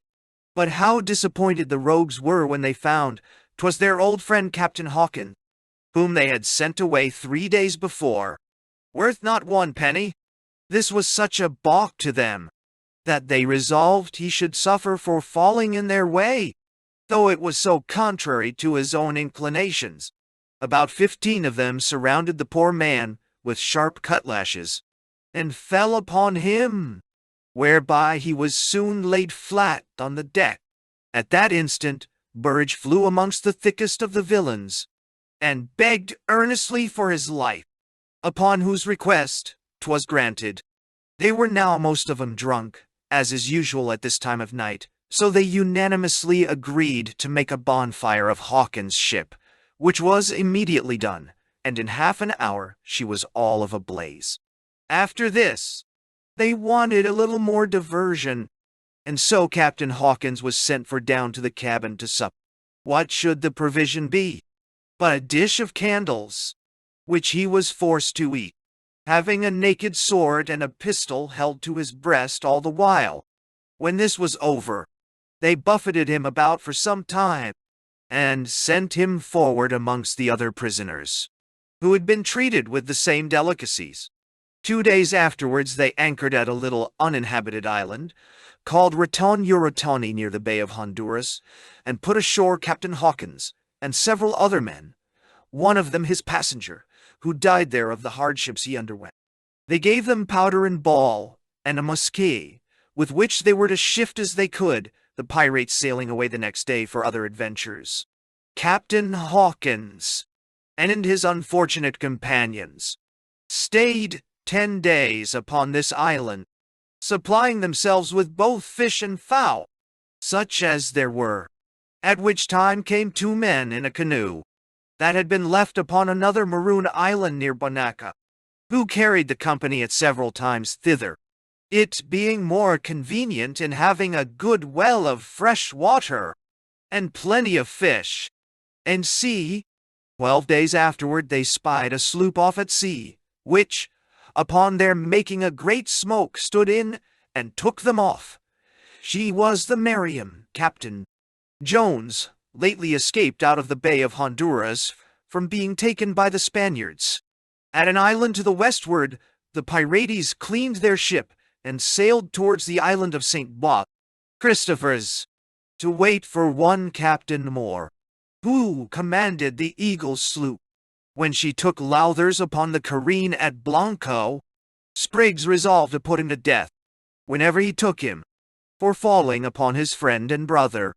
But instead of Moore, he found a French man of war, from Martinico, upon the coast, which Spriggs, not thinking fit to contend with him, run away with all the sail he could make.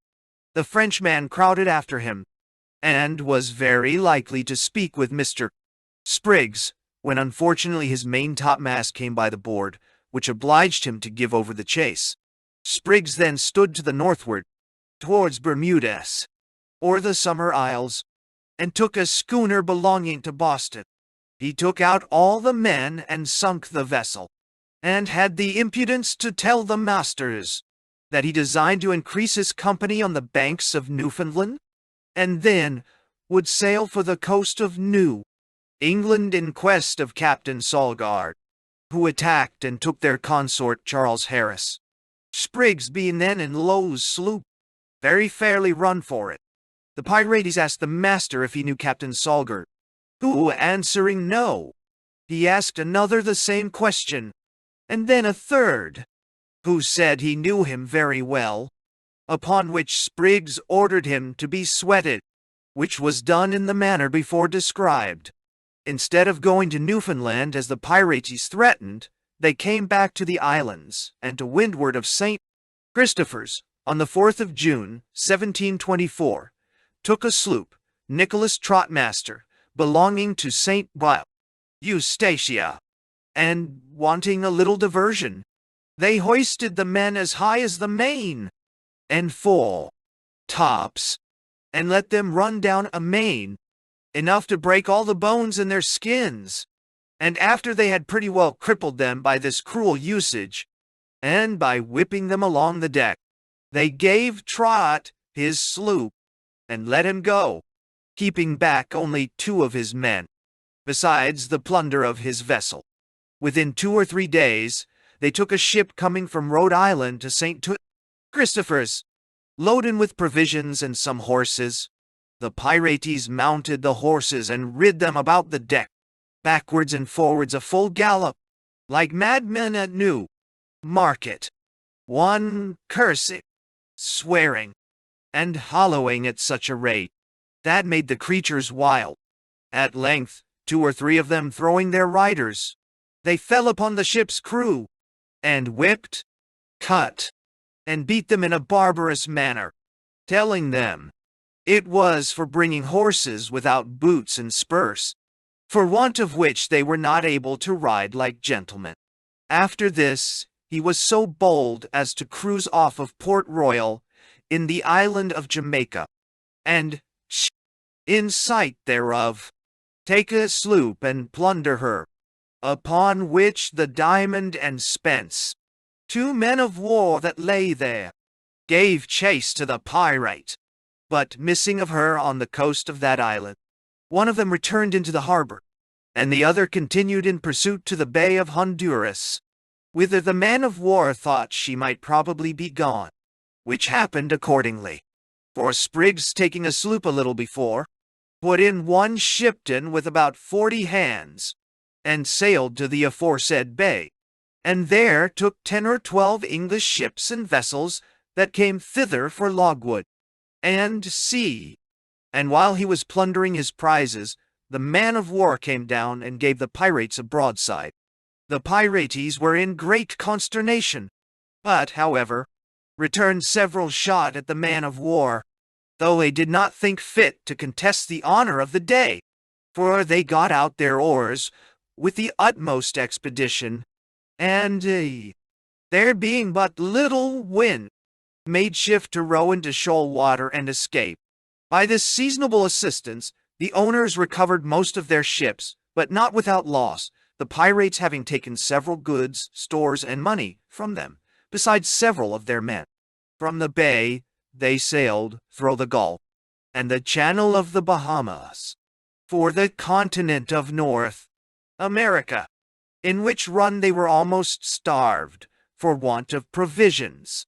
In the way they met with a sloop in the service of the South Sea Company, bound from Jamaica to the Havana with Negroes, whom they took out and brought on board their ship and sloop, which helped to consume the little provision they had left. In a day or two, which was about the beginning of the new year, 1725, they took a ship bound from Jamaica to New England, which, after they had plundered, they were about to put all the Negroes aboard that were taken in the above mentioned sloop, but the captain, representing his great want of provisions, and the danger of their perishing by famine, if he took them in, he was set at liberty upon his taking only 10 of them, whom he carried to South Carolina, whither he was forced to put in for a fresh supply of provisions. After this Spriggs met with Captain Durfee off Rhode Island, whom he plundered in the usual manner, but resolved the Negroes should go along with him. So they put 25 aboard his vessel, and took his mate and all the rest of his hands, leaving Captain Durfee alone to manage his black troop as well as he could, Spriggs having got provisions and necessaries out of the vessels lately taken. He altered his voyage, because of the cold weather and hard gales of wind, and came into a warmer latitude, and having cleaned and refreshed at a small island, he, with his company, agreed to pay another visit to the Bay of Honduras, where he went and took 16 vessels, one of which, commanded by Captain Kelsey, he burnt, to whom he gave the longboat belonging to his ship for his whole company, and it being fair weather, they all came safe to the uninhabited island of Bonaca, where they stayed till a sloop came by and took them off the said island. Spriggs and Shipton left the bay that night, in order to have gone to the Bahama Islands, but off the west end of Cuba was met with again by the aforesaid man of war, who chased them over to the Florida shore, where Shipton's sloop run aground and was lost. The men got safe to land, but falling into the hands of the Indians, they killed and eat 16 of them, and carried about 49 to the Havana. Shipton, the captain, and 12 more got off in a canoe, but being pursued by the man of war's boat, he was forced to quit her again, and the canoe, with 4 Negroes and 1 pirate, and about 2,000 LL in gold, fell a prize to the Diamond. As to Spriggs, he got clear off and sailed towards the main, took several more prizes, but was chased ashore again upon Raton by the Spence, who burnt the vessel, but the crew escaped to the woods. Chapter 17 of Captain John Smith and his crew.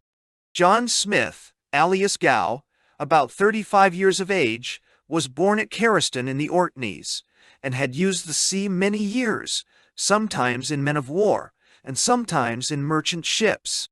In July he shipped himself at Rotterdam with one Captain Furneaux, in a ship called the George Galley, of near 200 tons and 20 guns, in the post of second mate and gunner. This was with a design of turning the ship to a piratical use, and to promote himself to the command of her. In order hereto, he confederated with one Swan, who had been an old acquaintance and shipmate in His Majesty's ship, Suffolk. Swan agreeing with Smith, he ships himself with the same captain, and was made his boatswain, but in using means to bring over other of the hands that had entered for the voyage, he was discovered, and one James Belvine acquainted the captain with the plot. Captain Furneaux gave no credit to the story. However, because he would act on the secure side, he turned Swan and one or two more out of the ship, but not suspecting Smith, continued him in his post, and made James Belvin boatswain in Swan's room. On the 1st of August, 1724, the ship sailed from the Texel, one with a great sum of money on board, to purchase a cargo at Santa Cruz, in Barbary, from whence she was to sail up the Mediterranean to Marseille, which voyage, however, Smith had a design of altering by seizing the ship at her first coming out, but losing his friend Swan, he could not venture to attempt it then, and therefore resolved to defer it only till a fitter opportunity should happen. Captain Furneaux was a peevish old man, very covetous, and in consequence of it, pinching to his men in the article of eating, giving them a very scanty allowance. That occasioned a general murmuring amongst them. Smith the second mate took care to improve this misunderstanding between the captain and crew all he could, and worked them up to such a pitch that, in mere revenge, they were ready to do anything that is most mischievous. On the other hand, old Furneaux resolved not to abate one tittle of his rigor, but threatened to punish severely the mutineers if they persisted. Threats and menaces being over on both sides, matters seemed to be hushed up, and the people appeared pretty easy, yet Smith lost not a minute of time, but pursued his purpose till he had got 6 of the hands, viz. James Williams, a Welshman; Daniel Macaulay, an Irishman; William Melvin, a Scotchman; Pierre Rawlinson and James Winter, Swedes; and John Peterson, a Dane, into the conspiracy of murdering all the officers and carrying off the ship, not doubting but more of the crew would be willing to enter into their measures, when they found all difficulties removed out of their way. On the 3rd of November, the George Galley, having got her lading of wax and sea, weighed from Santa Cruz, in order to sail for the Straits. But at 10 that night was the time they fixed for their bloody execution, when all the persons to be sacrificed were asleep, except Captain Furneaux, who then had the watch upon deck.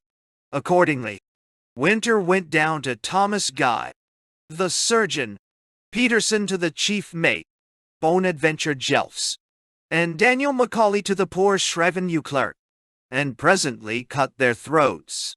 Meanwhile, Melvin and Rawlinson seized the captain to throw him overboard, but in struggling, he got away from them, though meeting Winter with a bloody knife in his hand, had a gash in his throat from him, but it missing his windpipe, the 2 former laid hold of him again, and endeavored to throw him into the sea, but he still struggling with the murderers.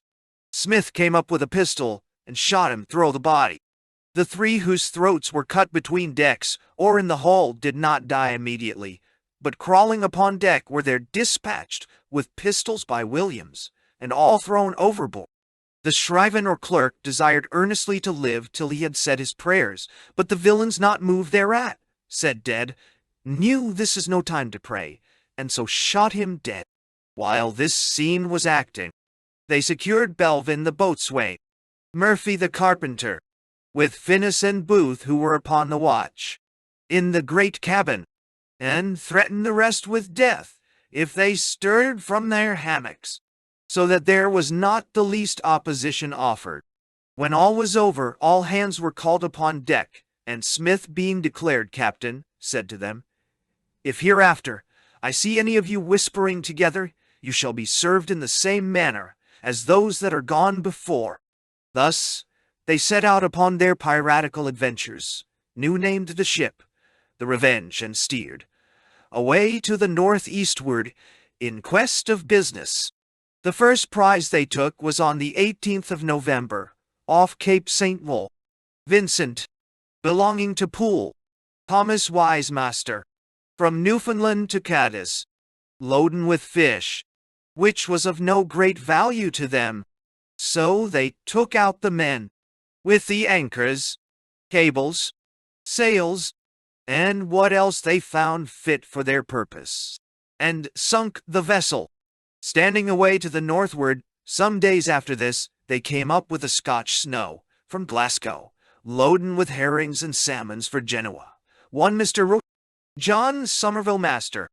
This vessel was likewise but of little value to them, so they took what they thought fit out of her, and all the men, and sunk her, as they did the sloop, to prevent their giving any intelligence of them when they came into port. They cruised off and on 8 or 10 days afterwards without seeing a vessel, and therefore resolved to stand more to the northward on the coast of Galicia, in order to meet with a vessel loaded with wine, which they were in great want of. In a little time they saw a sail that appeared to be about as big as their own ship, which they immediately gave chase to, and the vessel, perceiving it, crowded from them with all the sail they could make, hoisted up French colors, and stood away to the southward. The Frenchmen, sailing well, held the pirates along for 3 days, and at last lost them in thick hazy weather, for which, could they have taken them, no doubt every one of the crew had been murdered for their pains. This ran them so far off the coast, and being greatly disappointed, and in want of water as well as wine, 'twas judged convenient to go for the Madeiras, which island they made 2 days afterwards. They cruised off here 3 or 4 days, but nothing stirring out in that time, and being tired with expectation, stood into the road, and came to an anchor, sending their boat in towards the shore, armed to try if they could not board one of the ships and bring her off, but they, rendering themselves suspected by their manner of working, found no opportunity to put their designs in practice, having spent some days to no purpose, and being under a necessity to make an attempt somewhere, for they were reduced to a very small allowance. They weighed from that road, and beat up to Porto Santo, about 10 leagues to windward of Madeira, belonging also to the Portuguese. Here, putting up English colors, they sent their boat ashore with Captain Somerville's bill of health, and a present to the governor of 3 barrels of salmon, and 6 of herrings, and a civil message, desiring leave to water and buy refreshments, on pretense of being bound to the West Indies sty. The governor, receiving this compliment kindly, not only granted the request made to him, but went himself to pay his compliments to the English captain, with several of his people. Smith received them handsomely enough, and entertained them with the best the ship afforded, without giving any suspicion, till the governor going to take leave, and the provisions not coming off, he thought it necessary to pull off the mast, whereupon a parcel of fellows immediately, by his order, surrounded them with fire, arms, and Captain Smith let them know they were to be his prisoners, till the water and provisions, which were promised, came aboard. The next morning, to the satisfaction of all parties, a great boat came off with a cow and calf, a good numbers of fowls, and 7 butts of water, which they paid for in bees wax, and thereupon the prisoners were all discharged. and the governor saluted with 5 guns at parting. Having met with no better success in this run, they resolved again for the coast of Spain and Portugal, looking upon it as a great hardship to be kept so long from good liquor. Therefore they sailed the next day, and coming within 28 leagues of the coast, they took on the 18th of December the Bachelor, a New England ship, Benjamin Cross commander, bound in for Lisbon. But this not being a prize they wanted, the rogues began to be very much discouraged. However, they took Captain Cross and his men out, and gave the ship to Captain Wise, the pool man, and sent with him all his men, giving them 32 sarons, bales of wax, which belonged to the Dutch merchants, to make them amends for their loss. 8 or 9 days after this, they met with a French ship from Cadiz, loaden with wine, oil, and fruit, about 20 leagues off the northern cape, called the Louis and Joseph, Henry men's master. This was what they looked for. So they manned her with some of their own men, and stood out to sea, that they might rifle her with more safety, they being then too near the land. They took out of her the French captain and all his men, being 12 in number, shifted the best part of the cargo, with 5 guns, all his ammunition, small arms, the best of the stores, and gave the ship to Captain Somerville and Captain Cross with his men, and 16 sarons of wax, to be shared among them in the manner they appoint. The next day, after these affairs were settled, they saw a large ship to windward, bearing down as it were upon them, which at first put them into a surprise, thinking she had been a Portuguese man of war.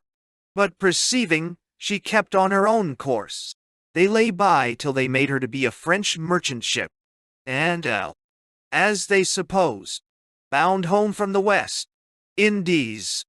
However, she was a ship of superior force to Smith, and therefore he declined attacking her, giving for reasons to the gang that they were as yet but indifferently manned, and some of them persons they could not confide in, that they had a great number of prisoners on board, and that they were not in any respect, at this time, under a necessity of making such hazardous attempts as this must be allowed to be.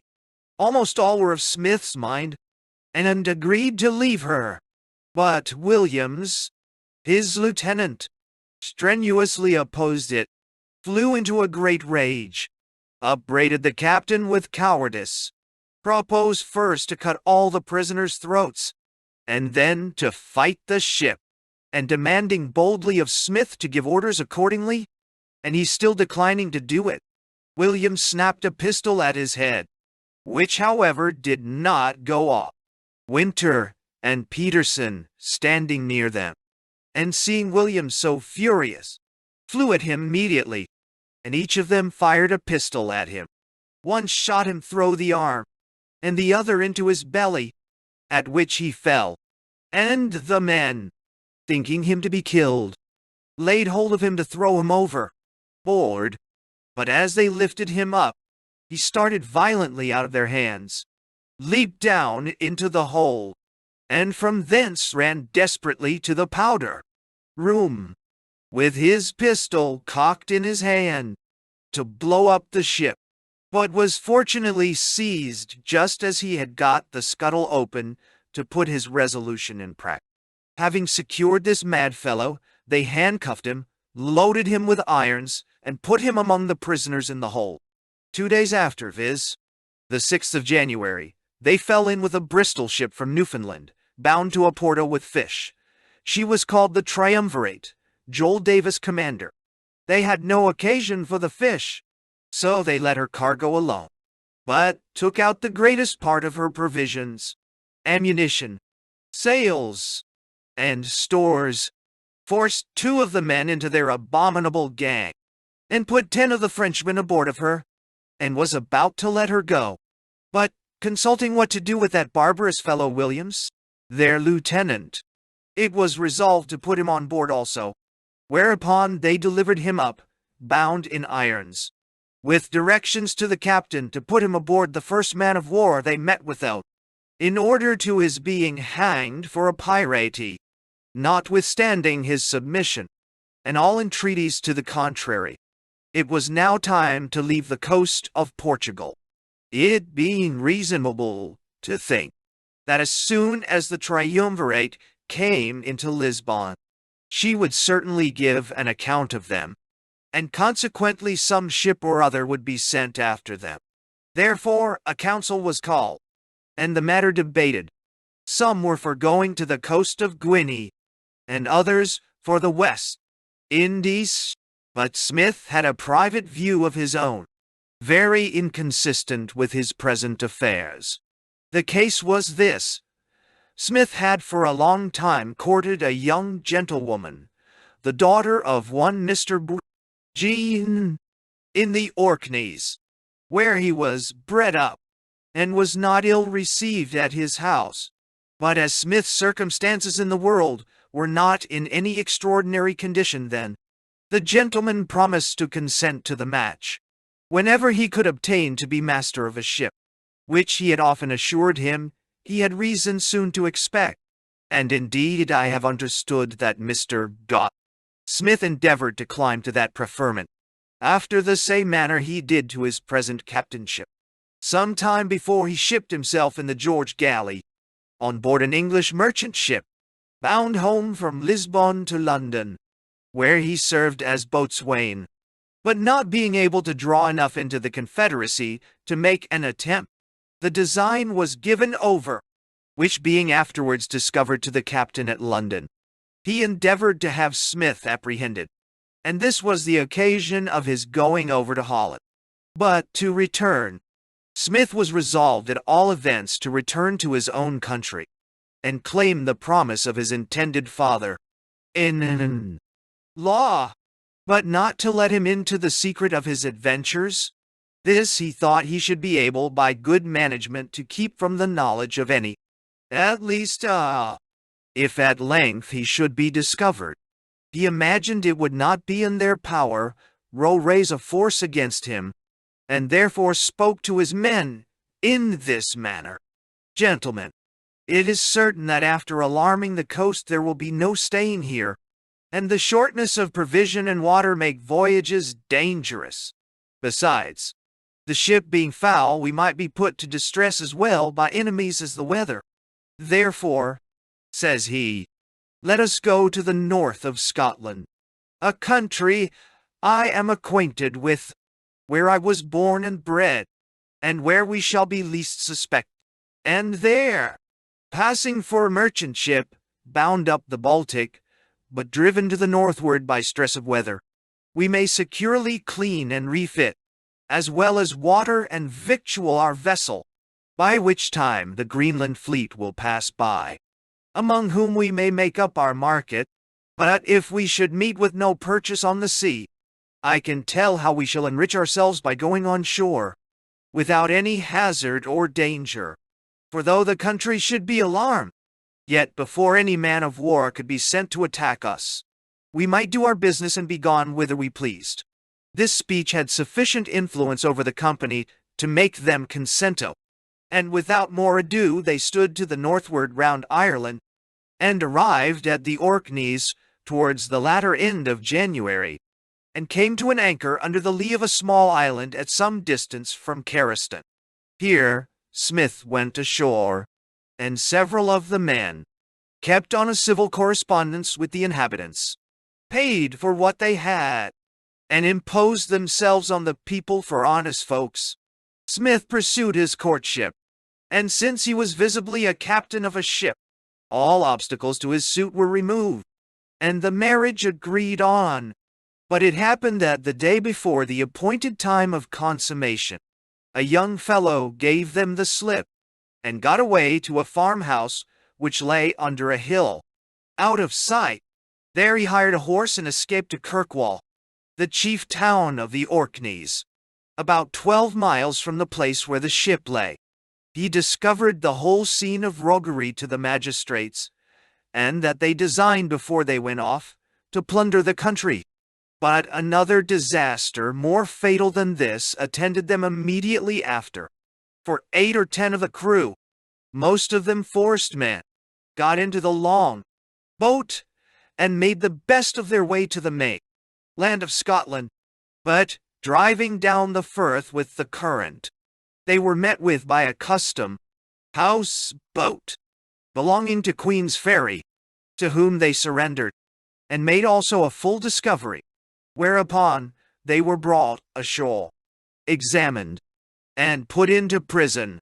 Smith, finding himself discovered, and the country alarmed, resolved to put his intended project in execution before he went off, viz., of plundering the gentlemen's houses, whatever might be the consequences. Therefore, he sent the boatswain and 10 men ashore the same night, well armed, and directed them to go to the house of Mr. Honeyman of Gramsey, sheriff of the county, who happened to be then from home. They went, knocked at the door, and were let in. The people, having had no notice of their coming, could not imagine who or what they were, till inquiring of one whom they placed sentry at the door, he readily acquainted them of their quality and business, viz., that they were pirates and came to plunder the house, and accordingly they took away a quantity of plate and other things of value, besides a bagpiper to play before them. But the money and writings were conveyed away in the hurry by Mrs. Honeyman and her daughter's good management. The next day the pirates weighed, though they had but cleaned one side of their ship, and standing away to the eastward, there being but a little wind, the current drove them in upon the land, wherefore they came to an anchor at a little island called the Calf. Here the boatswain went ashore again, but, meeting with no plunder, carried off 2 young women, the mother of whom, crying and begging of them to let alone her daughters, was knocked down by the villain with a pistol, of which 'tis said she died the next day, and the poor girls were hurried on board, and used in a most inhumane manner. The next day Smith weighed again, holding the same course eastward, till he came off the island Ida, where one Mr. Faya lived, a gentleman of a good estate, and very well known to Smith, whose house he resolved to attack, supposing, which was probable enough, that the alarm given at Cariston would necessarily draw what force they had that way, and give him an easier access to the designed roguery there. But the current running rapid in the channel the islands made, threw the ship too near the point of Calf Island, so that to prevent going ashore they were obliged to drop an anchor. Though the ship was brought up, and the anchor held, yet were they brought into great distress, for being so near the land, the wind blowing right on, a current to work against, and no boat to carry out an anchor to heave off into the channel. They had no other way but to send to the gentleman they intended to rob for his assistance, letting him know that Captain Smith would reward his men very handsomely for the lending of a boat and C.I. But Mr. Faya knew his duty too well to give any help to robbers. On the contrary, he ordered a great boat that he had upon the beach to be staved, and the oars to be carried away, that the enemy might not use it. While this was doing, Mr. Faya perceived Smith's pinnace coming ashore, with 5 men in her. This surprised him at first. However, he resolved to meet them in a peaceable manner, which he did, and entreated them not to go to his house, for fear of frightening his wife, who lay then in a languishing condition. This they agreed to, telling him they only wanted a boat, but a boat they must have. Mr. Faya gave them good words, and desired them to take a cup of ale at a public house in the island, which they did not refuse, seeing him alone. But Mr. Fea found means to give private orders that the oars should be taken out of their boat, and that half an hour after he had been at the alehouse, he should be called out, upon pretense of somebody's wanting to speak with him, all which was performed. When he was got from them, he ordered 6 men, which were all he could get, well armed, to lie in ambush at a certain stile between the alehouse and his own house, and if he should come that way with all the 5 pirates, that they should fire upon them, and he would take occasion of being either before or behind them, that he might be out of danger himself.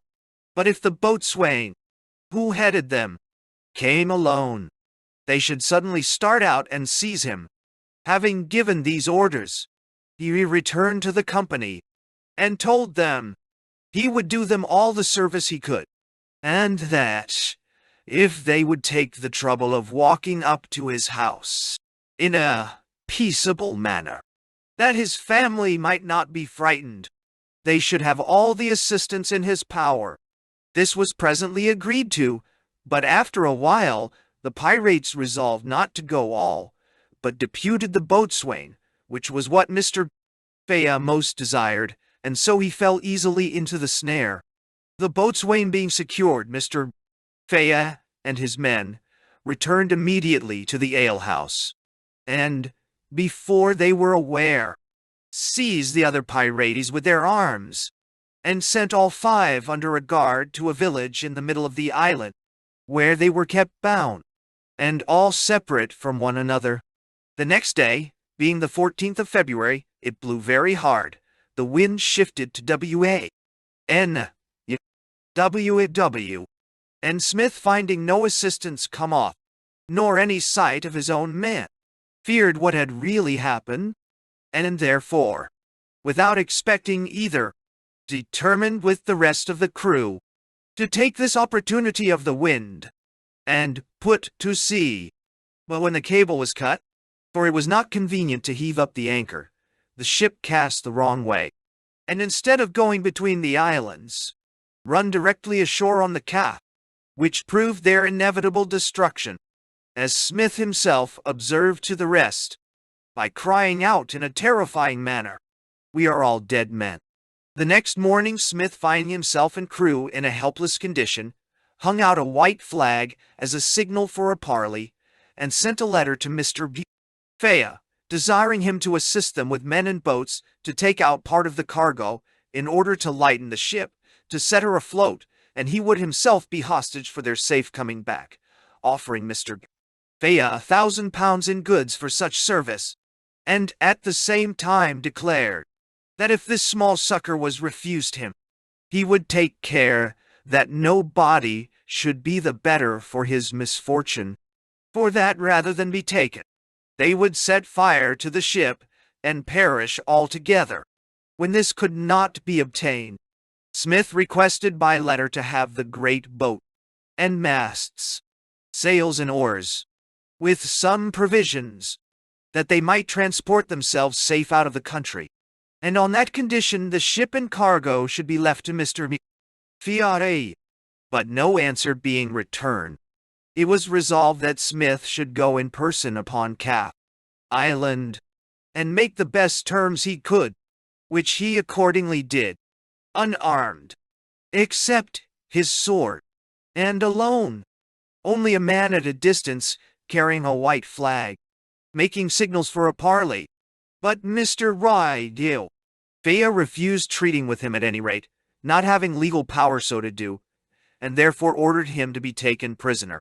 When the captain was thus secured, he was prevailed on to call for some of the officers ashore, and likewise the carpenter and assistants, on pretense of going to work upon the boat that was staved upon the beach. But when they came, they were all secured and made prisoners. The gunner then kept the ship, with the residue of the crew, for 2 or 3 days, not in expectation of escaping, for now they were past hopes. But, as there was a good quantity of wine and brandy aboard, they resolved not to leave the liquor behind them, remembering the proverb, so sat to it night and day, emptied the casks, and then came away in as drunken a pickle as can be imagined. Thus ended the short reign of this piratical crew, who might have done considerable more mischief, had not they been so infatuated as to court, as it were, their own ruin. None had been before so hardy as to run into the ports of this kingdom for shelter, after so many violences committed in our seas. If any misconduct or cross-accident happened, would prove their overthrow, as befell them here. For Providence wisely determined that strict justice should suddenly be executed upon villains that had been no common offenders, in that they deliberately resolved to lay the first scene of their roguery in blood, which they perpetrated in the manner before related. From Scotland they were brought to England by the Greyhound man of war, and deposited in the Marshalsea prison, where Williams, their lieutenant, had arrived a day or two before, from Lisbon, as if Providence had designed as their crimes were committed in common together, so they should be involved in one common punishment. For on Wednesday, the 26th of May, 1725, the following criminals were found guilty, and received sentence of death. Visto attorney John Smith, who in this expedition took the Sirrah, name of Glow, Captain James Williams, the Lieutenant Daniel Macaulay, Peter Rawlinson, John Peterson, William Melvin, Robert Winter, James Belvin, and Alexander Robb, William Harvey, Robert T., and Robert Reed were acquitted, and those who ran away with the long way boat were not brought to any trial. John Gow refused to plead, for which the court ordered that his thumbs should be tied together with whipcord, which was done several times by the executioner and another officer, they drawing the cord till it broke. But he still continuing in an obstinate refusal, the court pronounced that sentence which the law appoints in such cases, that is, that he should be pressed to death. 2. The jailer was ordered to carry him back to Newgate, and to see the sentence executed next morning. Then the court proceeded in the trials of the other prisoners. But when Gow understood the nature of the press, and the manner how the pain was to be inflicted, his resolution failed him, and he sent to pray the court that he might be admitted to the bar, which the court granted. He was thereupon arraigned new upon an indictment for the murder of Oliver Furneaux, the former captain of the George Galley, and upon several other indictments for felony and piracy on the high seas, to all which he pleaded not guilty. But the fact being plainly proved, and he having little or nothing to say in his defense, but that the pistol with which he shot Captain Furneaux went off accidentally, he was found guilty. On the 11th day of June, Gow the captain, Williams the lieutenant, Rawlinson the gunner, Belvin the boatswain, Daniel Macaulay, John Peterson, John Winter, and William Melvin were executed at execution, dock and Wapping, as was a few days afterwards. Alexander Robb, who entered with them from one of their prizes, and the 2 first afterwards hanged in chains. A relation of 5 men setting up for a company of pirate, a brigantine belonging to Bristol, of which Mr. Bowditch Rowry was master, had been trading to Gambia in Africa, and falling as low as Cape Mount, to finish the slaving of the vessel, he had, by a misfortune usual at that part of the coast, his mate, surgeon, and 2 more of his men, 59 panniered by the negroes. The remainder of his company, which was but 5 in number, took this opportunity, and seized the vessel in the road, making the master prisoner. You will think it prodigious impudent that so small a number should undertake to proceed a pirating, especially when neither of them had sufficient skill in navigation. Yet this they did, leaving those people, their ship, mates above mentioned, to the mercy of the barbarous natives, and sailed away down the coast, making them a black flag, which they merrily said would be as good as 50 men more, i.e., would carry as much terror, and that they did not doubt of soon increasing their crew to put them in an enterprising capacity.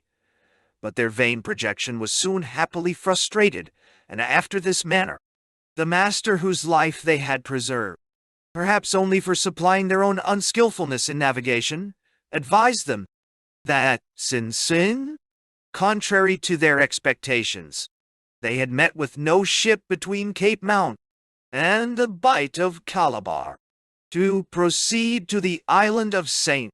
Thome, where they might recruit with provisions and water, and sell off the slaves, about 70 of them, which they perceived would be a useless lumber, and incommodious to their design.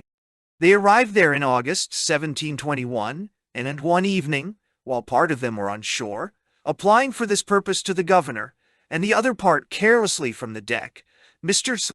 Robberies stepped into the boat belonging to the vessel, and pushed off. Very suddenly, they heard the noise it made, and soon were upon deck again.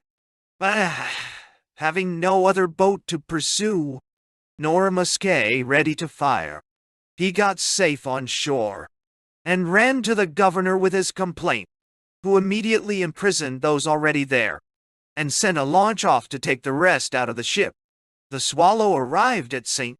Thome the beginning of October following, where, on Mr. D.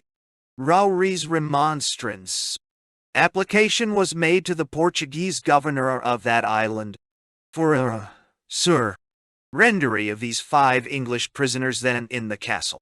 But he not only peremptorily excused himself from it, as a matter out of his power, without particular direction from the court of Portugal, but withal insinuated that they had only taken refuge there from the hardships and severity they had met with from their master. The manner of denial and the avaricious temper of the gentleman, which I had occasion to be acquainted with, makes it very suspicious that he proposed considerable gains to himself. For if Mr.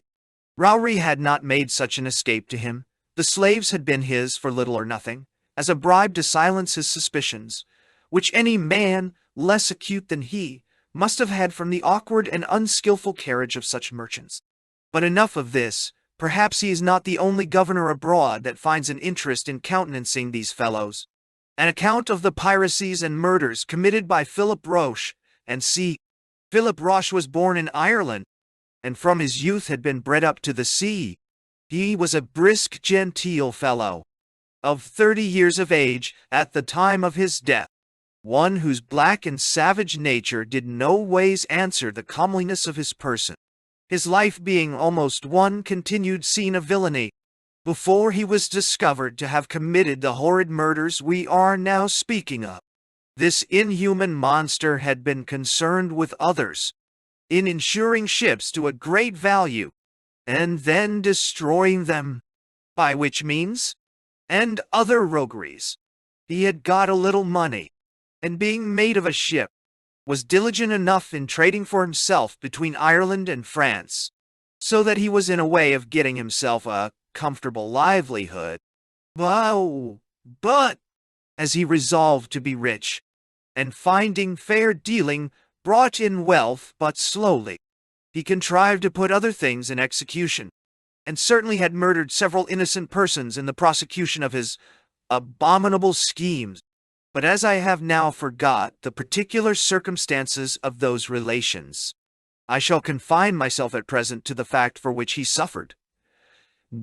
Roche getting acquainted with one Neil, a fisherman, at court, whom he found ready for any villainous attempt, he imparted his design to him, who being pleased with the project, brings one Pierce Cullen and his brother into the confederacy, together with one Wise, who at first was very unwilling to come into their measures, and, indeed, had the least hand in the perpetration of what follows.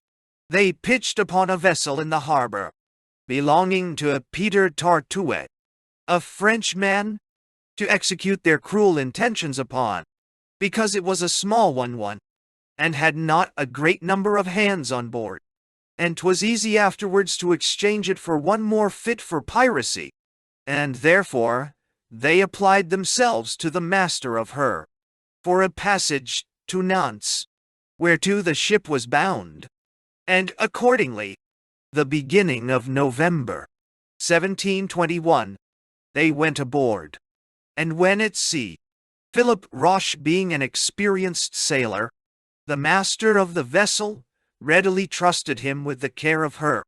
At times, while he and the mate went to rest, the 15th of November at night was the time designed for the tragedy, but Francis Wise relented, and appeared desirous to divert them from their bloody purposes. Roche, sometimes called Captain, told him that as Cullen and he had sustained great losses at sea, unless every Irishman present would assist in repairing their losses, by murdering all the French rogues, and running away with the ship, he should suffer the same fate with the Frenchmen. But if all would assist, all should have a share in the booty. Upon this, they all resolved alike, and Captain Roche ordered 3 Frenchmen and a boy up to hand the top sails, the master and mate being then asleep in their cabins, and the 2 first that came down again, they beat out their brains and threw them overboard. The other 2, seeing what was done, ran up to the top mast head, but Cullen followed them, and taking the boy by the arm, tossed him into the sea. Then driving down the man, those below knocked him on the head, and threw him overboard. Those who were asleep, being awakened by the dismal shrieks and groans of dying men, ran upon deck in confusion, to inquire into the cause of such unusual noises, but the same cruelty was immediately acted upon them, ere they could be sensible of the danger that threatened them. They were now, as Roche himself afterwards confessed, all over as wet with the blood that had been spilled, as if they had been dipped in water, or stood in a shower of rain, nor did they regard it any more. Roche said Captain Tartu used many words for mercy, and asked them if he had not used them with civility and kindness, if they were not of the same Christian religion, and owned the same blessed Jesus, and the like. But they, not regarding what he said, took cords and bound the poor master and his mate back to back.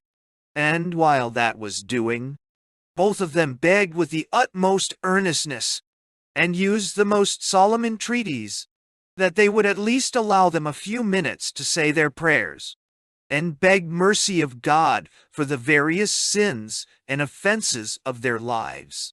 But it did not move them, though all the rest were dead, and no danger could be apprehended from them 2 alone, for the bound persons were hurried up and thrown into the sea. The massacre being finished, they washed themselves a little from the blood, and searched the chests and lockers, and all places about the ship, and then sat down in the captain's cabin, and refreshed themselves with some rum they found there, and, as Roche confessed, were never merrier in their lives. They invested Roche with the command of the ship, and, calling him captain, talked over their liquor, what rare actions they would perform about Cape Breton, Sable Isle, and the banks of Newfoundland, whither they designed to go as soon as they had recruited their company, and got a better ship, which they proposed speedily to do. Roche taking upon himself the command of the vessel, Andrew Cullen was to pass for a merchant or supercargo, but then they bethought themselves that they were in danger of being discovered by bills of lading, and see, therefore they erase and take out the name of the French master, and instead thereof inserted the name of Roche, so that it stood in the ship's papers, Peter Roche Master. But least so small a number of men should give suspicion to any ship of burthen, they might fall in company with all of what had been acted. 'Twas agreed to give out that some of their company had been washed over, board in a storm, which might induce the master of such ship to give them assistance in their supposed extremity. In going to Cadiz, they were in distress by the weather, and being near Lisbon, they made complaint to a ship, but obtained no assistance. They were then obliged to sail back for England, and put into the port of Dartmouth. But then they were in fear lest they might be discovered. Therefore, to prevent that, they resolved to alter the ship, and getting workmen, they take down the mizzen, masti, and build a spar deck, and made rails, on pretense that the sailors had been washed overboard to secure the men. Then they took down the image of St. Peter at the head of the ship, and put up a lion in its place, and painted over the stern of the ship with red, and new-named her the Mary Snow. The ship being thus altered that they thought it could not be known, they fancied themselves pretty secure. But wanting money to defray the charge of these alterations, Roche, as master of the vessel, and Andrew Cullen, as merchant, applied themselves to the officers of the customs for liberty to dispose of some of the cargo, in order to pay the workmen, which they having obtained, they sold 58 barrels of beef, and having 3 more hands, they set sail for Ostend, and there having sold more barrels of beef, they steer their course to Rotterdam, dispose of the rest of the cargo, and took in one Mr. Ansley, who freighted the ship for England. But in their passage in a stormy night, it being very dark, they took up Mr. Ansley, their passenger, and threw him into the sea, who swam about the ship a pretty while, calling out for life, and telling them they should have all his goods, if they would receive him again into the vessel. But in vain were his cries. After this, they were obliged to put into several ports, and by contrary winds, came to the coast of France. Roche, hearing there was an inquiry made after the ship, quits her at Havre de Grace, and leaves the management to Cullen and the rest, who, having shipped other men, sailed away to Scotland, and there they quitted the vessel, which was afterwards seized and brought into the river of Thames. Some time after this, Philip Roche came to London, and making some claim for money, he had made insurance of lives, in the name of John Eustace. The office was apprised of the fraud, and the pretended John Eustace was arrested and flung into the Compter jail, from whence directing a letter to his wife, she showed it to a friend, who discovered by it that he was the principal villain concerning in the destruction of Peter Tartu and the crew. Upon this, an information was given to my Lord Carteret, that the person who went by the name of John Eustace was Philip Roche, as aforesaid.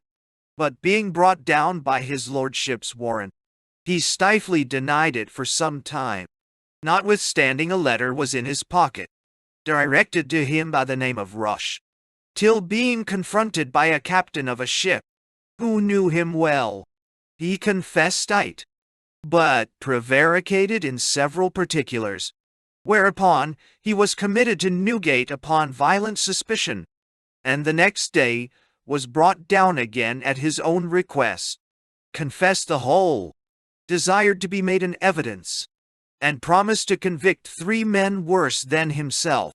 2 were discovered by him, who died miserably in the Marshalsea, and Roche himself was afterwards tried, no more being taken, found guilty of the piracy, and executed. An abstract of the civil law and statute now in force in relation to piracy. A pirate is hostis humanis generis, a common enemy, with whom neither faith nor oath is to be kept, according to Tully. And by the laws of nature, princes and states are responsible for their neglect, if they do not provide remedies for restraining these sort of robberies. Though pirates are called common enemies, yet they are properly not to be termed so. He is only to be honored with that name, says Cicero, who hath a commonwealth, a court, a treasury, consent and concord of citizens, and some way if occasion be of peace and league, but when they have reduced themselves into a government or state, as those of Algiers, Salé, Tripoli, Tunis, and the like, they then are allowed the solemnities of war, and the rights of legation, if letters of marque be granted to a merchant, and he furnishes out a ship, with a captain and mariners, and they, instead of taking the goods, or ships of that nation against whom their commission is awarded, take the ship and goods of a friend. This is piracy. And if the ship arrive in any part of his Majesty's dominions, it will be seized, and forever lost to the owners. But they are no way liable to make satisfaction.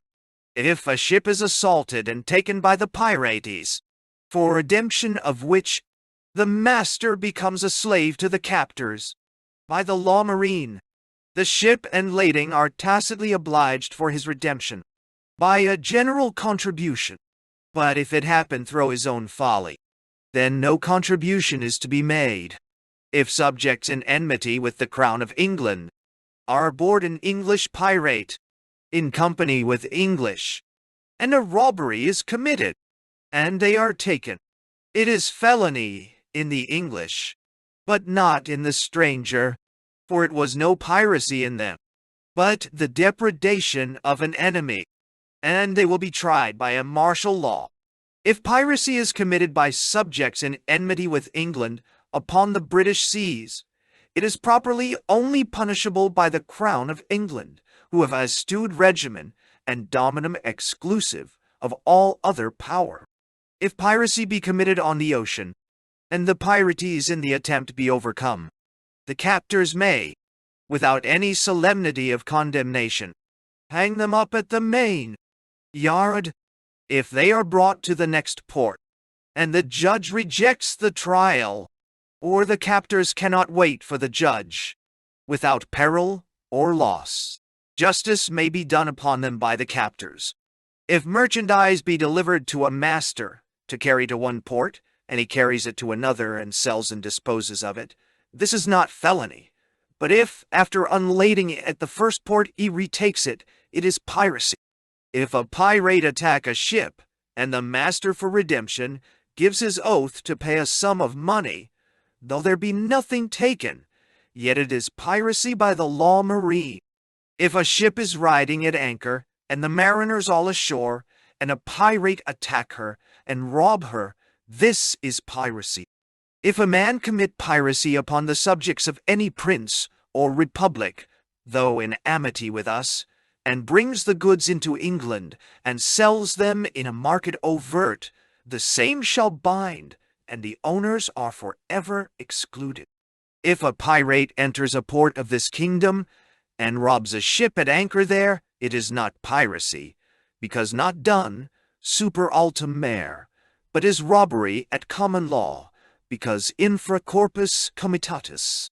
A pardon of all felonies does not extend to piracy, but the same ought to be especially named. By 28 H. 8.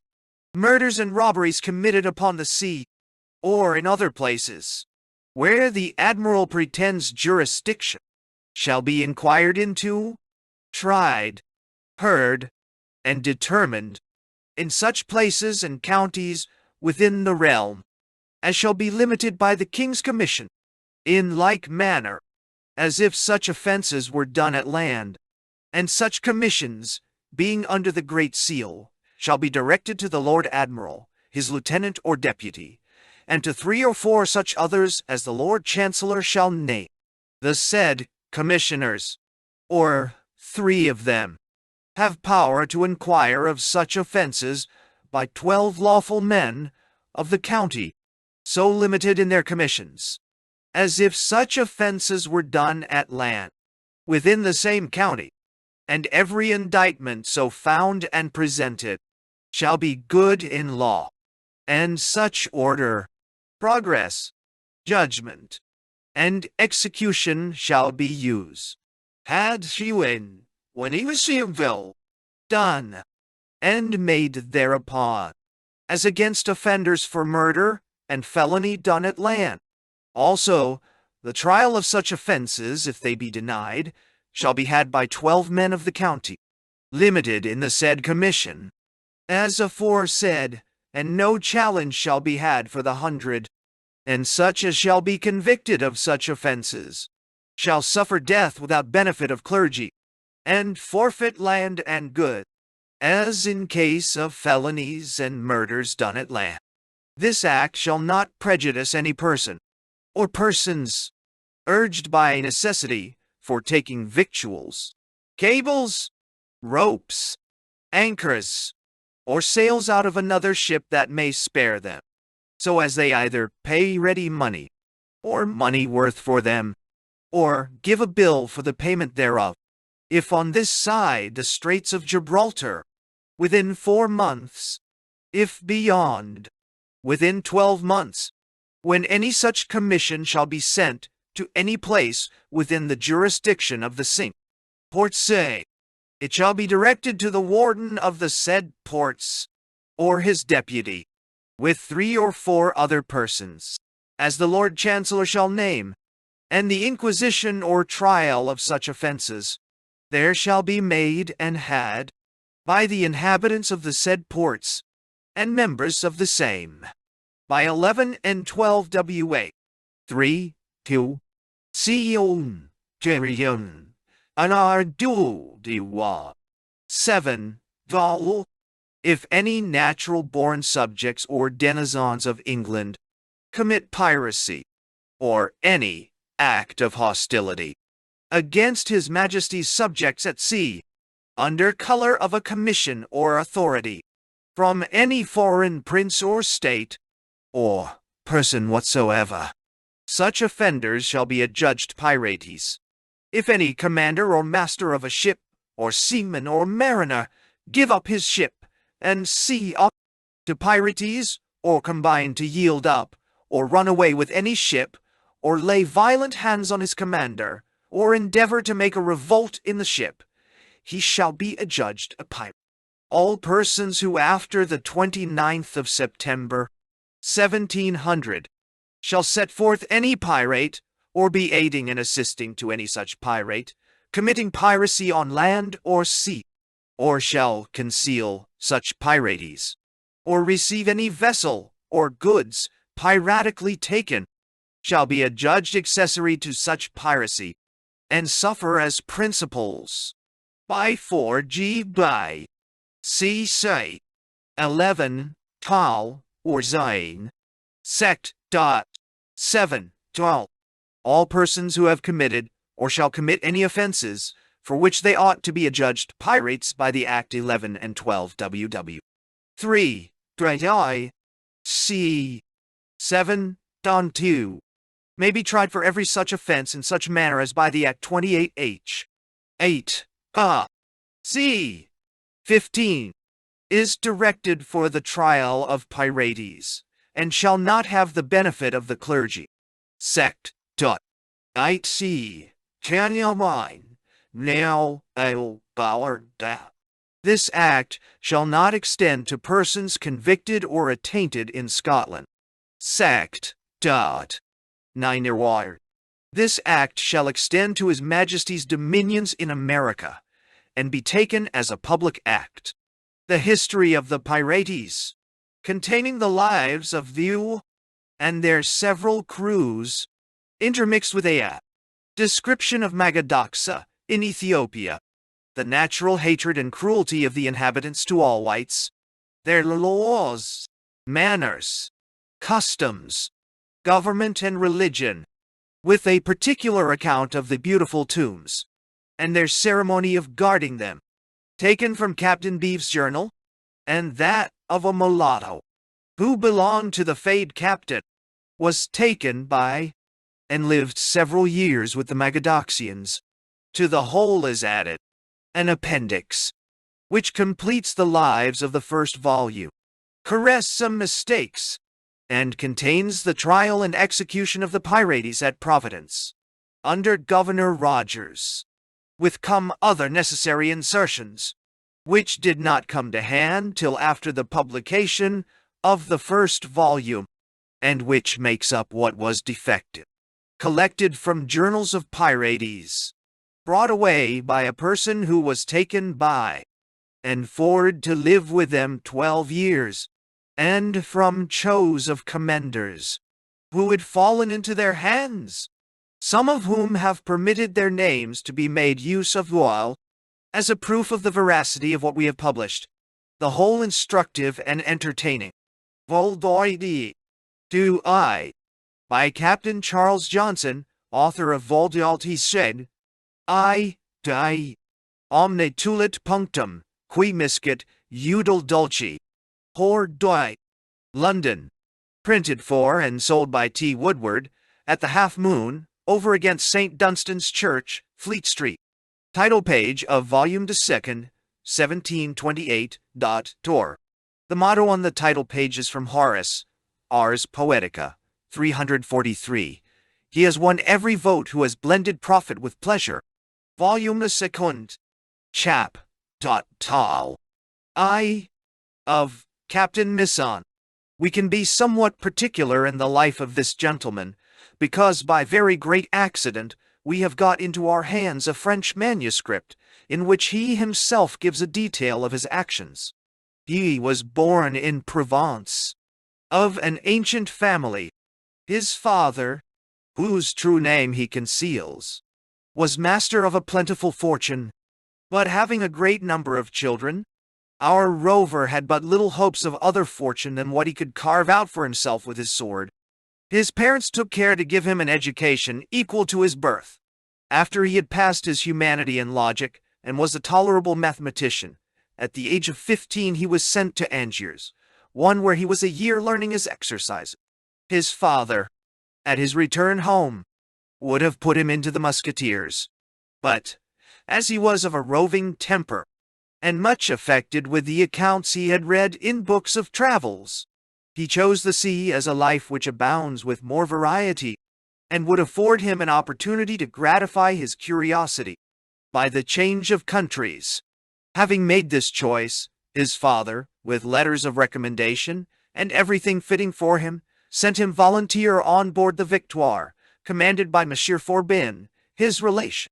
2. He was received on board with all possible regard by the captain, whose ship was at Marseille, and was ordered to cruise soon after Misson's arrival.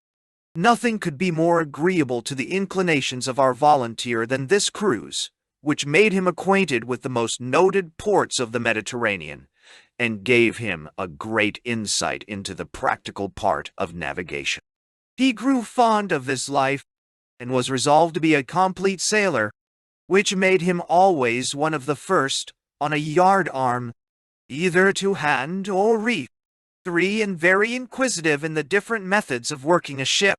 His discourse was turned on no other subject, and he would often get the boatswain and carpenter to teach him in their cabins the constituent parts of a ship's hull, and how to rig her, which he generously paid him for. And though he spent a great part of his time with these 2 officers, yet he behaved himself with such prudence that they never attempted at a familiarity, and always paid the respect due to his family. The ship being at Naples, he obtained leave of his captain to go to Rome, which he had a great desire to visit. Hence we may date his misfortunes. 4. Remarking the licentious lives of the clergy, so different from the regularity observed among the French ecclesiastics, the luxury of the papal court, and that nothing but hulls of religion was to be found in the metropolis of the Christian Church, he began to figure to himself that all religion was no more than a curb upon the minds of the weaker, which the wiser sort yielded to, in appearance only. These sentiments, so disadvantageous to religion and himself, were strongly riveted by accidentally becoming acquainted with a lewd priest, who was, at his arrival, by mere chance, his confessor, and after that his procurer and companion, for he kept him company to his death. One day, having an opportunity, he told Misson, a religious was a very good life, where a man had a subtle enterprising genius, and some friends, for such a one would day, in a short time, rise to such dignities in the church, the hopes of which was the motive of all the wiser sort, who voluntarily took upon them the sacerdotal habit, that the ecclesiastical state was governed with the same policy as were secular principalities and kingdoms, that what was beneficial, not what was meritorious and virtuous, would be alone regarded, that there were no more hopes for a man of piety and learning in the patrimony of St. Peter than in any other monarchy, nay, rather less, for this being known to be real, that man's rejected as a visionary, no way fit for employment, as one whose scruples might prove prejudicial, for it's a maxim that religion and politics can never set up in one house. As to our statesmen, don't imagine that the purple makes them less courtiers than are those of other nations. They know and pursue the ragione del Stato, a term of art which means self-interest, with as much cunning and as little conscience as any secular, and are as artful where art is required, and as barefaced and impudent when their power is great enough to support in the oppressing the people and aggrandizing their families. What their morals are you may read in the practice of their lives, and their sentiments of religion from this saying of a certain cardinal, quantum lucrum exista fabula Christi, for which many of may say, though they are not so foolish. For my part, I am quite tired of the farce, and will lay hold on the first opportunity to throw off this masquerading habit. For, by reason of my age, I must act an under part many years, and before I can rise to share the spoils of the people, I shall, I fear, be too old to enjoy the sweets of luxury. And, as I am an enemy to restraint, I am apprehensive I shall never act up to my character, and carry through the hypocrite with art enough to rise to any considerable post in the church.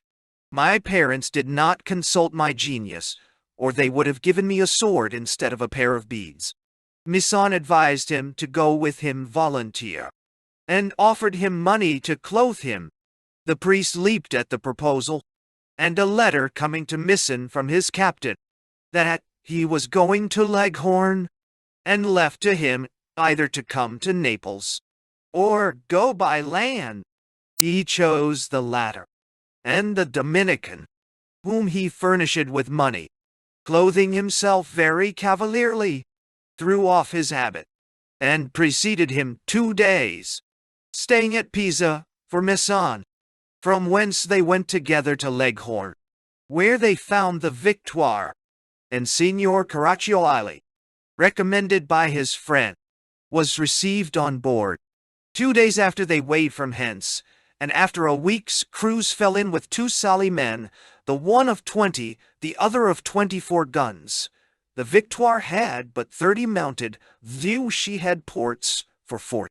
The engagement was long and bloody, for the Sally men hoped to carry the Victoire, and on the contrary Captain Forbin, so far from having any thoughts of being taken, he was resolutely bent to make prize of his enemies, or sink his ship. One of the Sally men was commanded by a Spanish renegade, though he had only the title of a lieutenant, for the captain was a young man who knew little of marine affairs. This ship was called the Leon, and he attempted more than once to board the Victoire, but by a shot betwixt wind and water he was obliged to sheer off, and running his guns and sea on one side, bring her on the careen to stop his leak. This being done with too much precipitation, she overset, and every soul was lost. His comrade, seeing this disaster, threw out all his small sails, and endeavored to get off. But the Victoire wronged her. 5 and obliged her to renew the fight, which she did with great obstinacy, and made Monsieur Forbin despair of carrying her if he did not board. He made preparations accordingly. Signor Caraccioli and Misson were the 2 first on board when the command was given, but they and their followers were beat back by the despair of the Sally men, The former received a shot in his thigh and was carried down to the surgeon. The Victoire laid her on board the second time, and the Sally men defended their decks with such resolution that they were covered with their own and the dead bodies of their enemies. Misson, seeing one of them jump down the main hatch with a lighted match, suspecting his design, resolutely leaped after him, and reaching him with his saber, laid him dead the moment he was going to set fire to the powder. The Victoire pouring in more men, the Mohammedans quitted the decks, finding resistance vain, and fled for shelter to the cook-room, steerage and cabins, and some run between decks. The French gave him quarters and put the prisoners on board the Victoire, the prize yielding nothing worth mention except liberty to about 15 Christian slaves. She was carried into and sold with the prisoners at Leghorn.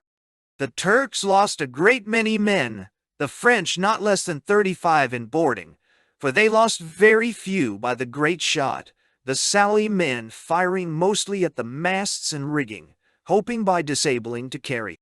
The limited time of their cruise being out, the Victoire returned to Marseille, from whence Misson, taking his companion, went to visit his parents, to whom the captain sent a very advantageous character, both of his courage and conduct.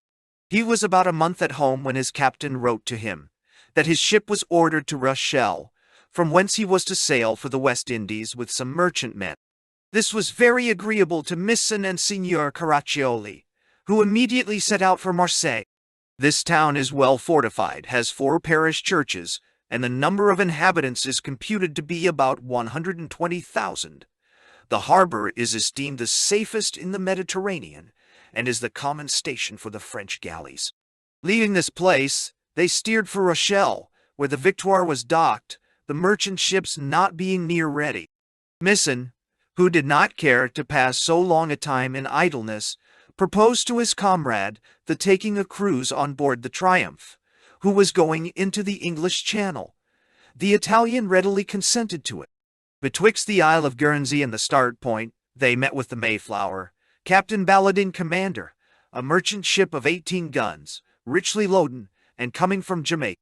The captain of the English made a gallant resistance, and fought his ship so long that the French could not carry her into harbor, wherefore they took the money, and what was most valuable, out of her, and finding she made more water than the pumps could free, quitted, and saw her go down in less than 4 hours after.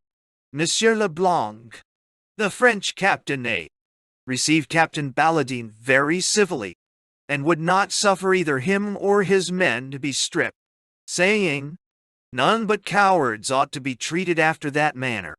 That brave men ought to treat such, though their enemies, as brothers, and that, to use a gallant man, who does his duty, ill, speaks a revenge, which cannot proceed but from a coward's soul."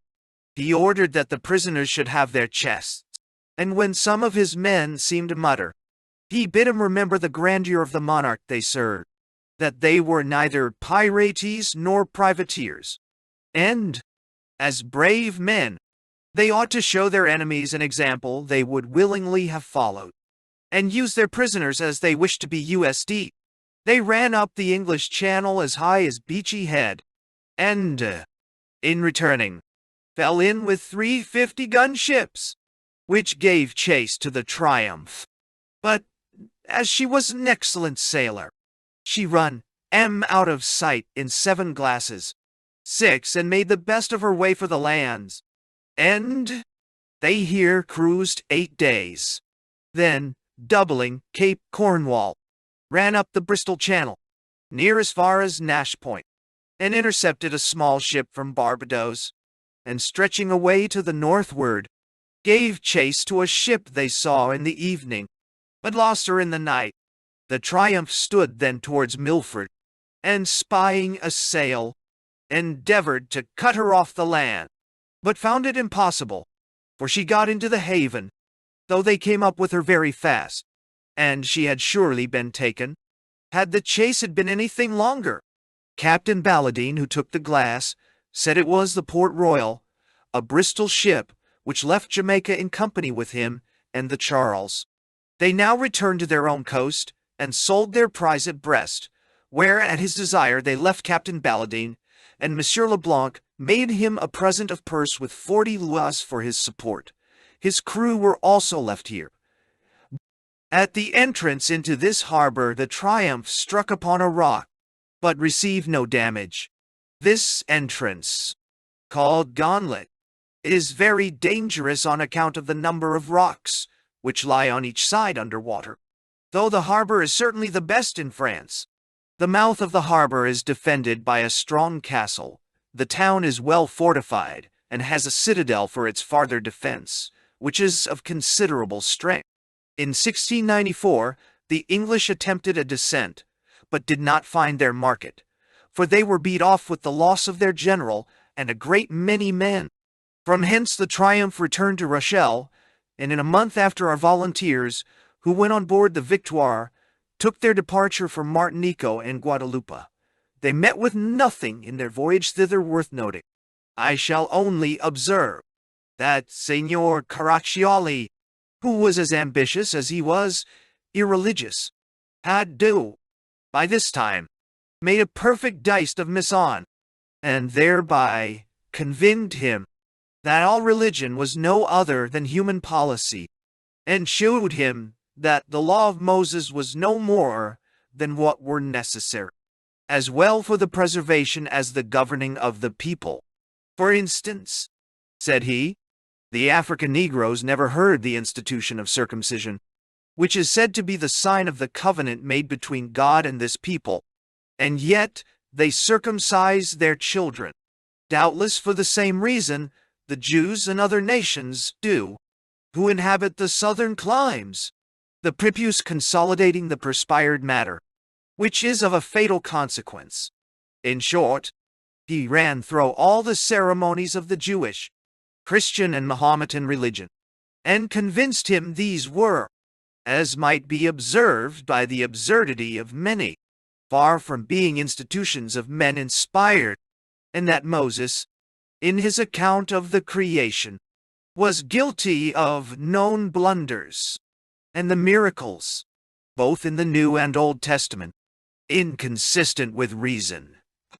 That God had given us this blessing to make use of for our present and future happiness, and whatever was contrary to it, notwithstanding their school distinctions of contrary and above reason, must be false.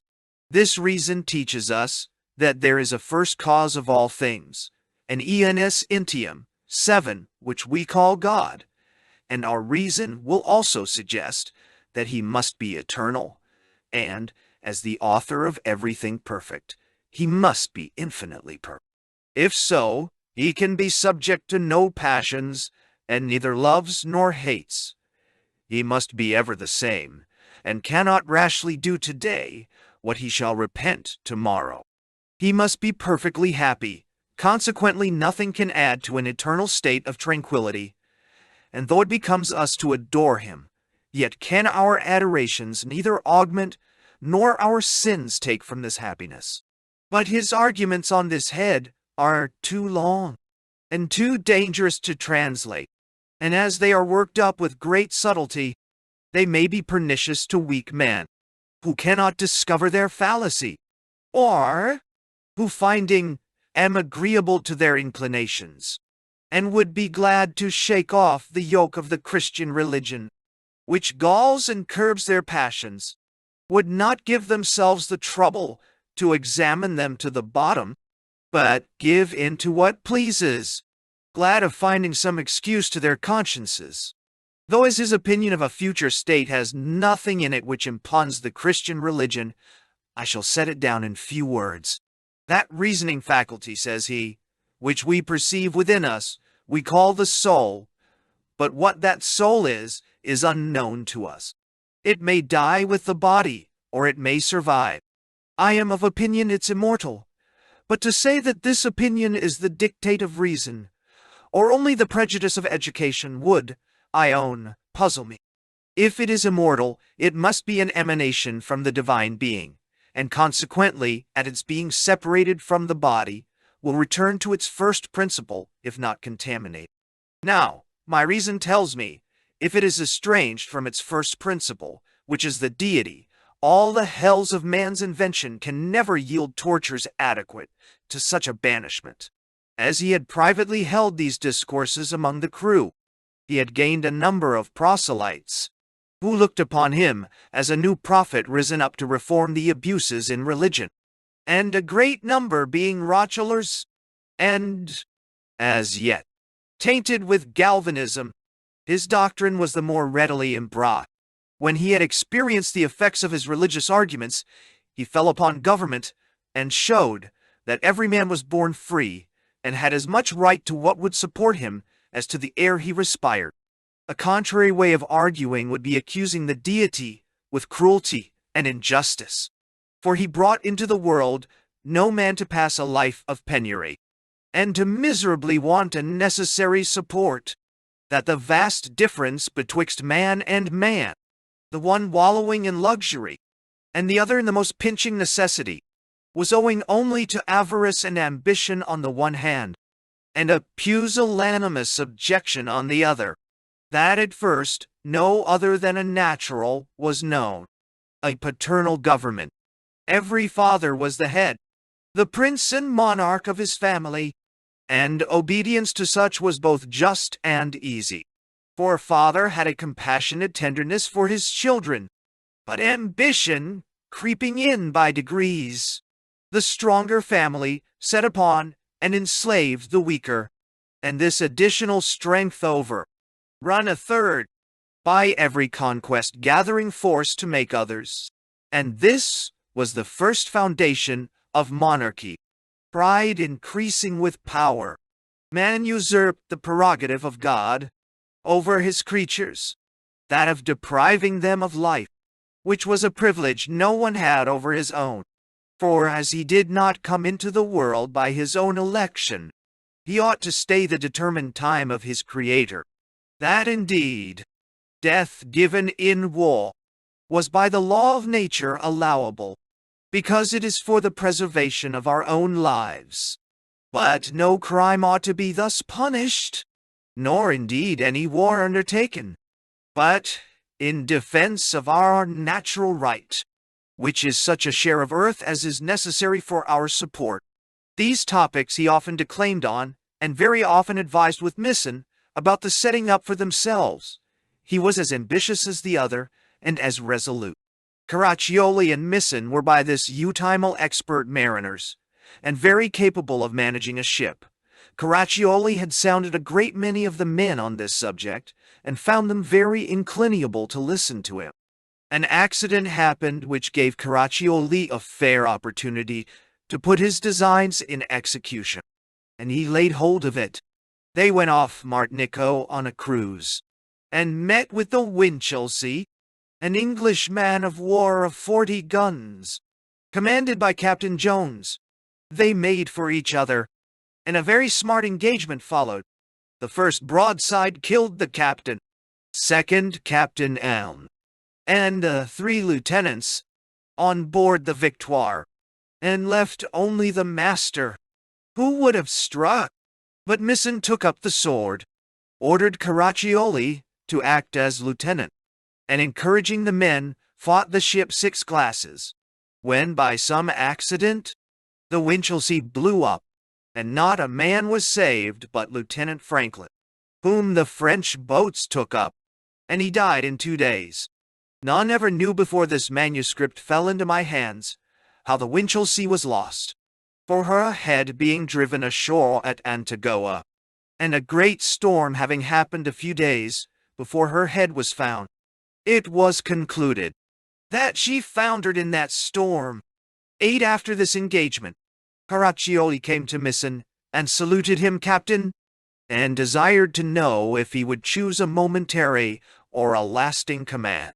That he must now determine, for at his return to Martinico it would be too late, and he might depend upon the ship he fought and saved being given to another, and they would think him well rewarded if made a lieutenant, which piece of justice he doubted, that he had his fortune in his hands, which he might either keep or let go.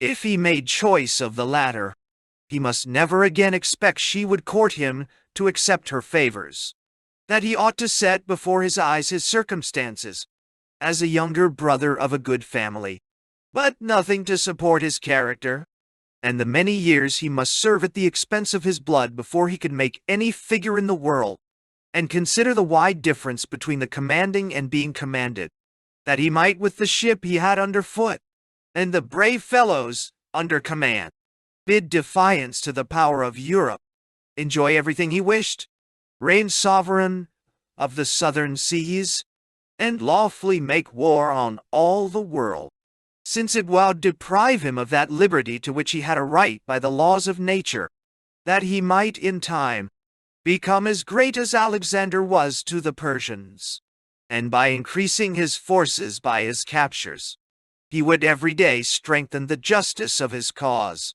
for who has power is always in the right. That Harry the Fourth and Harry the Seventh attempted and succeeded in their enterprises on the crown of England, yet their forces did not equal his. Mohammed, with a few camel drivers, founded the Ottoman Empire, and Darius, with no more than 6 or 7 companions, got possession of that of Persia. In a word, he said so much that Misson resolved to follow his advice, and calling up all hands, he told them that a great number of them had resolved with him upon a life of liberty, and had done him the honor to create him chief, that he designed to force no man, and be guilty of that injustice he blamed in others. Therefore, if any were averse to the following his fortune, which he promised should be the same to all, he desired they would declare themselves, and he would set them ashore, whence they might return with conveniency. Having made an end, they one and all cried, Vive le Capitaine Misson, et son, Lieutenant le Savant, Caraccioli. God bless Captain Misson and his learned lieutenant Caraccioli.